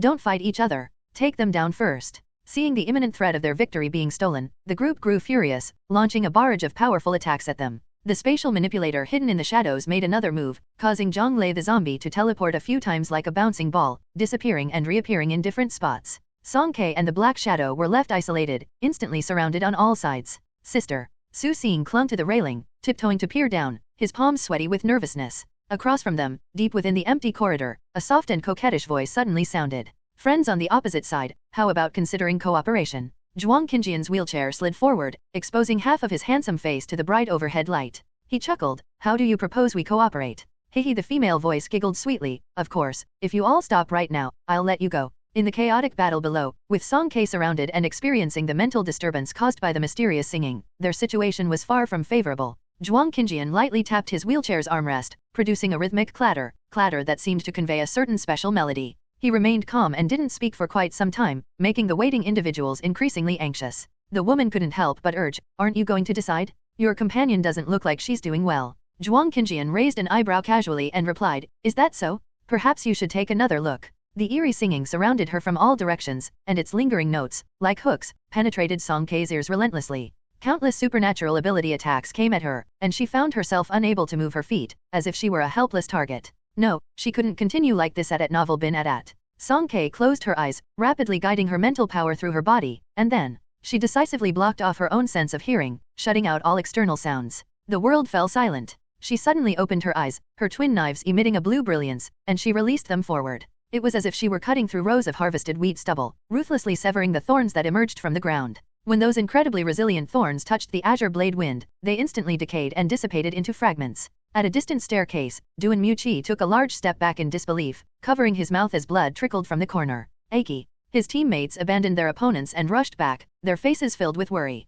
How are you? Duan Muqi swallowed a mouthful of blood foam, his veins throbbing with pain, his spiritual energy running rampant, and his blood surging uncontrollably. He looked up in astonishment. What's that weapon she has in her hand? What in the world was that thing that could so effectively suppress his ability? The twin blades, after clearing the area, returned to Song Ke's hands. She clanged the hilts together, merging them into a jagged and elegant saw. With one hand, she raised the large blade and executed a mowing the grass technique, swinging it roundly. The Black Shadow was forced back step by step, unable to get close at all, and their previous slight advantage was completely gone. Instead, Song Ke pressed her advantage, and the broad attack range of the elegant saw was particularly effective. She swung the blade at her opponent's back, and with each strike, crack, crack, the protective armor shattered, sending metal fragments scattering all over. How could an ordinary shield withstand the power of a blade that could pierce through anything? The power of metal manipulation was indeed this domineering? The situation downstairs suddenly reversed, and there was a subtle shift in the negotiations on the 6th floor. The soft female voice hadn't spoken for a while, and her shadow companion, now without the steel armor protection, probably couldn't withstand a single blow from Song Ke.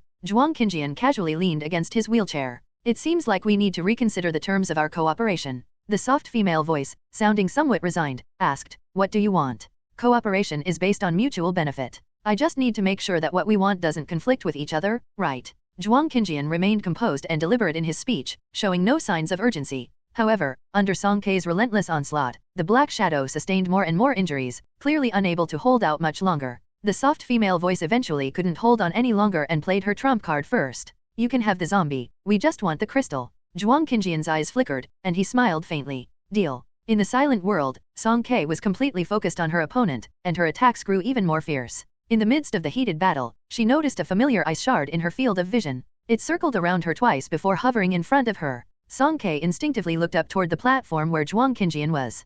Perhaps knowing that she couldn't hear at the moment, Zhuang Qinjian made two hand gestures they had previously communicated, indicating prioritize capturing the target and withdraw quickly. Song Ke understood and ceased her attacks on the Black Shadow. Her gaze swept around and quickly located the position of the zombie Zhonglei. The Black Shadow also stopped moving, his ears twitching as if he had heard something. He turned the direction of his dagger and followed Song Ke as they charged toward the crowd. Bartle managed to capture the zombie Zhonglei amid the chaos. He was ecstatic, and his cold mechanical arm spiraled forward, puncturing Zhonglei's left side. Then, he stood there, one hand on his hip, and laughed heartily. Ha ha ha, the A-level task is mine. The previously puppet-like Zhonglei, who had been moving around unnoticed by everyone, suddenly sprang into action. His expression twisted grotesquely as he raised his head. Dark patterns on his neck bulged, and he let out a harsh roar. From the center of his pitch-black pupils, invisible ripples spread out in all directions. Within arm's reach, all awakeners who couldn't escape in time were turned into stone statues, frozen stiff in their tracks. This was Zhang Lei's power, the stone gaze.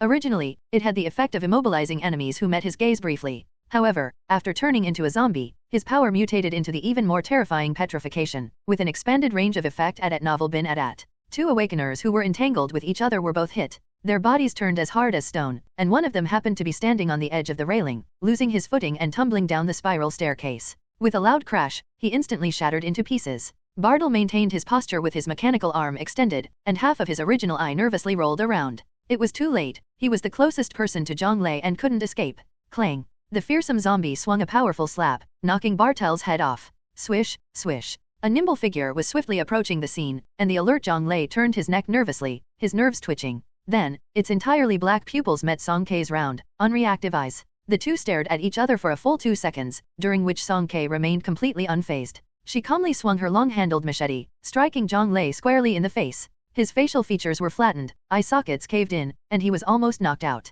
Song Kei flicked the tip of her blade, hooking his collar, and then ran away. The shadowy figure followed closely behind her, and just as pursuers were closing in, he released something onto the ground, causing a roaring fire to erupt, blocking the pursuing superhumans. The two of them soared up and down, swiftly returning to the 6th floor, where they joined their waiting teammates and disappeared from view. As the petrification effect wore off, Elder Xiang hastily ordered, "Where are they?" Retrieve Zhang Lei. A space distortion appeared behind him, gradually revealing a blurry awakener. In a hoarse voice, he said, "The target has disappeared. I can't detect them with my mental power." "Humph," Elder Xiang snorted, "then seal off all entrances, they can't escape." A lean awakener hurried over to report, "Elder Xiang, Duan Muqi, and the others have withdrawn." Withdrawn? At a time like this, Elder Xiang was slightly puzzled. Duan Muqi had just been loudly declaring that he wouldn't give up on the A-level task, and now he had gone silent? Something was definitely not right. Elder Xiang's sharp eagle-like gaze showed his discernment. He toyed with his jade thumb ring, then gave a stern command. "You, go find out what happened." "Yes, Elder."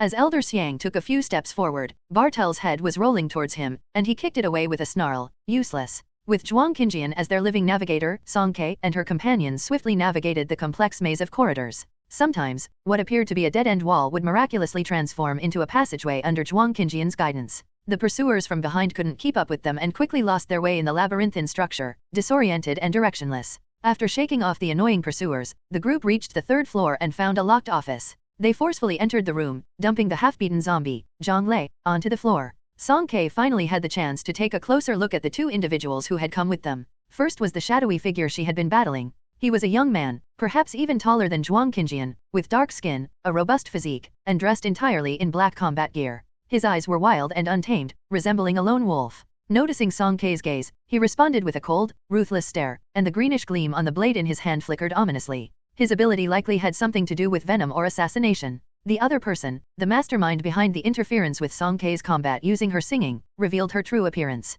Surprisingly, she was a woman with a soft appearance, likely in her mid-20s. She had chestnut-colored voluminous wavy hair loosely tied into a ponytail, fair and smooth skin, and full, rosy lips. Even without makeup, her beauty was astonishing, and up close, she seemed to emit a radiant aura. Song Kei was taken aback by her extraordinary beauty and couldn't help but be mesmerized. With a slight smile, the beautiful woman gently parted her vermilion lips and smiled at Song Kei, saying, "Let's quickly divide the spoils." Song Kei was bewildered. Divide the spoils? Hey, we agreed that the zombie belongs to you, and the crystal belongs to us. Don't think about reneging on the deal, the beautiful woman reminded her. "Hey, sister." Su Xing leaned closer and whispered to her, openly informing Song Kei of the deal Zhuang Qinjian had made behind her back. He spilled all the details about Zhuang Qinjian's negotiation while watching him in the corner of the office. Zhuang Qinjian's expression didn't change, and he casually smiled when he noticed Song Kei's gaze, showing no signs of guilt about using her as bait for their deal. Song Kei didn't mind. After all, she had no idea what the crystal they were talking about was, and she trusted that someone like Zhuang Qinjian wouldn't let her down. In any case, it was done, so she had no objections. Song Kei turned her attention back to the two individuals in front of her. "We won't renege on the deal. Then go ahead and deal with it. Kill it." The beautiful woman nodded towards Zhang Lei on the floor. Upon hearing this, Su Xing quickly hid behind Song Kei, clearly not eager to engage in such a dirty job.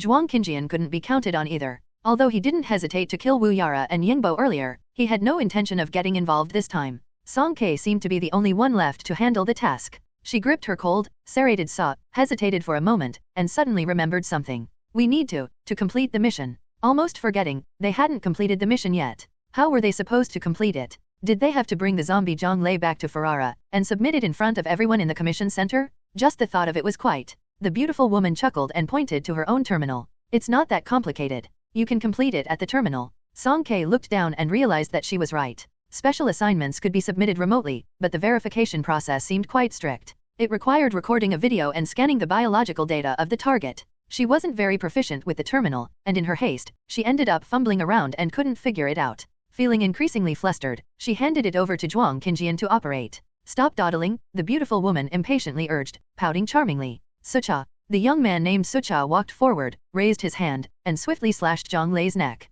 Zhang Lei didn't even make a sound, his head was severed. All right, hand in the task. Song Kei finally managed to understand the process and aimed the terminal at Zhang Lei. It automatically scanned the biological data, and after a few seconds of calculation by the artificial intelligence in the background, a prompt appeared on the screen. Confirmed, the target is deceased, mission accomplished. Before Song Kei could even see how much the mission was worth in alliance coins, the beautiful woman pressed, now, it belongs to us, right? She put down the terminal and nodded eagerly, saying, yes, yes. The beautiful woman crouched down, took Sucha's dagger, and swiftly thrust it into Zhang Lei's head. With a quick motion, she pulled something out, a pure white crystal. She wiped the crystal clean with a tissue and held it in her hand. She was about to speak when suddenly, a mournful cry echoed from the corner of the office. No, no, Liza Wivuo. A woman wearing municipal hall uniform with disheveled hair rushed out. Her two colleagues couldn't hold her back and were dragged out from behind the filing cabinet. Their faces were pallid, and they seemed mentally drained, having been trapped here for several days. The woman stumbled and knelt on the ground, cradling Zhang Lei's broken head.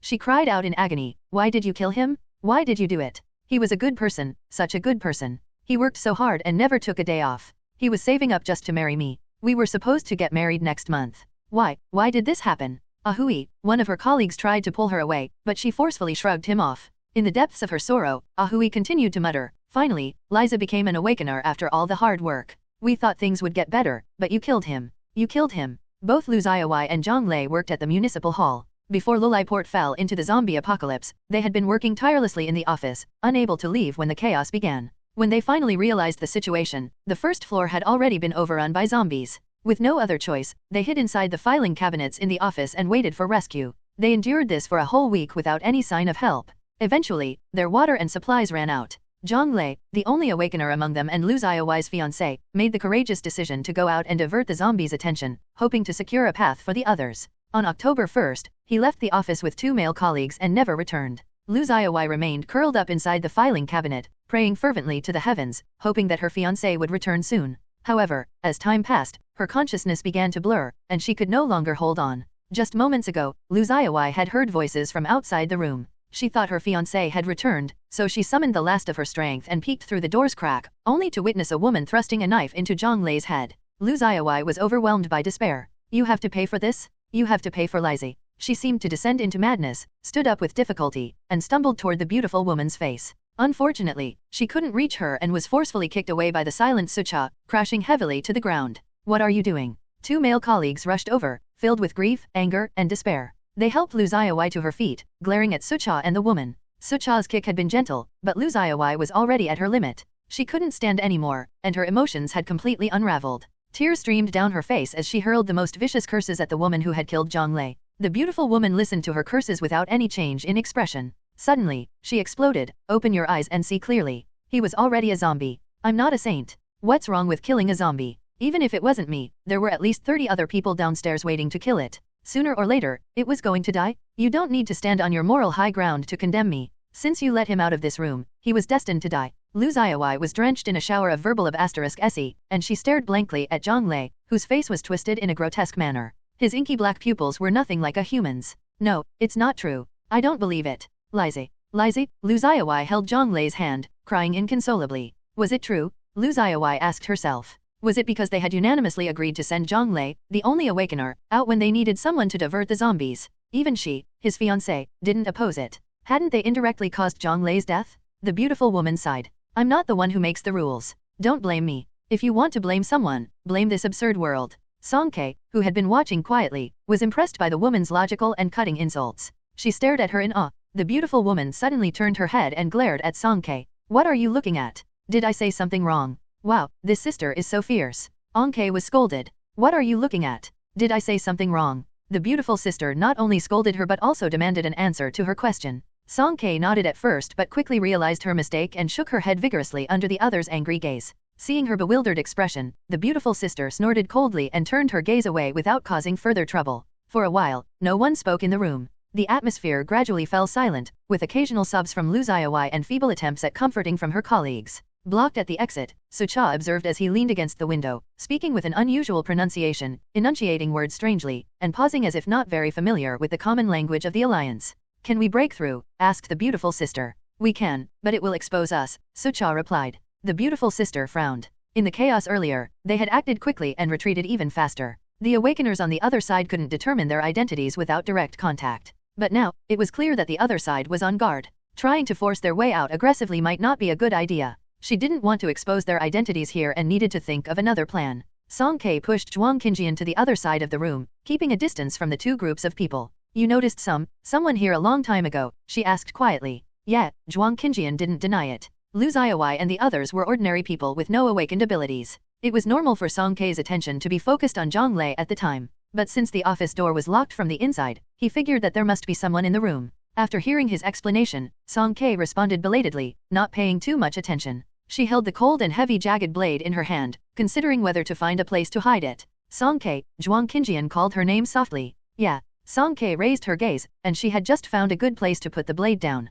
Thinking that Zhuang Qinjian wanted to have a quiet conversation, she bent over and placed the saw on the floor against the wall. Her uneven black short hair brushed over his shoulder, causing a slight tingling sensation. Zhuang Qinjian moved his fingertip but didn't avoid it. "That person has the rainforest mark on him." Zhuang Qinjian was referring to a young man named Su Cha. The rainforest, the E170 district, was the Alliance's most mysterious ecological area. Due to its humid and hot climate, as well as its rich and diverse species, the rainforest was considered the best breeding ground for special operations personnel such as mercenaries and assassins. It was said that the methods of training combat machines in the rainforest were brutal, harsh, and even sadistic. Many standards far exceeded the limits the human body could endure. Those who could survive and carve a bloody path out of such grueling training not only possessed exceptional individual combat abilities but had also become accustomed to dancing with death. Their empathy was almost non-existent, and their mental fortitude was far from ordinary. The rainforest mark mentioned by Zhuang Qinjian was located on Su Cha's nape, where there was a black serpent-like tattoo at Novel bin at. Recalling the details of her encounter with Su Cha, Song Kei slowly spoke. His combat skills were very strong, but he didn't possess any awakened abilities. "You're right," Zhuang Qinjian agreed. Su Cha's awakened ability should be related to poison, possibly at B level or higher. Awakened abilities at B level or higher, weren't they as formidable as individuals like An Quen and Wu Chuamin from the Azure Phoenix Army? Such people could be a real headache if they turned into enemies. "And there's another one." Song Kei informed Zhuang Qinjian of the recent interference by the beautiful sisters singing, which had left her feeling exhausted. Zhuang Qinjian pondered for a moment. It's either sound wave control or some kind of auditory awakened ability related to mysticism. Based on the current information, we can't make an accurate assessment. This person only imposed side effects on you. If her singing has an effect on her companions as well, this person will be a real problem. A powerful support who could debuff enemies and buff allies simultaneously? Imagine a battle that was evenly matched at first, but as you fought, you grew weaker while your opponent became stronger. Anyone with even a slightly fragile will would easily have their fighting spirit crushed. The beautiful sisters' strength was indeed not to be underestimated. No wonder they dared to take on missions and act as the hidden Oriole among so many awakeners. However, when it came to Su Cha and his companion, there was still one thing they hadn't figured out. Song Kei locked eyes with Zhuang Qinjian and asked another pressing question. "What are crystals?" Zhuang Qinjian lowered his voice. "Do you remember when I explained the cause of the apocalypse to you?" "I do. Excessive solar radiation enters the human body, causing disruptions in the magnetic field and genetic mutations. Ordinary people would turn into zombies. However, if an overwhelming amount of external energy is absorbed at once and cannot be digested by the human body, it will crystallize." Song Kei fell silent for a few seconds, then reached into a hidden pouch in her backpack and pulled out several crystals. This was something she had dug out from Song En and other senior brothers' heads, and the one inside Zhang Lei's body should be the same thing. Zhuang Qinjian picked up the nearly transparent crystal and examined it closely. Crystals are not commonly found in ordinary zombie bodies because they are subjected to overwhelming radiation. However, in the bodies of awakeners, due to previous gene fusion, there is a certain degree of resistance, and the probability of crystallization is basically above 95%. It can be said that whenever an awakened zombie is encountered, there will be crystals. Song Kei lowered her gaze, clenched her fist silently, and felt extremely downcast. So Song En had already awakened his abilities back then? She had encountered awakened zombies so early. While the two were talking, Su Xing remained quiet in the middle, his eyes moving. Although he had awakened early, his theoretical knowledge was not much different from Song Kei's. Hearing Zhuang Qinjian's explanation in a gentle tone, he didn't feel like arguing for the first time. He hadn't expected this person, who usually pretended, to know so much. What are cries, crystals used for? Song Ke calmed her emotions and asked. Just thinking about where these things came from, dug out from zombie heads, sent shivers down her spine. What could they be used for that would make those two prefer them over an A-level task, no matter the cost? The official explanation is that crystals have a chance to trigger the awakening of abilities in ordinary people, and even allow awakeners to undergo a second evolution. Su Xing's eyes widened suddenly. Song Ke was also surprised. Awakening and evolution? How did this thing cause evolution? Did they have to eat it? Wait a minute, Song Ke suddenly realized a blind spot in Zhuang Qinjian's words. What do you mean by official explanation? Did that imply the existence of unofficial and secretive methods? This was becoming more and more mysterious. Also, since awakening and evolution were both described as having a chance, did that mean there was a possibility of failure? Song Ke grew more perplexed as she asked, do crystals really work? A subtle smile appeared on Zhuang Qinjian's face. No, this is a meticulously planned deception by the Alliance. What? Su Xing couldn't help but exclaim in surprise, immediately attracting the attention of Sucha and the beautiful woman. Zhuang Qinjian knocked on his head, warning in a cold tone, shut your mouth. Su Xing realized he had overreacted and covered his mouth with a small, pitiful hand. Zhuang Qinjian placed the crystal that belonged to Song and back into Song Ke's hand. While there is still some residual energy within the crystal that can be activated through technological means, its structural form has solidified, and it won't undergo a third mutation. You can think of it as a power bank that can only be charged once. A power bank, what a strange analogy. Song Ke stared at his smiling face, feeling extremely speechless. It turned out that the crystals were completely useless. She had said so. How could Zhuang Qinjian possibly suffer a loss? This was like using a knowledge gap to one's advantage. How cunning. However, she still had some uncertainty. How do you know it's useless? Because this was originally Qinjian Institute's research achievement. Oh, it's the one that Wu Yara and Yangbo wanted to steal. This achievement had accidentally leaked before, but unfortunately, it was the incorrect part. If it was incorrect, why did it circulate? Because some people don't care about right or wrong, they only pursue their interests. Most people nowadays have no idea about the true purpose of the crystals. The Alliance only needs to release a bit of information suggesting that they have materials that can promote awakening and evolution, and they can firmly control the awakeners. After all, this is a valuable strategic resource. Oh, Song Ke replied quietly for a couple of seconds but quickly asked again, how do you know it's incorrect? Why do you have so many questions? Zhuang Qinjian chuckled. I'm out of explanations for today. He was about to tap Song Ke's head as he did earlier, but as his arm reached halfway, he suddenly met her expressionless face. Awkwardly, he withdrew his arm, swerved, and tapped Su Xing's head once again. Su Xing exclaimed, hey. Song Ke was scolded. What are you looking at? Did I say something wrong? The beautiful sister not only scolded her but also demanded an answer to her question. Song Ke nodded at first but quickly realized her mistake and shook her head vigorously under the other's angry gaze. Seeing her bewildered expression, the beautiful sister snorted coldly and turned her gaze away without causing further trouble. For a while, no one spoke in the room. The atmosphere gradually fell silent, with occasional sobs from Lu Xiaowai and feeble attempts at comforting from her colleagues. Blocked at the exit, Su Cha observed as he leaned against the window, speaking with an unusual pronunciation, enunciating words strangely, and pausing as if not very familiar with the common language of the Alliance.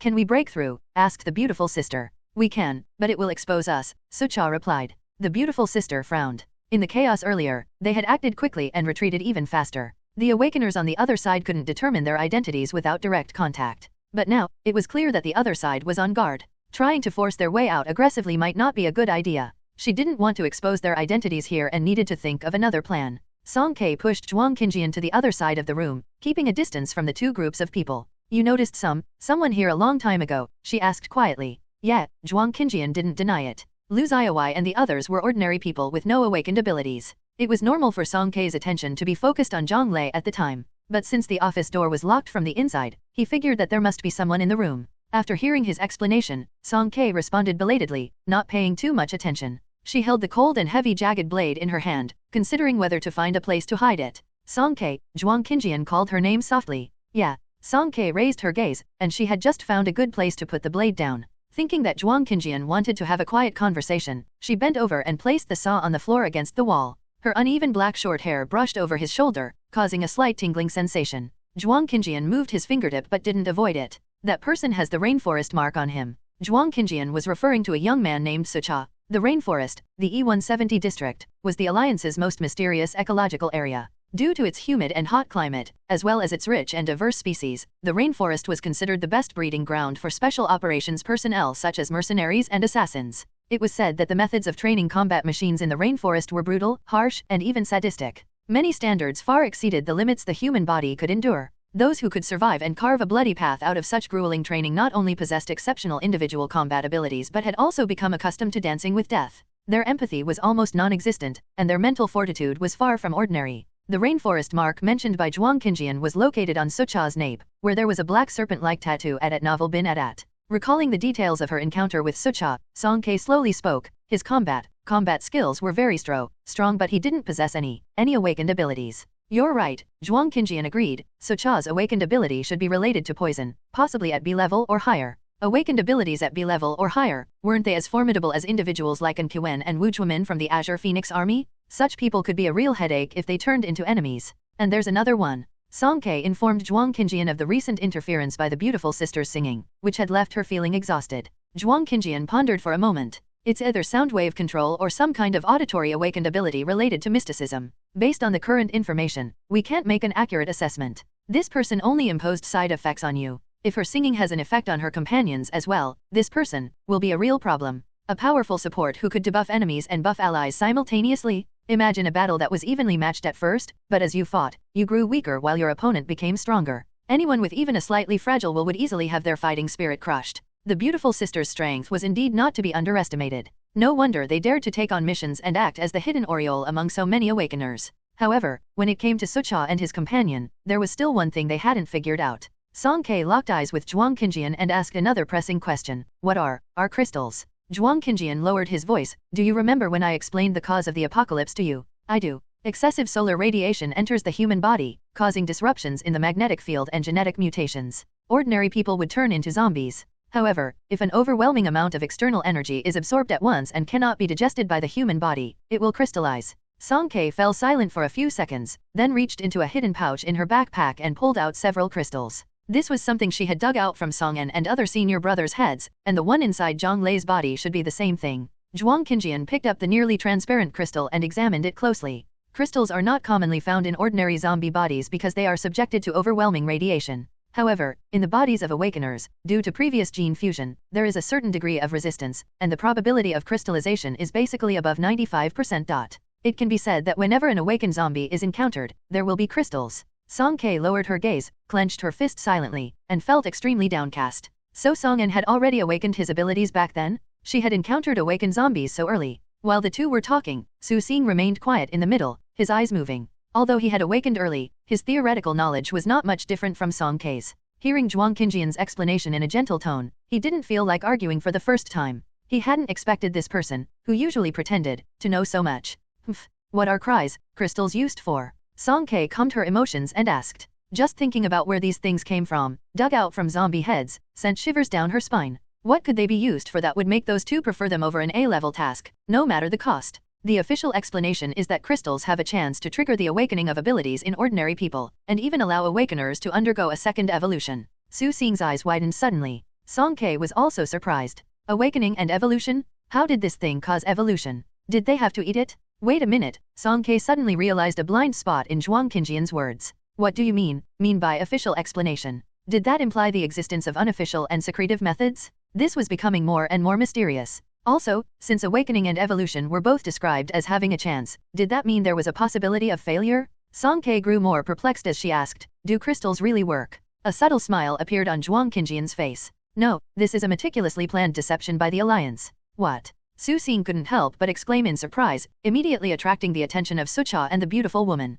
Zhuang Qinjian knocked on his head, warning in a cold tone, shut your mouth. Su Xing realized he had overreacted and covered his mouth with a small, pitiful hand. Zhuang Qinjian placed the crystal that belonged to Song En back into Song Ke's hand. While there is still some residual energy within the crystal that can be activated through technological means, its structural form has solidified, and it won't undergo a third mutation. You can think of it as a power bank that can only be charged once. A power bank, what a strange analogy. Song Ke stared at his smiling face, feeling extremely speechless. It turned out that the crystals were completely useless. She had said so. How could Zhuang Qinjian possibly suffer a loss? This was like using a knowledge gap to one's advantage. How cunning. However, she still had some uncertainty. How do you know it's useless? Because this was originally Qinjian Institute's research achievement. Oh, it's the one that Wu Yara and Yangbo wanted to steal. This achievement had accidentally leaked before, but unfortunately, it was the incorrect part. If it was incorrect, why did it circulate? Because some people don't care about right or wrong, they only pursue their interests. Most people nowadays have no idea about the true purpose of the crystals. The Alliance only needs to release a bit of information suggesting that they have materials that can promote awakening and evolution, and they can firmly control the awakeners. After all, this is a valuable strategic resource. Oh, Song K replied quietly for a couple of seconds but quickly asked again, how do you know it's incorrect? Why do you have so many questions? Zhuang Qinjian chuckled. I'm out of explanations for today. He was about to tap Song K's head as he did earlier, but as his arm reached halfway, he suddenly met her expressionless face. Awkwardly, he withdrew his arm, swerved, and tapped Su Xing's head once again. Su Xing exclaimed, hey. Song K sat on the ground and took a break, suddenly remembering that she hadn't checked the rewards for the A-level mission. Let's check together. She called out to Zhuang Qinjian and Su Xing with a sense of ceremony. This was their team's first completed mission. Two shiny heads crowded together, along with Zhuang Qinjian lazily leaning on his wheelchair, not wanting to move. All 6 eyes focused on the projection screen in front of Song K. On V587's mission list, there lay a shining red commission. A-level mission, code VA00001, status, completed. Eliminate the awakened zombie Zhonglei, biological ID, LYG13011756. Points earned, 1000. Alliance credits earned, 0. Friendly reminder, your team has entered the total ranking list for C72 district points. Would you like to make it public? Yes/no. Ignoring the other irrelevant information, Song K stared at the middle line, finding it hard to believe as she confirmed it once again. Alliance credits earned, 0. Song K. Could someone please tell her why even B-level missions had 2000 Alliance currency, and yet a proper A-level mission had a reward of 0? She had fought so hard to reclaim the awakened zombie, and the result was 0. Who could endure this? Song K's eyes went dull, appearing deeply affected, and the other two couldn't bear to watch. Sister, Su Xing was still trying to figure out how to console her. It's okay, you don't have to pay me back. Zhuang Qinjian interrupted him, it's not that bad. Didn't you accept a B-level mission as well? Song K's eyes regained a glimmer of hope. Oh, right. At least there were still 2000 Alliance credits? When clearing the zombies on the first floor of the city hall, did you notice that these people resemble the publishers? Zhuang Qinjian pointed at Lu Xiaowai and the others in the center of the room. I'll go ask. Song K stood up. Wait, Zhuang Qinjian tugged at her hood. It's not appropriate for you to go. They are very hostile towards us right now. Although Song K didn't personally kill Zhonglei, they all entered the room together. Not to mention that she had casually tossed Zhonglei's body with a knife earlier. The way these people looked at them was filled with hatred. What should we do then? Song K looked troubled. There's someone best suited for this task, Zhuang Qinjian replied cryptically. Who is it? Song K asked. Who? Su Xing also inquired. Then, he found that the two of them looked at him at the same time. Su Xing, QAQ. Lu Xiaowai had finally managed to regain some composure but sat in place in a dazed and absent-minded state, unable to snap out of it. The two remaining male colleagues, physically and mentally exhausted, finally succumbed to fatigue, clutching their heads and slumping to the ground. Just then, a boy with curly hair and big blinking eyes approached slowly. The boy glanced at the lifeless Lu Xiaowai for a moment, then shifted his gaze to the two tired men and softly asked, Big brothers, can I ask you a question? Their willingness to communicate was not strong, but considering that the person asking was an adorable child, one of the slightly plump men nodded in a somewhat more friendly manner. Go ahead. Thank you, big brother. Su Xing blinked his innocent large eyes, looking grateful. He lowered his head and fiddled with his terminal, displaying his task interface. My sister and I came to Lullaiport because we received this task, clear the first floor zombies at the city hall. Big brother, was this task issued by you? Have you been trapped here for a long time? Su Xing's words were quite skillful. Firstly, he explained their reason for coming, emphasizing that they were here for a rescue mission. Unlike the beautiful woman who often resorted to violence, they were definitely not associated with her. Secondly, after inquiring if the man was the task issuer, he added a caring message, gradually breaking down the man's psychological defenses. Sure enough, the man's attitude softened a bit when he heard Su Xing's words. Yes, I posted it on the survival platform. He took out his phone. Like Hua City, D99 district, the Star Network in Lullaiport, D50 district, was also paralyzed, but there was an app called Doomsday self-help platform on his phone. It didn't require an internet connection, was universally used throughout the Alliance, updated in real time, and allowed users to exchange information and post-rescue missions. Su Xing compared it with his terminal and confirmed that this man was the issuer of the B-level task. However, the man's interface was noticeably different from his. It didn't display any ABCDE levels or any information about Awakener teams. It was likely that the Alliance's central hub or artificial intelligence collected help requests from various regions, evaluated them, and then forwarded them to the corresponding local Awakeners. The man gazed at Su Xing's brightly shining cartoon terminal, his eyes devoid of envy but filled with numbness. Citizens in different regions had different statuses, rights, and access to information. People in District D would never use a terminal that surpassed the local technological level unless they became Awakeners. Su Xing turned off the projection and innocently tilted his head. Big brother, the zombies outside have been cleared. You're safe now, and you can leave through the main entrance. Indeed, all the zombies in the city hall had been thoroughly cleared. They could leave without much danger. As for the awakeners, as Zhuang Qinjian put it, they didn't have the time to bother with these small fries. Good, thank you, the man said, his spirits somewhat lifted upon hearing this news. Then, big brother, could you please help us confirm the completion of the mission?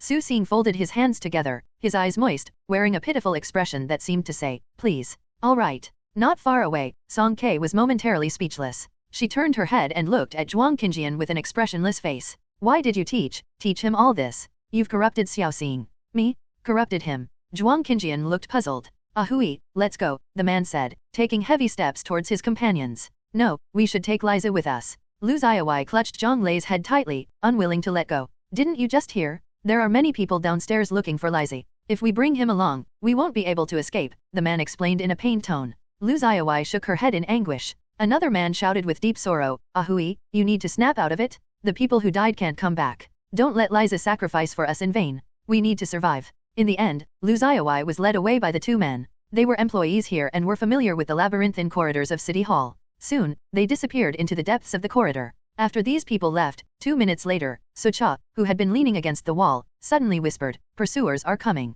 Song Ke released a trace of her mental power and indeed sensed numerous scattered and diverse energy signatures nearby. These awakeners were systematically searching each room, and the sounds of their approach were faintly audible from the office. In a little while, they would be close to this room. Beautiful sister's expression first tightened, but then she seemed to think of something and raised her gaze towards Song Ke's group. Hey, you guys across the hall? Aren't you going to come up with a plan? How are we going to get out of here? The three members of V587 displayed an unexpected level of telepathy at this moment. One looked up at the sky, another looked down at the ground, and the third smiled and stared at the others, but none of them spoke. Beautiful sister exclaimed, what's going on? You had all sorts of tactics when dealing with us earlier, and now you're just giving up. You. She pointed her brightly painted finger at Song Ke and then turned to Zhuang Qinjian. And you, weren't you pretty capable just now? Don't tell me that's all you've got. Sorry, provocation doesn't work on me, Zhuang Qinjian replied calmly. Beautiful sister. Okay, you guys aren't in a hurry. It's just us who are in a hurry, right? Feeling a bit embarrassed by her words, Song Ke took 2 steps forward, approached the window, and peered down.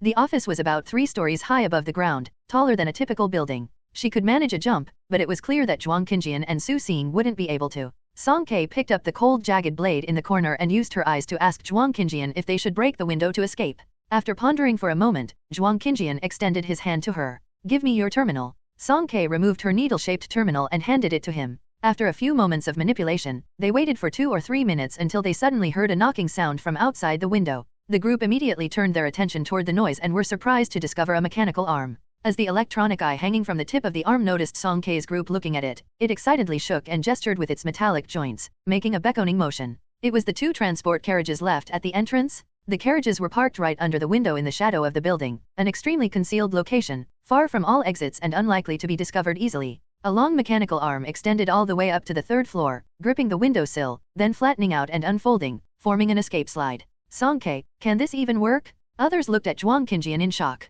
I tried sending the coordinates to it, and it calculated and built the nearest escape route automatically, Zhuang Qinjian explained calmly, without taking undue credit. A simple artificial intelligence possessed this level of intelligence. How terrifying must Ilya, the lord of Ferrara city, be? For the first time, Song Ke started to wonder about the extent of artificial intelligence development in Ferrara. With the slide in place, the group of awakeners slid down smoothly, escaping from under the noses of the heavily guarded pursuers. After leaving City Hall, they ran several kilometers before slowing down, making sure no one was pursuing them. Zhuang Qinjian looked at the other 2. Let's part ways here. It's better for both of our sides. Beautiful sister raised her chin. Of course, I have no objections. Their temporary cooperation was fragile, even more fragile than paper, easily broken with just a bit of moisture. Moreover, both sides were still wary of each other. Song Ke pulled the 2 carriages and took a step in the direction where the transport vehicle was parked. Coincidentally, beautiful sister and Sucha also took a step in that direction. Song Ke hesitated for a moment, then lifted her foot and took another step.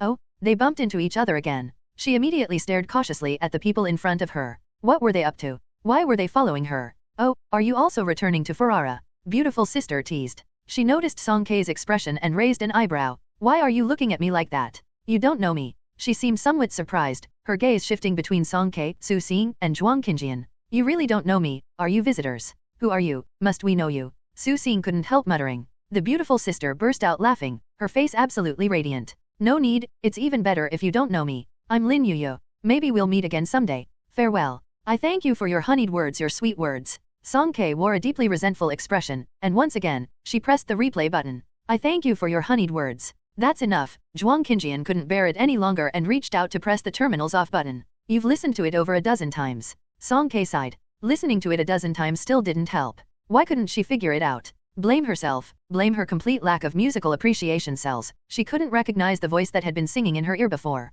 How could she not be familiar with it? This song, Thank You for Loving Me, had been playing on a loop throughout the journey to Ferrara. The entire train compartment had calloused ears from hearing it so many times, and she almost had the lyrics memorized. But Lin Yuyu, wasn't she Ferrara's top sweet songstress? When she shouted I'm not a saint, with both hands around her chest, she was incredibly fierce, with absolutely no sweetness involved. Song Kei sighed once again. No wonder Lin Yuyu would hide in the shadows and refuse to reveal her identity, causing her idol image to crumble. This was a major taboo for idols. How disappointed her fans must be. She wondered how the conservative Meidaju would react if he saw Lin Yuyu's domineering side. What expression would he make? Suddenly, she was a bit curious. Wait, no.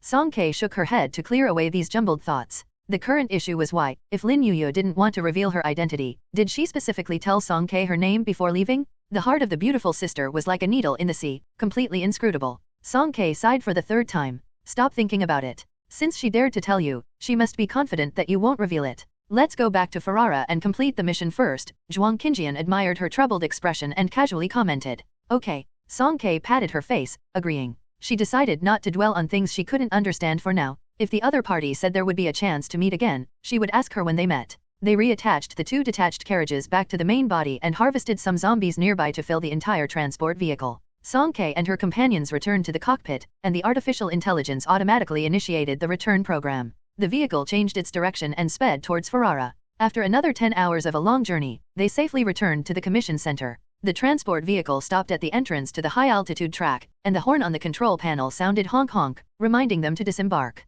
Song Kei glanced back, observing the pure black metal body of the vehicle, which looked like a well-fed beast, quietly lurking in the darkness. Roughly estimating based on a capacity of 200 per carriage, this vehicle had at least 1,200 zombies on board. What could be the purpose of transporting so many monsters into Ferrara City? Where is it going? Song Kei turned to Zhuang Qinjian, who knew everything, and asked with confusion. For now, it's unclear. The final route has been encrypted, and we don't have permission to view it. Zombies, supplies, and the throne race competition. Song Kei attempted to connect these clues, but her mind remained hazy. She furrowed her brow and proposed a bold idea. Can we follow it? Before Zhuang Qinjian could respond, the horn sounded twice again, and a message appeared on the screen. Warning, you have exceeded the time limit. Please leave the cockpit immediately, or the emergency plan will be activated. Warning, you have exceeded the time limit. Zhuang Qinjian turned off the incessantly beeping alarm system, but the cockpit continued to flicker with lights, making it hard for them to keep their eyes open. It seems not possible. The transport vehicle could travel on the high-altitude track within Ferrara City, and its speed was significantly faster than when they were wandering around in Lolaiport.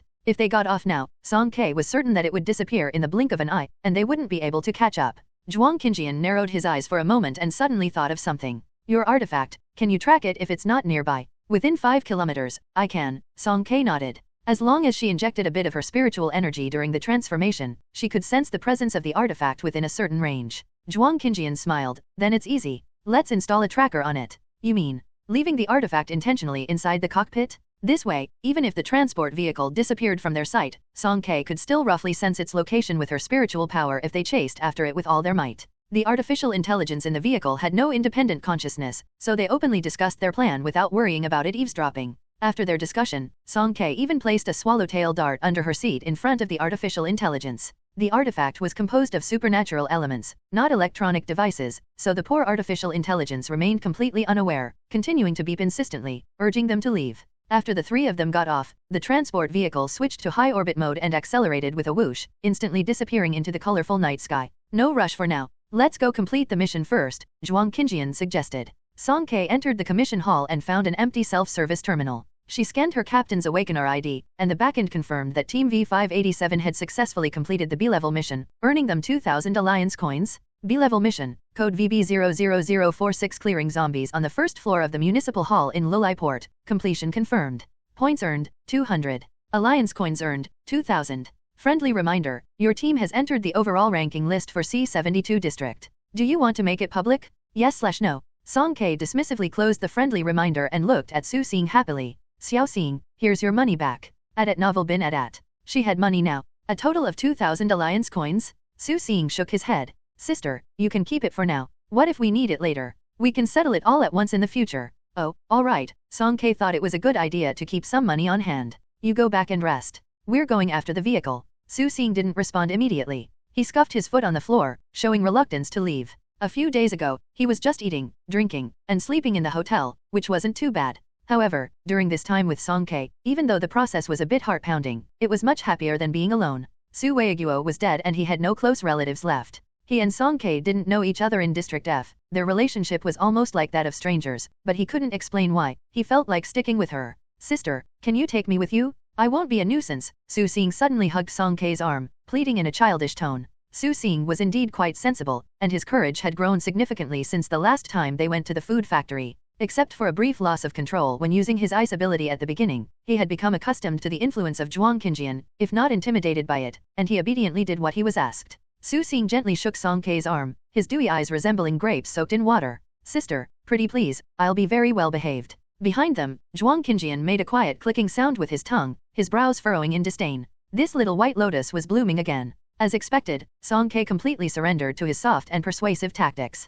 Alright. Take a left here. Song Ke used her spiritual power to track the swallowtail dart, and the three of them changed direction once again. They had initially thought that the transport vehicle would take a more remote route and eventually stop in the wilderness. However, the reality was quite the opposite. It drove all the way to the central city area, dragging 6 carriages filled with zombies, passing through the neon-lit Ferris wheel and the mist-shrouded skyscrapers. Finally, it stopped at the back of a magnificent theater. The marble floor tiles slowly sank, and a massive hole appeared, just enough for it to pass through. The transport vehicle slid down slowly, entering the depths below. They entered a theater. Song Ke took 2 steps back and looked up at the building in front of her. The grey brick walls were both vintage and retro, while the exquisite reliefs were gorgeous and extravagant. The strong contrast made it hard to look away. This was Ferrara's most famous art sanctuary, the Sikara Theater.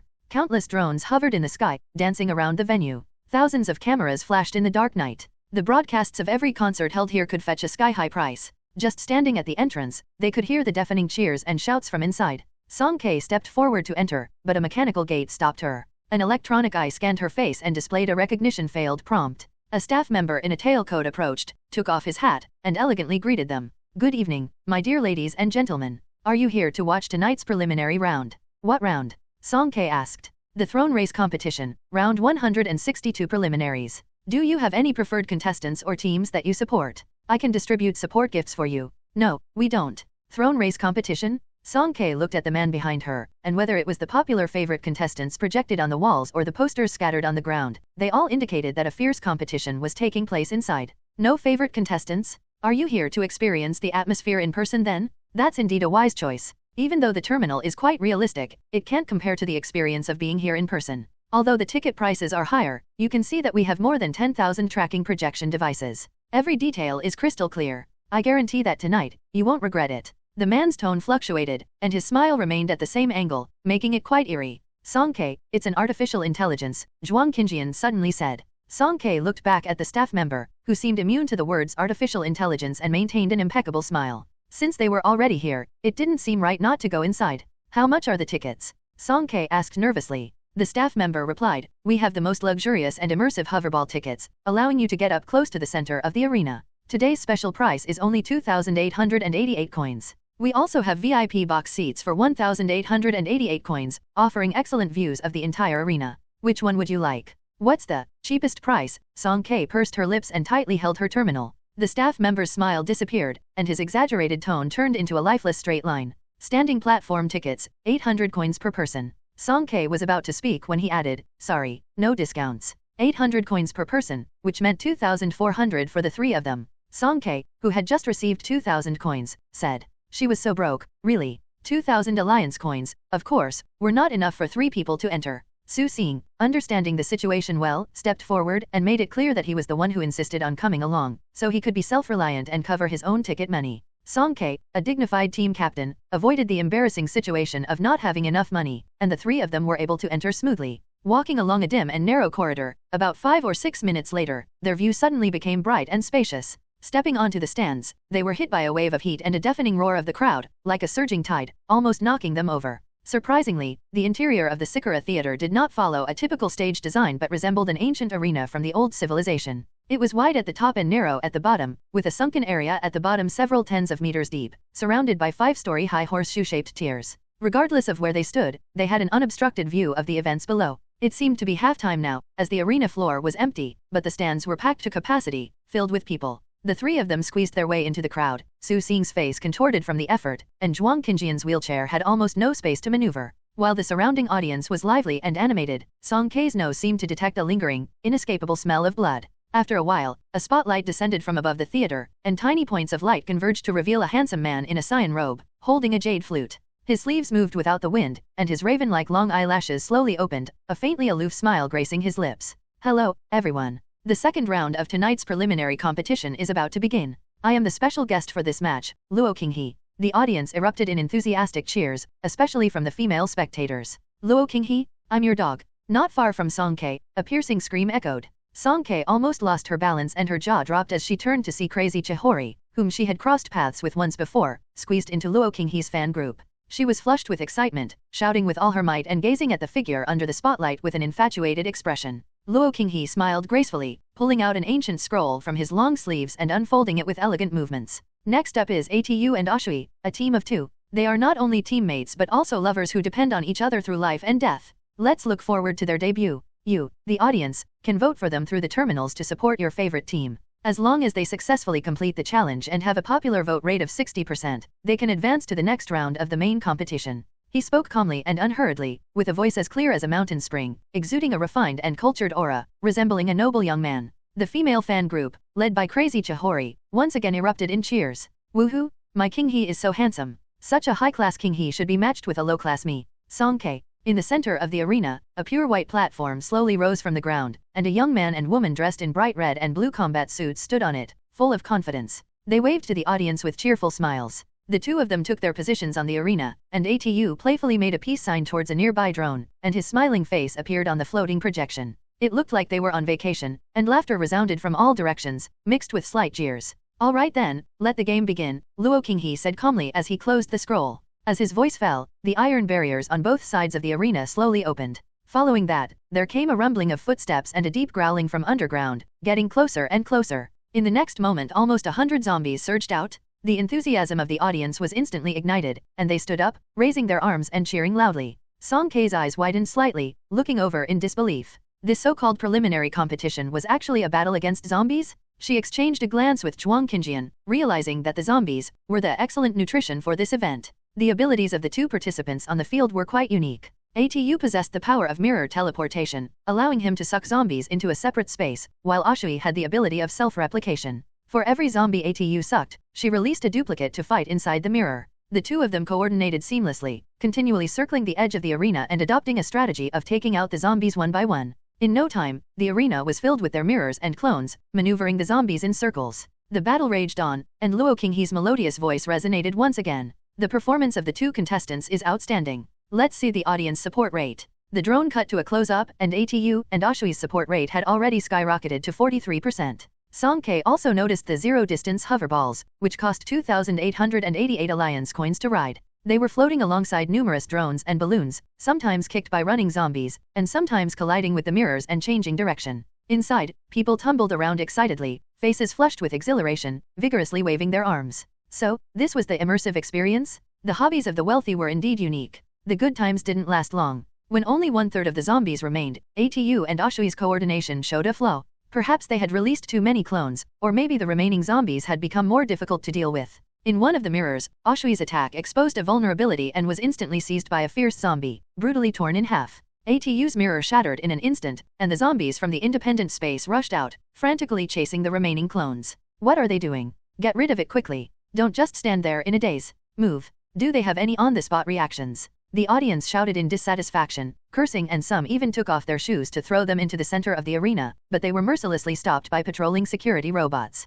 However, the situation continued to worsen. After the first zombie ran out, Atu and Ashui's rhythm was completely disrupted. The two were in a state of chaos, and Ashui's duplicates were diminishing rapidly. Finally, another zombie leaped out of the mirror and bit down on the real Ashui's neck. Blood splattered everywhere. Atu's eyes were filled with despair as he rushed forward for a few steps and then abruptly stopped. Losing Oshui's means of attack, he was merely a pure support, and what use could he be? Soon, he would also become a victim of these monsters. Forfeit, I forfeit. Atu shouted desperately, then fled in a terrified scramble. As he saw the zombies closing in on him, he unexpectedly dove into his own mirror, leaving Oshui, who was still struggling, behind. With a few quick shifts, he escaped to the other corner of the arena. Faced with imminent danger, Atu's instinct for self-preservation was laid bare for all to see. The audience immediately erupted in thunderous boos from the stands. Atu, what kind of man are you? At novel bin at. You're garbage? I even voted for you. Give me a refund? I want a refund. Unfortunately, Atu was still saved. The mechanical arms responsible for maintaining order acted promptly and drove the remaining zombies back underground.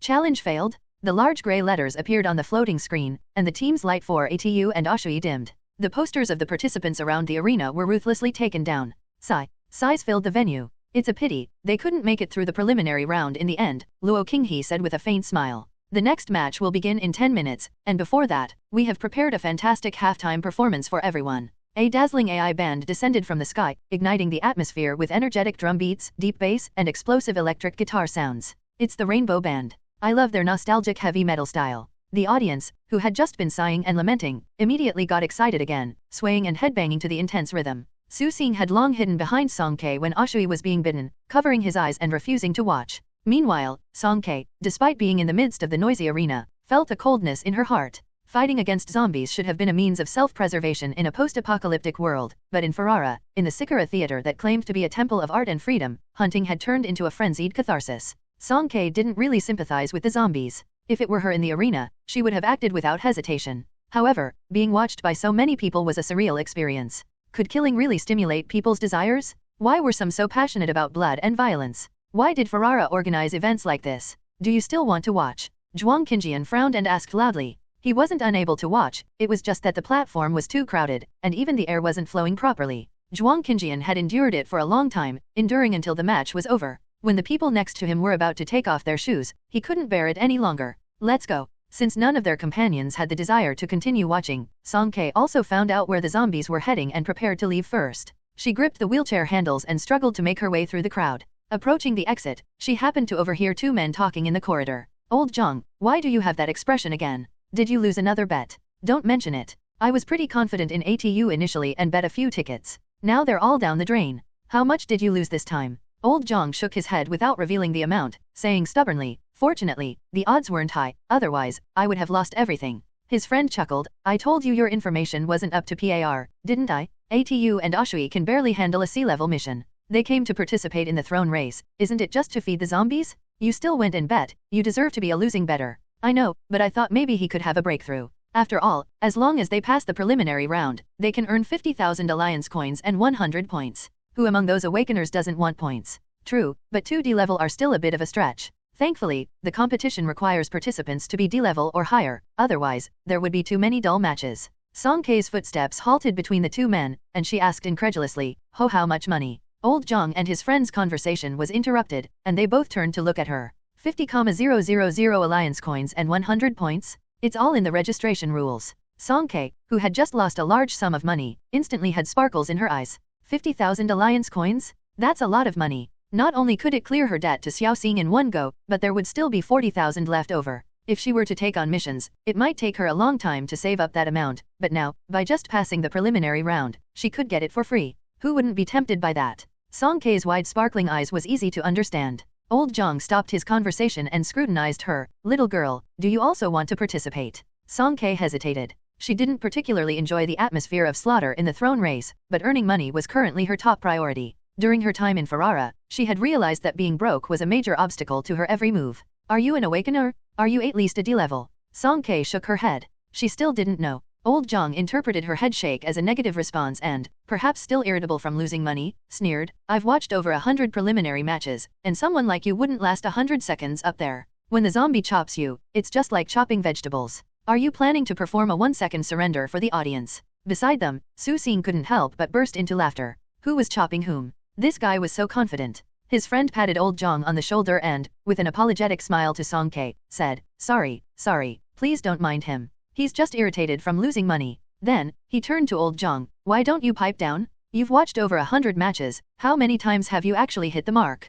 Not even once. Old Zhang, exposed in public, raised his voice. How have I never hit it? Don't talk nonsense. I don't believe it. If even someone like her can make it to the main event, then in the next round, no, in every future round, I'll bet my entire fortune on her. I promise to follow through. After leaving the Sikara theater, the three of them found a long bench and sat down to discuss the rules of the throne race competition. Zhuang Qinjian stared at the huge projection screen at the entrance of the theater and calmly recited the registration details displayed on it. Applicants must meet the following conditions simultaneously. First, possess a D-level or higher ability officially certified by the Alliance. Second, abide by Ferrara's laws with no criminal record. Third, be in good physical health with stable vital signs. The total prize pool for this competition exceeds 10 million, and the champion team will receive 5 million Alliance coins and 1,000 commission points. In addition, all teams that pass the preliminary rounds will receive 50,000 Alliance coins and 100 commission points. 1,000 commission points were almost equivalent to an A-level commission. Just thinking about how Song Ke and the others had to go through so much trouble to kill the zombie Zhang Lei from the hands of so many awakeners in Lulai Port, they knew how difficult A-level missions were. And then there were 5 million Alliance coins, which was an enormous amount of money, almost too much to count. Of course, winning the championship was still too far off for them, but as long as they passed the preliminaries, they could earn 50,000 for free. Was the official in Ferrara's District C really that wealthy? Are you planning to register? Zhuang Qinjian always seemed to grasp her thoughts immediately. Why? Do you really want to bet against that guy just now? Of course not. Song Ke explained earnestly. I want to make money. She and Zhuang Qinjian would be staying in Ferrara for a while, and they would have to spend money on food and drink. They couldn't keep relying on Su Xing. In the past, their life in District F was poor, and their material desires were low. Song Ke's understanding of money had always been vague since childhood. Now that she was out in society, she realized how important money was. Sister, I support you. Su Xing clenched his little fists and cheered her on with sparkling eyes. He knew how formidable Song Ke was. When Song Ke used those artifacts from the old civilization, it was a pure visual delight. One move, one zombie, it was beyond cool.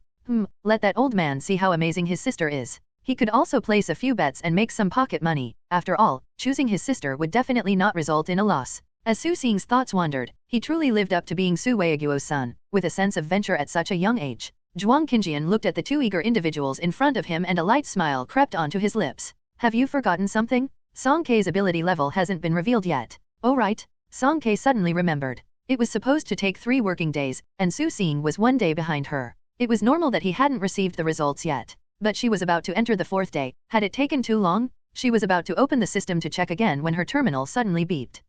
This terminal was brand new, and apart from Su Xing, there was no one else in her contacts. Who would be contacting her at this time? Song Ke answered the call, puzzled, and a loud voice came through immediately. Hello. We are the marketing department of Century Consortium. Would you be interested in sponsorship? In the early stages, we are primarily focusing on the logo for the team uniforms. Sponsorship. Song Ke thought it might be some new type of scam and cleverly hung up. Beep beep. Just as she ended the call, the terminal beeped again with a notification. Song Ke picked it up once more. This is the Soaring Dragon Awakeners Club. May I ask if you are interested in joining us? Currently, we have 3 teams that have made it to the main competition. Awakeners Club? Is there such a thing? But why are they looking for her? Beep beep beep beep. The terminal rang for the 3rd time. What's going on? It suddenly got so lively. Wait a moment. Song Ke cut off this call and answered the 3rd one. A pleasant electronic voice greeted her first. Ferrara Arts and Gambling reminds you to gamble for happiness and bet sensibly. As soon as the call connected, the person on the other side cleared their throat and then lowered their voice, asking in a hushed tone, do you play in rigged matches? Song Ke. She pressed the disconnect button without a word, and the terminal continued to ring incessantly. Song Ke directly disabled the calling function. The world became quiet. The next moment, Su Xing's terminal also rang, with an equally unfamiliar caller. No, don't answer. Song Ke, like a startled bird, stared wide-eyed. It's a scam. Okay. Su Xing followed her example and turned off the communication. Zhuang Qinjian chuckled softly. It probably isn't a scam. Both of them looked at him curiously. I guess, it's about your ability levels coming out. And it wasn't low, which was why all these people were rushing over like bees smelling honey. Song Ke was puzzled. My level? I still don't know it. Zhuang Qinjian pointed to her stylish terminal. Since Ferrara's Awakener base has external commercial interests involved, some probably knows your ability level earlier than you do. It's not that surprising. While they were talking, a notification popped up on the terminal. This time, it wasn't some inexplicable nuisance call. Song Ke clicked on it and indeed found her abilities registration information. Name, Song Ke, Bio ID, VUL7700523. Ability level, A level. Ability type, Psychic, Metal, High Offensive, Object Transformation. Ability potential, 30%. Team, V587. Registration location, C72 District. Song Kei looked at the result and couldn't help but smile, a small dimple appearing on her cheek. So, she was an A-level awakener, just like Wu Zhuomin? That's great. She was even more eager to spar with him now at Novel Bin at. Sister, my level has also come out. Su Xing raised his cartoonish terminal high and proudly showed it to her. Name, Su Xing, Bio ID, F177104910. Ability level, B level. Ability type, Psychic, Ice, High Offensive, Hexagonal Ice Blades. Ability potential, 90%. Team, V587, registration location, C72 district. The two of them were like children exchanging gifts, their heads close together as they showered each other with praise. Sister, you're amazing, you're A-level. Xiao Xing, your potential is high, you'll reach A-level in the future too. Hehe, Su Xing chuckled goofily. Song Kei, let me see your terminal, Zhuang Qinjian said from the side. Okay, Song Kei handed him the stylish terminal. Zhuang Qinjian lowered his gaze and started scrolling through the registration information displayed on the screen for Song Kei. Before the apocalypse, the military controlled the affiliation of Awakeners who joined the Azure Phoenix, while the remaining ones were under the unified jurisdiction of the Alliance's Special Abilities Division. Therefore, the Alliance established Awakeners bases in major cities, and the machines used to determine an Awakener's level were independently developed by Kinglin, with the core computing hub stored in District A. All information about Awakeners would be archived there and then directly sent back to various regions, without any possibility of tampering. At first glance, Song Kei's level results seemed very normal. An A-level Awakener, an extremely formidable presence wherever she went. However, Zhuang Qinjian had seen many A-level Awakeners before. If he were to pick any of them to go one-on-one against Song Kei, he was confident that Song Kei wouldn't lose to any of them, and he could even say that she would dominate them all. Moreover, her ability potential was only 30%. If Su Xing's high potential of 90% could be attributed to his young age, it became even stranger. Song Kei wasn't that old either, and her 30% potential value seemed more like a deliberate means of balance, as if they wanted to keep her pinned at the A level, never allowing her to advance.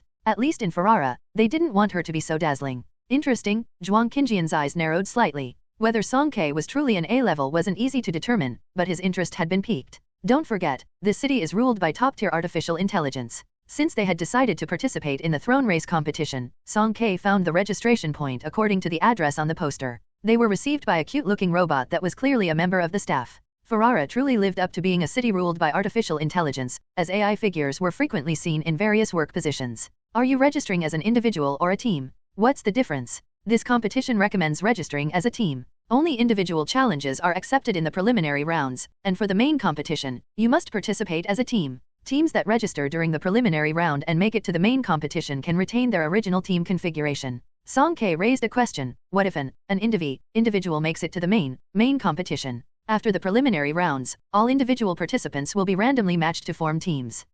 If she gets matched with strong teammates, that's fine, but what if she ends up with incompetent teammates? Wouldn't that drag her down and lead to elimination? Moreover, with no prior teamwork, there would likely be flaws in their coordination, just like when she and Su Xing first started. Song Kei couldn't make up her mind for a moment. Currently, V587 had 3 members. Zhuang Qinjian had a leg injury, Su Xing was timid, and his ability control was poor. It was simply unrealistic for them to participate in the preliminary rounds. Besides, Song Kei considered herself the team captain, and such physically demanding work should fall to her. After some thought, Song Kei asked again, if a team makes it to the main competition, can they add more members? Yes, but each team has a maximum limit of 5 members. Most Awakeners wouldn't do this. I worked so hard to make it into the main competition. Are you trying to take advantage of my hard-earned victory? However, Song Kei used this time to search for teammates. Perhaps by watching a few matches, she could find some good individual players and invite them to join her team. Song Kei shared her decision with the robot. The robot seemed to hesitate for a moment.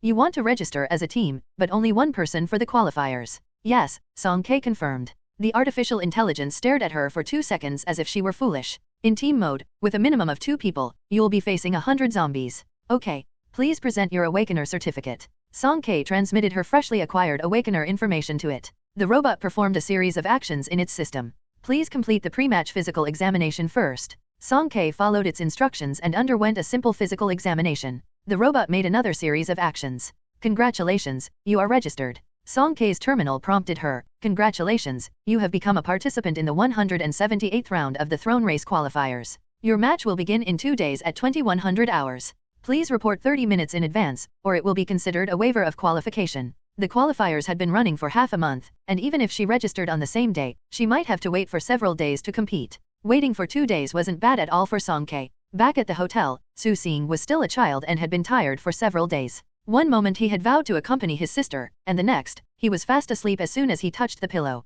Only Zhuang Qingjian and Song Ke remained to discuss the qualifiers. 100 zombies, siege mode. You not only have to clear the field but also gain support from the audience to get their votes. Clearing the field won't be a problem for you, but controlling the audience's support rate is tricky. Some players can easily kill zombies, but if their popularity isn't high enough, they can't advance. Song Ke considered herself average and couldn't charm the audience like ATU did today. What if she worked hard to kill zombies but got eliminated because of insufficient support? She would lose those 50,000 alliance coins? Zhuang Qingjian gestured for her not to worry. I've watched past match recordings, and there are 3 situations where the audience's support rate is generally high. The first is when awakeners have a high level and great fame, with a strong fan base before the match. For example, 3 grandsons and 1 grandfather had a support rate of over 90% because they were ranked first in the Ferrara region's total points leaderboard. The second is when contestants have a strong topic or controversy. For instance, in the 82nd round, a female contestant wore revealing clothing, and her support rate reached 71%. In the 105th round, a male contestant wore only shorts, while the rest were masked, and his support rate was 68%. Well, you could say they courted attention, and although there were criticisms, the results were surprisingly good. No. Song Ke shivered and vehemently shook her head. Zhuang Qingjian's tone slowed down. As for the third type, the bloodier and more violent the scene of slaughtering zombies, the more intense the atmosphere on site, and the higher the support rate. Song Ke furrowed her brow. She didn't want to slaughter zombies for the sake of performance. She preferred to deal with them swiftly and decisively. Zhuang Qingjian paused for a moment and then continued, but according to my speculation, there should be a fourth situation. What? Song Ke asked quickly. People have a desire to peek, and if an awakener can, under everyone's watchful eyes, use methods unknown to them to swiftly dispatch all the zombies, their curiosity remains unsatisfied, and it gnaws at them. Such a player, even if their vote count isn't high, the audience will undoubtedly send them to the main competition to satisfy their curiosity. Zhuang Qingjian emphasized, so, what you need to achieve is a sense of mystery. To bypass the eyes of countless spectators, drones, and cameras on site and maintain an air of mystery? Song Ke contemplated. How about it? Have you figured out which spiritual weapon to use?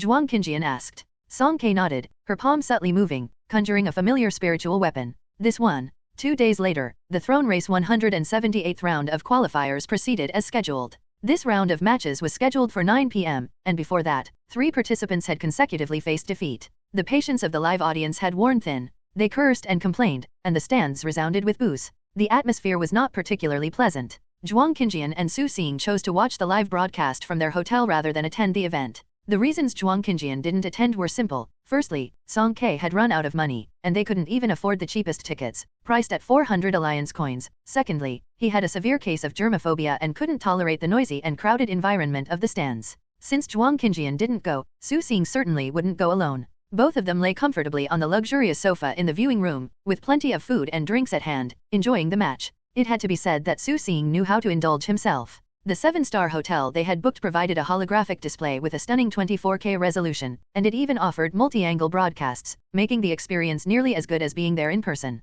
At the Sikara Theater, after a brief intermission, a lively young girl with twin ponytails and orange glitter eyeshadow appeared in the center of the arena. Hello, everyone. It's been a while, did you miss me? Yulika. The previously gloomy atmosphere in the audience instantly lifted, replaced by enthusiastic cheers. Yulika, one of Ferrara's top 10 super rookies, was a virtual idol on the same level as Luo Qinghe. However, their styles were markedly different. Yulika was lively and cheerful, attracting mainly young fans. I heard your voices. It seems like everyone is still full of enthusiasm now. Let me take a look at the next participating team. Huh?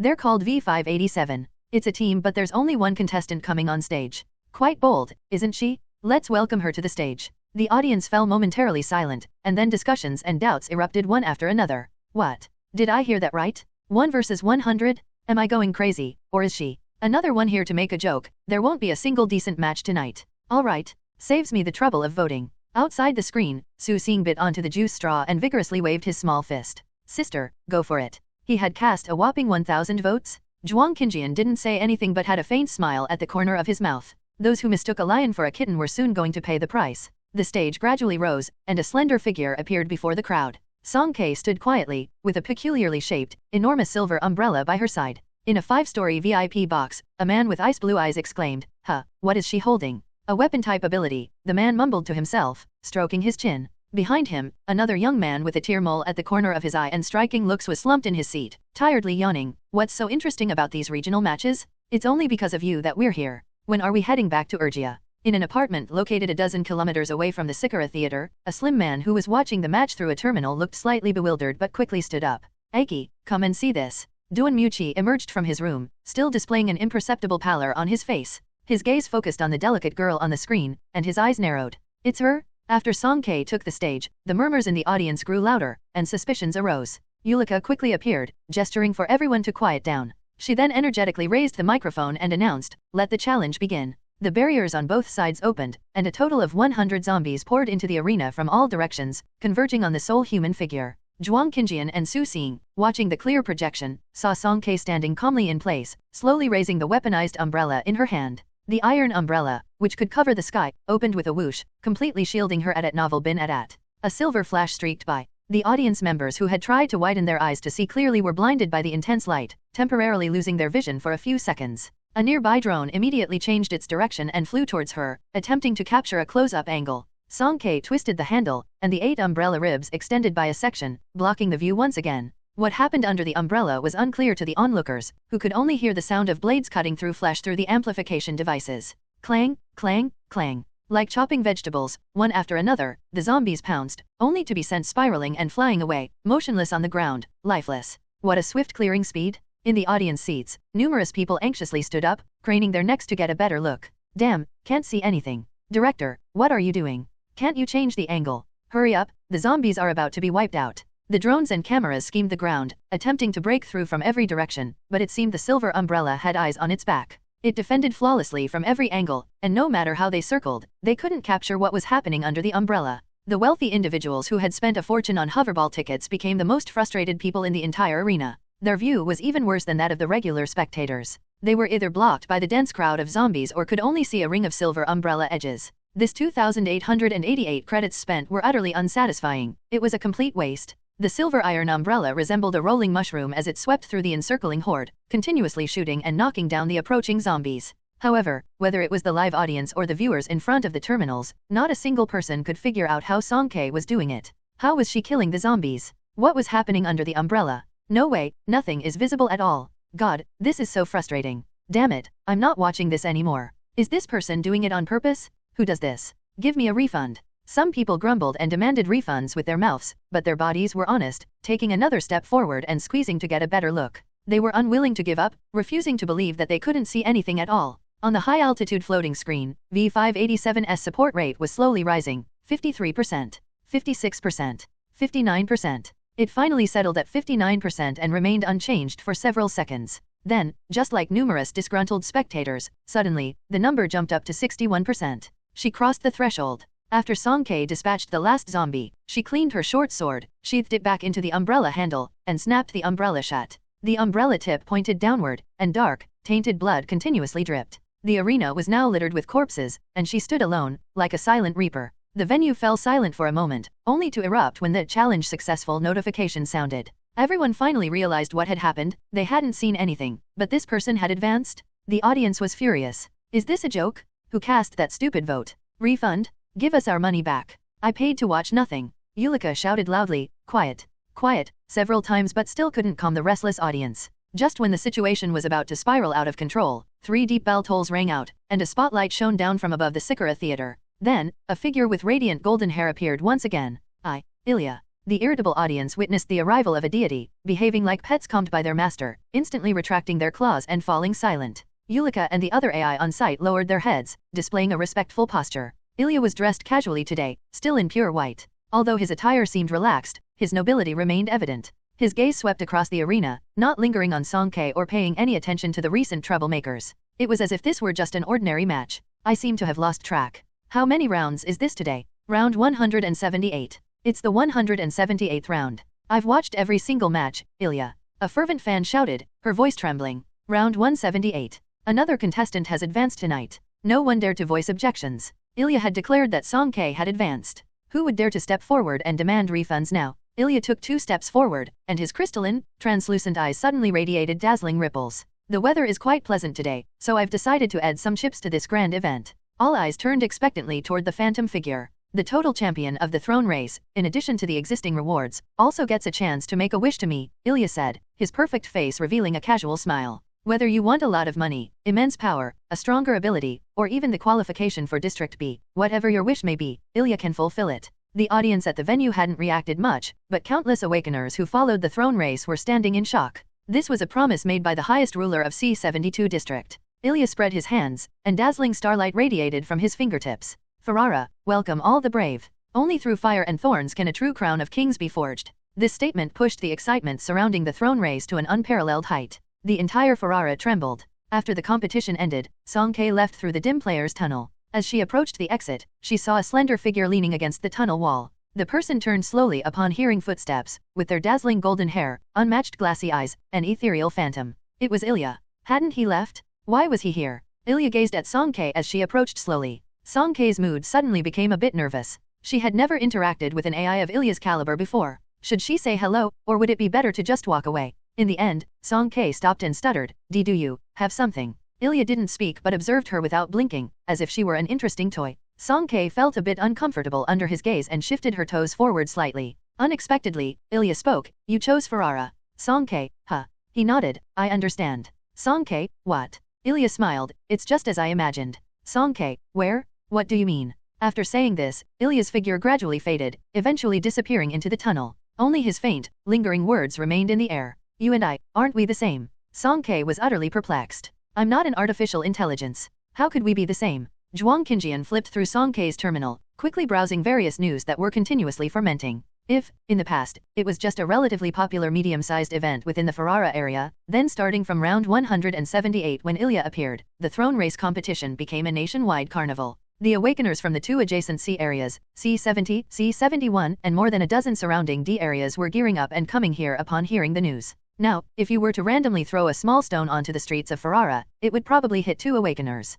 No one responded to his words. Zhuang Qinjian raised his gaze, and Song-K sat at the bedside, looking absent-minded with her short shoulder-length hair in disarray. What are you daydreaming about? Still thinking about what Ilya said to you? You and I, aren't we the same? That night, in the dim player corridor, after leaving behind these profound words, Ilya disappeared on the spot. Leaving Song-K with a head full of question marks, her thoughts lost in the wind. Zhuang Qinjian put down the terminal, his wheelchair slowly slid to the bedside, and then he leaned forward. The vibrant sunlight outside happened to shine through his back, casting him in backlight, highlighting his prominent brow bone and sensual thin lips. The two of them were only inches apart, and Zhuang Qinjian stared at Song-K for several seconds. Song-K snapped out of it and stared back, puzzled. What are you doing? Zhuang Qinjian's lips curled slightly, and he shook his head slowly. I dare not say anything else, but at the very least, you're definitely not artificial intelligence. He retracted his upper body and lazily leaned back in his wheelchair. From a general rational perspective, there shouldn't be an AI like you. Before his words could settle, a shiny, flexible whip whizzed past his temple, landing heavily on the desk behind him, causing the pages of the books to rustle.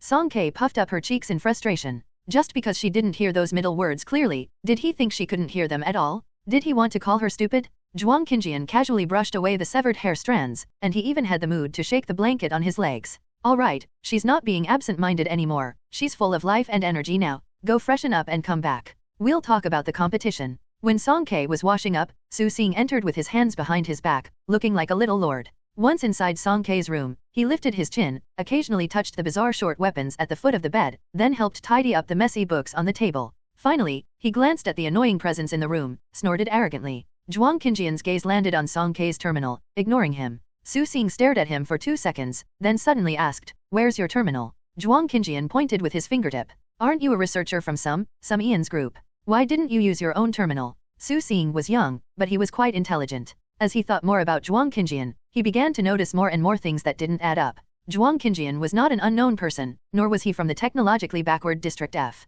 Given his behavior, there was a high likelihood that he came from a big city. However, Su Xing had never seen him use any communication device. Not only do you not use a terminal, but you also haven't registered as an awakener. You definitely have a secret. If an ordinary person awakened their powers, they would be ecstatic and would rush to register, especially now, during the apocalypse, when awakeners enjoyed special privileges like changing districts. To officially register, one had to go to an awakener base belonging to the Alliance, take photos, and provide biological information. This would expose all personal privacy. Was Zhuang Qinjian intentionally avoiding registration for this reason? Oh, what secrets do I have? Tell me. Zhuang Qinjian said with a sly smile, clearly not feeling uneasy about his lies being exposed. Su Xing thought he had uncovered Zhuang Qinjian's true identity and excitedly jumped up. You're a wanted criminal, that's why you don't want to leave any traces, and you don't use communication devices to avoid revealing your whereabouts. Someone is after you, he taunted, with a mischievous grin. I'm going to tell sister that you're a bad person and ask her to get rid of you. Zhuang Qinjian raised an eyebrow, smiling ominously. You're right, I am indeed a wanted criminal. Now that you know, I'll have to eliminate you. At first, Su Xing thought he was joking, but the air around him grew thinner, and an invisible force seemed to tighten around his neck. Su Xing tried to summon his ice blades to resist, but his brain exploded with pain, and his powers couldn't coalesce. His face turned red, and his hair was soaked with sweat when Song Ke, with a wet towel on her face, returned. What's going on here? She asked. The oppressive feeling instantly disappeared, and Su Xing took a deep breath of fresh air, collapsing onto the bed. Damn it, I can't beat him? He became angrier the more he thought about it, feeling both frustrated and upset, and he started crying. Song Ke turned to Zhuang Qinjian with a helpless look. Don't bully Xiao Xing. Zhuang Qinjian looked innocent. How can you call it bullying? I'm just teaching Xiao Xing a lesson. Some things can't be said recklessly. Su Xing, equals? At novel bin at. Have you finished washing up?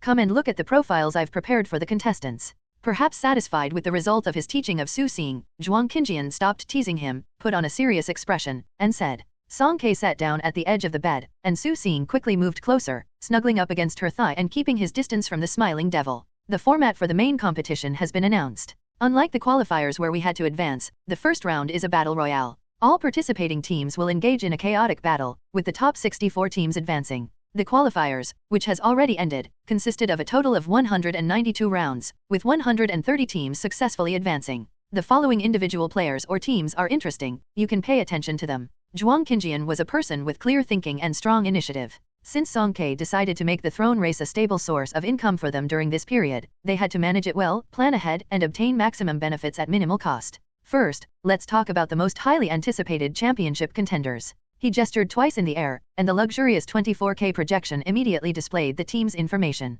Duan Muqi, the captain of 3 grandsons and 1 grandpa. We've crossed paths with him before in Lulai Port. Public records show that he is the only B-level awakener in the team, specializing in plant-type thorny vines, and he controls the group. Song Ke knew that Zhuang Qinjian wouldn't randomly single out a B-level awakener without reason. Is the information fake? Zhuang Qinjian shook his head. Duan Muqi is indeed a B-level awakener, but 3 grandsons and 1 grandpa has more than just him. This is their qualifiers match video. As you can see, only Fan Peng and Kaiying Mingcheng actually engaged in combat. Duan Muqi and Xiao Chen seemed busy but only did some cleanup work. In the high-definition footage, the focal figures mentioned by Zhuang Qinjian indeed stood their ground. When Duan Muqi's thorns were deployed, they blocked most of the rush routes, and a total of 200 fierce zombies were eliminated by the other 2 team members alone. As for Xiao Chen, he stood by with his arms crossed and never lifted a finger. Do you suspect that Xiao Chen is also a B-level? Song Ke guessed. No, Zhuang Qinjian's eyes gleamed with a hidden light. I suspect that all 4 of them are B-level. Song Ke and Su Xing were both stunned, their mouths agape in sync.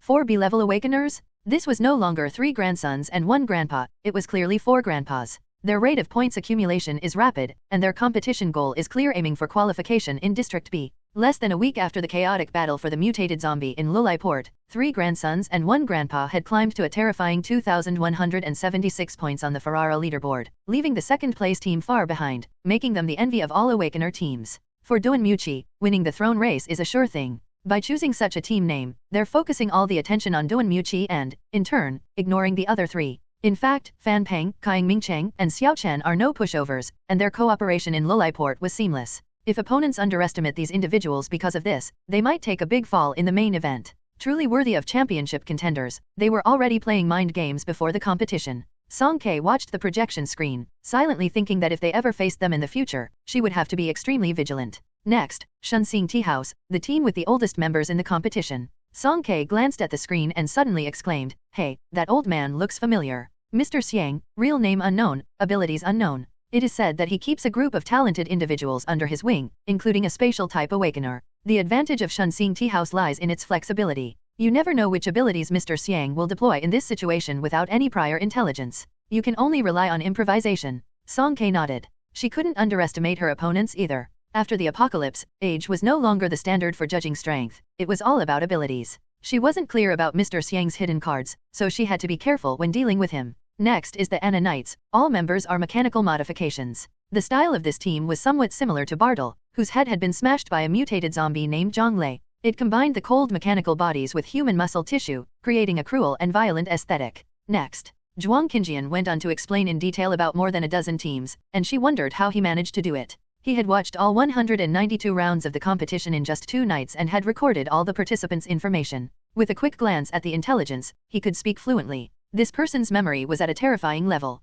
Lastly, this is the recording from last night's qualifying match, and I think you might be interested. Zhuang Qinjian's 2 fingers swiped, and the projection displayed a pair of familiar figures. Although the young woman wore a mask, and her appearance was hard to distinguish, her vivid red lips and big wavy ponytail made her unmistakable. Along with another elusive figure in the arena, Song Ke recognized them almost instantly. Beautiful sister? It was Lin Yuyu and Sucha. How had they ended up participating in the throne race? Lin Yuyu showed considerable restraint, as if she were just there to have fun, hardly moving. Fortunately, Sucha was fast and ruthless, killing zombies with ease, making it quite thrilling to watch. In the end, their approval ratings settled at 71%, and they advanced smoothly. Sister, look. Su Xing lowered her head and fumbled through the terminal, surprised. Lin Yuyu is one of the top 10 supernovas, right? Why is she participating in this competition? Huh? Song Ke also leaned over. The terminal's screen froze on this year's supernova gala, with Lin Yuyu holding a trophy. She wore a cherry blossom pink spaghetti strap dress and had a pure and gentle makeup look, smiling sweetly at the camera.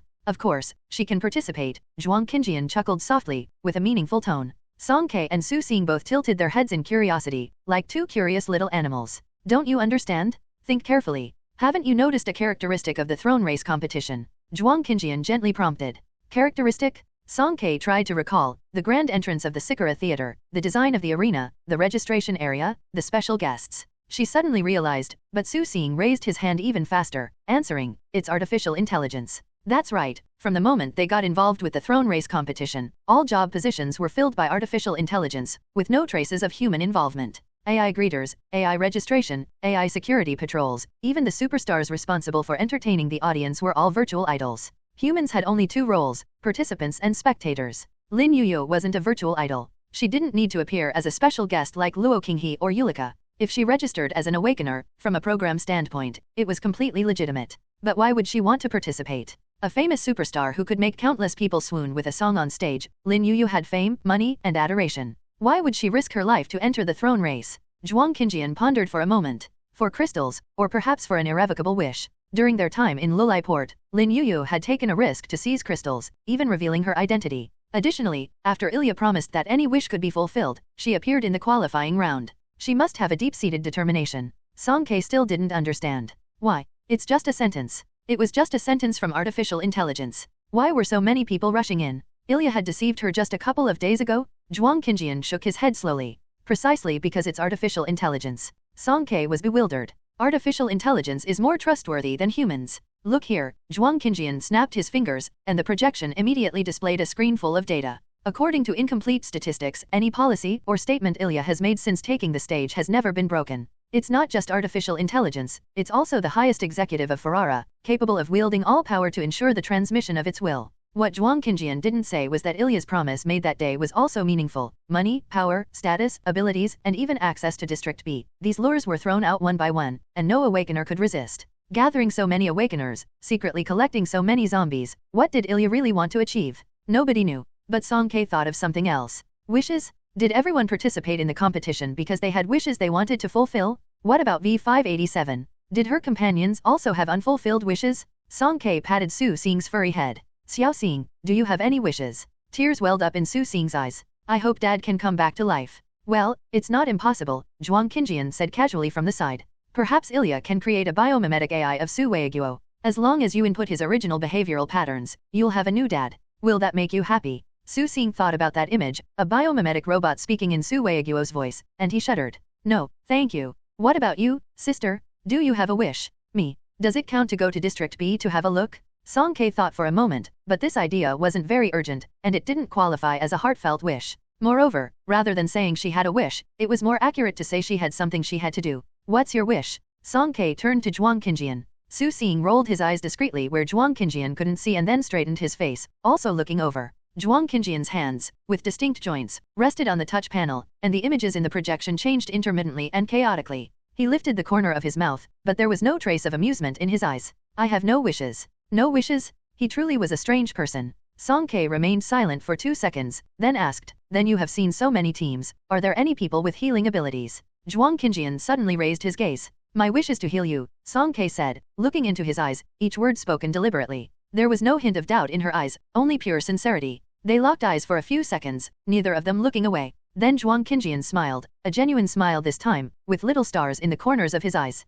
Healing-type awakeners are not suitable for the qualifier round. I haven't found any temporarily. Perhaps during the main event, I can look for them again. Okay, Song Ke nodded. Asterisk. The throne race competition's qualifiers were still in full swing, and a few days later, the highly anticipated first official race location was announced. Mirror Lake. It was a forbidden forest located at the border of C-70 and C-72. Due to its higher elevation, the mountaintop was covered in snow year-round, making the area unusually cold. In the center of the forest was an oval-shaped lake, its surface frozen with a thin layer of ice, crystal clear and mirror-like, hence the name. It was rumored that there had been sightings of a water monster beneath Mirror Lake. After discussions between the former leaders of both districts, they reached an agreement to permanently seal the area, prohibiting any entry or exit. The mysterious Mirror Lake had been closed for 7 years, and soon it would reopen. After Zhuang Qinjian learned of this news, he suggested to Song Ke, I propose that we let that little brat participate in this race. Someone with ice abilities like his would have a unique advantage in a place like Mirror Lake. And by bringing him along, you'll have the minimum required number of team members, without the need to search for teammates. Song Ke pursed her lips and felt it was best to consult Su Xing's opinion first. I'll go and ask Xiao Xing. Zhuang Qinjian stopped her. I'll go with you. Why? Su Xing jumped up from the artificial beach chair, spilling the fruit tart in his arms all over the floor. The hotel maintained a year-round pleasant climate with comfortable temperatures. You could request any food or drink you desired with a press of a button, and robot butlers would deliver it to your room. Such a luxurious lifestyle could easily erode one's fighting spirit, turning them into a person who just wanted to relax. Su Xing was only 10 years old, and after the apocalypse, he didn't have to go to school or do homework. With plenty of free time on his hands, he had already embraced a retired elderly lifestyle ahead of time. Sister, I'm scared, Su Xing pleaded pitifully as he tugged at the corner of Song Ke's sleeve, shaking it gently. Song Ke didn't want to force him and said, then forget it. If you want to become a useless person, or if you just want to make up the numbers, you can continue to live like this, Zhuang Qinjian sneered coldly from the side. But as an awakener, if you cower in fear when you encounter zombies, misuse your abilities, and don't find a way to protect yourself, always begging for someone else's protection, I suggest you consider ending your own life sooner rather than later. No one can protect you for a lifetime in this post-apocalyptic world. Under this barrage of harsh words, Su Xing was left stunned. He had originally wanted to retort with something like, aren't you also seeking protection from powerful figures? But then he remembered Zhuang Qinjian's formidable psychic abilities and gritted his teeth in frustration. Su Xing wasn't stupid, and after calming down, he carefully considered the current situation. In the V587 team, if Song Ke represented the strongest combat force, then Zhuang Qinjian was the sharpest mind. Both of them had irreplaceable importance, but what about him? Besides being wealthy, extremely wealthy, and cute-looking, it seemed like he didn't have many special talents. Now that his sister was willing to take him along, what if, in the future, a cuter and more obedient child came along, and he continued to let them down from time to time, unable to control his abilities properly, not even able to handle a zombie? They might not want him anymore. If he couldn't go with Song Ke, Su Xing thought about his father Su Weiguo turning into a zombie, about Zhang Lei being attacked by the crowd, and about traveling with Wu Zhuomin and seeing the helpless faces of countless people. It sent a chill down his spine.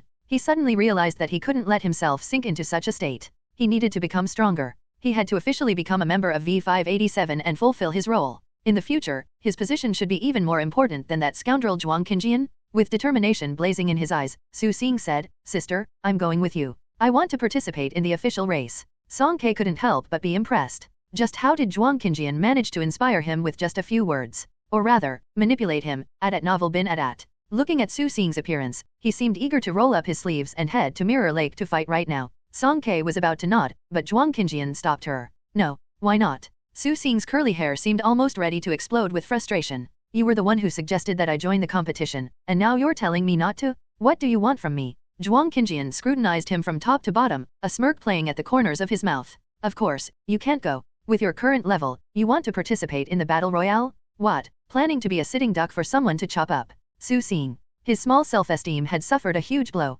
After all, he was a B-rank awakener with a potential of 90%. Zhuang Qinjian continued, let's take the recorded matches we've watched as an example. Tell me, who can you beat? Su Xing tugged at his hair, racking his brain to think. It seemed like there was really no one. His confidence instantly waned. Then, what should I do? Zhuang Qinjian said solemnly, special training. I suggest that during this period, you take on more individual and group missions and train seriously. What do you think? Xiao Xing. 1 month later, the 420th round of qualifiers came to an end, and from this point on, the throne race would no longer accept new registrations. The ultimate champion would emerge from the 200 teams that had made it through to the finals. From the abandoned mine 200 kilometers away from Ferrara, the rumbling sounds continued to echo. Su Xing had a red headband tied to his forehead, with the words "must win" boldly written on it, flapping in the wind. He wore a thick hoodie and took brisk steps with his short legs. At one moment, he sprinted to the left, sharp ice spikes falling behind him, pinning the crowded zombies like bullets in a circle. Then, he extended his arms and ran to the right, using a blizzard in tandem with the mechanical arm of a transport vehicle to sweep the frozen zombies into iron cages.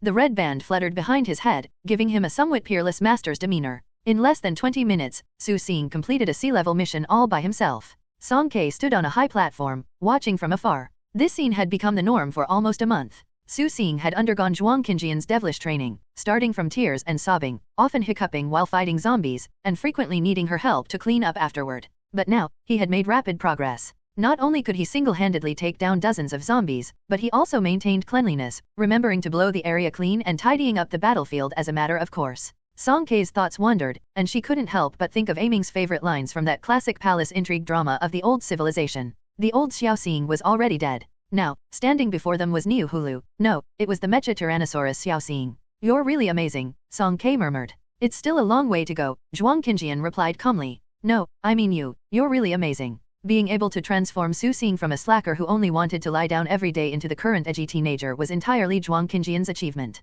Zhuang Qinjian's lips curved into a faint smile, acknowledging Song Ke's praise. Since he wants to follow you, he can't hold you back. The commotion in front gradually subsided, and Su Xing ran over, his eyes sparkling. "Sister, am I amazing?" "Amazing," Song Ke praised sincerely, giving him 2 thumbs up. Su Xing scratched his chin, smiling brightly like the sun. During this period, they mainly accepted C-level missions, with a small number of B-level missions completed together by Song Ke and Su Xing. Therefore, their points were increasing steadily, although not very fast. Even though the rankings were hidden, V587 had actually entered the top 10 in the Ferrara points standings. The first place was still held by 3 grandsons and 1 grandfather, their points skyrocketing, already surpassing 10,000. "It's about time. Let's pack up and head back to Ferrara," Zhuang Qinjian said. The main competition of the throne race was about to begin, and it was time to go back and prepare. "What is this?" The day before the competition, during the player registration, Song Ke and Su Xing each received a wristwatch-like tracking device. "This is the new tracking device introduced by the competition organizers," the AI in front of them explained meticulously.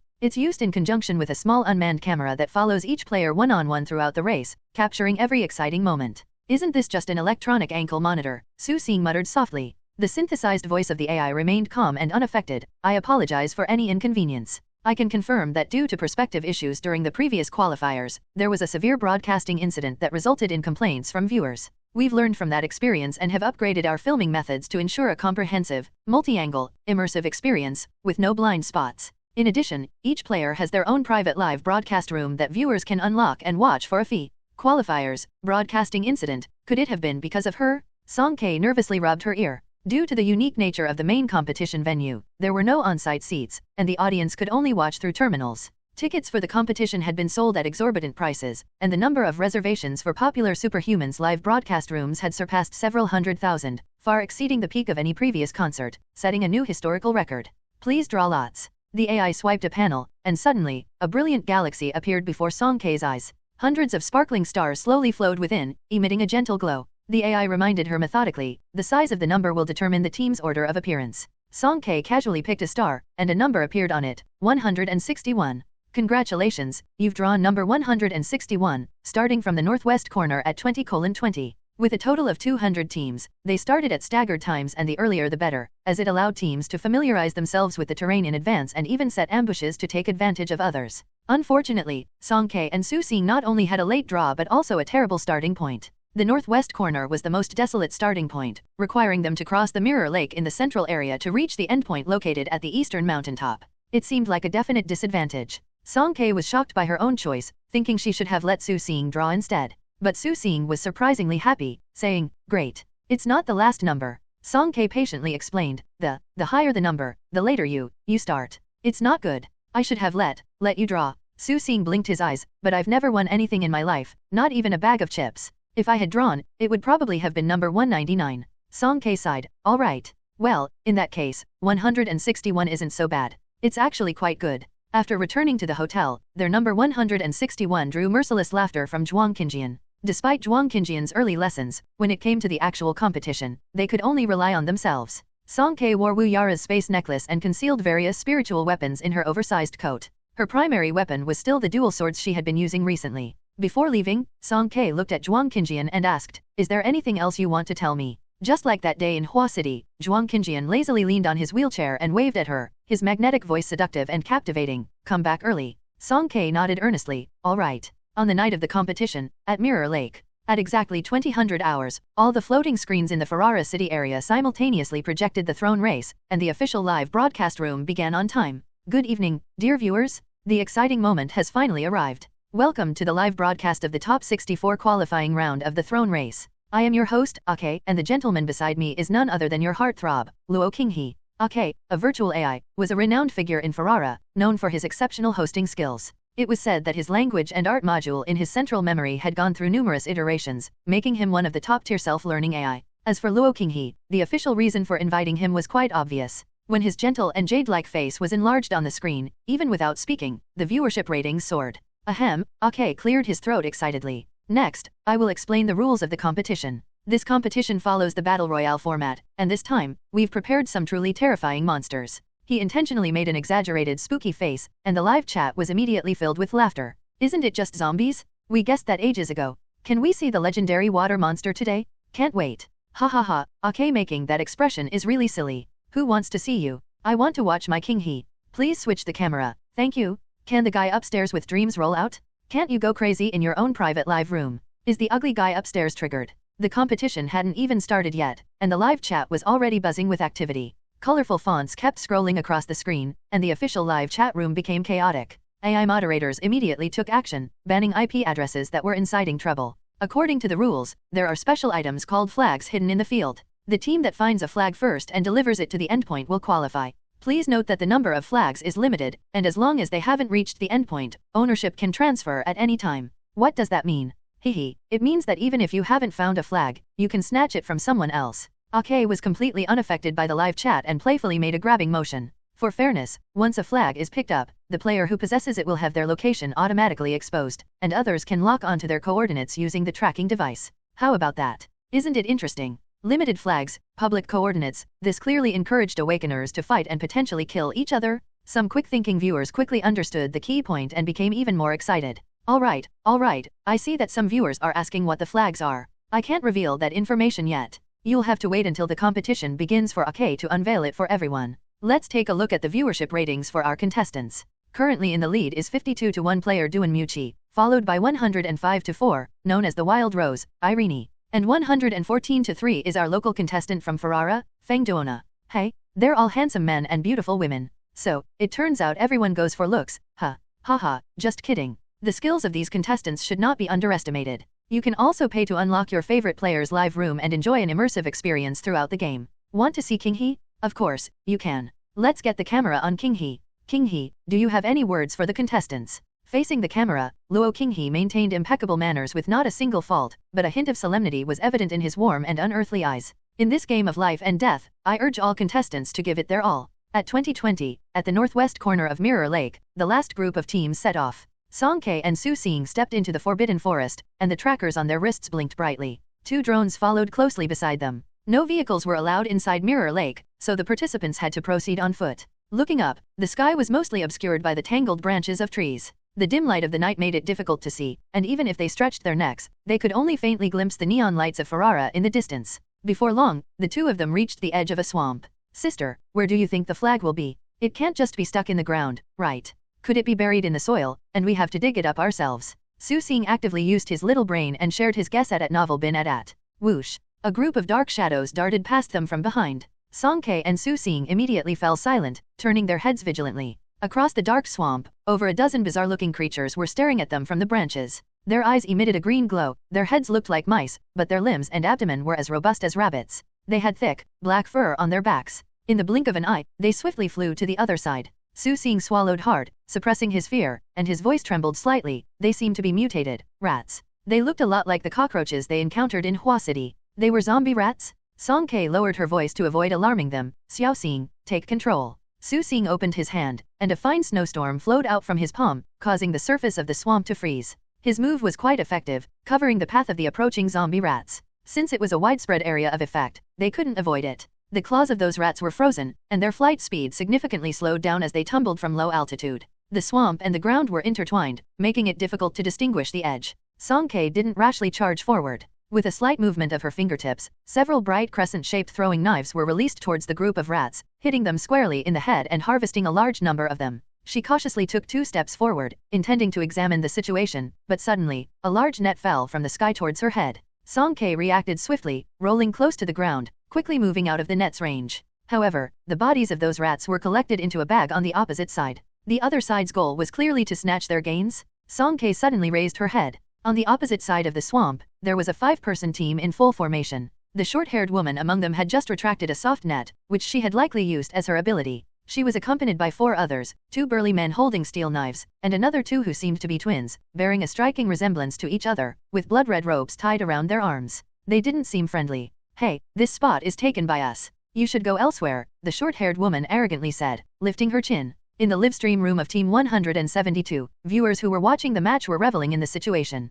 "No way, these 2 are so unlucky." They encounter the bloodthirsty duo at the beginning. The bloodthirsty duo consists of Ren Ting and Ren Li, both sea-level awakeners in the weapon category. "Do you think they'll set the record for the quickest elimination? Light a candle in silence. Yu Hong is quite strong in the D-level category too. Her net is really hard to break." Team 172, known as Lock You Up, had a decent support rate in the preliminaries, at 76%, thanks to the team's composition of an awakener with a net and 2 with ropes, earning them the nickname Binding Combo. Song-K kept her eyes on them but didn't move. She puffed her cheeks, trying to think of a suitable comeback. Su Xing knew that Song-K wasn't good at verbal confrontations and would definitely lose if asked to argue. So, he confidently stepped forward, serving as Song-K's mouthpiece. "Why should we leave? Are your names written here? We're the ones who killed those rats. Give them back to us. So many adults like you, can't you fend for yourselves? Always looking for a free meal, lazy and shameless." Although those zombie rats were not high-level creatures, it still felt unpleasant to have them snatched away by someone else.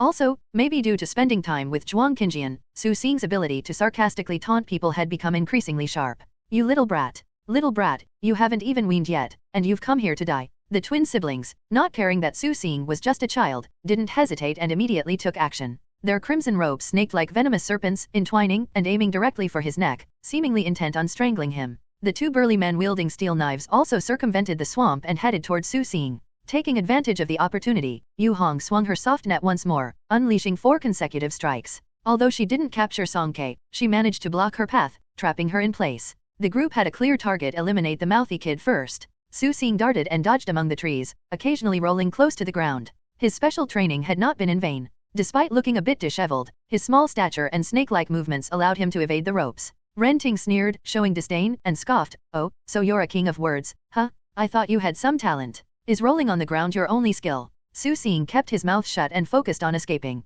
At this moment, he wasn't going to exchange words. Song-K smirked within the encircling soft net. In the post-apocalyptic world, never underestimate any awakener. They would soon learn the cost of underestimating Su Xing at Novel Bin At. Su Xing led the 2 men wielding steel knives toward the vicinity of the swamp. Being lightweight, he easily leaped to the other side, while the 2 burly men were less fortunate. They sank into the swamp, and the black muck submerged their lower legs. Ren Ting and Ren Li's vision blurred for a moment as a sudden flurry of heavy snow descended around them. Sharp black ice shards shot out from beneath the swamp, slicing through their ropes, splattering mud all over them. Ugh! The twins spat out the mud from their mouths, their faces as black as coal. The next second, both of them paled. Su Xing had disappeared. Yu Hong anxiously shouted from behind, "He's gone." Ren Li responded irritably, "I'm not blind, I saw." "No, the girl's gone too." The twins were taken aback and turned to look in the direction of the soft net. Sure enough, Song-K had vanished as well. Suddenly, a fierce snowstorm engulfed the surroundings, and the biting cold wind made it impossible to keep their eyes open.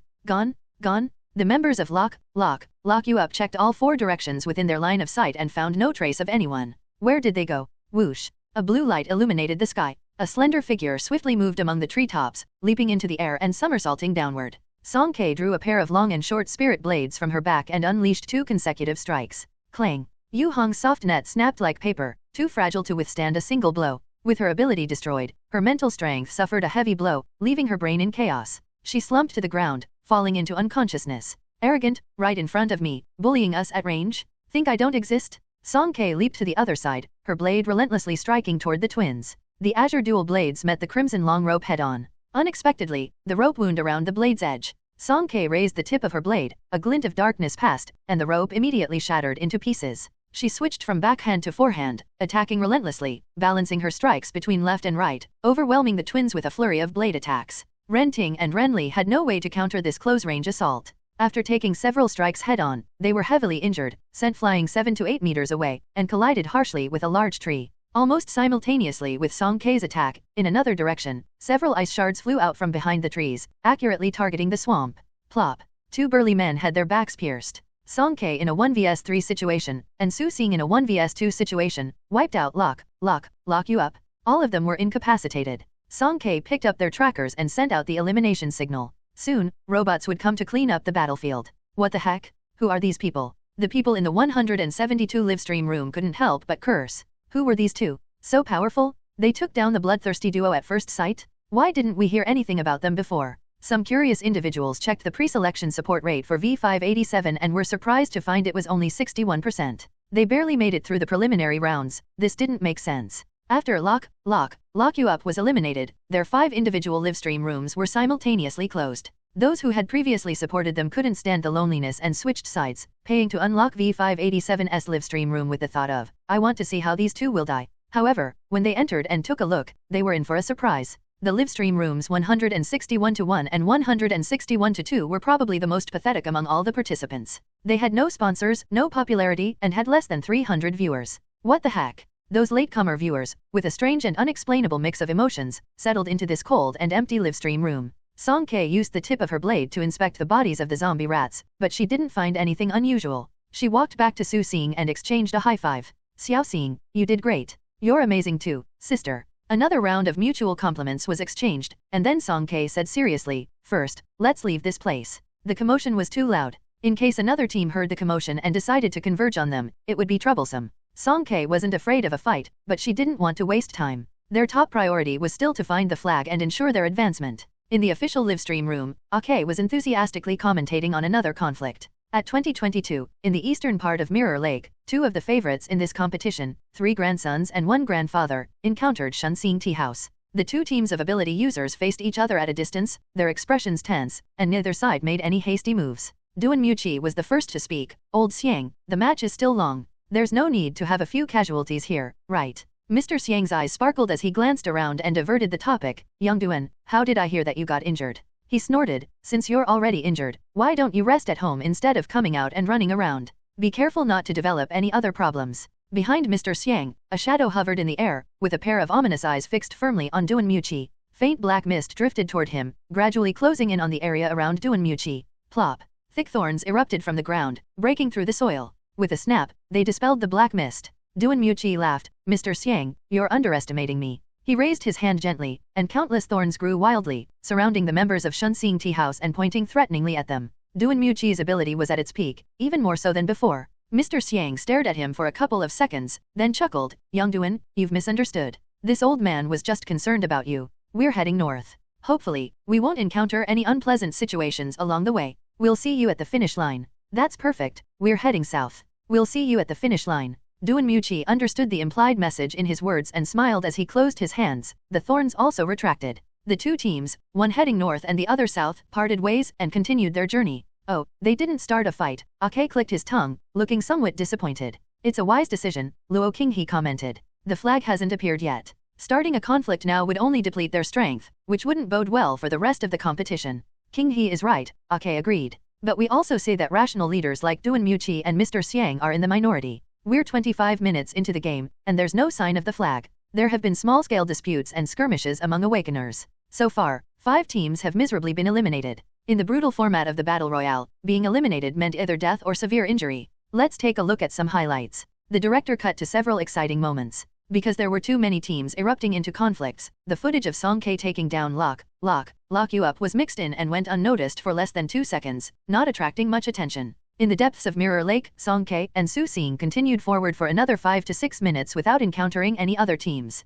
The night breeze rustled through the branches, causing leaves to brush against each other, creating a sound like a child's whimpering. Song Kei's steps gradually slowed down until she came to a stop. Sister, did you find something? Did you feel anything strange? What's strange? Song Kei couldn't pinpoint what was strange, but her intuition told her something was off. If Zhuang Qinjian were here, he probably would have noticed by now. Song Kei recalled his calm attitude along the way. Although he seemed a bit unconventional, he was always quick to identify key problems, whether it was the insect swarm in Hua City or the later commission mission in Ferrara. Wait, Song Kei's train of thought abruptly stopped. She knew what was wrong. Where did the zombies go? At 2056, in the central area of Mirror Lake. Close to halfway up the hill, the temperature noticeably dropped, thin snow-covered pine branches and dry leaves scattered the deserted path, making a rustling sound when stepped on. A team of 3, after enduring countless hardships, finally managed to kill a zombie that had a bluish hue on its surface. Phew, this monster is really tricky. It was obviously dying, yet it resurrected at full health. Looks like it has mutated. Luckily, I acted quickly and landed another blow. Hey, what's this? The man bent down and plucked a pure white, perfectly octahedral transparent crystal from the zombie's head. It's quite unique. I never expected to find diamonds inside a zombie's head. Haha, he joked, thinking himself witty. Liangzi, your tracker is turning red. His companions pointed at him in terror, their voices trembling. At 2057, all the supernatural beings within Mirror Lake received a notification. The flag appears. Broadcasting remaining flag coordinates, 452, 671, 109. The first flag had appeared. At first, everyone was puzzled, but the teams closest to the coordinates reacted the fastest and immediately rushed towards the location. Sister, it's the flag. In the dim forest, Su Xing, after reading the announcement, whispered to alert his sister. Song Kei lowered her head to check her tracker. The coordinates weren't far from their location, and there was even a route displayed. If they went all out, it would only take about 10 minutes. They had just searched the area nearby, not even spotting a zombie. This was their only clue, and she immediately made a decision. Let's go, check it out.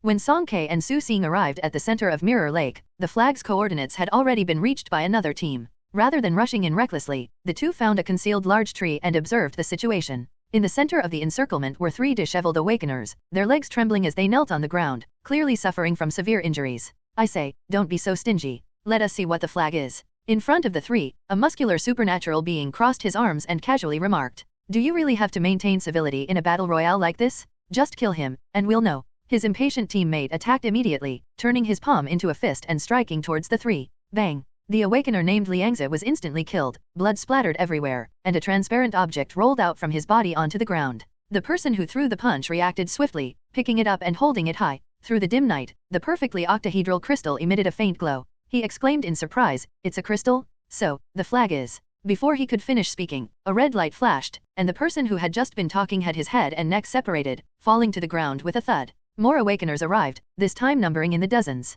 The newcomers grabbed the crystal, excitedly shouting, I got it. Flag coordinates refreshed. Broadcasting remaining flag coordinates, 486, 597, 88. Flag coordinates refreshed. Broadcasting remaining flag coordinates, 402, 553, 87. In just a few seconds, ownership of the crystal shifted twice, and the tracker displayed 4 notifications. Brothers, the crystal is the flag. Hurry up and grab it. Deliver it to the finish line to win. In a chaotic environment, someone shouted loudly, fearing that the world would not be in chaos. The people around suddenly woke up, and various supernatural abilities lit up, and they fought recklessly, attempting to kill and loot. Song Kei pulled Su Xing back to avoid getting caught in the crossfire. Suddenly, her psychic senses picked up something and she looked straight in a certain direction. Just as everyone was engaged in a fierce battle, a deep roar erupted from behind them. In the shadows noticed by Song Kei, 3 entirely greenish-blue zombies sprang from the woods, pounding the ground with their fists, sending sand, soil, and stones flying as if the earth itself was trembling.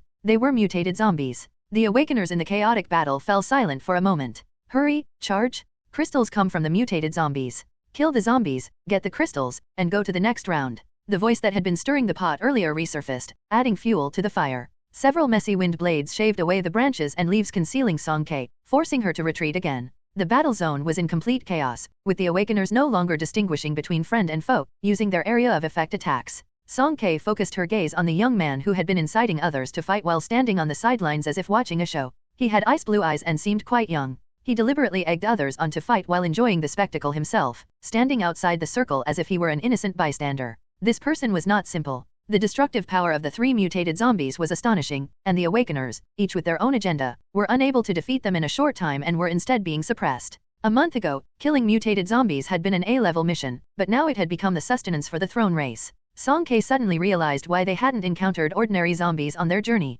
The real stars of this competition were the mutated zombies with crystals. What did that Ilya want to do? According to the rules, the number of flags is limited. How many mutated zombies had he brought? By the lakeside, several mutated zombies suddenly rose up, their fists smashing into the ground with a resounding thud. Powerful shockwaves rippled outward in concentric circles, causing the innermost row of people to lose their balance as the oncoming gusts of air sent them tumbling uncontrollably towards the center of the lake. As they were about to fall into the water, the surface of Mirror Lake rippled with layer upon layer of waves. A massive creature leaped out of the water, its gaping maw opening wide to devour those few awakeners in a single gulp. In front of the crowd stood a gigantic water monster, its head small and almost devoid of eyes. At first glance, it resembled a sleek deep-sea eel, but its back was covered in tough scales. After its hearty meal, the water creature's elephant-like trunk twitched slightly, and it silently submerged back into the depths. Ah! Ah!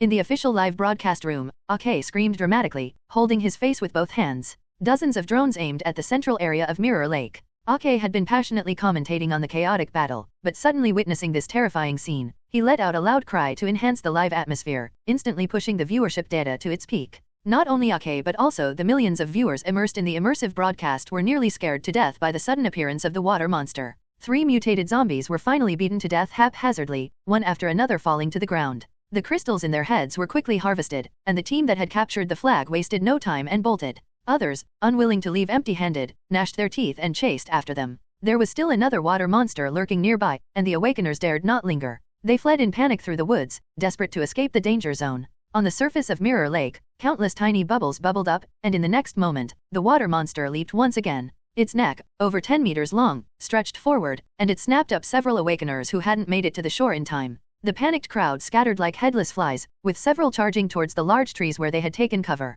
Song Kei's brow furrowed slightly as she assessed the situation and made a decision. Xiao Xing, let's retreat first. Yeah, the two of them were still some distance from the shore, relatively safe for the moment. Su Xing jumped down from a tree trunk and took a few steps forward, preparing to follow Song Kei and leave. Just then, one of the awakeners that the water monster had seized suddenly had their pupils darken, their ability surging. The space around them distorted, and the person disappeared on the spot, only to reappear dozens of meters away. Meanwhile, Su Xing, who had been in that spot, was unexpectedly lifted into the air, and the water monster swallowed him with a single gulp, its massive jaws closing around him. Xiao Xing! Song Kei exclaimed in shock and anger, turning without hesitation and rushing towards the lakeside. The awakener with the dark trick up his sleeve was still gloating, thinking he had narrowly escaped. That was close. Luckily, I can switch quickly and found a scapegoat. Ha ha ha. A blue-hued throwing knife sliced through the dark, piercing his throat. The man's ecstatic expression hadn't even had time to settle when his awakened energy dissipated, and he instantly died. Song Kei chased the water monster with all her might, but its speed in the water was too fast, and it was about to submerge again.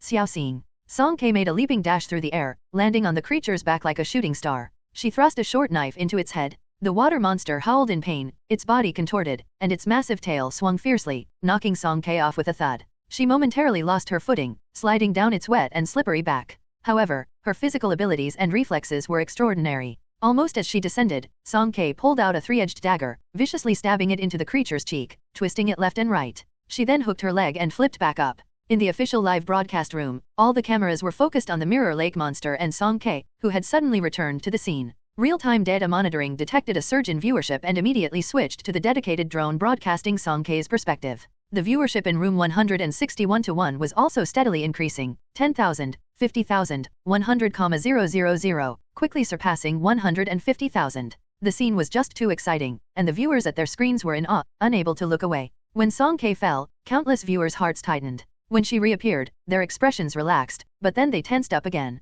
The once calm lake surface suddenly erupted with waves, and torrents of water turned into sharp arrows, heading straight for Song Kei. This was a zombie water monster, or rather, a mutated zombie water monster? The drone's camera was also splashed with water droplets, providing an immersive first-person experience that made the viewers outside the camera feel an inexplicable chill. In the pouring rain, no one noticed the inconspicuous frost forming around the water monster. Facing the rain arrows that were about to pierce her, Song Kei's hand trembled, and the spiritual weapon umbrella, once famous in Hua City, made a comeback. The enormous umbrella acted like an indestructible shield, blocking all the arrows. Then, she swiftly closed the umbrella, transforming it into a cold and elegant jagged blade, over 2 meters long. The blade pointed downward, and with brute force, she cut through the water monster's head and neck, just like cutting a sack of grain from front to back, one cut after another. The zombie water monster's flesh and skin separated, and bright red muscles and thick black blood splattered, turning the entire Mirror Lake into a dark red hue. Its long neck fell heavily on the shore. Ugh! Ake seemed to feel that heart-wrenching pain, and his expression contorted as he clung tightly to Luo Qinghe. No, he could only cling tightly to himself. The barrage in the live chat was flooded with comments like "Holy crap," 666, and "Unbelievable." As black blood splattered around, Song Ke peeled the skin off the water monster while anxiously shouting, "Xiao Xing, where are you?" "Sister, I'm here," a weak voice came. "I'm okay." Perhaps due to the habit of being repeatedly thrown by Zhuang Qinjian, thanks to him, Su Xing had developed a reflex. Whenever his feet left the ground uncontrollably, he would instinctively release ice spurs to protect himself. This reflex saved him from being crushed by the monster's sharp teeth. Instead, he slid down its throat, narrowly escaping. Song Ke looked down and finally found Su Xing in the shredded digestive tract. Su Xing had displayed incredible resilience. After getting stuck in the esophagus, he deliberately released several long ice spurs to block the passage. Currently, he was lying on the icy surface, covered in foul saliva and mucus, but surprisingly uninjured. Moreover, during Song Ke's battle with the water monster, he had been attempting to save himself by continuously using his ability, trying to cut his way out through the monster's abdomen. "Come on, get out." Song Ke also slid in and reached out to him. Su Xing climbed out gracefully, using the ice steps. After emerging, he didn't smell fresh air but was instead overwhelmed by the foul odor, causing him to feel dizzy. He leaned over the lake and vomited. Several seconds later, Song Ke crawled out, her entire face and head covered in slime. Su Xing, with teary eyes from vomiting, looked at her with a puzzled expression. Had his sister fallen into the monster's stomach? Why was she dirtier than him? Song Ke wiped her face. Let's get out of here and find a place to talk." "Okay." Song Ke's dedicated drone had been too close earlier and was splattered with the monster's flesh and blood. Its signal short-circuited and burned out. Viewers who had been watching the terminal didn't feel any better. The gore and shredded flesh came rushing at them, causing strong feelings of nausea, dizziness, and a desire to vomit that they couldn't resist. Many people turned off their projections and bent over, retching. Ugh. It was unbearable. Immersive perspective was indeed too intense at novel bin at. The drone was damaged, and Song Ke's live stream momentarily went offline. In the control room, the AI director immediately ordered, "Quickly locate the position of 161-1 and send a backup drone over. Cut all the nearby fixed camera feeds to this team." "What's it called?" "Show the V587 feed." Wait a moment, this artificial intelligence suddenly froze for a few seconds as its central code calculated frantically. "Send several backup drones." The sight of that familiar spiritual weapon umbrella reminded it of some dark memories. It was her, of all people. As a top AI director, Song Ke was an absolute stain on its professional career. Such a serious mistake as in the 178th round of qualifiers must absolutely not happen again. Flag coordinates refresh. Here are the remaining flag coordinates: 324, 865, 101, 779, 1023, 55, 1356, 954, 321. Flag coordinates refresh. Here are the remaining. 21:12, outside Mirror Lake. After the appearance of the first flag, in just a moment, it seemed as though a battle horn had been sounded within Mirror Lake. The smell of gunpowder grew stronger, and the system announcements kept refreshing. All areas were in full bloom, with one team killing mutant zombies only to be killed and have their flag taken by the next. Similar atrocities repeated continuously, and flag ownership changed hands frequently. Some crystals even changed ownership more than a dozen times in just a few minutes. Song Ke and Su Xing continued running without a break, stopping at a distance from Mirror Lake. The backup drone closely followed, circling around her, afraid of losing her again. Both of them were covered in dirt, desperately in need of cleaning, but the only nearby water source was Mirror Lake, which had already been completely contaminated by the water monster's corpse. Song Ke had no intention of turning back, so she thought for a moment and took out an empty bucket from her necklace space. "Xiao Xing, release some powers." "Huh? Okay." Su Xing scratched his head, responding with confusion. Thud, thud, several ice shards as thick as small arms fell directly through the bottom of the bucket. Song Ke. Su Xing innocently blinked his eyes. He didn't do it on purpose, and he wasn't a water-based awakener, so he definitely couldn't release a drop. "No, release some snow," Song Ke said helplessly. "Oh, I see." Su Xing suddenly realized. This time, he carefully controlled his powers and piled a neat little snow mountain in the bucket. The two of them used the cool ice and snow to wipe their faces and bodies, finally getting rid of the disgusting slime. "Sister, thank you for saving me." Su Xing still had lingering fear from the moment he was almost swallowed by the water monster. His tone was soft, and his gaze was affectionate as he thanked Song Ke. His sister was really good. In that situation just now, she didn't leave him behind and run away. "You're a calm companion, it's what I should do." Song Ke patted his head. "By the way, Song Ke thought of something, but before she could continue, her expression froze. There were faint footsteps coming from the woods. Someone was approaching. The newcomer didn't hide or conceal themselves and boldly appeared from behind them. Chatting in a place like this isn't a good choice, you know. A gracefully proportioned woman gradually took shape. She wore a half-black mask that covered the upper half of her face, leaving only her rosy and plump lips and her beautifully curved chin visible. Her chestnut-colored wavy hair was tied into a ponytail, piled loosely behind her head. Even if her face couldn't be clearly seen, her overall demeanor exuded an irresistible charm. Behind the woman, a tall man in an all-black combat suit, like a ghostly knight, silently acted as her shadow, protecting her. The moment Song Kei recognized her, she immediately reacted. This woman was Lin Yuyu. We meet again, Lin Yuyu greeted first. Song Kei didn't respond. Under the brutal rules of the battle royale, she wouldn't easily trust anyone unless they were her companions. Lin Yuyu smiled and said, "Don't be nervous. Since neither of us has a flag now, can't we have a peaceful conversation?" Song Kei hesitated for a while and then asked, What do you want to talk about? Are you interested in cooperating with us?" Song Kei was taken aback. Cooperation again? During the incident at Lulai Port, Lin Yuyu didn't gain much advantage because of the presence of Zhuang Qinjian, who was very cunning. She only exchanged for the useless crystal. However, from Lin Yuyu's perspective, she had come for the crystal in the first place, so she didn't actually suffer a loss. Now, with only herself and Su Xing, Song Kei was very self-aware that she must be the one who'd suffer.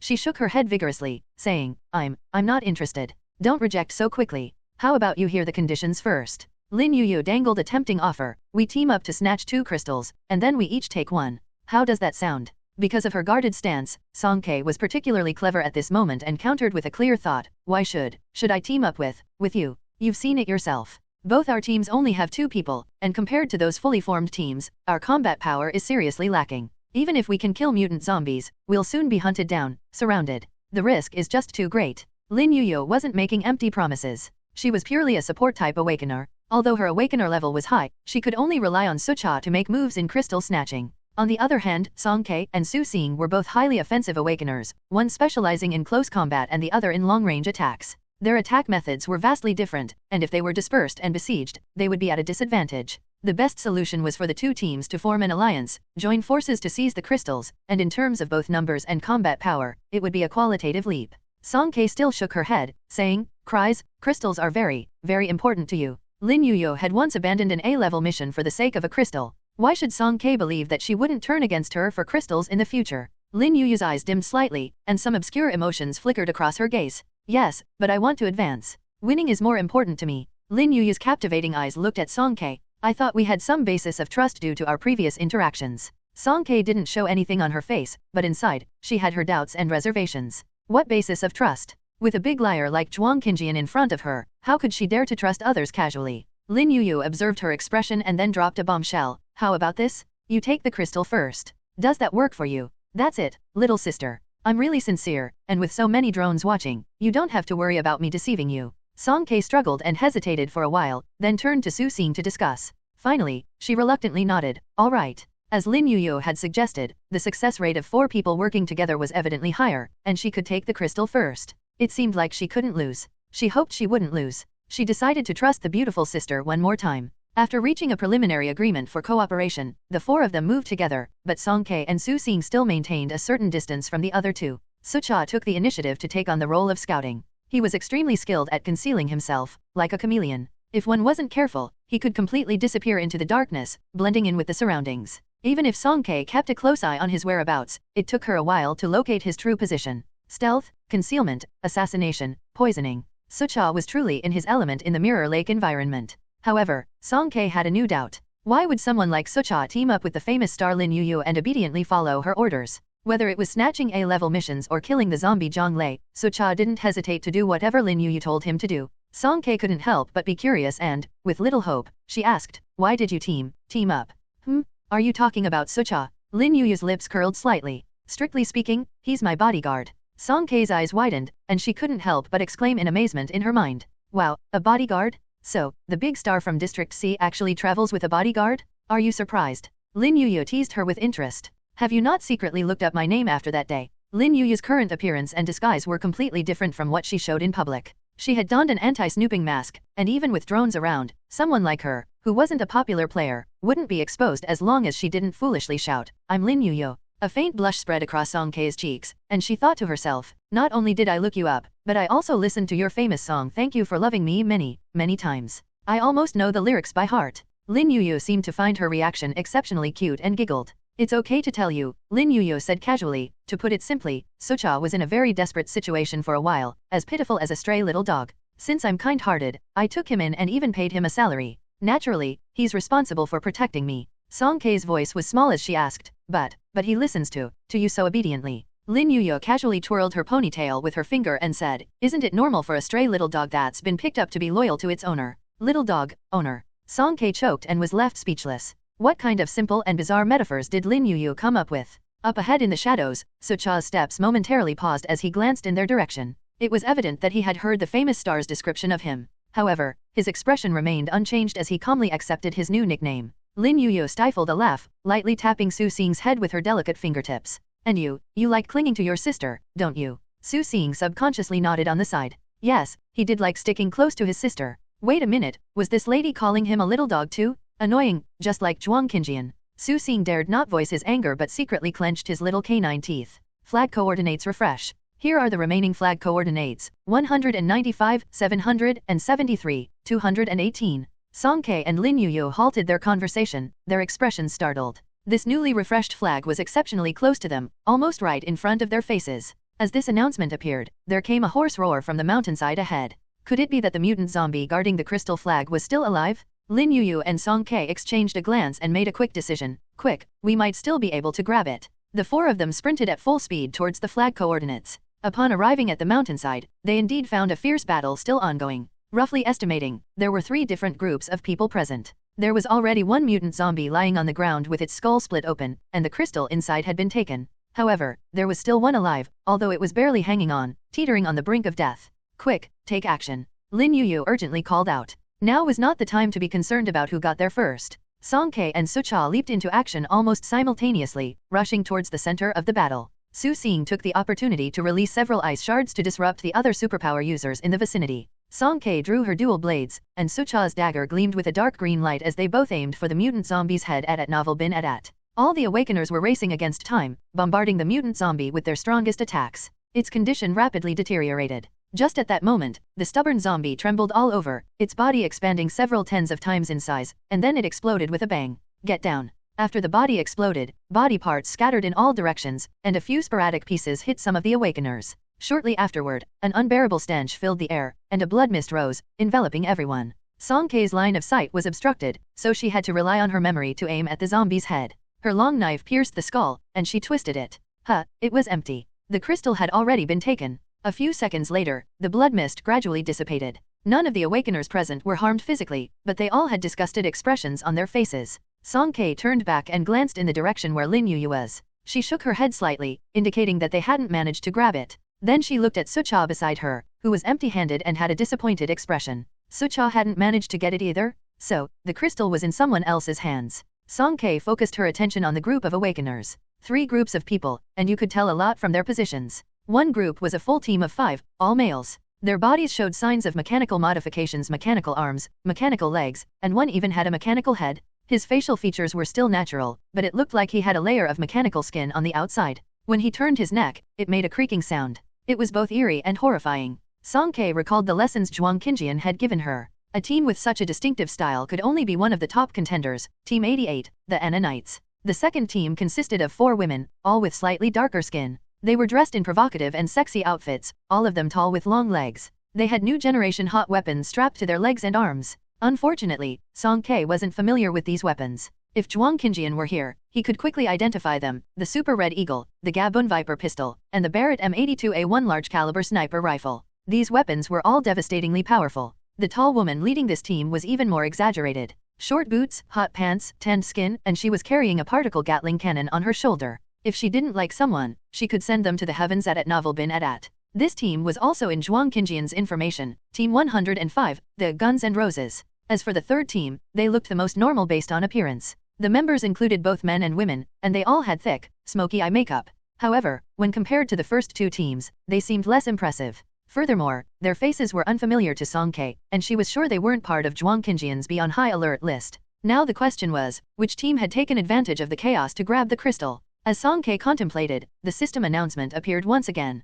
Flag coordinates refresh. Here are the remaining flag coordinates: 195, 773, 218, 195, 773, 218. Song K was puzzled. The coordinates provided by the tracker were sorted based on the nearest recipient, so how could they be repeated? Did the announcement have an error? No, she immediately realized that the announcement was not wrong. There had originally been 1 flag here, and with the recent killing of the second superpower zombie, there were now 2 crystals and 2 flags. Hey, who took the crystals? Dare to admit it. Other people had evidently received the same announcement. From the third team, a sweet-faced girl with a melodic voice stepped forward. Song Kei was puzzled. Who is this person? A barely audible enchanting voice wormed its way into her ear. Her name is Feng Duona, from Team 114, Ferrara Star. Song Kei jumped in surprise, her hand instinctively reaching for her ear. No one else seemed to have noticed, making it seem like only she could hear the voice. Song Kei discreetly glanced at Lin Yuyu, and indeed, the other woman blinked at her. Do you know each other? Song Kei mumbled to herself, unsure of how to communicate with Lin Yuyu, speaking softly into the air.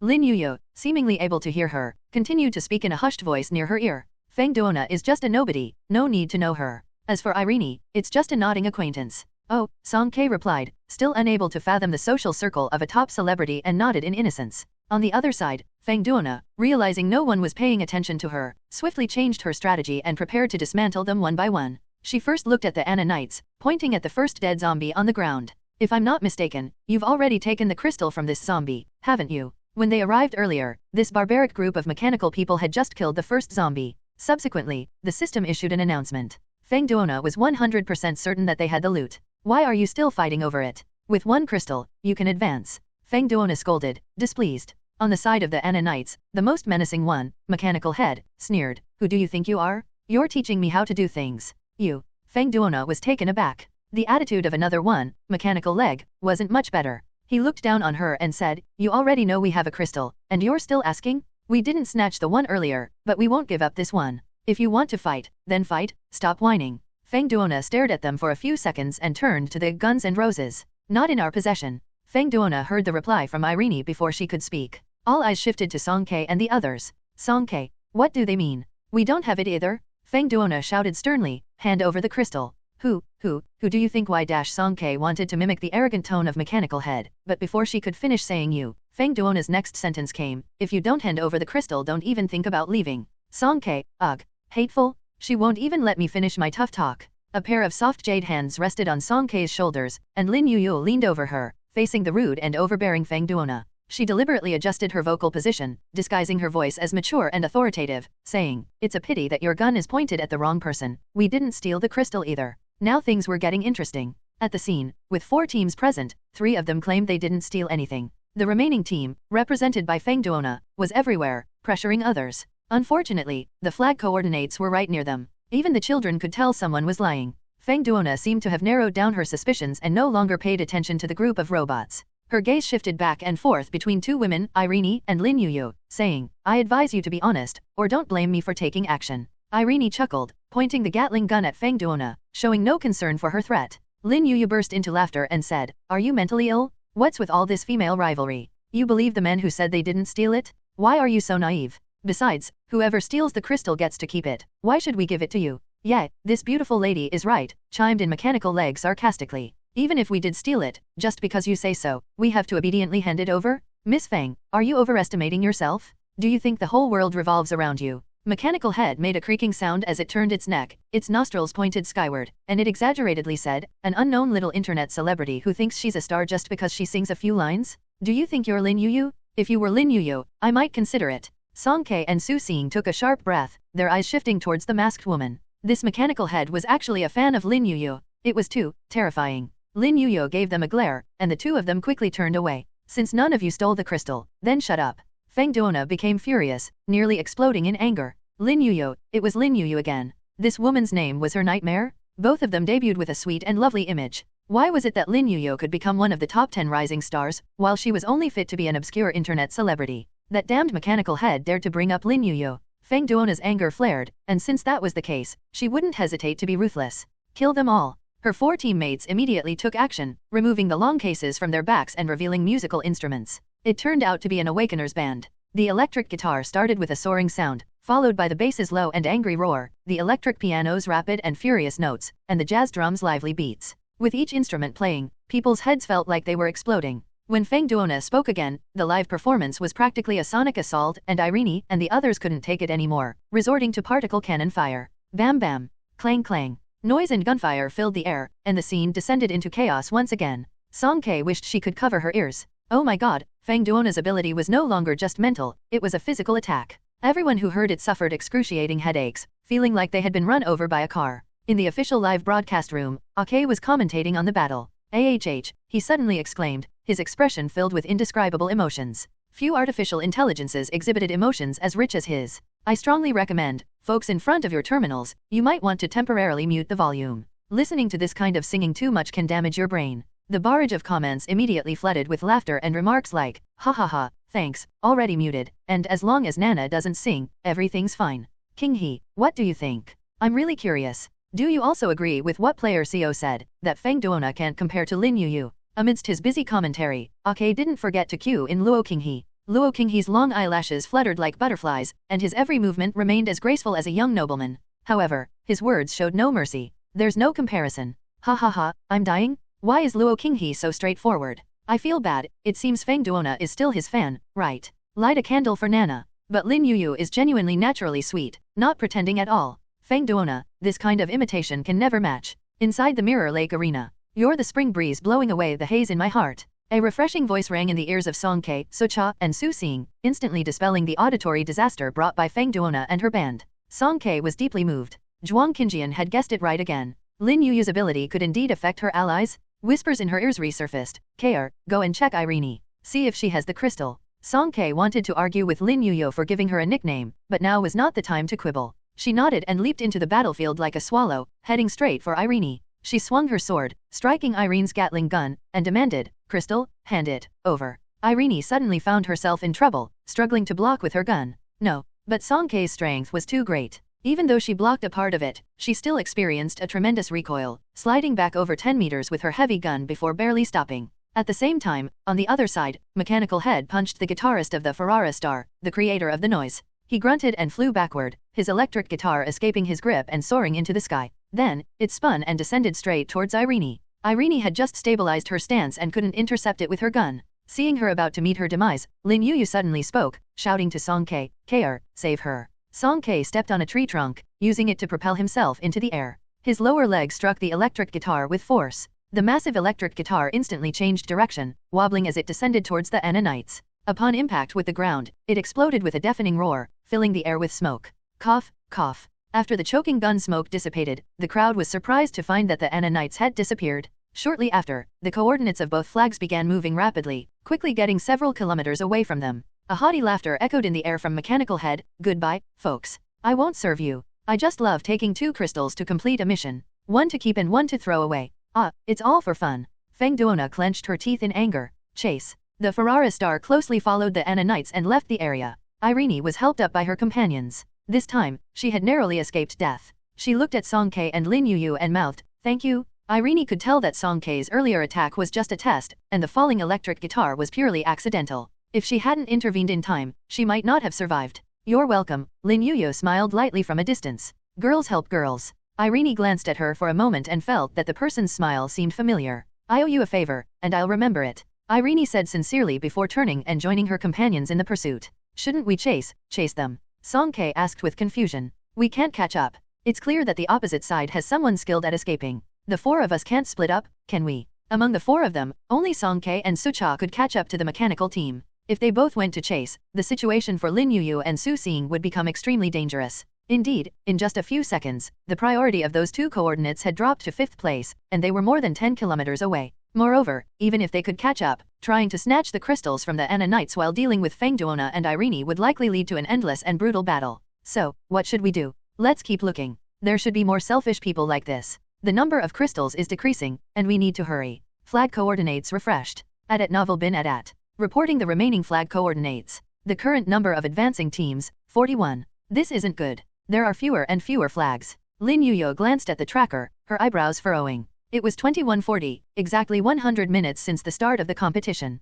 Song Ke and her group had been searching for nearly half an hour, almost turning the entire restricted forest upside down. However, their luck had been extremely poor. The flags that refreshed later were either diagonally far away from them or on the opposite side of Mirror Lake, requiring a detour to reach. By the time they arrived, the flags had already moved for the second time, and as for the mutant zombies, they couldn't even catch a glimpse of them. This is impossible. Lin Yuyu lowered her gaze, puzzled. She wasn't usually this unlucky. Could it be that someone had incredibly bad luck and was single-handedly jinxing them? A bizarre speculation emerged in her mind, and Lin Yuyu couldn't help but look at Song Ke and Su Xing ahead. These 2 had become distracted while walking, one teaching the other to curse and scold people. Su Xing, sis, it can't separate. You have to say it together to have the impact. Song Ke, who do you think you are?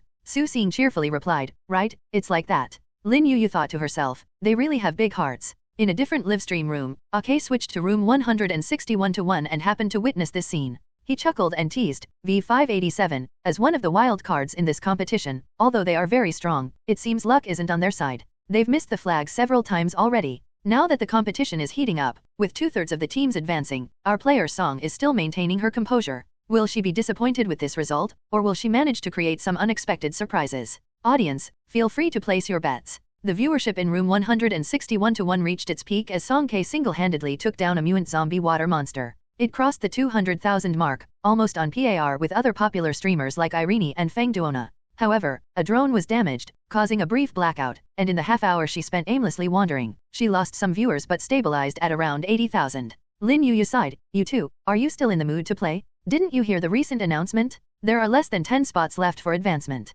Just a moment ago, the system updated the current situation, revealing that 52 teams had successfully advanced, leaving them with limited opportunities. Song K and Su Xing stopped their private conversation, standing up straight with a serious attitude. Shall we go and seize them? Song K proposed a plan. Currently, there were only 2 remaining coordinates for the moving flags, both quite far from them. If they couldn't find any mutant zombies soon, their only option was to go for the flags. A few meters away, Sucha, who was scouting the area, suddenly spoke up, something is approaching. Song K's expression turned serious as she vigilantly surveyed her surroundings. Up ahead, there was a river with calm water, and a little further was the mountainside. The forest was peaceful, with no signs of anything unusual. Everything appeared normal, except... Wait. The flow of the river seemed to be accelerating. Su Xing stood by the riverbank, staring intently at the water's movements. Small bubbles surfaced one after another, churning and bubbling. He swallowed nervously. Could it be? Could it be another water monster? Su Xing clenched his fists tightly, his ability, Ice Blade, ready to be unleashed.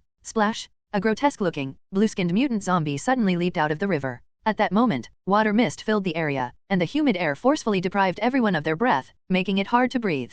This was a zombie with water-type abilities? Lin Yuyu reacted swiftly, taking a step back, while Sucha and Song K, both close combat fighters, advanced to the front, slashing fiercely at the zombie. Clang! Song K's dual blades struck, but they met a soft water membrane, which immediately absorbed all their force, leaving the water-type mutant zombie unharmed. Sucha's situation was similar. He had poisoned his dagger, but the water sprayed by the mutant zombie washed it all into the river. Use softness to overcome hardness and dissolve all things with water. Song K immediately transformed her blade into a 3-edged spike and aimed for the mutant zombie's head, preparing to attack its weak point. Just then, the water in the river suddenly spun rapidly, forming several whirlpools of varying sizes. The zombie sensed danger, buried its head inside, and was smoothly swept away. It reappeared in another vortex, spraying a jet of water at them. Song K and Sucha dodged to the side, avoiding the attack. This zombie was tricky. Not only did it possess challenging water abilities, but it was also extremely cunning. On the riverbank, Su Xing had been staring blankly at the sudden appearance of the creature. After some thought, he raised his palm with a lack of confidence, and a blizzard poured forth.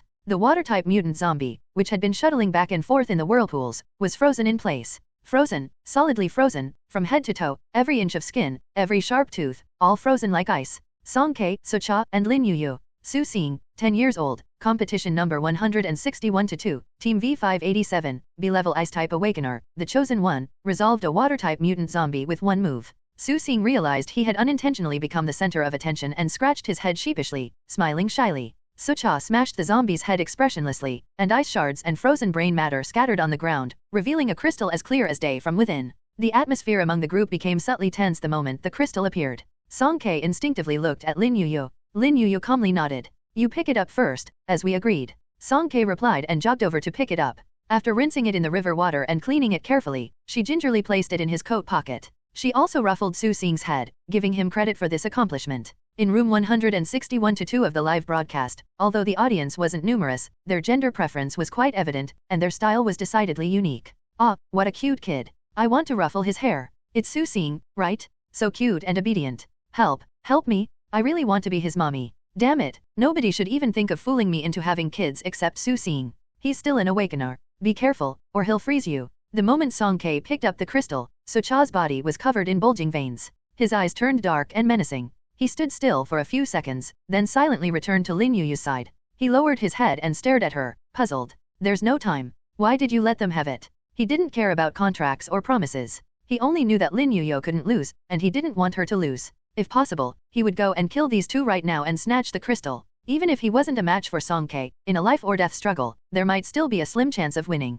Sucha, don't act impulsively, Lin Yuyu sensed the burning anger in the man in front of her. She tiptoed, one hand pressing down on his tense shoulder, and the other slid down the back of his neck, as if taming a wild beast about to run amok. Behave. After a while, Sucha's raging murderous intent gradually subsided, and his tightly wound muscles slowly relaxed. He controlled his aura and reverted back to the silent shadow he usually was. The tracker beeped, and a new announcement was made. Flag coordinates refreshed. Reporting the remaining flag coordinates, 886, 543, 1079. The current number of advancing teams, 54. After the regular announcements, unexpectedly, there was a new one. Please note that the competition organizing committee is kindly reminding you that the number of flags remaining in the field is 1. All contestants, please do your best. Song K was momentarily stunned, and the joy of obtaining the crystal was dampened by a large margin. In such a short time, the 2 coordinates from earlier had disappeared, and the number of advancing teams had changed from 52 to 54. Now, there was only 1 flag left in the arena, and that was the crystal in her hand. Lin Yuyu's expression also grew somber. There were no extra flags left, which meant the crystal in Song K's hand was the only ticket to advance. She lowered her gaze, concealing all her emotions. For the vast majority of awakeners, the throne race was an astonishing source of points, a never-ending stream of wealth, the satisfaction of power and ambition, and even a ladder to District B. However, for Lin Yuyu, none of these mattered. The sole purpose of Lin Yuyu's participation in the competition was to save her loved one's life. Even if this choice would stain her hands with blood, ruin her reputation, and make everyone despise her, she was resolute and unwavering. Sucha, do you have confidence in killing them? Lin Yuyu used her ability to transmit her thoughts. I don't, Sucha replied honestly. Understood, then next, follow my orders. Let them be live targets for a while. The current number of teams advancing, 54. The remaining flags in the arena, 1. Out of 10 spots for advancement, only 1 flag remained. If the previous announcement had left a glimmer of hope in the teams within Mirror Lake, thinking they still had a chance to find a mutant zombie, seize the crystal, then the subsequent announcement directly pronounced their death sentence. There were no surviving mutant zombies left in Mirror Lake, and among the 100+ teams in the arena, there was only one choice left: kill and seize the flag. The person holding the flag at this moment would undoubtedly become the target of everyone's arrows. Sister, are we in danger? Su Xing held Song K's hand, his tone filled with worry. Song K didn't immediately respond but instead cast her gaze on the other 2. Being chased was secondary, what she cared about most now was what Lin Yuyu was thinking. The precondition for their 4-person cooperation was based on a sufficient number of crystals, but now that premise no longer existed. 2 teams would definitely be unable to advance. Faced with such a situation, was there still a possibility of continued cooperation? Would Lin Yuyu turn against them on the spot, just like everyone else, trying to kill her to seize the flag? Song K held the crystals in her pocket, her fingers releasing and tightening, unsure of what to say. Lin Yuyu remained silent for a while, noticing Song K's tense expression. She sighed softly, showing unexpected calmness. You're really unlucky. This is the last crystal. Well, now you're the center of attention. Quickly take it to the finish line. Song K didn't feel good about this. How do you advance? Lin Yuyu's lips curled into a faint smile, and her slender fingertips poked Song K's shoulder. Song K didn't dodge. Worried about me? Since the competition specifies 64 spots for advancement, there will always be another way for those remaining. Although she said so, the outlook wasn't optimistic. The original rules were already so cruel, if it dragged on to the end, she didn't know what awaited them. Don't worry, I keep my word. Oh my, judging by your expression, are you going to give the crystal to me? Even in such circumstances, Lin Yuyu still had the mood to tease her. Song K's fingertips touched the pearl necklace, her tone hesitant. Actually, I at novel bin at. Before she could finish her sentence, she was abruptly interrupted. Leaves around them rustled, and a snake-like black shadow lunged toward them. The first wave of pursuers had arrived. Sucha reacted extremely quickly, leaping into the woods. Muffled sounds came from the darkness, and the ambushing extraordinary individual was instantly eliminated. Run! Lin Yuyu urged aloud. The 4 of them sprinted towards the mountain summit, encountering a few more ambushes along the way, but luckily, they escaped unharmed. In no time, they reached the foot of the mountain, and a few more kilometers forward from here was the finish line for submitting the flag. Something's not right, the pursuers have decreased. The wind seemed to slow down here, and the surroundings were eerily quiet, with snowflakes falling gently. Crunch! Song K's ears caught the sound of dry leaves being crushed. She stopped in her tracks, alertly looking around, and in the next second, a large number of awakeners surged from all directions. They were surrounded, on the essential path leading to the finish line, where numerous bloodthirsty and desperate awakeners had already laid an ambush. Boom! A deafening cannon blast marked the beginning of the looting. The firepower was too intense, and Song K had to step back. On the periphery of her vision, a familiar Gatling particle cannon was set up. The Guns and Roses? Rising extraordinary fire rings enclosed them, trapping the 4 of them inside, and the scorching flames nearly burned their skin. After Irene finished her cannon shot and saw the faces of several people within the encirclement, she was momentarily stunned. How could it be them? They had at least saved her once, and a hint of hesitation flashed in her eyes, slowing down her actions. In the official live broadcast room, all the cameras once again switched to the 161:1 drone. Facing the camera, Ake analyzed rationally, the situation for V587 doesn't look great. On one side, there's a continuous onslaught of pursuers, and on the other, it's just a makeshift team put together temporarily, plus Team 121. Lin Yuyu and Sucha didn't really stand out, and Ake searched through the corners of his memory for information. This team is named randomly, and in terms of combat capability, they seem quite casual. Sucha from 121:1 disappears from the screen frequently, and the audience has a high complaint rate about him. As for Amy from 121:2, she hasn't shown any outstanding performance since the qualifiers and even earned the nickname Fish Queen. I wonder how they plan to deal with this. As Ake finished speaking, a seismic change occurred in the arena. Even though the four surrounded individuals hadn't communicated in any way, their movements were oddly synchronized. Su Xing took a step back, and a chaotic snowstorm began falling from the heavily clouded sky. The temperature plummeted, and those burning fire rings instantly extinguished, leaving behind only black char. Lin Yuyu's red lips twitched slightly, and without any visible movement, the force speed suddenly doubled. Sucha disappeared in place, concealed in the darkness. When he reappeared, he had already moved behind one of the besiegers. With a swift strike, a cold green light flashed by, and the opponent didn't even have time to utter a sound before meeting their demise on the spot. After a successful assassination, he once again concealed himself in the shadows, waiting for the right moment, like a reaper harvesting souls, seeking the next unfortunate victim. Song Ke wielded two knives like a nimble cheetah, charging directly into the encirclement. She was a one-woman army, and all sorts of awakened abilities crumbled into nothingness in the face of her absolute force.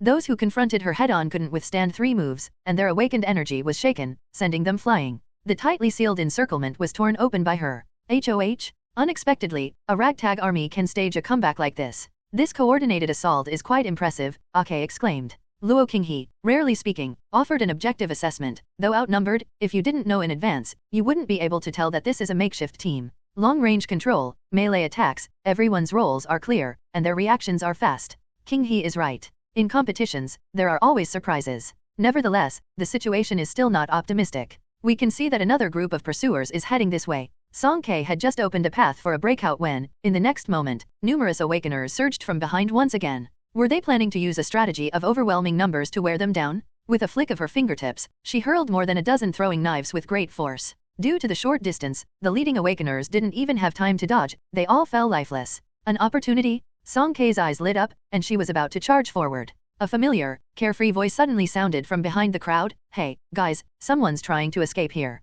Anyone with control abilities, stop her. Song Ke followed the voice and indeed saw the young man with ice blue eyes and silver-streaked hair again. She scolded him inwardly. This guy is so annoying. He's like a troublemaker. A violent tornado swept in, blocking the hard-won escape route, forcing Song Ke to step back reluctantly. The man with ice blue eyes attacked at this moment. As he moved, a dense wall of binary code suddenly appeared in front of Song Ke. It made her dizzy. Why was this guy's ability so irritating? The man used the code as a path, and as he got closer to her, Song Ke suddenly found herself surrounded by a multitude of 101,010 codes. It left her feeling disoriented. How could this guy's ability be so vexing? The man used the code to pave the way and, as he approached her, he taunted and acted arrogant. Nice weapons, can I take a look? Song Ke retaliated with a backhand slash, shattering the code wall, and she attempted to strike the man's forehead with her throwing knives. The man promptly stepped back and used his ability to intercept them, stopping her attack. The throwing knives were left suspended in midair, trembling slightly. He carefully examined them for a moment, touching his chin while muttering to himself, not actual objects, but a manifestation of abilities?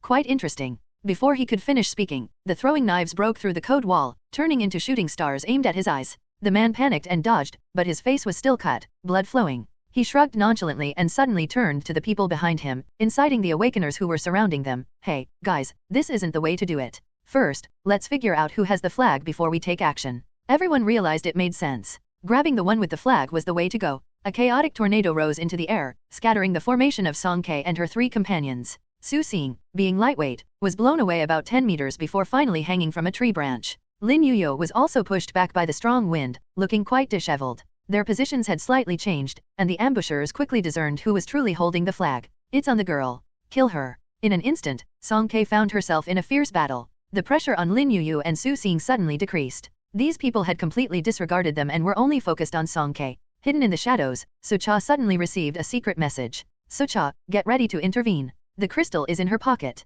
After grabbing it, don't worry about anything else, just deliver it straight to the finish line. In the official live broadcast room, Ake was completely engrossed, as if he wanted to become the king of haste, muttering to himself, the situation doesn't look good. Will player Song's two allies choose to support her or make a run for it? Oh, they're charging forward. True love exists among mortals after all. They're truly trustworthy. Wait. Please, Qingfeng, I offer our sincere wishes, never-ending blessings for you. A melodious song rang in Song Kei's ears. After just 2 lines of lyrics, she felt energized and fully revitalized. It was Lin Yu's ability, an enhancement buff? Sucha also joined the fray. Song Kei gave up her position to him, and he circled around the frontline awakeners, passing by her. With a flash of a dagger in his hand, he cut through her pocket. Song Kei was stunned. She held her attack posture for 2 seconds. Oh dear, player Song's ally has turned on her. Ake lamented. Sucha successfully made his move, then quickly disappeared into the mountains, rushing towards the finish line. Song Kei stared angrily at Lin Yu, accusing her with her eyes. You deceived me? Lin Yu averted her gaze and sighed softly in her ear. I'm sorry, but I also said that winning is more important to me. Taking advantage of no one's attention, she also withdrew from the battlefield. Now, Song Kei was left in a state of full energy, but she was trapped in a dense encirclement. The others were still unaware of what had happened, and they continued to unleash their skills on her until the latest announcement rang out. Flag coordinates refreshed. Here are the coordinates of the remaining flags, 1108, 453, 339. Damn, the flag has been moved. These coordinates were already very close to the finish line. The awakeners who had surrounded her were in shock and immediately abandoned Song Kei, rushing toward the mountaintop. It was too late. Current number of advancing teams, 55. Please note, there are currently 0 flags remaining in the arena, and a new competition format will soon begin. Sister. Su Xing had finally managed to jump down from the tree branch, and he received the announcement. His eyes blinked rapidly, and at first, he didn't understand what was happening. When he finally realized the key point, he became infuriated, jumping up and down in anger. Ah, this wicked woman. Lin Yu and Sucha had advanced. She had deceived them, and advanced by taking the only crystal from her own hands. Song Kei tightly gripped her twin knives, her joints cracking. Xiao Xing, let's go, to the finish line, Song Kei said softly. Huh. Su Xing didn't understand. Was his sister so angry that she wanted to chase Lin Yu and Sucha to the finish line? Without time to explain, Song Kei accelerated, taking Su Xing to the mountaintop. There was a floating verification platform here, and ahead was an invisible barrier blocking their path. Please submit the flag, said an artificial intelligence in a mechanical tone from the window. Song Kei took a step forward, and a dazzling surge of electricity, tens of thousands of volts, suddenly emitted, as if warning anyone who dared to trespass.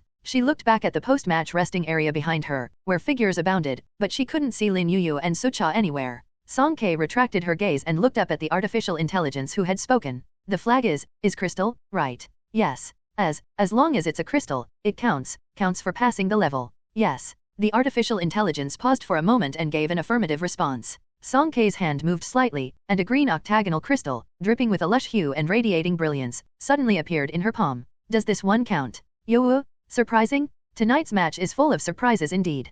Player Song has once again revealed a flag. Ake was extremely excited, grabbing the microphone and shouting hoarsely, when did she hide it? And, dear audience, this is a flag that didn't appear in the system announcement. The barrage was filled with question marks. Am I seeing things? A green crystal, is it real? It must be fake, there was no hint in the announcement. Why would she show it if it's fake? Does she think we're all fools? In the post-match lounge, the holographic projection was broadcasting the match inside the arena. As they saw Song Kei take out the green crystal, some of the well-informed extraordinary individuals were in shock and disbelief. They stood up, their eyes fixed on the screen. Mr. Xiang remained calm, leisurely sipping his tea, and said, I didn't expect to see a level 2 crystal here. This old man's horizons have widened. Crystals had gradually become a strategic resource that gained popularity after the apocalypse. Awakeners had varying channels and timeliness for obtaining information about them. Some were completely unaware, while others considered themselves clever for obtaining first-hand information early, like Mr. Xiang. The Alliance officially announced 4 levels of crystals, level 1 white crystals, level 2 green crystals, level 3 blue crystals, and level 4 red crystals. It was said that the deeper the color, the purer the quality, and the higher the success rate for awakening and evolution. As things stood, level 1 crystals were already rare, and level 2 crystals had appeared only a few times in District B. After all, the probability of mutant zombie encounters was extremely low, and the stronger the mutant zombie, the more challenging it was to hunt. Mr. Xiang's eagle-like eyes were fixed on Song Kei in the holographic projection. Despite his age, he was not senile, and he had recognized the little girl as the arrogant thief who had stolen their A-level mission in Lulai Port.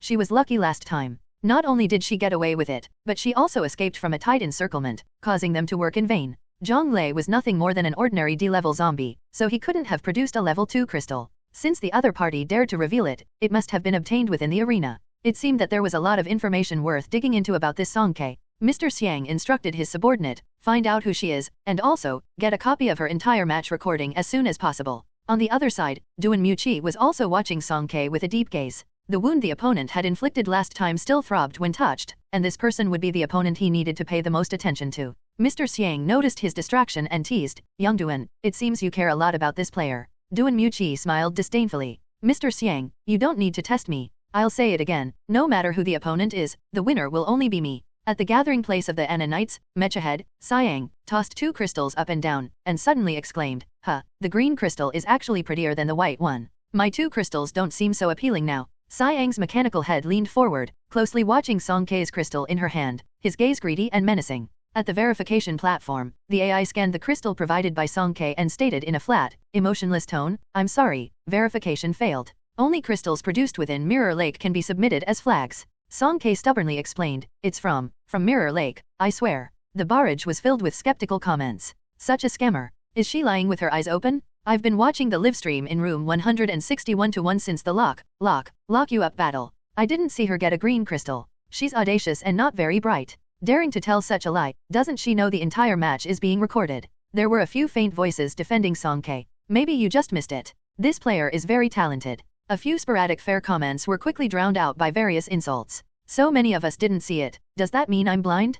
Did everyone collectively go blind? Do you think AI directors are fools? With such a large crystal dropping, wouldn't they cut to that scene? She's just a scammer. Why are people defending her? Outside the screen, old Zhang, who was typing furiously, was furious. He had bet his entire fortune on Songke's victory. No, he couldn't accept elimination like this. Old Zhang rolled up his sleeves, got energized as if he had taken some kind of stimulant, and engaged in a heated debate with those who criticized Songke at Novel Bin at. In the official live broadcast room, Ake, with great passion, stirred up the atmosphere. Player Song still insists that she obtained this crystal from Mirror Lake. So, where did this unique green flag really come from? King He, what do you think? Lu King He cooperated very well, lowered his eyes in thought for a moment, and then with slightly parted lips, he gave his answer, water monster. Almost at the same time, Songke, who was confronting the AI, said exactly the same words, water monster, produced the crystal. Yo, as expected of King he guessed it right away. Let's take a look at the replay. Ake raised his left hand, and the backstage director immediately played the video of Songke single-handedly defeating the Mirror Lake water monster.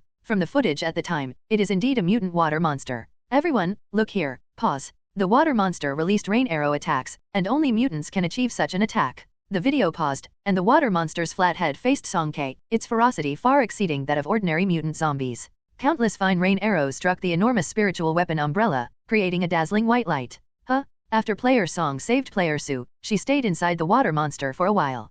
The exact time is 2 minutes and 48 seconds. Could it be that she accidentally discovered the crystal at this moment? Okay, I've received a message from the backstage. Staff members are currently conducting an energy test on the water monster's corpse. Any place where a crystal is produced will undoubtedly leave behind strong radiation. The answer will be revealed soon. At the verification platform, the old-fashioned AI's eyes lit up with a line of code, as if receiving some kind of instruction.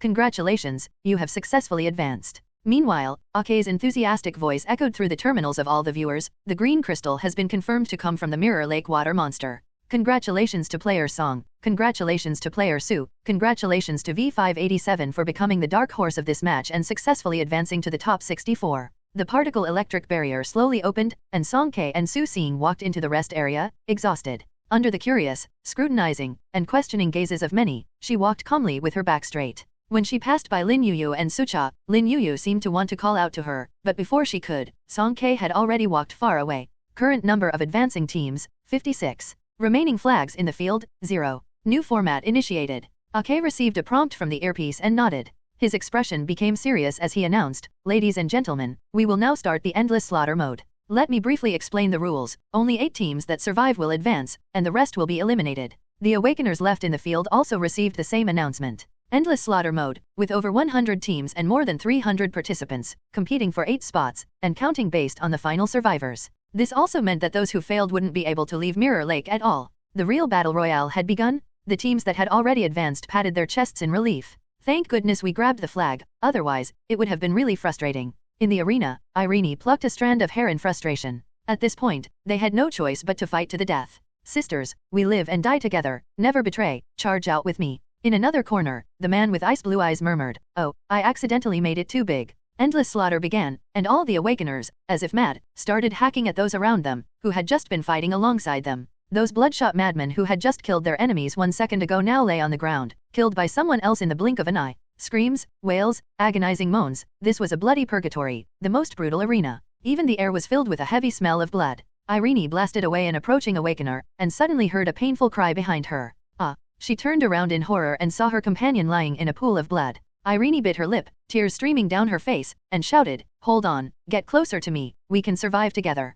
Outside the arena, the viewership ratings for the throne race soared once again. Blood and brutality were the hormones that stimulated the Ferrara people the most. The betting pool kept refreshing, and countless fortunes flowed like a river to the backstage authorities. The bloody massacre lasted for a full half hour, and finally, 8 teams fought bloody battles and crawled out of hell. Guns N' Roses lost 2 members. White Radish Carrot lost 3 members. Blackjack lost 4 members, and only the man with ice blue eyes survived. The remaining teams were completely wiped out. The top 64 for the throne race had been determined. As described in its promotional S, it was born after stepping over the fiery trials and thorns, treading on the blood and lives of countless people. After the Mirror Lake competition, Song Kae and Su Xing left through the players' passage in silence. Midway, Su Xing stole several glances at Song Kae, wanting to say something comforting but not knowing where to start. Blame that wicked woman? His sister seemed very unhappy. After leaving the restricted area and walking a distance, Song Kae suddenly stopped. On the main road ahead, under the dim street lights, a very familiar silver-white wheelchair was parked there. A handsome man leaned lazily on it, supporting his chin with one hand, casually watching the dry leaves dancing in the wind. Hearing the noise, the man seemed to have sensed it long ago and raised his gaze, smiling suddenly. "What's wrong? Why is your face so puffed up? Did someone bully you?" This area was specially designated as the post-race waiting area, where many friends and family groups gathered, eagerly awaiting the emergence of the competitors. Zhuang Qinjian's wheelchair was positioned at a distance from the others, his solitary figure stretched out by the street light. A faint smile graced his lips as he asked, "Why is your face so puffy? Did someone bully you?" No. Song Kae pursed her lips, still saying no even though she felt wronged almost to the point of showing it on her face. But Zhuang Qinjian kindly didn't expose her, saying, "All right, if you say there isn't, then there isn't." He paused, wearing an expectant expression, then continued, "But if you ever say there is, I'll think of a way to help you get back at them. Anyway, you're my golden thigh. Bullying you is like slapping my own face, isn't it?" Song Kae's mood was a mix of speechlessness and complexity. It was hard to describe her true feelings in this moment: surprise, happiness, gratitude, unexpectedness. None seemed entirely accurate.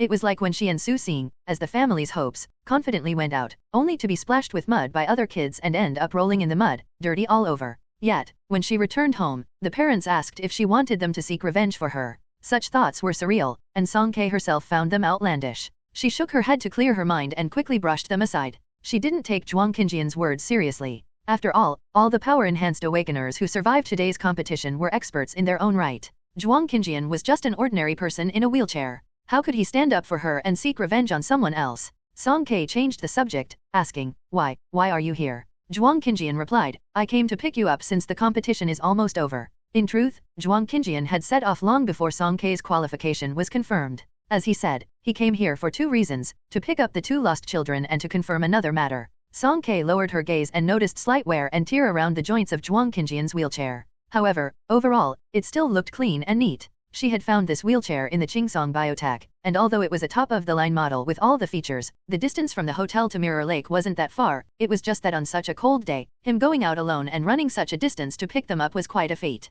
Song Kae considerately jogged up to him, grasping the wheelchair's handles, ready to push him back. "Wait," Zhuang Qinjian lightly pressed her hand back. His gaze shifted to the other side of the passageway, and Song Kae and Su Xing followed his gaze. A young man with ice blue eyes was slowly emerging from the passageway. He looked like a blood-soaked demon, leaving crimson imprints wherever he walked. People around him avoided him as if they feared being tainted by his presence. "Lu Xinglan," a clear voice rang out, and a clean towel was thrown through the air, caught by the man with one hand. A person slowly emerged from the crowd, holding his nose in disgust. He poured water from a bottle while complaining, "You must be really free, not content with just watching. You had to participate in the competition yourself and end up in this sorry state." Lu Xinglan's face was covered in blood, someone else's blood. He casually wiped it off a few times with the white towel, quickly turning it crimson. "Xianing Yu, that's enough. Stop chattering. I didn't drag you into this," Lu Xinglan retorted. "You want to drag me into it? Lu Xinglan, do you have any conscience at all?" Zhuang Qinjian's hand tightened suddenly. The night breeze tousled his hair, and the slight curve of his smile slowly faded away as he gazed unblinkingly at the man not far away, the one with a teardrop-shaped mole at the corner of his eye. His expression seemed to drift off for a moment. This change was too apparent, especially considering that Zhuang Qinjian had never lost his composure before. Song Ke noticed it almost immediately, and for the first time, she realized that when Zhuang Qinjian stopped smiling altogether, his expression looked terrifying. She asked him in a low voice, "Do you know them?" Those ice blue eyes had caused her quite some trouble in the arena, and if Zhuang Qinjian knew them, she needed to find out who they were. The two men on the other side soon noticed the lingering gaze on them. They turned their heads towards Song Ke's direction. Lu Xinglan still had wounds from a spirit weapon on his face, but his eyes were clear, and he appeared very composed, indicating that the trouble in Mirror Lake was intentional. Xianying's gaze passed over Su Xing, Song Ke, and Zhuang Qinjian one by one before losing interest and shifting to his companion. He continued, "When are we going back to Urgia? I don't want to stay here, it's so boring." Upon closer inspection, Xianying's appearance was indeed striking. He had an intensity that was neither too pronounced nor too subtle, embodying an aloof air of youthful arrogance along with a touch of vibrant charm. Especially that teardrop-shaped mole at the corner of his eye, it was like the finishing touch that brought his entire expression to life. "I don't know them." It took quite a while before Zhuang Qinjian withdrew his gaze, his tone indifferent. "Let's go. You don't know them, but you stared at them for so long?" Song Ke became suspicious. Although the man was quite good-looking, when did Zhuang Qinjian become so concerned about appearances? When no one was paying attention, she sneakily assessed the man in the wheelchair. Well, thin lips, straight nose, dark eyes. He's not inferior anywhere, is he? Song Ke comforted him with a sincere tone. You're handsome too, no need to envy anyone else. Zhuang Qinjian took a few seconds to understand her convoluted train of thought and couldn't help but smile. "Thank you for the compliment." "You're welcome," Song Ke replied calmly. The three of them hadn't walked more than a few steps when Su Xing suddenly tugged at her sleeve. "Sister, look over there." Following his pointed direction, Song Ke unexpectedly spotted someone who shouldn't be here under any circumstances. Wu Xianghai. Wu Xianghai looked furtive and constantly glanced around as he took a few steps. When he unexpectedly ran into them, his expression was as if he had seen a ghost. He didn't even greet them and quickly turned a corner to flee. He was participating in the throne race competition too, and he advanced? That's incredible, isn't it? Didn't they say only D-level or higher could sign up? Song Ke distinctly remembered that when she was with the Azure Phoenix squad, and Quen had said that Wu Xianghai was an E-level awakener. She exchanged a glance with Su Xing, both of them sharing the same bewilderment at Novel bin Adat. "I think I know why he can participate." Zhuang Qinjian spoke up at the right moment. "Why?" Song Ke asked. "We don't need to rush into it, let's discuss it when we get back," he said, his eyelashes twitching slightly, as he discreetly glanced towards a dark corner and lowered his voice to caution. "Song Ke, take a detour. There are some unwanted followers behind us." Song Ke shivered and released her psychic power to investigate, indeed finding several lurking figures tailing them. "Someone is tracking us," she whispered to confirm. "Not just that. Many of the participants who left this place are being watched," Zhuang Qinjian replied. "Greedy people always try to take advantage, and right now, Mirror Lake is a treasure trove of crystals," he continued. The throne race competition's organizing committee was wealthy, and the crystals earned by the participants in the arena didn't have to be handed over. They could take them directly. Song Ke had also taken that level 2 crystal with her, and she hadn't expected to be targeted as soon as she left. On second thought, these people were too audacious. Which of the teams that advanced to the top 64 was easy to deal with? Trying to snatch crystals from them? They'd probably lose their lives before they could lay their hands on the goods. However, it was best to avoid trouble if possible. Song Ke didn't look back and silently increased her pace. Following Zhuang Qinjian's guidance, they took some intricate side paths, finally managing to shake off those pursuers. After returning to the hotel, Zhuang Qinjian tried to calm down and persuade the overly excited Song Ke and Su Xing, who were eager to watch the projection together all night, by saying, "It's quite late now, let's go rest first.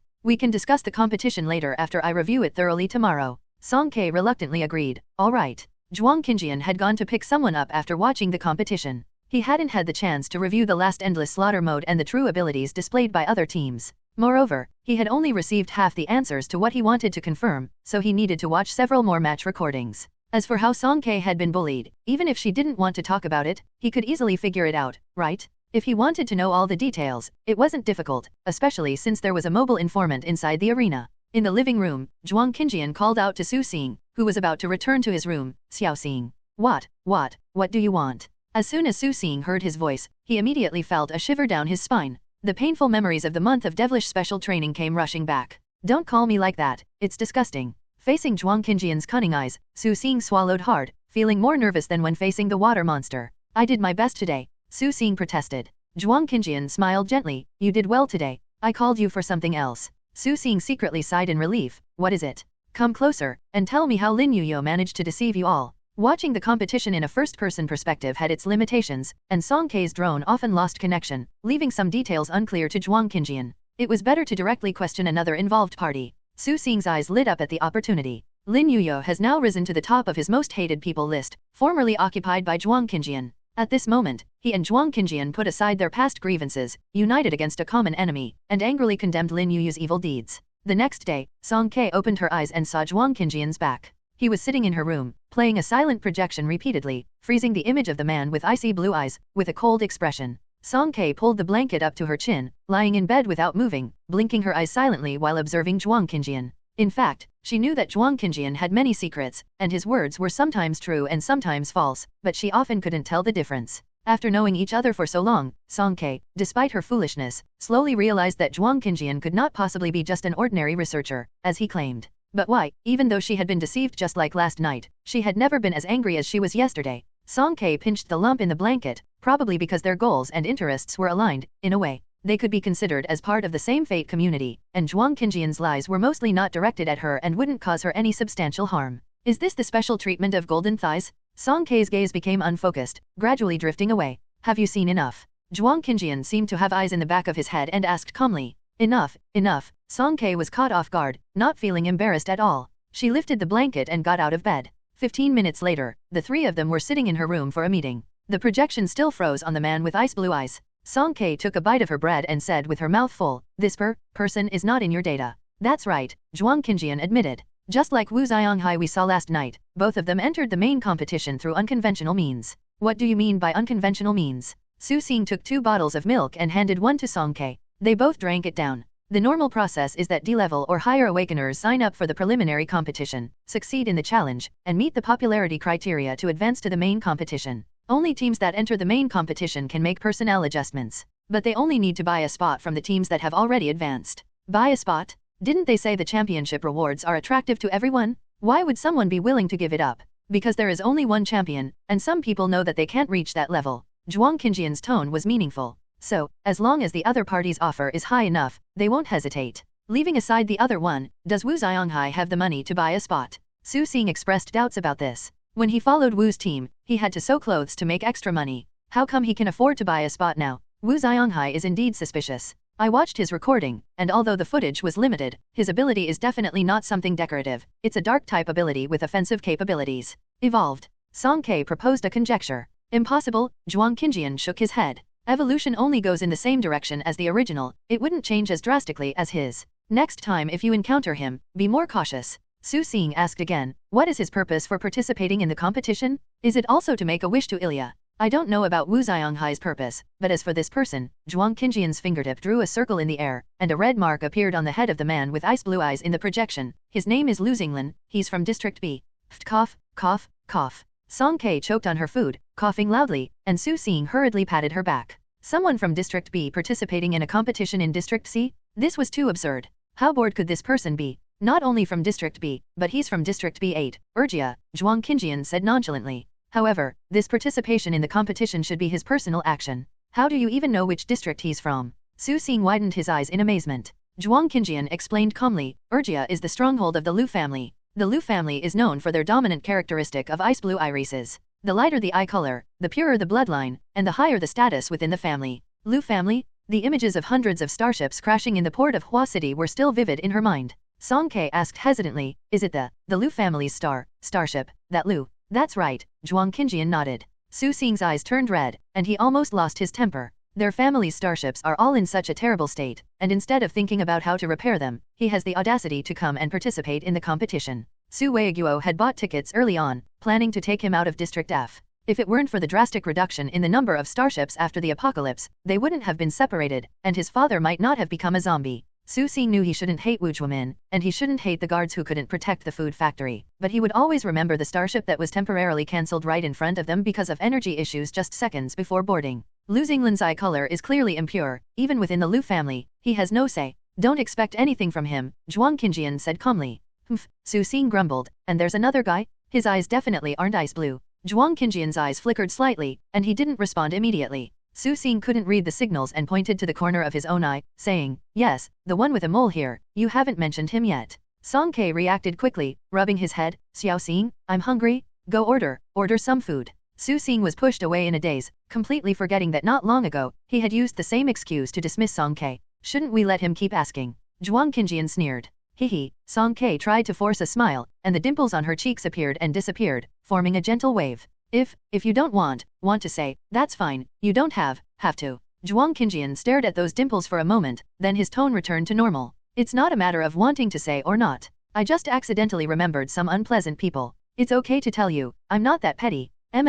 Song K nodded solemnly. Ah, right, you're not petty at all. You never seek revenge. They are from the Xie family. The Xie family. Yeah, when I say the Xie family, you might not have a concept. The Supreme Marshal of Azure Phoenix, named Xie Lan. Although Song K was mentally prepared, she was still surprised. The Supreme Marshal of Azure Phoenix, isn't that Wu Zhuomin's immediate superior, the leader of those powerful Awakener soldiers? He sounded like an impressive figure. Song K, I watched recordings from different angles. Zhuang Qinjian focused on her as he spoke slowly. After killing that water-type zombie, did you want to give the crystal to Lin Yuyu? Zhuang Qinjian's observational skills were indeed terrifying. He even captured her momentary hesitation. Song K nodded slightly and then shook her head quickly. At first, I thought about it, but later, I couldn't. Why? Because of Su Xing. Lin Yuyu's desire to win was far more urgent than hers. If it were just Song K, she might have really handed over the crystal. As she had said, there would always be other ways to advance, and even in the face of endless slaughter mode, Song K could carve out a path. But she wasn't alone. She had Su Xing. Sending Xiao Xing into a melee battle was too risky.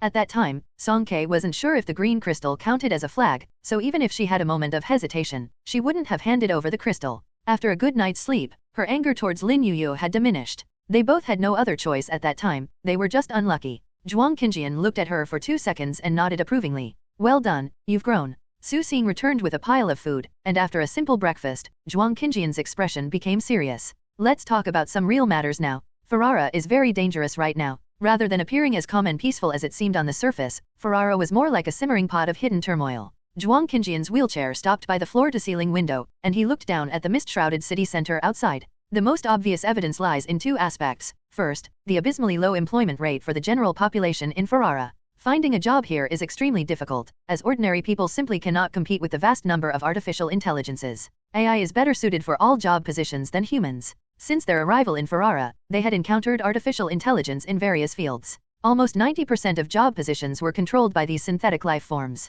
Occasionally, when they did encounter a non-AI human worker, it was a rare sight. No, not all, right? Song K paused. At least in the Awakener's base, there was the girl who watched videos and the woman at the commission center window, and they were both regular humans. She raised her question. Yeah, that's right. Those 3 annoying auditors were also human, Su Xing added. Zhuang Qinjian slowly shook his head. What you're talking about all belong to organizations under the Alliance. These directly affiliated organizations had their personnel assigned by the Alliance and naturally didn't compete with artificial intelligence for jobs. Apart from these special cases, Ferrara was a completely autonomous city. For ordinary people who couldn't find work and had no fixed income, they had nothing to do all day and idled away their time. The city held various large-scale entertainment events every so often, from concerts to throne race competitions. All of these required significant expenses. Gradually, a culture of gambling flourished, with some people getting rich overnight and others losing their entire fortunes. Some ended up taking on commissions, doing dangerous tasks for others, and not knowing when or where they would meet their demise. The wealth of this neon city was concentrated in the hands of the top 1% of major conglomerates, or rather, in the hands of those who held power behind the scenes.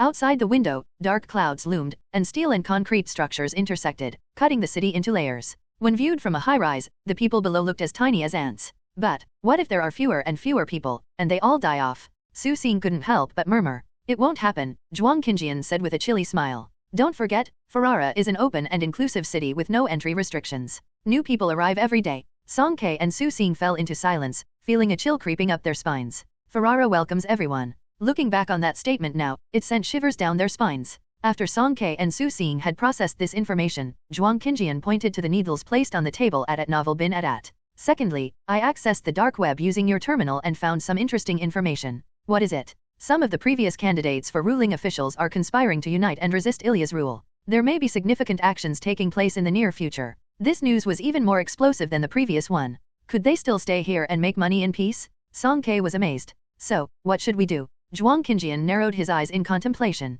In yesterday's competition, you attracted quite a bit of attention, and the news about having a level 2 crystal in your possession has already been made public along with the recordings. In the coming days, there may be more unscrupulous individuals coming your way. Song K furrowed her brow. Being greedy and wanting it all, the crystals were still scarce commodities. Combined with the false information released by the Alliance, the number of people coveting the crystal in her possession was undoubtedly going to increase. Zhuang Qinjian accessed the V587 points system backend and thought that making money would be the same with a different approach. There's still some time before the next match. I suggest that we leave Ferrara for a while to avoid trouble. Excuse me, don't block the aisle. Another medical stretcher bed sped past, and Song Ke, wearing a khaki vest, shrank back, trying to reduce her presence in the corridor. Her back was almost glued to the wall. A crack opened in the door opposite, and inside, a patient with a bright red face, in a coma due to a high fever, was being surrounded by doctors, trying to save them. Patient's heart rate. 150 beats per minute. Have the condition of the eyes and skin been checked? Yes, for now, the radiation levels are basically within the manageable range, and no mutations have been detected so far. Transfer to intensive care first, keep the patient for observation tonight. If the quantum field inside the body remains stable, there's a high possibility the patient will awaken with abilities. Where are the new volunteers? Patient in bed 94 has completely turned into a zombie. Hurry up and take them away. A deafening shout suddenly came from the next room. Here, coming. Song Ke quickly ran over, holding a short shovel in her hand. Bang bang, 2 hits on the zombie's head, skillfully knocked out the zombie that was biting everywhere, then picked it up by the waist, ran out, and threw it into the incinerator through a dedicated stairwell. After finishing, she ran back thump thump thump, stood against the wall, amidst the coming and going stretchers, continuing to be a quiet guardian. This was Song Ke's second day volunteering, or more precisely, her second day as a zombie cleaner. The place they were in right now was a top-tier hospital in the C60 district, Tongwan. Song Ke worked as a cleaner in the Radiation Mutation Diagnosis and Treatment Research Center on the 13th floor, Su Xing worked as a runner in the pharmacy on the 8th floor, and Zhuang Qinjian was a clerk in the archive room of the adjacent comprehensive building at Novel Bin Adat. As for the mysterious part-time job of Team V587, it all traces back to an internal meeting 3 days ago. 3 days ago, Zhuang Qinjian suggested that they temporarily leave the trouble-ridden Ferrara and go somewhere to lay low. So Song Ke flipped through the terminal's commission list and found a large-scale multiplayer B-class commission that piqued her interest. B-class mission, multiplayer mission support Tongwan Medical. Mission description, Tongwan, C60 district, has established a key discipline for radiation mutation research, providing comprehensive treatment for various types of zombie-like patients and offering complete guidance services for pre-awakened individuals with abilities. Due to a severe shortage of medical staff, volunteers with abilities are now being recruited from the entire alliance to overcome this challenge. Mission deadline, indefinite. Mission reward, 0 to 1,000 alliance coins. Note, volunteers who successfully apply will gain access to C60 district within the validity period of their identity. After Zhuang Qinjian finished reading, he immediately made a decision: let's go to Tongwan. If Ferrara was the capital of music and freedom, then Tongwan was undoubtedly the city of medicine and life. After the apocalypse, as one of the very few cities where order had not collapsed, the local governing officials and security forces had put in great effort. Of course, this was also related to Tongwan's excellent medical resources. There were thousands of top-tier hospitals here, with over 10,000 practicing doctors in various fields. Almost every native resident had some medical knowledge. Tongwan's medical standards had been renowned throughout the entire alliance even before, representing the highest levels of technological expertise and comprehensive capabilities. There used to be a joke about Tongwan: no matter what critical condition, emergency, or rare disease you had, as long as a doctor from Tongwan nodded and said they could save you, even if you had just half a breath left, they could pull you back from the clutches of the King of Hell. On the other hand, if even Tongwan shook its head and said there was no hope, then there was no use struggling, and you better prepare for the inevitable. In the early days of the apocalypse, the degrade cities around Tongwan quickly fell, and a large number of zombies poured in madly. Despite this, Tongwan only remained in chaos for less than a week. After clearing out the zombies, the doctors picked up their scalpels again, doing their best to slow down the mutation process for patients who had either suffered from excessive radiation or had been bitten by zombies.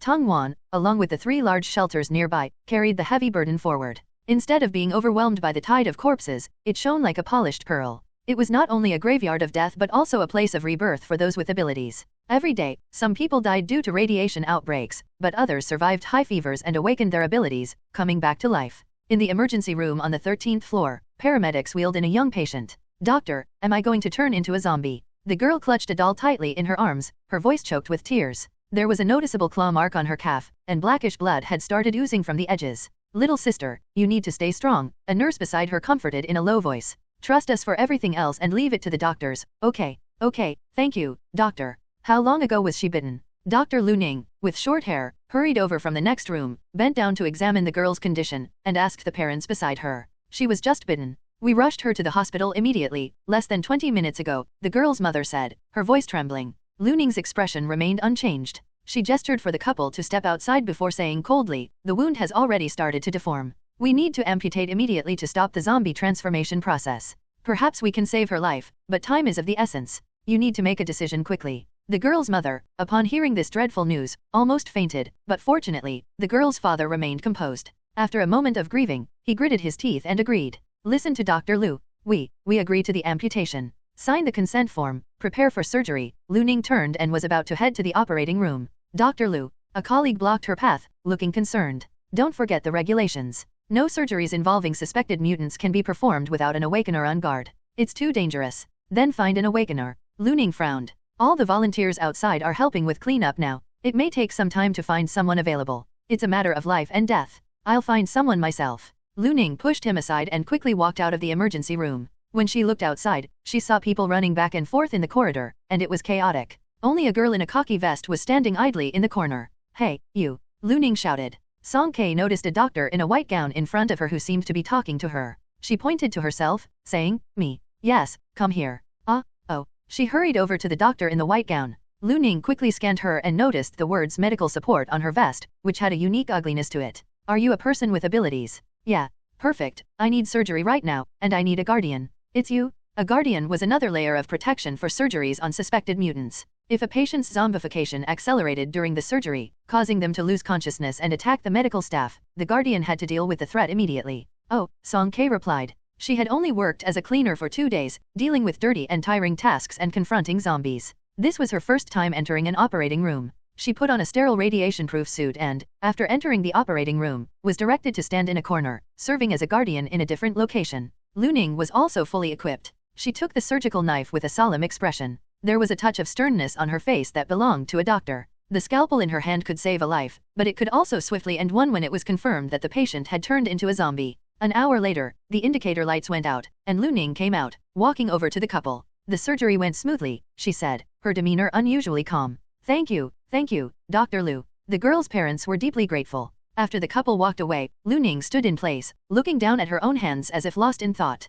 Several colleagues passed by and curiously asked, Dr. Liu, you saved a life, why don't you seem happy? Lu Ning remained silent. My original plan was to amputate just the lower leg, but the radiation spread too quickly, and I couldn't keep up. I had to remove her entire leg. A colleague tried to console her. Lu Ning, don't blame yourself. You did an amazing job. Lu Ning shook her head. If it were Director Fang performing this surgery today, he would have definitely done better, 1,000 times better than me. Others sighed, Director Fang. The other doctors quickly dispersed, busy with treating other patients, and Lu Ning also needed to leave. However, she noticed Song Kei still standing in the corner. We're done here. You can go back now. Okay. Song Kei removed the mask from her face, having worn it for over an hour. Her black hair was soaked with sweat. It was just too hot. She used the back of her hand to fan herself. Lu Ning gave her another glance and thanked her, saying, Thank you for today. You're welcome. In the current world, nobody had it easy. A young girl like Song Kei coming to such a dangerous place to volunteer probably meant her family was facing some difficulties. Moreover, she was doing the dirty and tiring work of cleaning up zombies, earning less than 200 alliance coins a day. Only lower-level awakeners were willing to do such work. Even though Lu Ning had witnessed life and death countless times, she still felt a twinge of sympathy and sighed, saying, You've worked hard. Song Kei blinked. She had only stood there for a while because of the heat. How could Dr. Liu, who had been performing surgeries, think she had worked hard?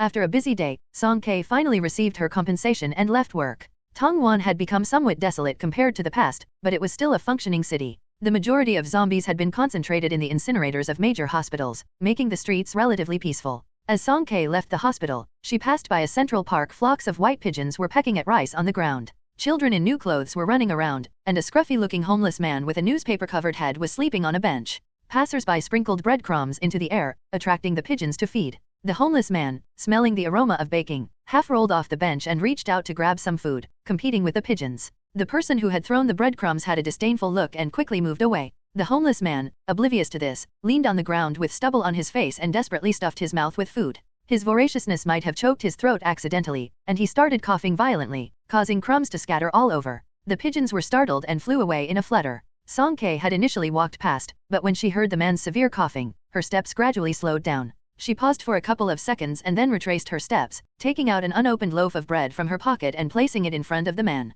It was the hospital's lunch, which she hadn't eaten. It even had the medical support logo printed on it. Before her grandfather had settled them in District F, there was a time when they had been wandering like this, struggling to find food. This homeless man reminded her of herself when she was a child. The homeless man hesitated for a moment when he saw the extra bread in front of him, then quickly grabbed it and ate it ravenously. Song Kei walked away, thinking as she went. She wondered how much money Zhuang Qinjian and Xiao Xing had earned today. As the sun set, hard-working laborers finished their day's work and returned home with a sense of accomplishment. That was the ideal situation, though. In reality, when the three of them, V587's trio, returned to their temporary residence, their faces didn't look very cheerful. I'm so tired. Su Xing stuck out his tongue, his toothed arms hanging in front of him like a small octopus. Sister, are you tired? Well, not too much. In terms of physical exhaustion, Song Ke was doing okay. It was just that she felt dirty and immediately rushed into the bathroom to shower. Among the three of them, only Zhuang Qinjian seemed refreshed. He was dressed in a grey administrative officer uniform, and at a glance, he exuded an air of elegance fit for an office worker. However, at this moment, he was massaging his wrist, with a furrowed brow, displaying signs of patience. Sigh, Song Ke sighed. Life was not easy, and making money was hard work. Speaking of which, cleaning up zombies was typically a job for lower-level awakeners. Yet here was Song Ke, an A-level awakener, not out there bravely slaying zombies but doing this. It was truly surprising. Their choice of Tongwan for their multi-person mission had a reason at novel bin at. The other available missions were either too far away or one-time gigs, where you finished the job and had to find the next one. They also didn't provide access permissions. After accepting a mission, you had to return to Ferrara. Only Tongwan's medical support, despite its low pay, offered a variety of positions and was a rare long-term task. So, Song Ke didn't mind. After all, earning money was earning money, and work didn't have a hierarchy of prestige. Cleaning work was cleaning work. They did it happily. The three of them sat down in a row and calculated their earnings for the day. Su Xing had 80 alliance coins, Song Ke had 180 alliance coins, and surprisingly, Zhuang Qinjian had the most, with a whopping 300 alliance coins. Technical positions were in demand. Their total income for the day reached 560 alliance coins. When combined with the bonus from the pre-qualifying matches and the top 64, they were now a well-off family. Song Ke counted the numbers in her account and felt quite pleased. Ferrara's news this morning mentioned that a top 64 team was assassinated at home, and their crystal disappeared. Zhuang Qinjian calmly dropped a bombshell. Which team? The Mystical Heroes team. Their strength was average, with only the team captain being a C-level awakener, while the rest were all D-level. They must have advanced purely by luck. Shortly after the competition began, they encountered a heavily injured mutant zombie, a gift that fell into their lap. They picked up a crystal for free, but now they're the first ones targeted. The other side knew they were easy prey. Song Ke frowned. Leaving Ferrara was indeed the right choice. The hidden whirlpool was escalating, and the first step was the assassination of contestants. Who knew what else would happen in the future? Su Xing looked left and right, feeling inadequate for earning the least. The little boy's male pride came up again. I want to go to the 13th floor tomorrow. If he couldn't earn 300, at least 180 would do, right? 80 was just too little. Thinking about facing an endless pile of patient records tomorrow, Zhuang Qinjian's wrist started to ache again. None of you are going to the 13th floor tomorrow. Why? We have 2 missions here that I think we can take. He projected the mission interface, and Song Ke and Su Xing leaned in to take a look. The first one was a C-level mission, and the requester was an owner in the Golden House community. According to him, he hadn't been able to return home for several days. Every time he reached the front of the building, whether he wanted to take the stairs or the elevator, it felt like hitting a brick wall. So, he wanted an awakener's help to investigate and see if they could resolve the issue. Zhuang Qinjian analyzed it logically. The Central has rated it as a C-level mission, which means the big data calculations aren't that complex. The Golden House community is also close to us, considering the processing time. A round trip in a day should be sufficient. Most importantly, his clearly defined fingers slid across the screen, reaching the last line of the mission description. This, you should like. The mission reward prominently displayed, 1,000 alliance coins. Wow, this homeowner must be wealthy. Song Ke's eyes lit up. Zhuang Qinjian smiled, seemingly anticipating her reaction. Take a look at the second one. The difficulty of the second mission was only D-level, and the requester was in a hurry. She mentioned that her child, Tao Tao, had been running a fever for several days. However, there were zombies roaming the floor, and she couldn't open the door at home, making it impossible to leave. She suspected it was a supernatural event and wanted an awakener to lend a hand and help take her child to a nearby hospital. Song Ke noticed the connection between the 2 missions. The address is the same. That's right, both in the Golden House community. The requester for the second mission lives in apartment 1507 of Building G. This was interesting. In the same residential complex, one owner said they couldn't get in, while the other said they couldn't get out. Who was telling the truth? They'd probably only find out by going to the scene. The problem likely lies in Building G. We can handle both missions together. It shouldn't be too difficult. Tomorrow, we'll go together, Song Ke decided. Early the next morning, Song Ke first activated the terminal at the Tongwan Mission Hall and successfully accepted the missions. Then, the 3 of them headed to the Golden House community. The Golden House community was a high-end residential complex, and from the outside, it seemed to have been minimally affected by the apocalypse, with greenery and public facilities largely intact. The property management was quite responsible. After confirming their awakener identities, they registered them before allowing entry. The security guard leading the way jingled his keys, the crisp sound echoing noticeably in the quiet environment. This is the building. There hasn't been any activity here for the past few days. The group stopped at the entrance of the building, and the security guard was about to leave. If you can get in and find zombies inside, just call the security team. Don't come looking for me. If there are patients with a fever, I can help you contact the nearby 5th hospital. They'll send an ambulance. The security guard was just an ordinary person, and fearing zombies was understandable. Song K didn't want to pressure him. Okay, thank you. Once the group moved away, she carefully examined the situation in front of her. The entrance to the building was open, so why couldn't they get in? Song K was puzzled. She took a step forward. Everything seemed normal. She took another step. Still normal. She lifted her foot to step onto the stairs, preparing to enter the entrance, and then, she couldn't move. There seemed to be an invisible wall in front of her, keeping her outside, and trying to move forward became exceptionally difficult. Su Xing tried to break through with his ice spikes. The sharp ice shards pierced the invisible barrier, and it seemed they were just inches away from the entrance. However, with a ding sound, they were bounced back and fell into the grassy lawn behind them, shattering into pieces. It's a domain-type ability, Zhuang Qinjian said. It's somewhat similar to Meidaju's air barrier, but with a larger range and longer duration. It's been active for at least 3 to 5 days. I have a guess, but it's better to confirm the opponent's location first. Were there awakeners inside the building? Were they releasing powers indiscriminately? Song K took a few steps back, looked up, and released her psychic power, trying to pinpoint the awakener's location. The other party's energy field seemed very weak, fading to just a faint hint. She could only roughly determine it was around the 15th floor. Approximately, on the 15th floor, Song K reported her findings. After saying it, she froze for a moment. The 15th floor, why did it sound so familiar? Could it be? Could it be? I know. Is it the feverish kid from the mission? Su Xing answered a split second before her. Song K, she was slow again, not even able to keep up with Xiao Xing. Zhuang Qinjian suppressed a smile. Very likely. The person is disoriented, unable to control their powers, involuntarily creating a domain. Because of this, the people inside their home can't leave. He gently patted a certain dejected head. The child's psychic power isn't strong, so when they spread their ability over such a wide area, there must be weak points. It's up to you to find them. Once we breach the weak point, there should be a few seconds of a vacuum period, enough for us to get inside. Song K gathered her focus, circled around Building G, and manifested a spear-like object in her hand, nearly 5 meters in length. She prodded here and tapped there until she finally detected a weaker point on the outside of the 5th floor. Backing away to the floor bead outside, she aimed at the weak spot, took a running start, and sprinted forward. With a flick of her right hand, she traced a half-arc in the air. Swish! The spear flew forward with thunderous force, piercing something in midair. Invisible ripples spread out, momentarily disrupting the psychic power surrounding Building G. Quick, let's get in! Zhuang Qinjian shouted. The 3 of them seized the opportunity and rushed into the building. 2 seconds later, the absolute domain rebounded, returning to its original state. Zhuang Qinjian glanced back and said, domain-type abilities are not easy to break through. We can only locate the awakener responsible and persuade them to remove it. But the child is feverish and not cooperative. Song K expressed some concern. Okay, I'll handle the communication when the time comes, Zhuang Qinjian said. While they were talking, Su Xing, being quite responsible, went to press the elevator button. He tiptoed, pressed the up button, and with a ding, the elevator slowly arrived at the ground floor, sliding open on both sides. Several stiff-limbed zombies appeared in front of him. Su Xing gasped, and behind him, a multitude of ice spikes shot out, skewering the monsters before them. The zombies hadn't even had the chance to roar before collapsing limply to the ground. Su Xing turned back, frightened and apprehensive. He opened his mouth, intending to alert the other 2, but Zhuang Qinjian and Song K were still engrossed in their conversation, not giving this side a single glance. Su Xing. He sighed melodramatically, realizing he was the one who had to deal with everything on his own. Song K and Zhuang Qinjian finally came over, noticing the fallen zombies inside the elevator. They praised, well done, Xiao Xing. Su Xing, acting a bit spoiled, simply nodded his head, keeping his accomplishments and fame to himself. The group cleared the zombies out of the elevator, piled them up on the ground floor, and then proceeded to the 15th floor. Sure enough, there were quite a few zombies wandering on the 15th floor. Song K and Su Xing worked together to eliminate the threat.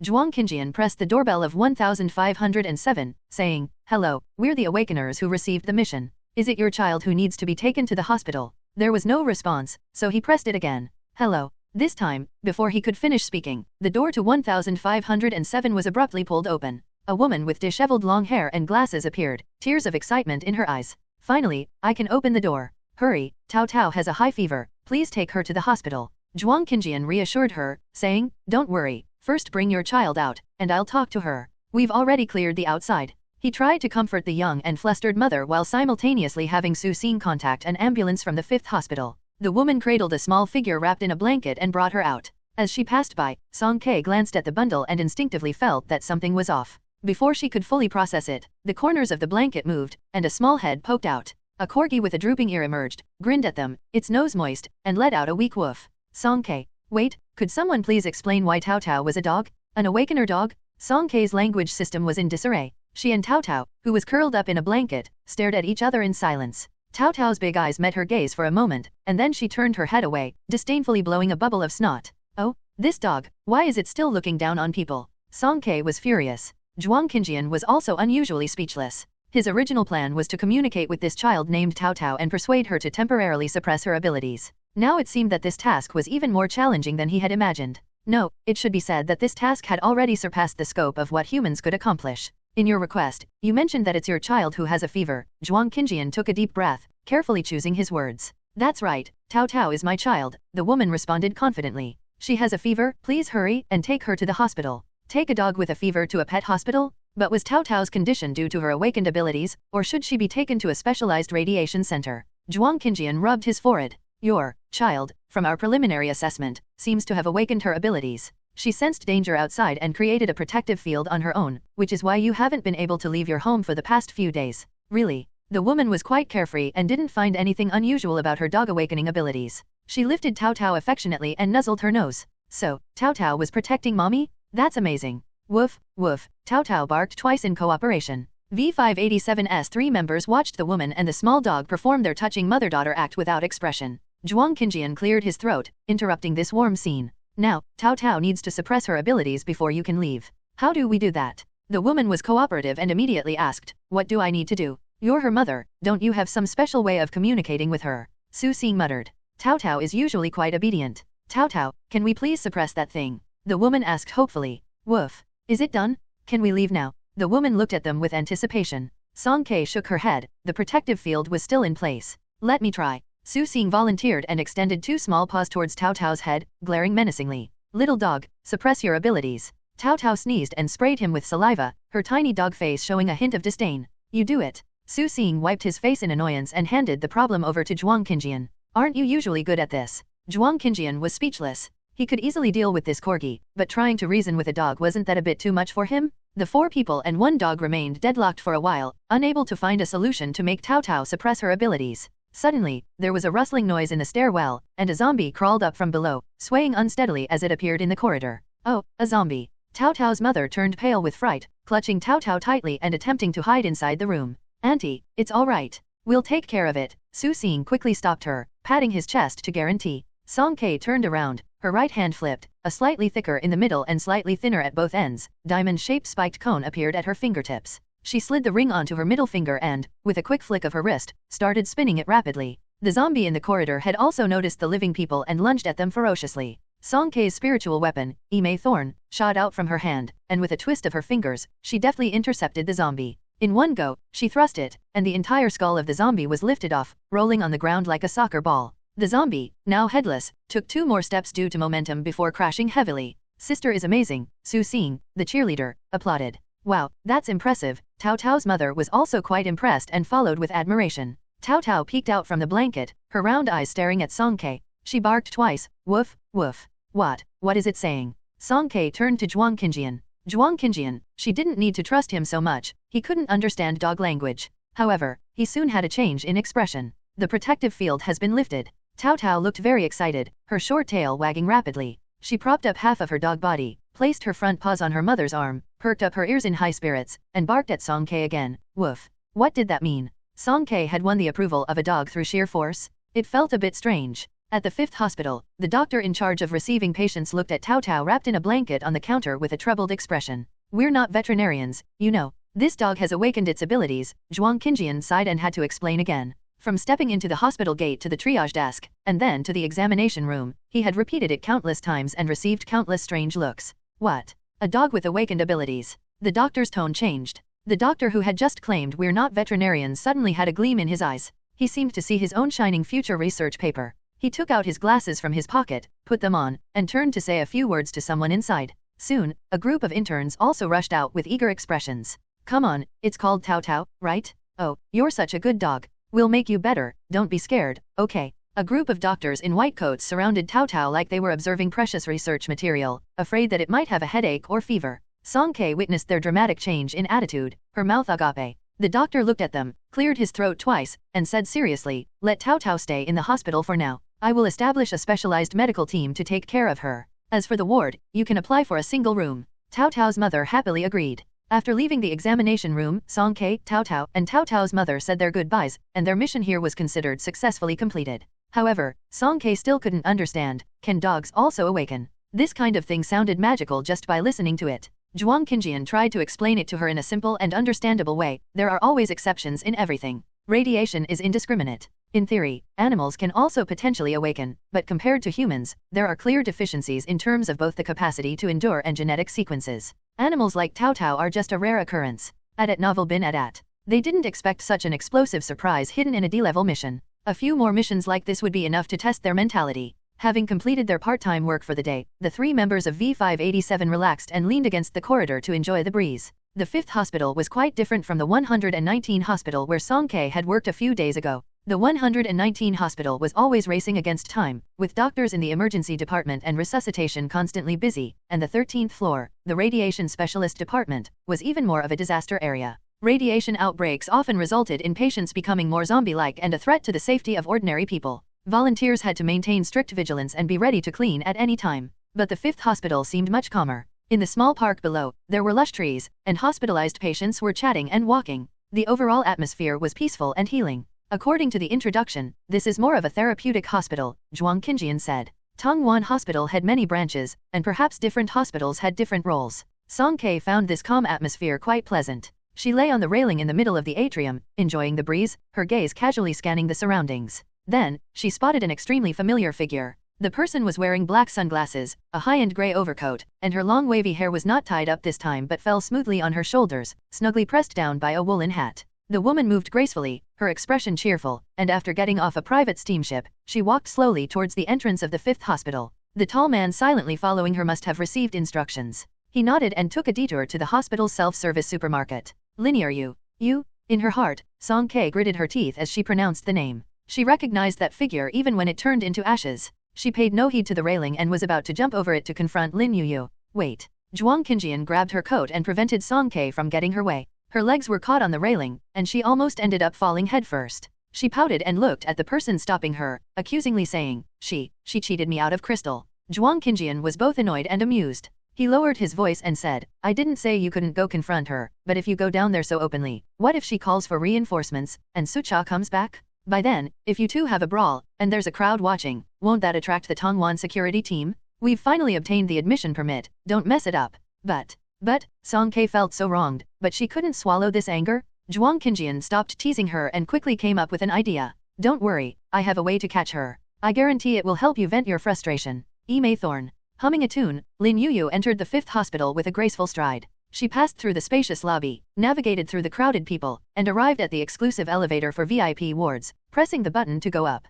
The elevator doors opened, and she found herself alone inside. She stood confidently, pressed the floor button. The metallic double doors slowly closed, and while waiting, Lin Yuyu adjusted her hair in front of the one-way mirror. As she moved, her fingertips suddenly stopped, and through the gap in her sunglasses, a sparkling snowflake slowly landed on her nose. At this time of the year, in such a sealed space, where could snowflakes come from? Lin Yuyu realized something was wrong. She desperately pressed all the floor buttons, but it was too late. The running elevator froze suddenly, coming to a slow stop, stuck halfway between floors. The space inside her car was encased in a layer of thick frost. Ka-chunk! The metal sliding doors were forcibly pried open. Outside was pitch black, and in some mezzanine of an unknown floor, Song Kei, with her bare hands, forced open the elevator door. She squatted on the ground and gave Lin Yuyu a sinister smile. Lin Yuyu quickly took off her sunglasses, her eyes wide with shock, and her red lips were about to speak. Song Kei didn't give her a chance to speak. She delivered a swift knife hand strike to the back of Lin Yuyu's neck. Although this celebrity was an awakener, she was a pure support type and had almost zero close combat experience.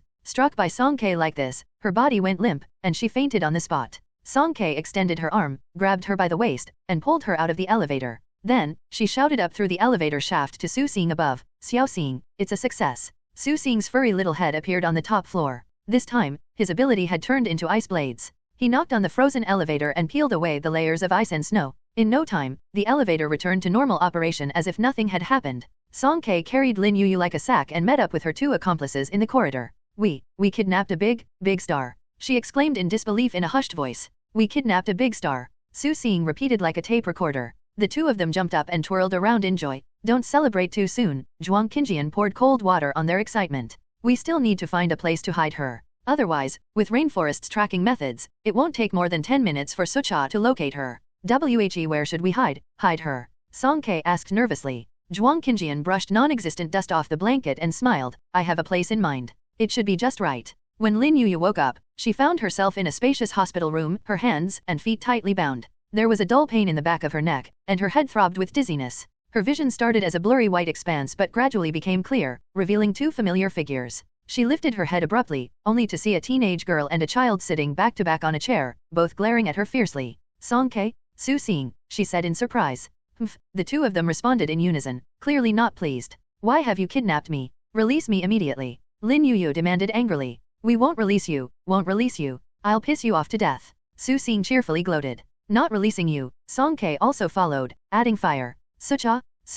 Lin Yuyu couldn't be bothered to argue with the 2 of them and called out for Sucha using her psychic power. However, there seemed to be an invisible barrier around her, trapping her psychic power within the room, preventing it from escaping. Observing her puzzled expression, Song Kei coldly huffed and said, It's useless. What do you mean? Lin Yuyu asked. Even if you scream your throat hoarse, no one will come to rescue you. Su Xing helped her understand. Yeah. Song Kei nodded vigorously. Woof. From the corner came a barking sound, as if echoing the conversation between the 2. Lin Yuyu raised an eyebrow in confusion. What kind of kidnappers were these? However, Song Kei had intentionally chosen this room. It was a highly confidential double-ward VIP room. To obtain this, she not only voluntarily covered Tao Tao's medical expenses but also spent a lot of contingency funds, buying a bunch of high-end dog snacks. Only then did she capture Tao Tao's heart and ask it to help release a little bit of its domain. After handing her child over to the hospital, Tao Tao's mother didn't have much to do at home and was getting bored staying indoors for a few days. Just then, Song Kei took the initiative to offer help and promised to take care of Tao Tao today. So she happily made plans for afternoon tea with her girlfriends. Now, this ward has become a natural prison, with Tao Tao's domain covering it. Even if Sucha tries, he won't be able to find it. Lin Yuyu's heart was pounding fast. The 2 humans and 1 dog were making a ruckus, and it was really getting on her nerves. However, she guessed that something must have been done to the room, as her psychic powers were cut off, and it was pointless to continue trying. Lin Yuyu refused to communicate with these strange beings and turned to the only normal person in the room. What exactly do you want from me? Lin Yuyu asked. I don't want to do anything, I just want to have a good chat with Miss Linear. Zhuang Qinjian leaned against the window, his smile as cool as the cold wind, devoid of any warmth. Lin Yuyu fell silent for a moment, carefully considering the situation, then turned to Song Kei with a serious expression. Regarding Mirror Lake, Song Kei, I apologize to you. I'm sorry. If you want that crystal, I can return it to you. What compensation do you want? Within my capabilities, I'll do my best. Miss Lin, not all mistakes can be made right afterward, Zhuang Qinjian interrupted her. Even if wounds can be healed, the scars left behind are difficult to erase. Song Kei nodded, though she wanted to argue that the scars on her body could disappear, but now was not the time to correct Zhuang Qinjian. So, she endured. You're right, I feel sorry for what I've done, but I don't regret it. If I had to do it again, I would. Lin Yuyu's gaze was resolute. Because I have a reason I can't afford to lose. Song Kei, you won't trust me again, will you? Lin Yuyu sighed, a hint of bitterness in her mouth. My initial intention in proposing cooperation was not to deceive you. If that wasn't the last crystal, we should be able to sit together and celebrate victory. Song Kei remained silent. There were no ifs anymore. Lin Yuyu had betrayed her trust, and she couldn't get over that. Betrayal is never worth forgiving, Zhuang Qinjian calmly commented. If Miss Lin feels truly guilty, she should take some practical actions. What do you want? Money? How much money? Lin Yuyu asked. Zhuang Qinjian shook his head slowly. What kind of people do you take us for? Extortionists and thugs? Lin Yuyu replied, from your actions, is there really a difference? Still being defiant, Zhuang Qinjian wheeled his wheelchair across the floor and approached the famous star. Lin Yuyu, you left Ferrara and came to Tongwan, specifically to the 5th hospital, which is mainly responsible for recuperation.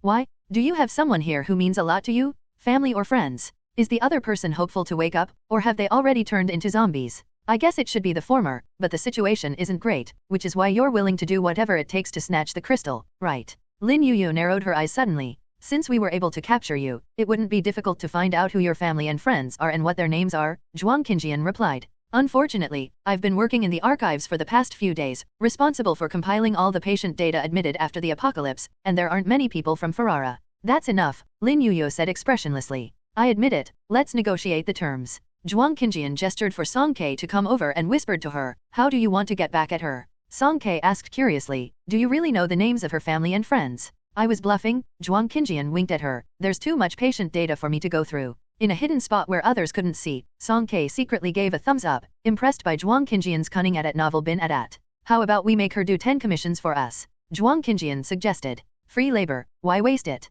Song Ke's eyes lit up.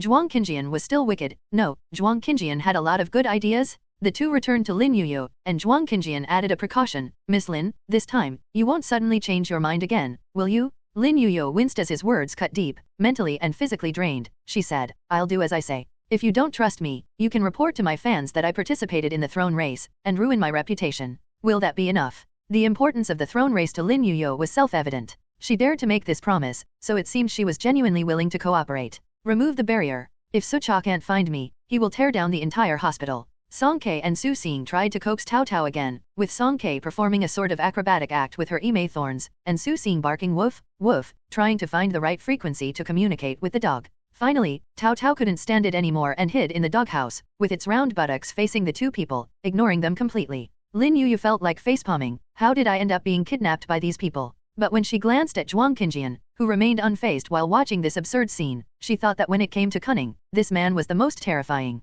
After coaxing Cao Cao for a long time, Cao Cao finally decided to forgive these two indecisive humans and withdrew her domain ability. Song Ke prepared herself for what was to come. In less than 5 minutes, a snake-like figure burst into the room, heading straight for the group of people. Song Ke raised her ime thorns to block, and a dark green dagger flew out, embedding itself in the ground and instantly corroding a large area. Cao Cao's tail wagged frantically as it barked alertly, "Woof, woof." "Sucha, stop." Lin Yuyu stopped him with a tired voice. Sucha slowly moved forward, exuding an aura of danger in the midst of the turmoil. He walked silently in his short boots, bringing with him the damp and oppressive feeling of the rainforest. He seemed like a weapon ready to be unsheathed, his muscles taut, ready to strike at any moment. If Cao Cao was a cute puppy, then Sucha was like an enraged watchdog, desperate to bite down on any threats, especially those who threatened his owner. Everyone in the room kept a close eye on him because when a powerful psychic lost control, the destruction they could cause was astonishing. Fortunately, Sucha had not completely lost his sanity. He coldly glanced at the people in the room, then came to Lin Yuyu's side and knelt down to untie the tightly bound ropes.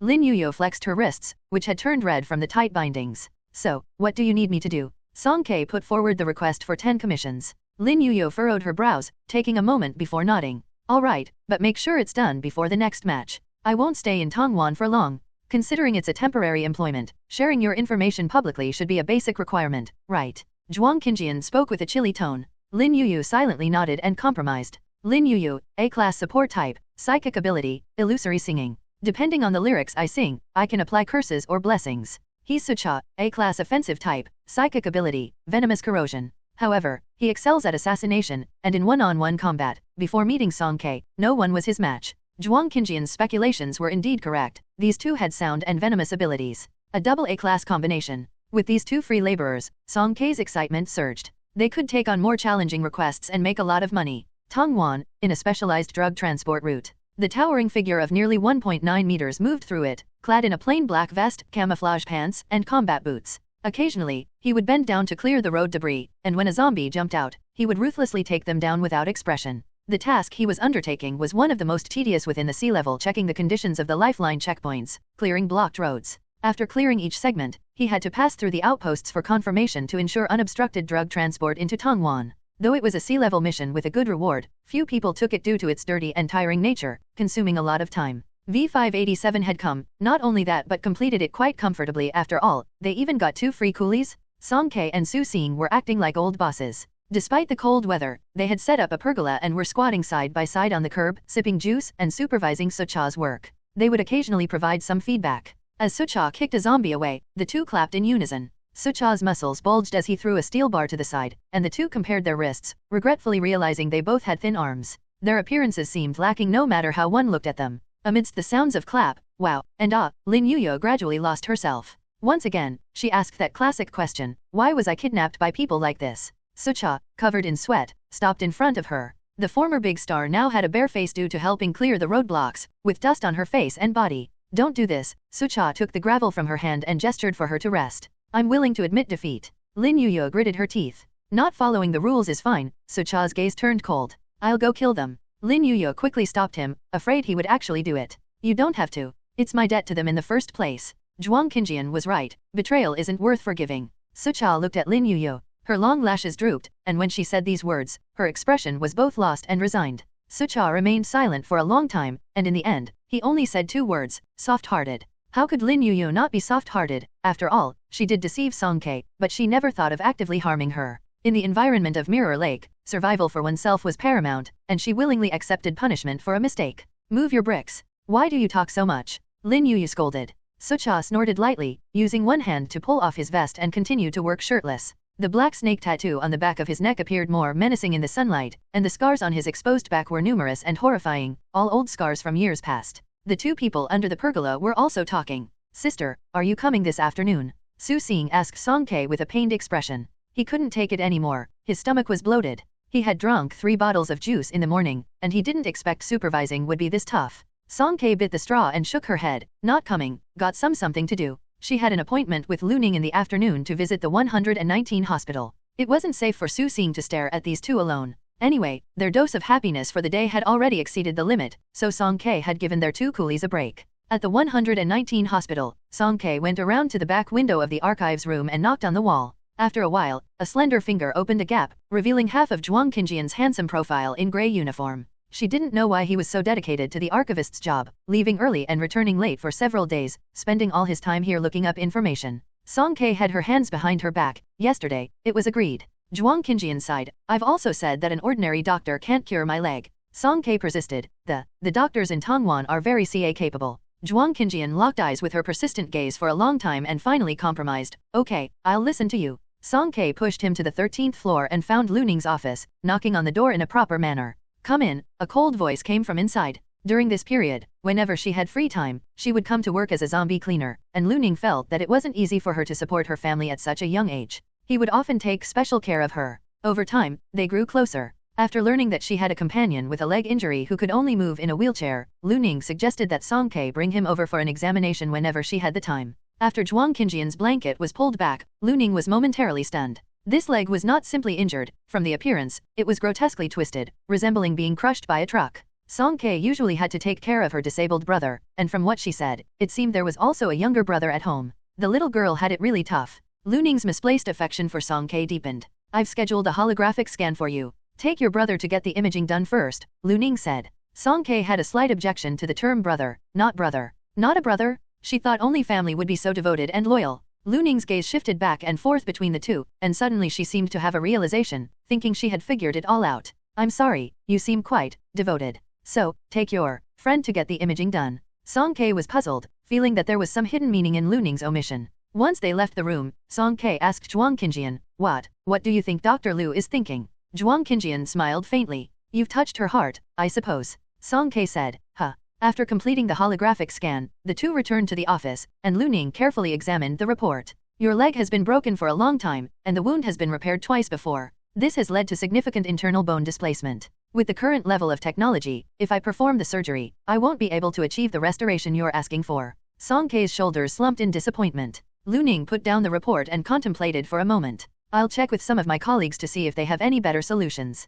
She swiftly made inquiries among Tongwan's elite orthopedic surgeons while Zhuang Qinjian took back those few documents and flipped through them with a cold expression. After ending the voice calls, Lu Ning paused, then hesitantly spoke. Ideally, we would insert a rhenium steel plate to externally fix the injured leg. However, reshaping the leg later is difficult. Even if you don't use a wheelchair, you may still need crutches in the future. Or, have you considered the option of a mechanical prosthetic leg? No, we haven't. Zhuang Qinjian coldly rejected the idea. The more Song Ke heard, the more disheartened she became. Even Lu Ning couldn't do anything? If Senior Fang were here. In the heavy silence, Lu Ning sighed. This was the second time Song Ke had heard her mention Senior Fang. Who exactly was this person? Every time Lu Ning felt helpless, she would bring him up, as if having this person around could solve everything. Song Ke finally voiced her curiosity. Lu Ning sighed again. Senior Fang, his name is Fang Zhigze, the former genius surgeon of Tongwan. He was a legend in the medical field. Senior Fang liked to take on challenging surgeries. He wouldn't take on anything unless it was difficult and critical. I know many people criticized him for being arrogant behind his back, but so what? No one doesn't admire his remarkable skills. For every surgery Senior Fang undertook, the failure rate was 0. A doctor who has never failed a high-difficulty surgery, isn't that already a legend? What about him? Song Ke inquired. With such an amazing doctor, if they could find him, was there hope for Zhuang Qinjian's leg? Lu Ning's gaze darkened. He disappeared. The last time I saw Senior Fang, he was not in a good state. When the apocalypse arrived, I heard he refused to perform a crucial surgery, then disappeared from the hospital. People spread rumors that he was a deserter, refusing to save lives, devoid of a doctor's moral line. But I don't believe it. Senior Fang isn't that kind of person. He must have his reasons. After coming out of Lu Ning's office, Song Ke lowered her head, feeling down. Zhuang Qinjian turned to comfort her. It's all right, the result was within expectations. At least Dr. Lu seems reliable. She didn't push the bionic material, did she? Song Ke didn't smile. She stared into Zhuang Qinjian's eyes. You mentioned that healing-type awakeners can cure, right? Zhuang Qinjian fell silent for a moment. Perhaps. To restore his leg, this healing-type awakener not only needed to be at least A level but also required a solid medical foundation, familiarity with the human skeletal structure. Such a person, even if they truly existed, would undoubtedly be highly regarded by major regions, and it was unlikely they would get to know them at Novel Bin Adat. Song Ke leaned her head against the back of her chair again, thinking despondently. Where could she find a healing-type awakener? She looked down, and outside the hospital, there were many people wearing security guard uniforms, chasing away suspicious refugees. Under the bridge, in the park, a large number of homeless people were being driven away from their original spots, leaving in confusion. What are they doing? Zhuang Qinjian glanced down and quickly recalled recent news in his mind. The current flow of people in Tongwan is too high. The city hall is strictly checking people coming in and out. Those without permits will be driven to nearby shelters. Song Ke stretched her neck. The disheveled homeless people couldn't be seen clearly. They huddled, shoulders slouched, leaving with unsteady steps. On this night, when the night was deep and quiet, Song Ke's terminal suddenly rang.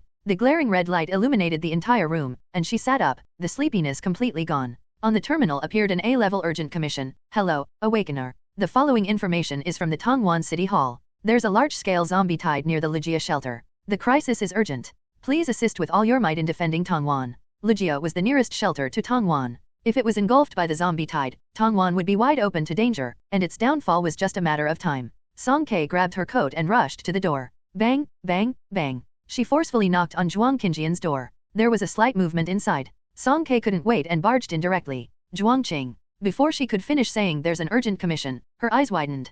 Zhuang Qinjian was leaning against the writing desk with his clothes disheveled. The silk pajamas were carelessly buttoned with 2 buttons, revealing clear clavicles and faint abdominal muscles. In the rush, he managed to put on some pants, but his hand was still on the belt, supporting himself against the table to maintain balance. Song Ke's mouth dropped open. Zhuang Qinjian's bangs were scattered on his forehead, and he sounded helpless. You just barged in like this. Huh? Song Ke was stunned and glanced at him again. She was in a hurry, and who knew he wouldn't properly dress while sleeping? No, he wasn't wearing anything at all. Not only did she barge in without any embarrassment, she stared at him unabashedly. Zhuang Qinjian raised an eyebrow involuntarily. They used to share a room, and he could overlook it when she slept without covering, but now they had separate rooms, and she still came and stared like this. Did this young girl not see him as a man at all? You want to watch me change clothes? No, I don't. Song Ke looked disgusted, turned around, and stepped back. Close the door, Zhuang Qinjian's indifferent voice came from behind. Song Ke hesitated and closed the door. 5 minutes later, the still sleepy Su Xing was also awakened and brought into the impromptu meeting.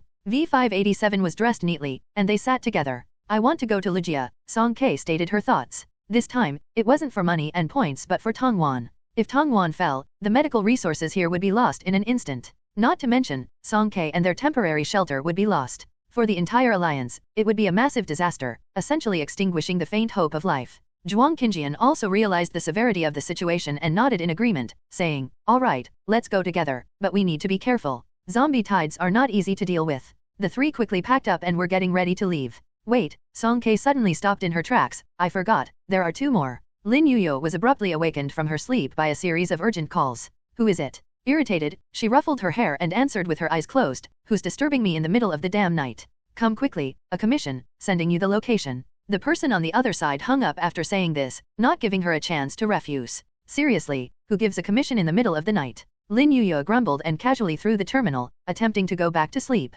However, soon, the constant beeping of notifications became unbearable for Lin Yuyo. She picked up the terminal, squinting to adapt to the bright light, and identified the information on the screen. As if afraid she would fall asleep, the other side sent the location every few seconds, urging her. Come quickly, or I'll report you. Are you coming? Hurry, 7 commissions left. Lin Yuyo, Song Ke. These brats, I really owe them? Ligia shelter. A circular iron wall tens of meters high separated the safe zone from the zombie tide. Inside the high wall, a solemn and killing atmosphere lingered, while outside the wall on the wasteland, an endless horde of zombies was converging towards this place. As Song K hurried along, she tirelessly sent messages to her coolies, location, come quickly. A few minutes later, Lin Yuyo, wearing a mask and sporting dark circles under her eyes, appeared with an unpleasant expression. Following her was a plain-clothed Sucha, showing no expression as expected. You better have a good reason. Lin Yuyo gritted her teeth with a bare face. Song K rushed her so much she didn't even have time to wash her face. Of course, I do. Song K gestured for both of them to look at the base of the wall. The horrifying zombies had already gathered by the wall, climbing and reaching the middle position. It was time to act quickly. After observing the situation, Lin Yuyo was first surprised, then felt a tightness in her heart. Did Song K really not regard her as an outsider? Every time there was dirty and tiring work, she never forgot them. Could they endure suffering for themselves? Song K showed her Awakener ID at the outer perimeter, and the group smoothly entered the security line. At this point in time, there were very few external Awakeners arriving for support. Most of the people on the scene were members of the security team. Why did the zombie tide suddenly break out? Asked an external Awakener. It's not sudden, sighed the uniformed security team captain. The surrounding degrade cities have been falling, and the number of zombies is increasing. They are gradually gathering here, and an outbreak is just a matter of time. What do we do now? You're not going to send us to our deaths, right? No need to trouble you. The security team captain's expression was sorrowful and resolute. The security team has a total of 230 Awakeners, and we swear to fight to the end. The security team was composed of official Awakeners from Tongwan, mostly local residents.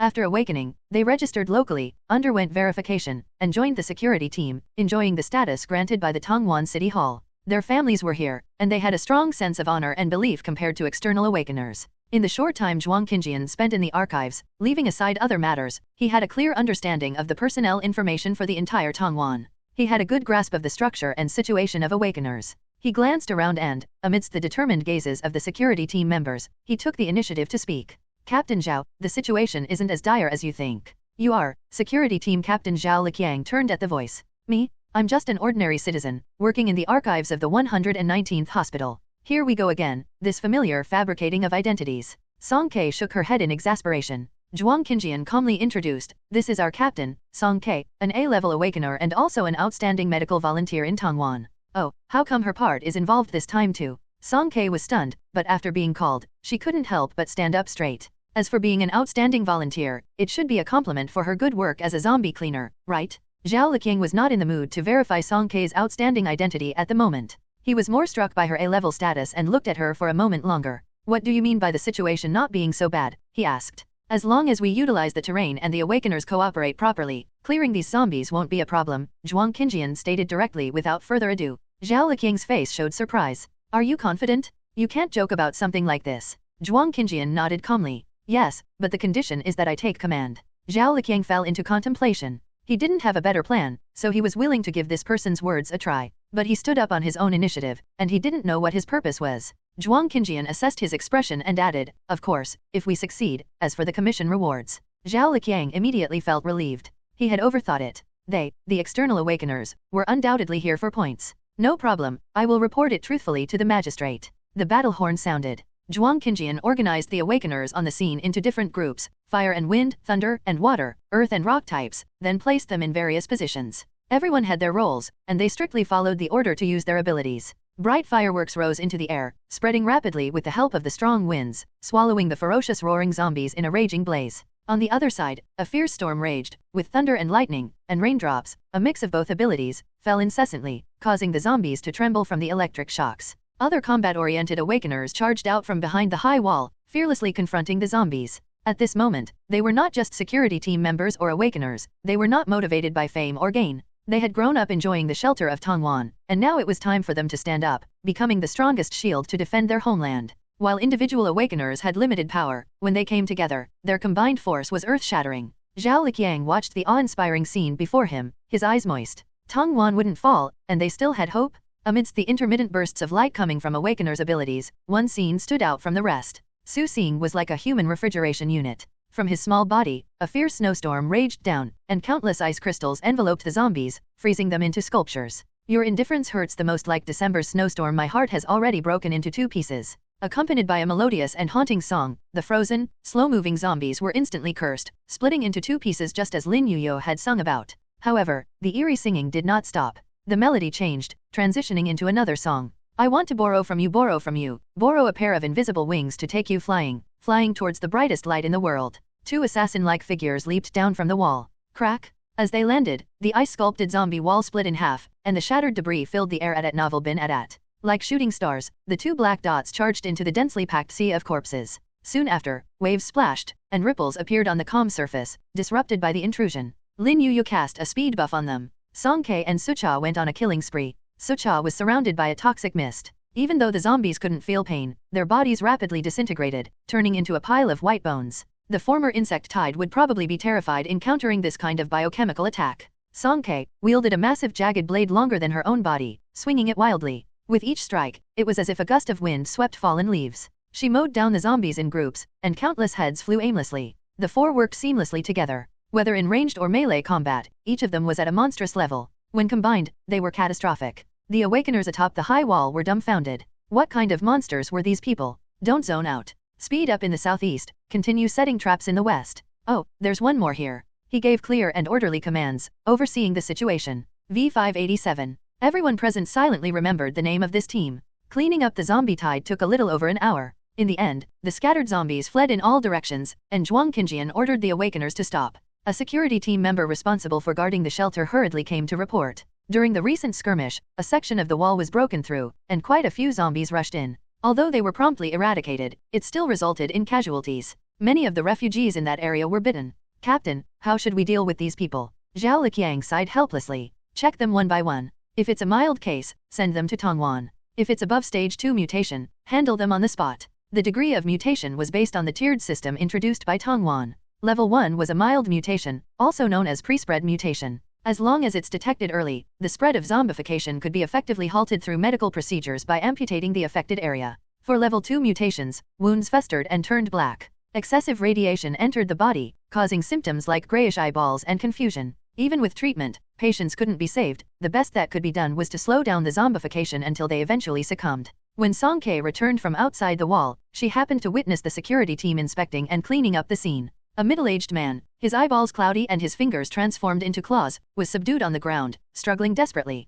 Let go, I need to go to the hospital. I can still be saved. No chance. You're at stage 3 mutation. Impossible. The middle-aged man convulsed nervously, saliva flowing from his mouth, the sound of his throat raspy. Confirmed stage 3, nearing complete zombification. A security team member drew out a particle gun, bang, ending his life. Sobs broke out, and the others who had been attacked by the zombies huddled together, their hearts in turmoil. These were all vagrants who had just been driven away from Tongwan that afternoon. They thought Ligia was a safe haven, but little did they know they'd encounter a zombie tide at night. If they had just died outright, it would have been fine, but they were unlucky to be bitten by zombies, left to wait in a half-dead state for an inevitable fate. Song Ke looked around and unexpectedly found a person still lying by the door. As the middle-aged man's body was being dragged away, the person seemed to sense something. Slowly, they turned over and faced upwards. Song Ke caught a glimpse of a familiar logo in his pocket and took a step forward. Don't go near, Lin Yuyo held her back, her expression serious. This person has been bitten. The scruffy bearded vagrant stared blankly at the ceiling, the open collar revealing several black bite marks.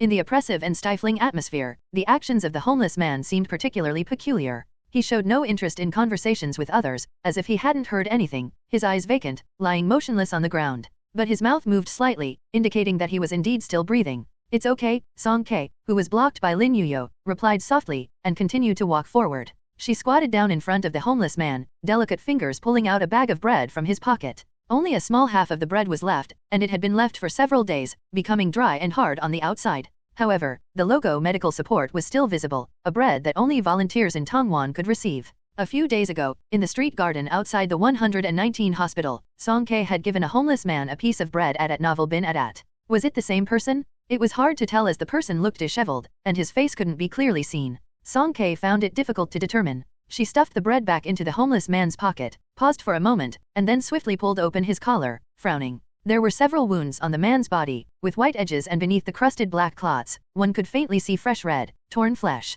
It didn't look new, it seemed like old injuries. The homeless man allowed her actions without any sign of resistance. He glanced at her through his messy hair, his eyes devoid of much emotion. Bluish decay lines appeared on his cheeks, but he remained conscious. Song Ke was momentarily stunned, a vague and inexplicable mist of familiarity lingering in her mind. This man felt like she had met him somewhere before. The security team finished checking the others and turned to the homeless man. They noticed Song Ke crouched on the ground and hesitated.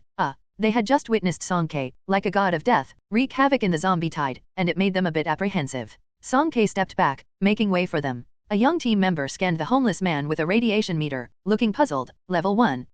Mild symptoms. The displayed value on the device was lower than that of typical mild symptoms, almost no different from a normal person. After finishing up the final matters on the high wall, Zhuang Qinjian arrived late and found Song Ke gathering with others. What's going on? He saw people gathered and casually asked. Song Ke returned to his side. With the crowd around, speaking wasn't convenient. She simply placed her forearm on the back of the wheelchair, leaned close to Zhuang Qinjian's ear, and spoke softly. That person is very strange. Zhuang Qinjian slightly leaned his body, cooperating with her whispered words. His almond-shaped eyes narrowed slightly as he looked at the homeless man, observing carefully upon hearing her words. The security team members were still perplexed. How do we handle this? The wounds haven't worsened. Hey, do you need to be taken to the hospital? Someone nearby chimed in. Are we sure he was bitten by a zombie? Could it just be decaying wounds? His readings are quite normal. He hasn't been bitten, a woman in the corner exclaimed shakily. The remaining people in the room had managed to escape the zombie attacks through sheer luck, but they were still terribly frightened. The sudden outburst of the woman immediately caught everyone's attention. I'm not lying. This man is a monster. The zombies don't bite him. Get him out of here, now. The expression of the security team members was one of doubt and astonishment. Could it be true? The homeless man lay nonchalantly at the door. How could zombies not bite him? It's true, I saw it too, murmured another elderly man with white hair. The zombies don't bite him, not a single one. They just pass by him, pass by. He would never forget the scene just now. The gruesome and evil zombies suddenly rushed in, their foul fangs crazily biting into people. Everyone panicked and fled in all directions, except for the homeless man lying on the ground. The zombies didn't even spare him a glance as they passed right over him. After repeatedly confirming the witnesses' accounts, the security team members didn't dare to be careless. One of them grabbed the homeless man by the collar and pulled him up from the ground. Hey, stop pretending to be dead, get up and talk, explain the situation properly. The homeless man was handled roughly, his head swaying along with the movement. He muttered something like a buzzing mosquito. Just kill me. What did you say? I said, kill me. He laughed hoarsely, using his finger to point at his own forehead. Like just now, bang, blow my brains out. His voice was despairing, indifferent, lacking any will to survive, just wanting to end it all quickly. Song Ke straightened her back and softly exclaimed, it's coming back to me. She realized where the strange feeling in her heart came from. Fool's Wharf, Aunt Ching. The state of this homeless man was similar yet dissimilar to Aunt Ching from back then. Similar in the sense that both were bitten by zombies, their bodies undergoing mutation, but after a certain period, they didn't degenerate into zombies, and they even retained their clear consciousness. The differences were also evident. Aunt Ching had almost completely decayed. From the outside, she looked like a zombie. But this man had very few, almost no signs of mutation. Could someone be bitten by a zombie and not turn into one? If that were the case, then perhaps everyone's assumptions had been wrong all along? Song Ke couldn't comprehend this and asked Zhuang Qinjian about her doubts. Zhuang Qinjian scrutinized the homeless man from head to toe, a barely perceptible smile playing at the corner of his mouth. Remember when I said that most people bitten by zombies are assimilated into zombies due to the contaminated radiation impact, causing a surge in their magnetic fields? I remember, Song Ke nodded and followed his line of thought, suggesting another possibility, but there's a very small, extremely low probability, of a passive awakening. As she spoke, she paused. There was an exceedingly rare chance that someone who had been bitten by a zombie might awaken as an ability user. Could it be possible? The homeless man was an awakener? Could there be an awakener like him who didn't kill zombies, didn't take on missions, and didn't even want to live properly, only desiring a swift death? That's not all, there's another possibility, Zhuang Qinjian said calmly. The scenario you're assuming now is that he was bitten as an ordinary person, right? Song Ke nodded. Zhuang Qinjian dropped a deep-water torpedo of a question, but what if he had awakened before being bitten? Song Ke. She was left speechless by the revelation. Zhuang Qinjian smiled. Of course, this is just my speculation. If we want to confirm, it will take some time. While the two were speaking, they kept their voices very low, and only a few people like Su Xing and Lin Yuyu overheard the discussion. Even Su Xing and Lin Yuyu, composed as they were, showed signs of astonishment. Song Ke, leave him. Let me observe him for a few days. Why, leave? Zhuang Qinjian pondered for 2 seconds, then moved his wheelchair forward and approached the security team members. Gentlemen, I have a suggestion. The security team members looked at him with awe. Mr. Zhuang, do you have any advice? I wouldn't presume to offer advice, Zhuang Qinjian gestured towards the homeless man they were holding, but there should be other empty rooms around here, right? If you're not sure, you could isolate him for now. If the zombification worsens later, we can handle it then. That makes sense, a young security team member scratched his head. Let's go with that. We'll isolate him first, and I'll go ask the captain. The group found an empty cargo warehouse, tossed the homeless man inside, set up access restrictions, and just before closing the door, the security team member looked at Song Ke and others. Do you all have anything else? Zhuang Qinjian spoke. We'd like to have a few words with him. You go ahead and attend to your duties. The security team member glanced inside. Oh, okay. Remember to lock the door when you leave. Only Song Ke and her 4 companions remained on the scene, along with the homeless man lying on the ground. Zhuang Qinjian's wheelchair circled around him. The man was like a dead fish, lying motionless on the ground, completely non-violent and non-cooperative. Zhuang Qinjian smirked, instantly changing his mind. He decided not to communicate with him. Let's go. Let him be for a few days. Song Ke stayed put. She couldn't quite put her finger on the specific feeling, but if this homeless man was the same one she had encountered in the street garden a few days ago, then his change in condition was quite drastic. The homeless man from back then, though downcast, would at least compete with pigeons for food, indicating a glimmer of survival instinct. Now, he seemed utterly defeated, longing for a quick death. Song Ke walked into the room and once again squatted in front of the homeless man. Have you encountered something? The near-lifeless homeless man finally reacted, turning his disheveled head in her direction and grumbled irritably, I say, have you people eaten your fill?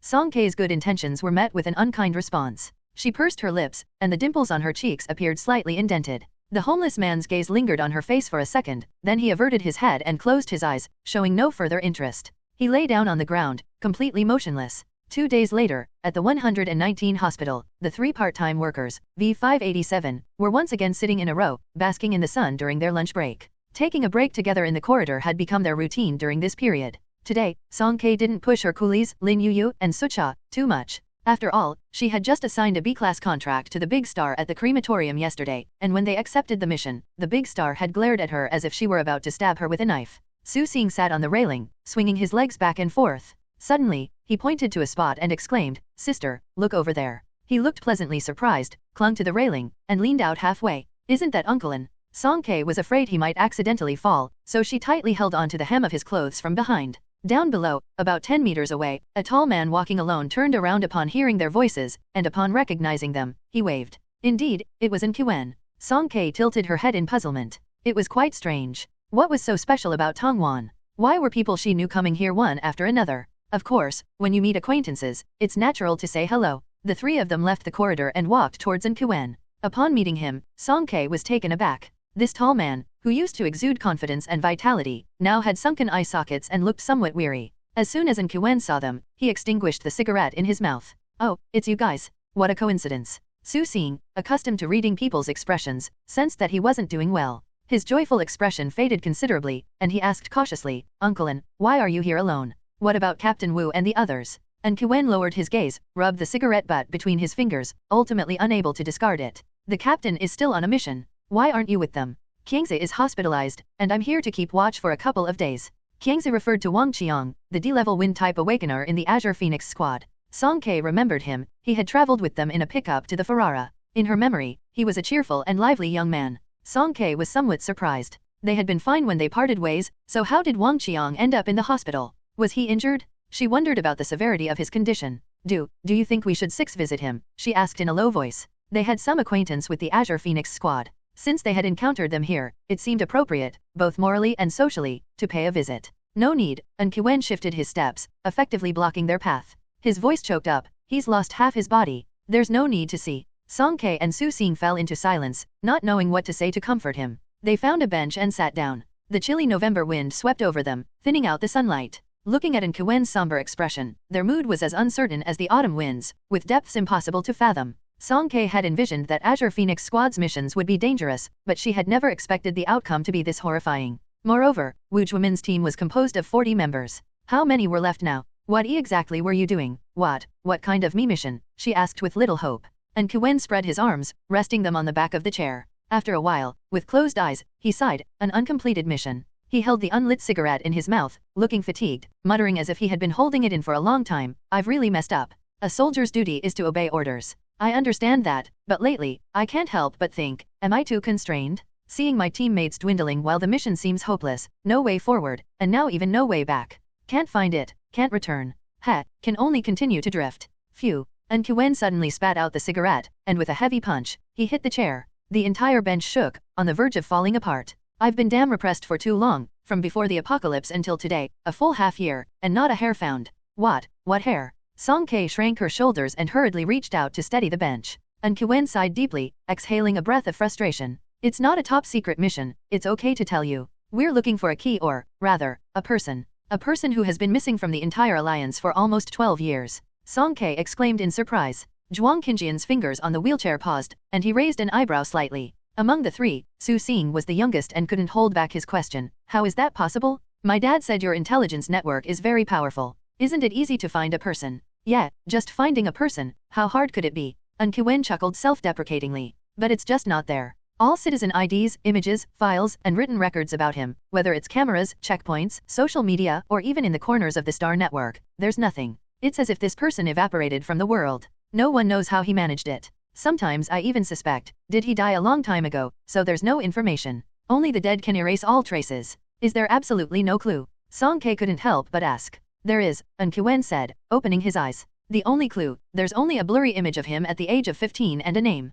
Who is he? His name is Xiezhou. Unqiwen brought up the projection on the terminal. This is the only image he left before he disappeared. The three looked at it with curiosity. In the projection, the teenager had black hair and dark eyes, with rebellious brows and eyes. Due to the angle of the shot, only half of his profile was visible. He looked coldly at the camera, with a teardrop mole glistening at the corner of his eye. I have seen this person before. Unqiwen straightened his back, and his despondent expression vanished. Really? Don't joke about this. Song Ke didn't dare to be careless and looked carefully again. Although she wasn't certain if it was the same person, she had indeed seen someone similar, really, very much alike. Unqiwen's first reaction was astonishment. After calming down, doubts filled his mind. Was it really this coincidental? Could it happen every time like this? During their time in Hua City, when Wu Zhuomin needed to repair T-014, Zhuang Qinjian, the advanced weather simulation system maintenance technician, happened to show up. Although he did eventually fix T-014, proving his words and barely dispelling their suspicions, now again, Song Ke said she had seen Xiezhan, who the Azure Phoenix squad hadn't found for half a year.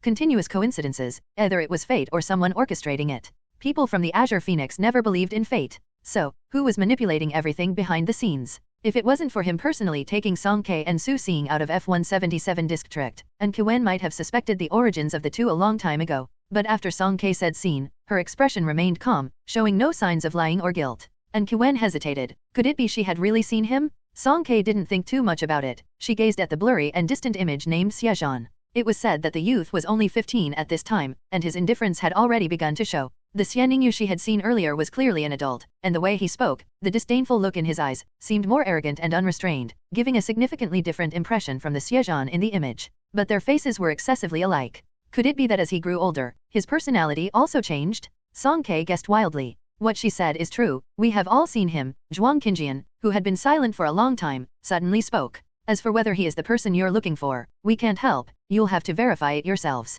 Where did you see him? Unqiwen inquired. Ferrara, Zhuang Qinjian answered. Unqiwen repeated softly, Ferrara, indeed, the intelligence is accurate. Song Ke provided another valuable clue, not only him, but also his friend. Xianningyu appeared at the same time as Lu Xinglan. That cunning and malicious blue-eyed person at Mirror Lake had given her trouble more than once, so revealing his whereabouts to Azure Phoenix's people. Song Ke felt no guilt. We didn't have an image of him, but his friend does, and there are recordings of the competition. The throne race was Ferrara's nationwide feast, having extremely high popularity locally. Starting from the main competition, each round was live-streamed. As long as they followed this clue, the Azure Phoenix squad would find the man with a teardrop mole in the corner of his eye. It was only a matter of time. However, the person we saw is called Xianningyu. Zhuang Qinjian propped up the wheelchair casually and reminded, the name is a bit different, you know. Unqiwen paused for 2 seconds, real or fake, we'll figure it out. Names were just code names, a principle understood by intelligent people. Regardless, this was an important clue. Unqiwen could hardly contain his excitement as he paced back and forth.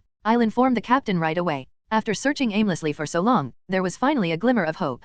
How could he sit still? Unqiwen took 2 steps away, dialed the terminal, and quickly reported to the other side, nodding occasionally. Zhuang Qinjian looked at his retreating figure, his eyes deep. However, Song Ke remembered another detail. Unqiwen had initially mentioned they were looking for a key. A key, what is it? She asked Zhuang Qinjian curiously. Who knows?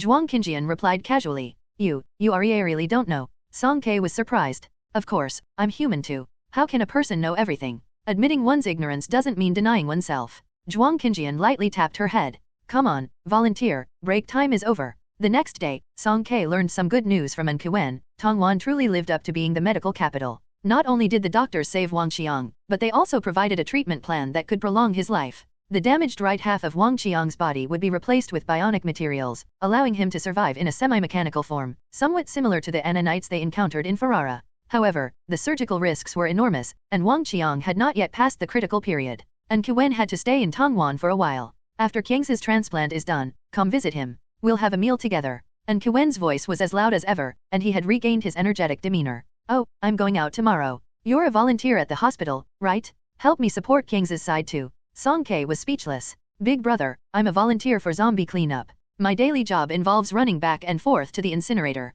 How can I support Wang Qiang? Throw him into the incinerator? Oh, I forgot. That's so inauspicious? Forget what I said. I'll ask the attending doctor for help. And Kiwen slapped his forehead on the other end, the sound echoing, and Song K could hear it through the terminal. Where are you going? Going to ULab to retrieve some data. What Kiwen was going to do tomorrow wasn't a classified mission, and he didn't hide anything. He told Song K openly. Where did he say he was going? Zhuang Qinjian put down the light screen in his hand and asked, raising his voice. What you? Song K recalled for a few seconds, but she couldn't remember what the full name, and Kiwen said was Unique Laboratory. Zhuang Qinjian's voice was low. Yes. Song K tilted her head, that was the correct name. Zhuang Qinjian lightly tapped the wheelchair with his fingers, and after a moment of contemplation, he said something startling. He doesn't have any help, and tomorrow we happen to be free. Why not go and help? A question mark slowly appeared on Song K's face. She jumped off the writing desk, folded her arms, and stared at Zhuang Qinjian silently. Zhuang Qinjian raised an eyebrow. What's the matter? Song K pursed her lips. Liar, you're not really this kind-hearted. Was she supposed to be that naive? Since when did Zhuang Qinjian start caring about others' lives? Even lending a hand, not stepping on them is considered good enough. Zhuang Qinjian chuckled, his peach blossom eyes forming a charming curve. Oh dear, you've seen through me. Do you know me so well? Speak, what do you want to do? Song K wasn't swayed, pressing for a clear answer. Zhuang Qinjian feigned resistance, spinning his wheelchair halfway. Song K circled around to face him and steadfastly blocked his way. He turned right, and Song K followed. Smack. She reached out and firmly held the wheelchair still. Speak. No way to escape. Zhuang Qinjian reluctantly raised his hands in surrender. Fine, I'll tell you, but you have to let go first. Song K didn't believe him. You tell me first. ULab is promoted as an independent laboratory to the public, but in reality, what? Few people know that it's a suborganization Kinglin uses to research special biological entities. Kinglin, again related to Kinglin. No wonder Zhuang Qinjian was so concerned upon hearing the name. So what? What do you want? Song K remained puzzled. For two reasons. On one hand, I want to know what Kiwen is retrieving. After all, I am affiliated with Kinglin, so it's understandable, right? On the other hand, this incident also reminded me, the homeless man in Luo shelter wasn't willing to talk, right? Some things in ULab can make him talk. Don't look at me like that, it's legitimate. Is it dangerous to go there? Song K, as the captain of V587, naturally had to consider the safety of her companions. Yes, the risk rating for ULab before the apocalypse was H, high risk zone. As for now, I'm not sure. A special laboratory, researching bizarre biological species and conducting illegal experiments like gene fusion. Before the apocalypse, it was a restricted area with a high degree of confidentiality. Zhuang Qinjian couldn't be sure what the things inside had turned into now. He thought for a moment and cautiously spoke, but since Kiwen dared to go alone, the Azure Phoenix must have cleared things beforehand. No need to worry too much. If it was really dangerous, Kiwen wouldn't act alone, and he even had the leisure to communicate with Song K, showing no signs of nervousness at Novel bin at. Then shall I ask him? Song K reached for the terminal. Wait, Zhuang Qinjian cleared his throat lightly. Since it's about helping, how about leaving a little surprise for him? Surprise? Are you sure it's not a shock? Song K secretly complained, finding Zhuang Qinjian's casual suggestion quite unexpected. Her fingers slid and she accessed another communication. Since the mission seemed a bit challenging, she decided to get some more help. The so-called coolie was, of course, meant to be ordered around. After all, one shouldn't make oneself suffer when they can make others do it. The next day, Kiwen, dressed in a sharp combat suit, glanced at the sleeping Wang Qiang through the visiting window and walked out of the 119 hospital. As he stepped out of the main entrance, he stopped after a few steps.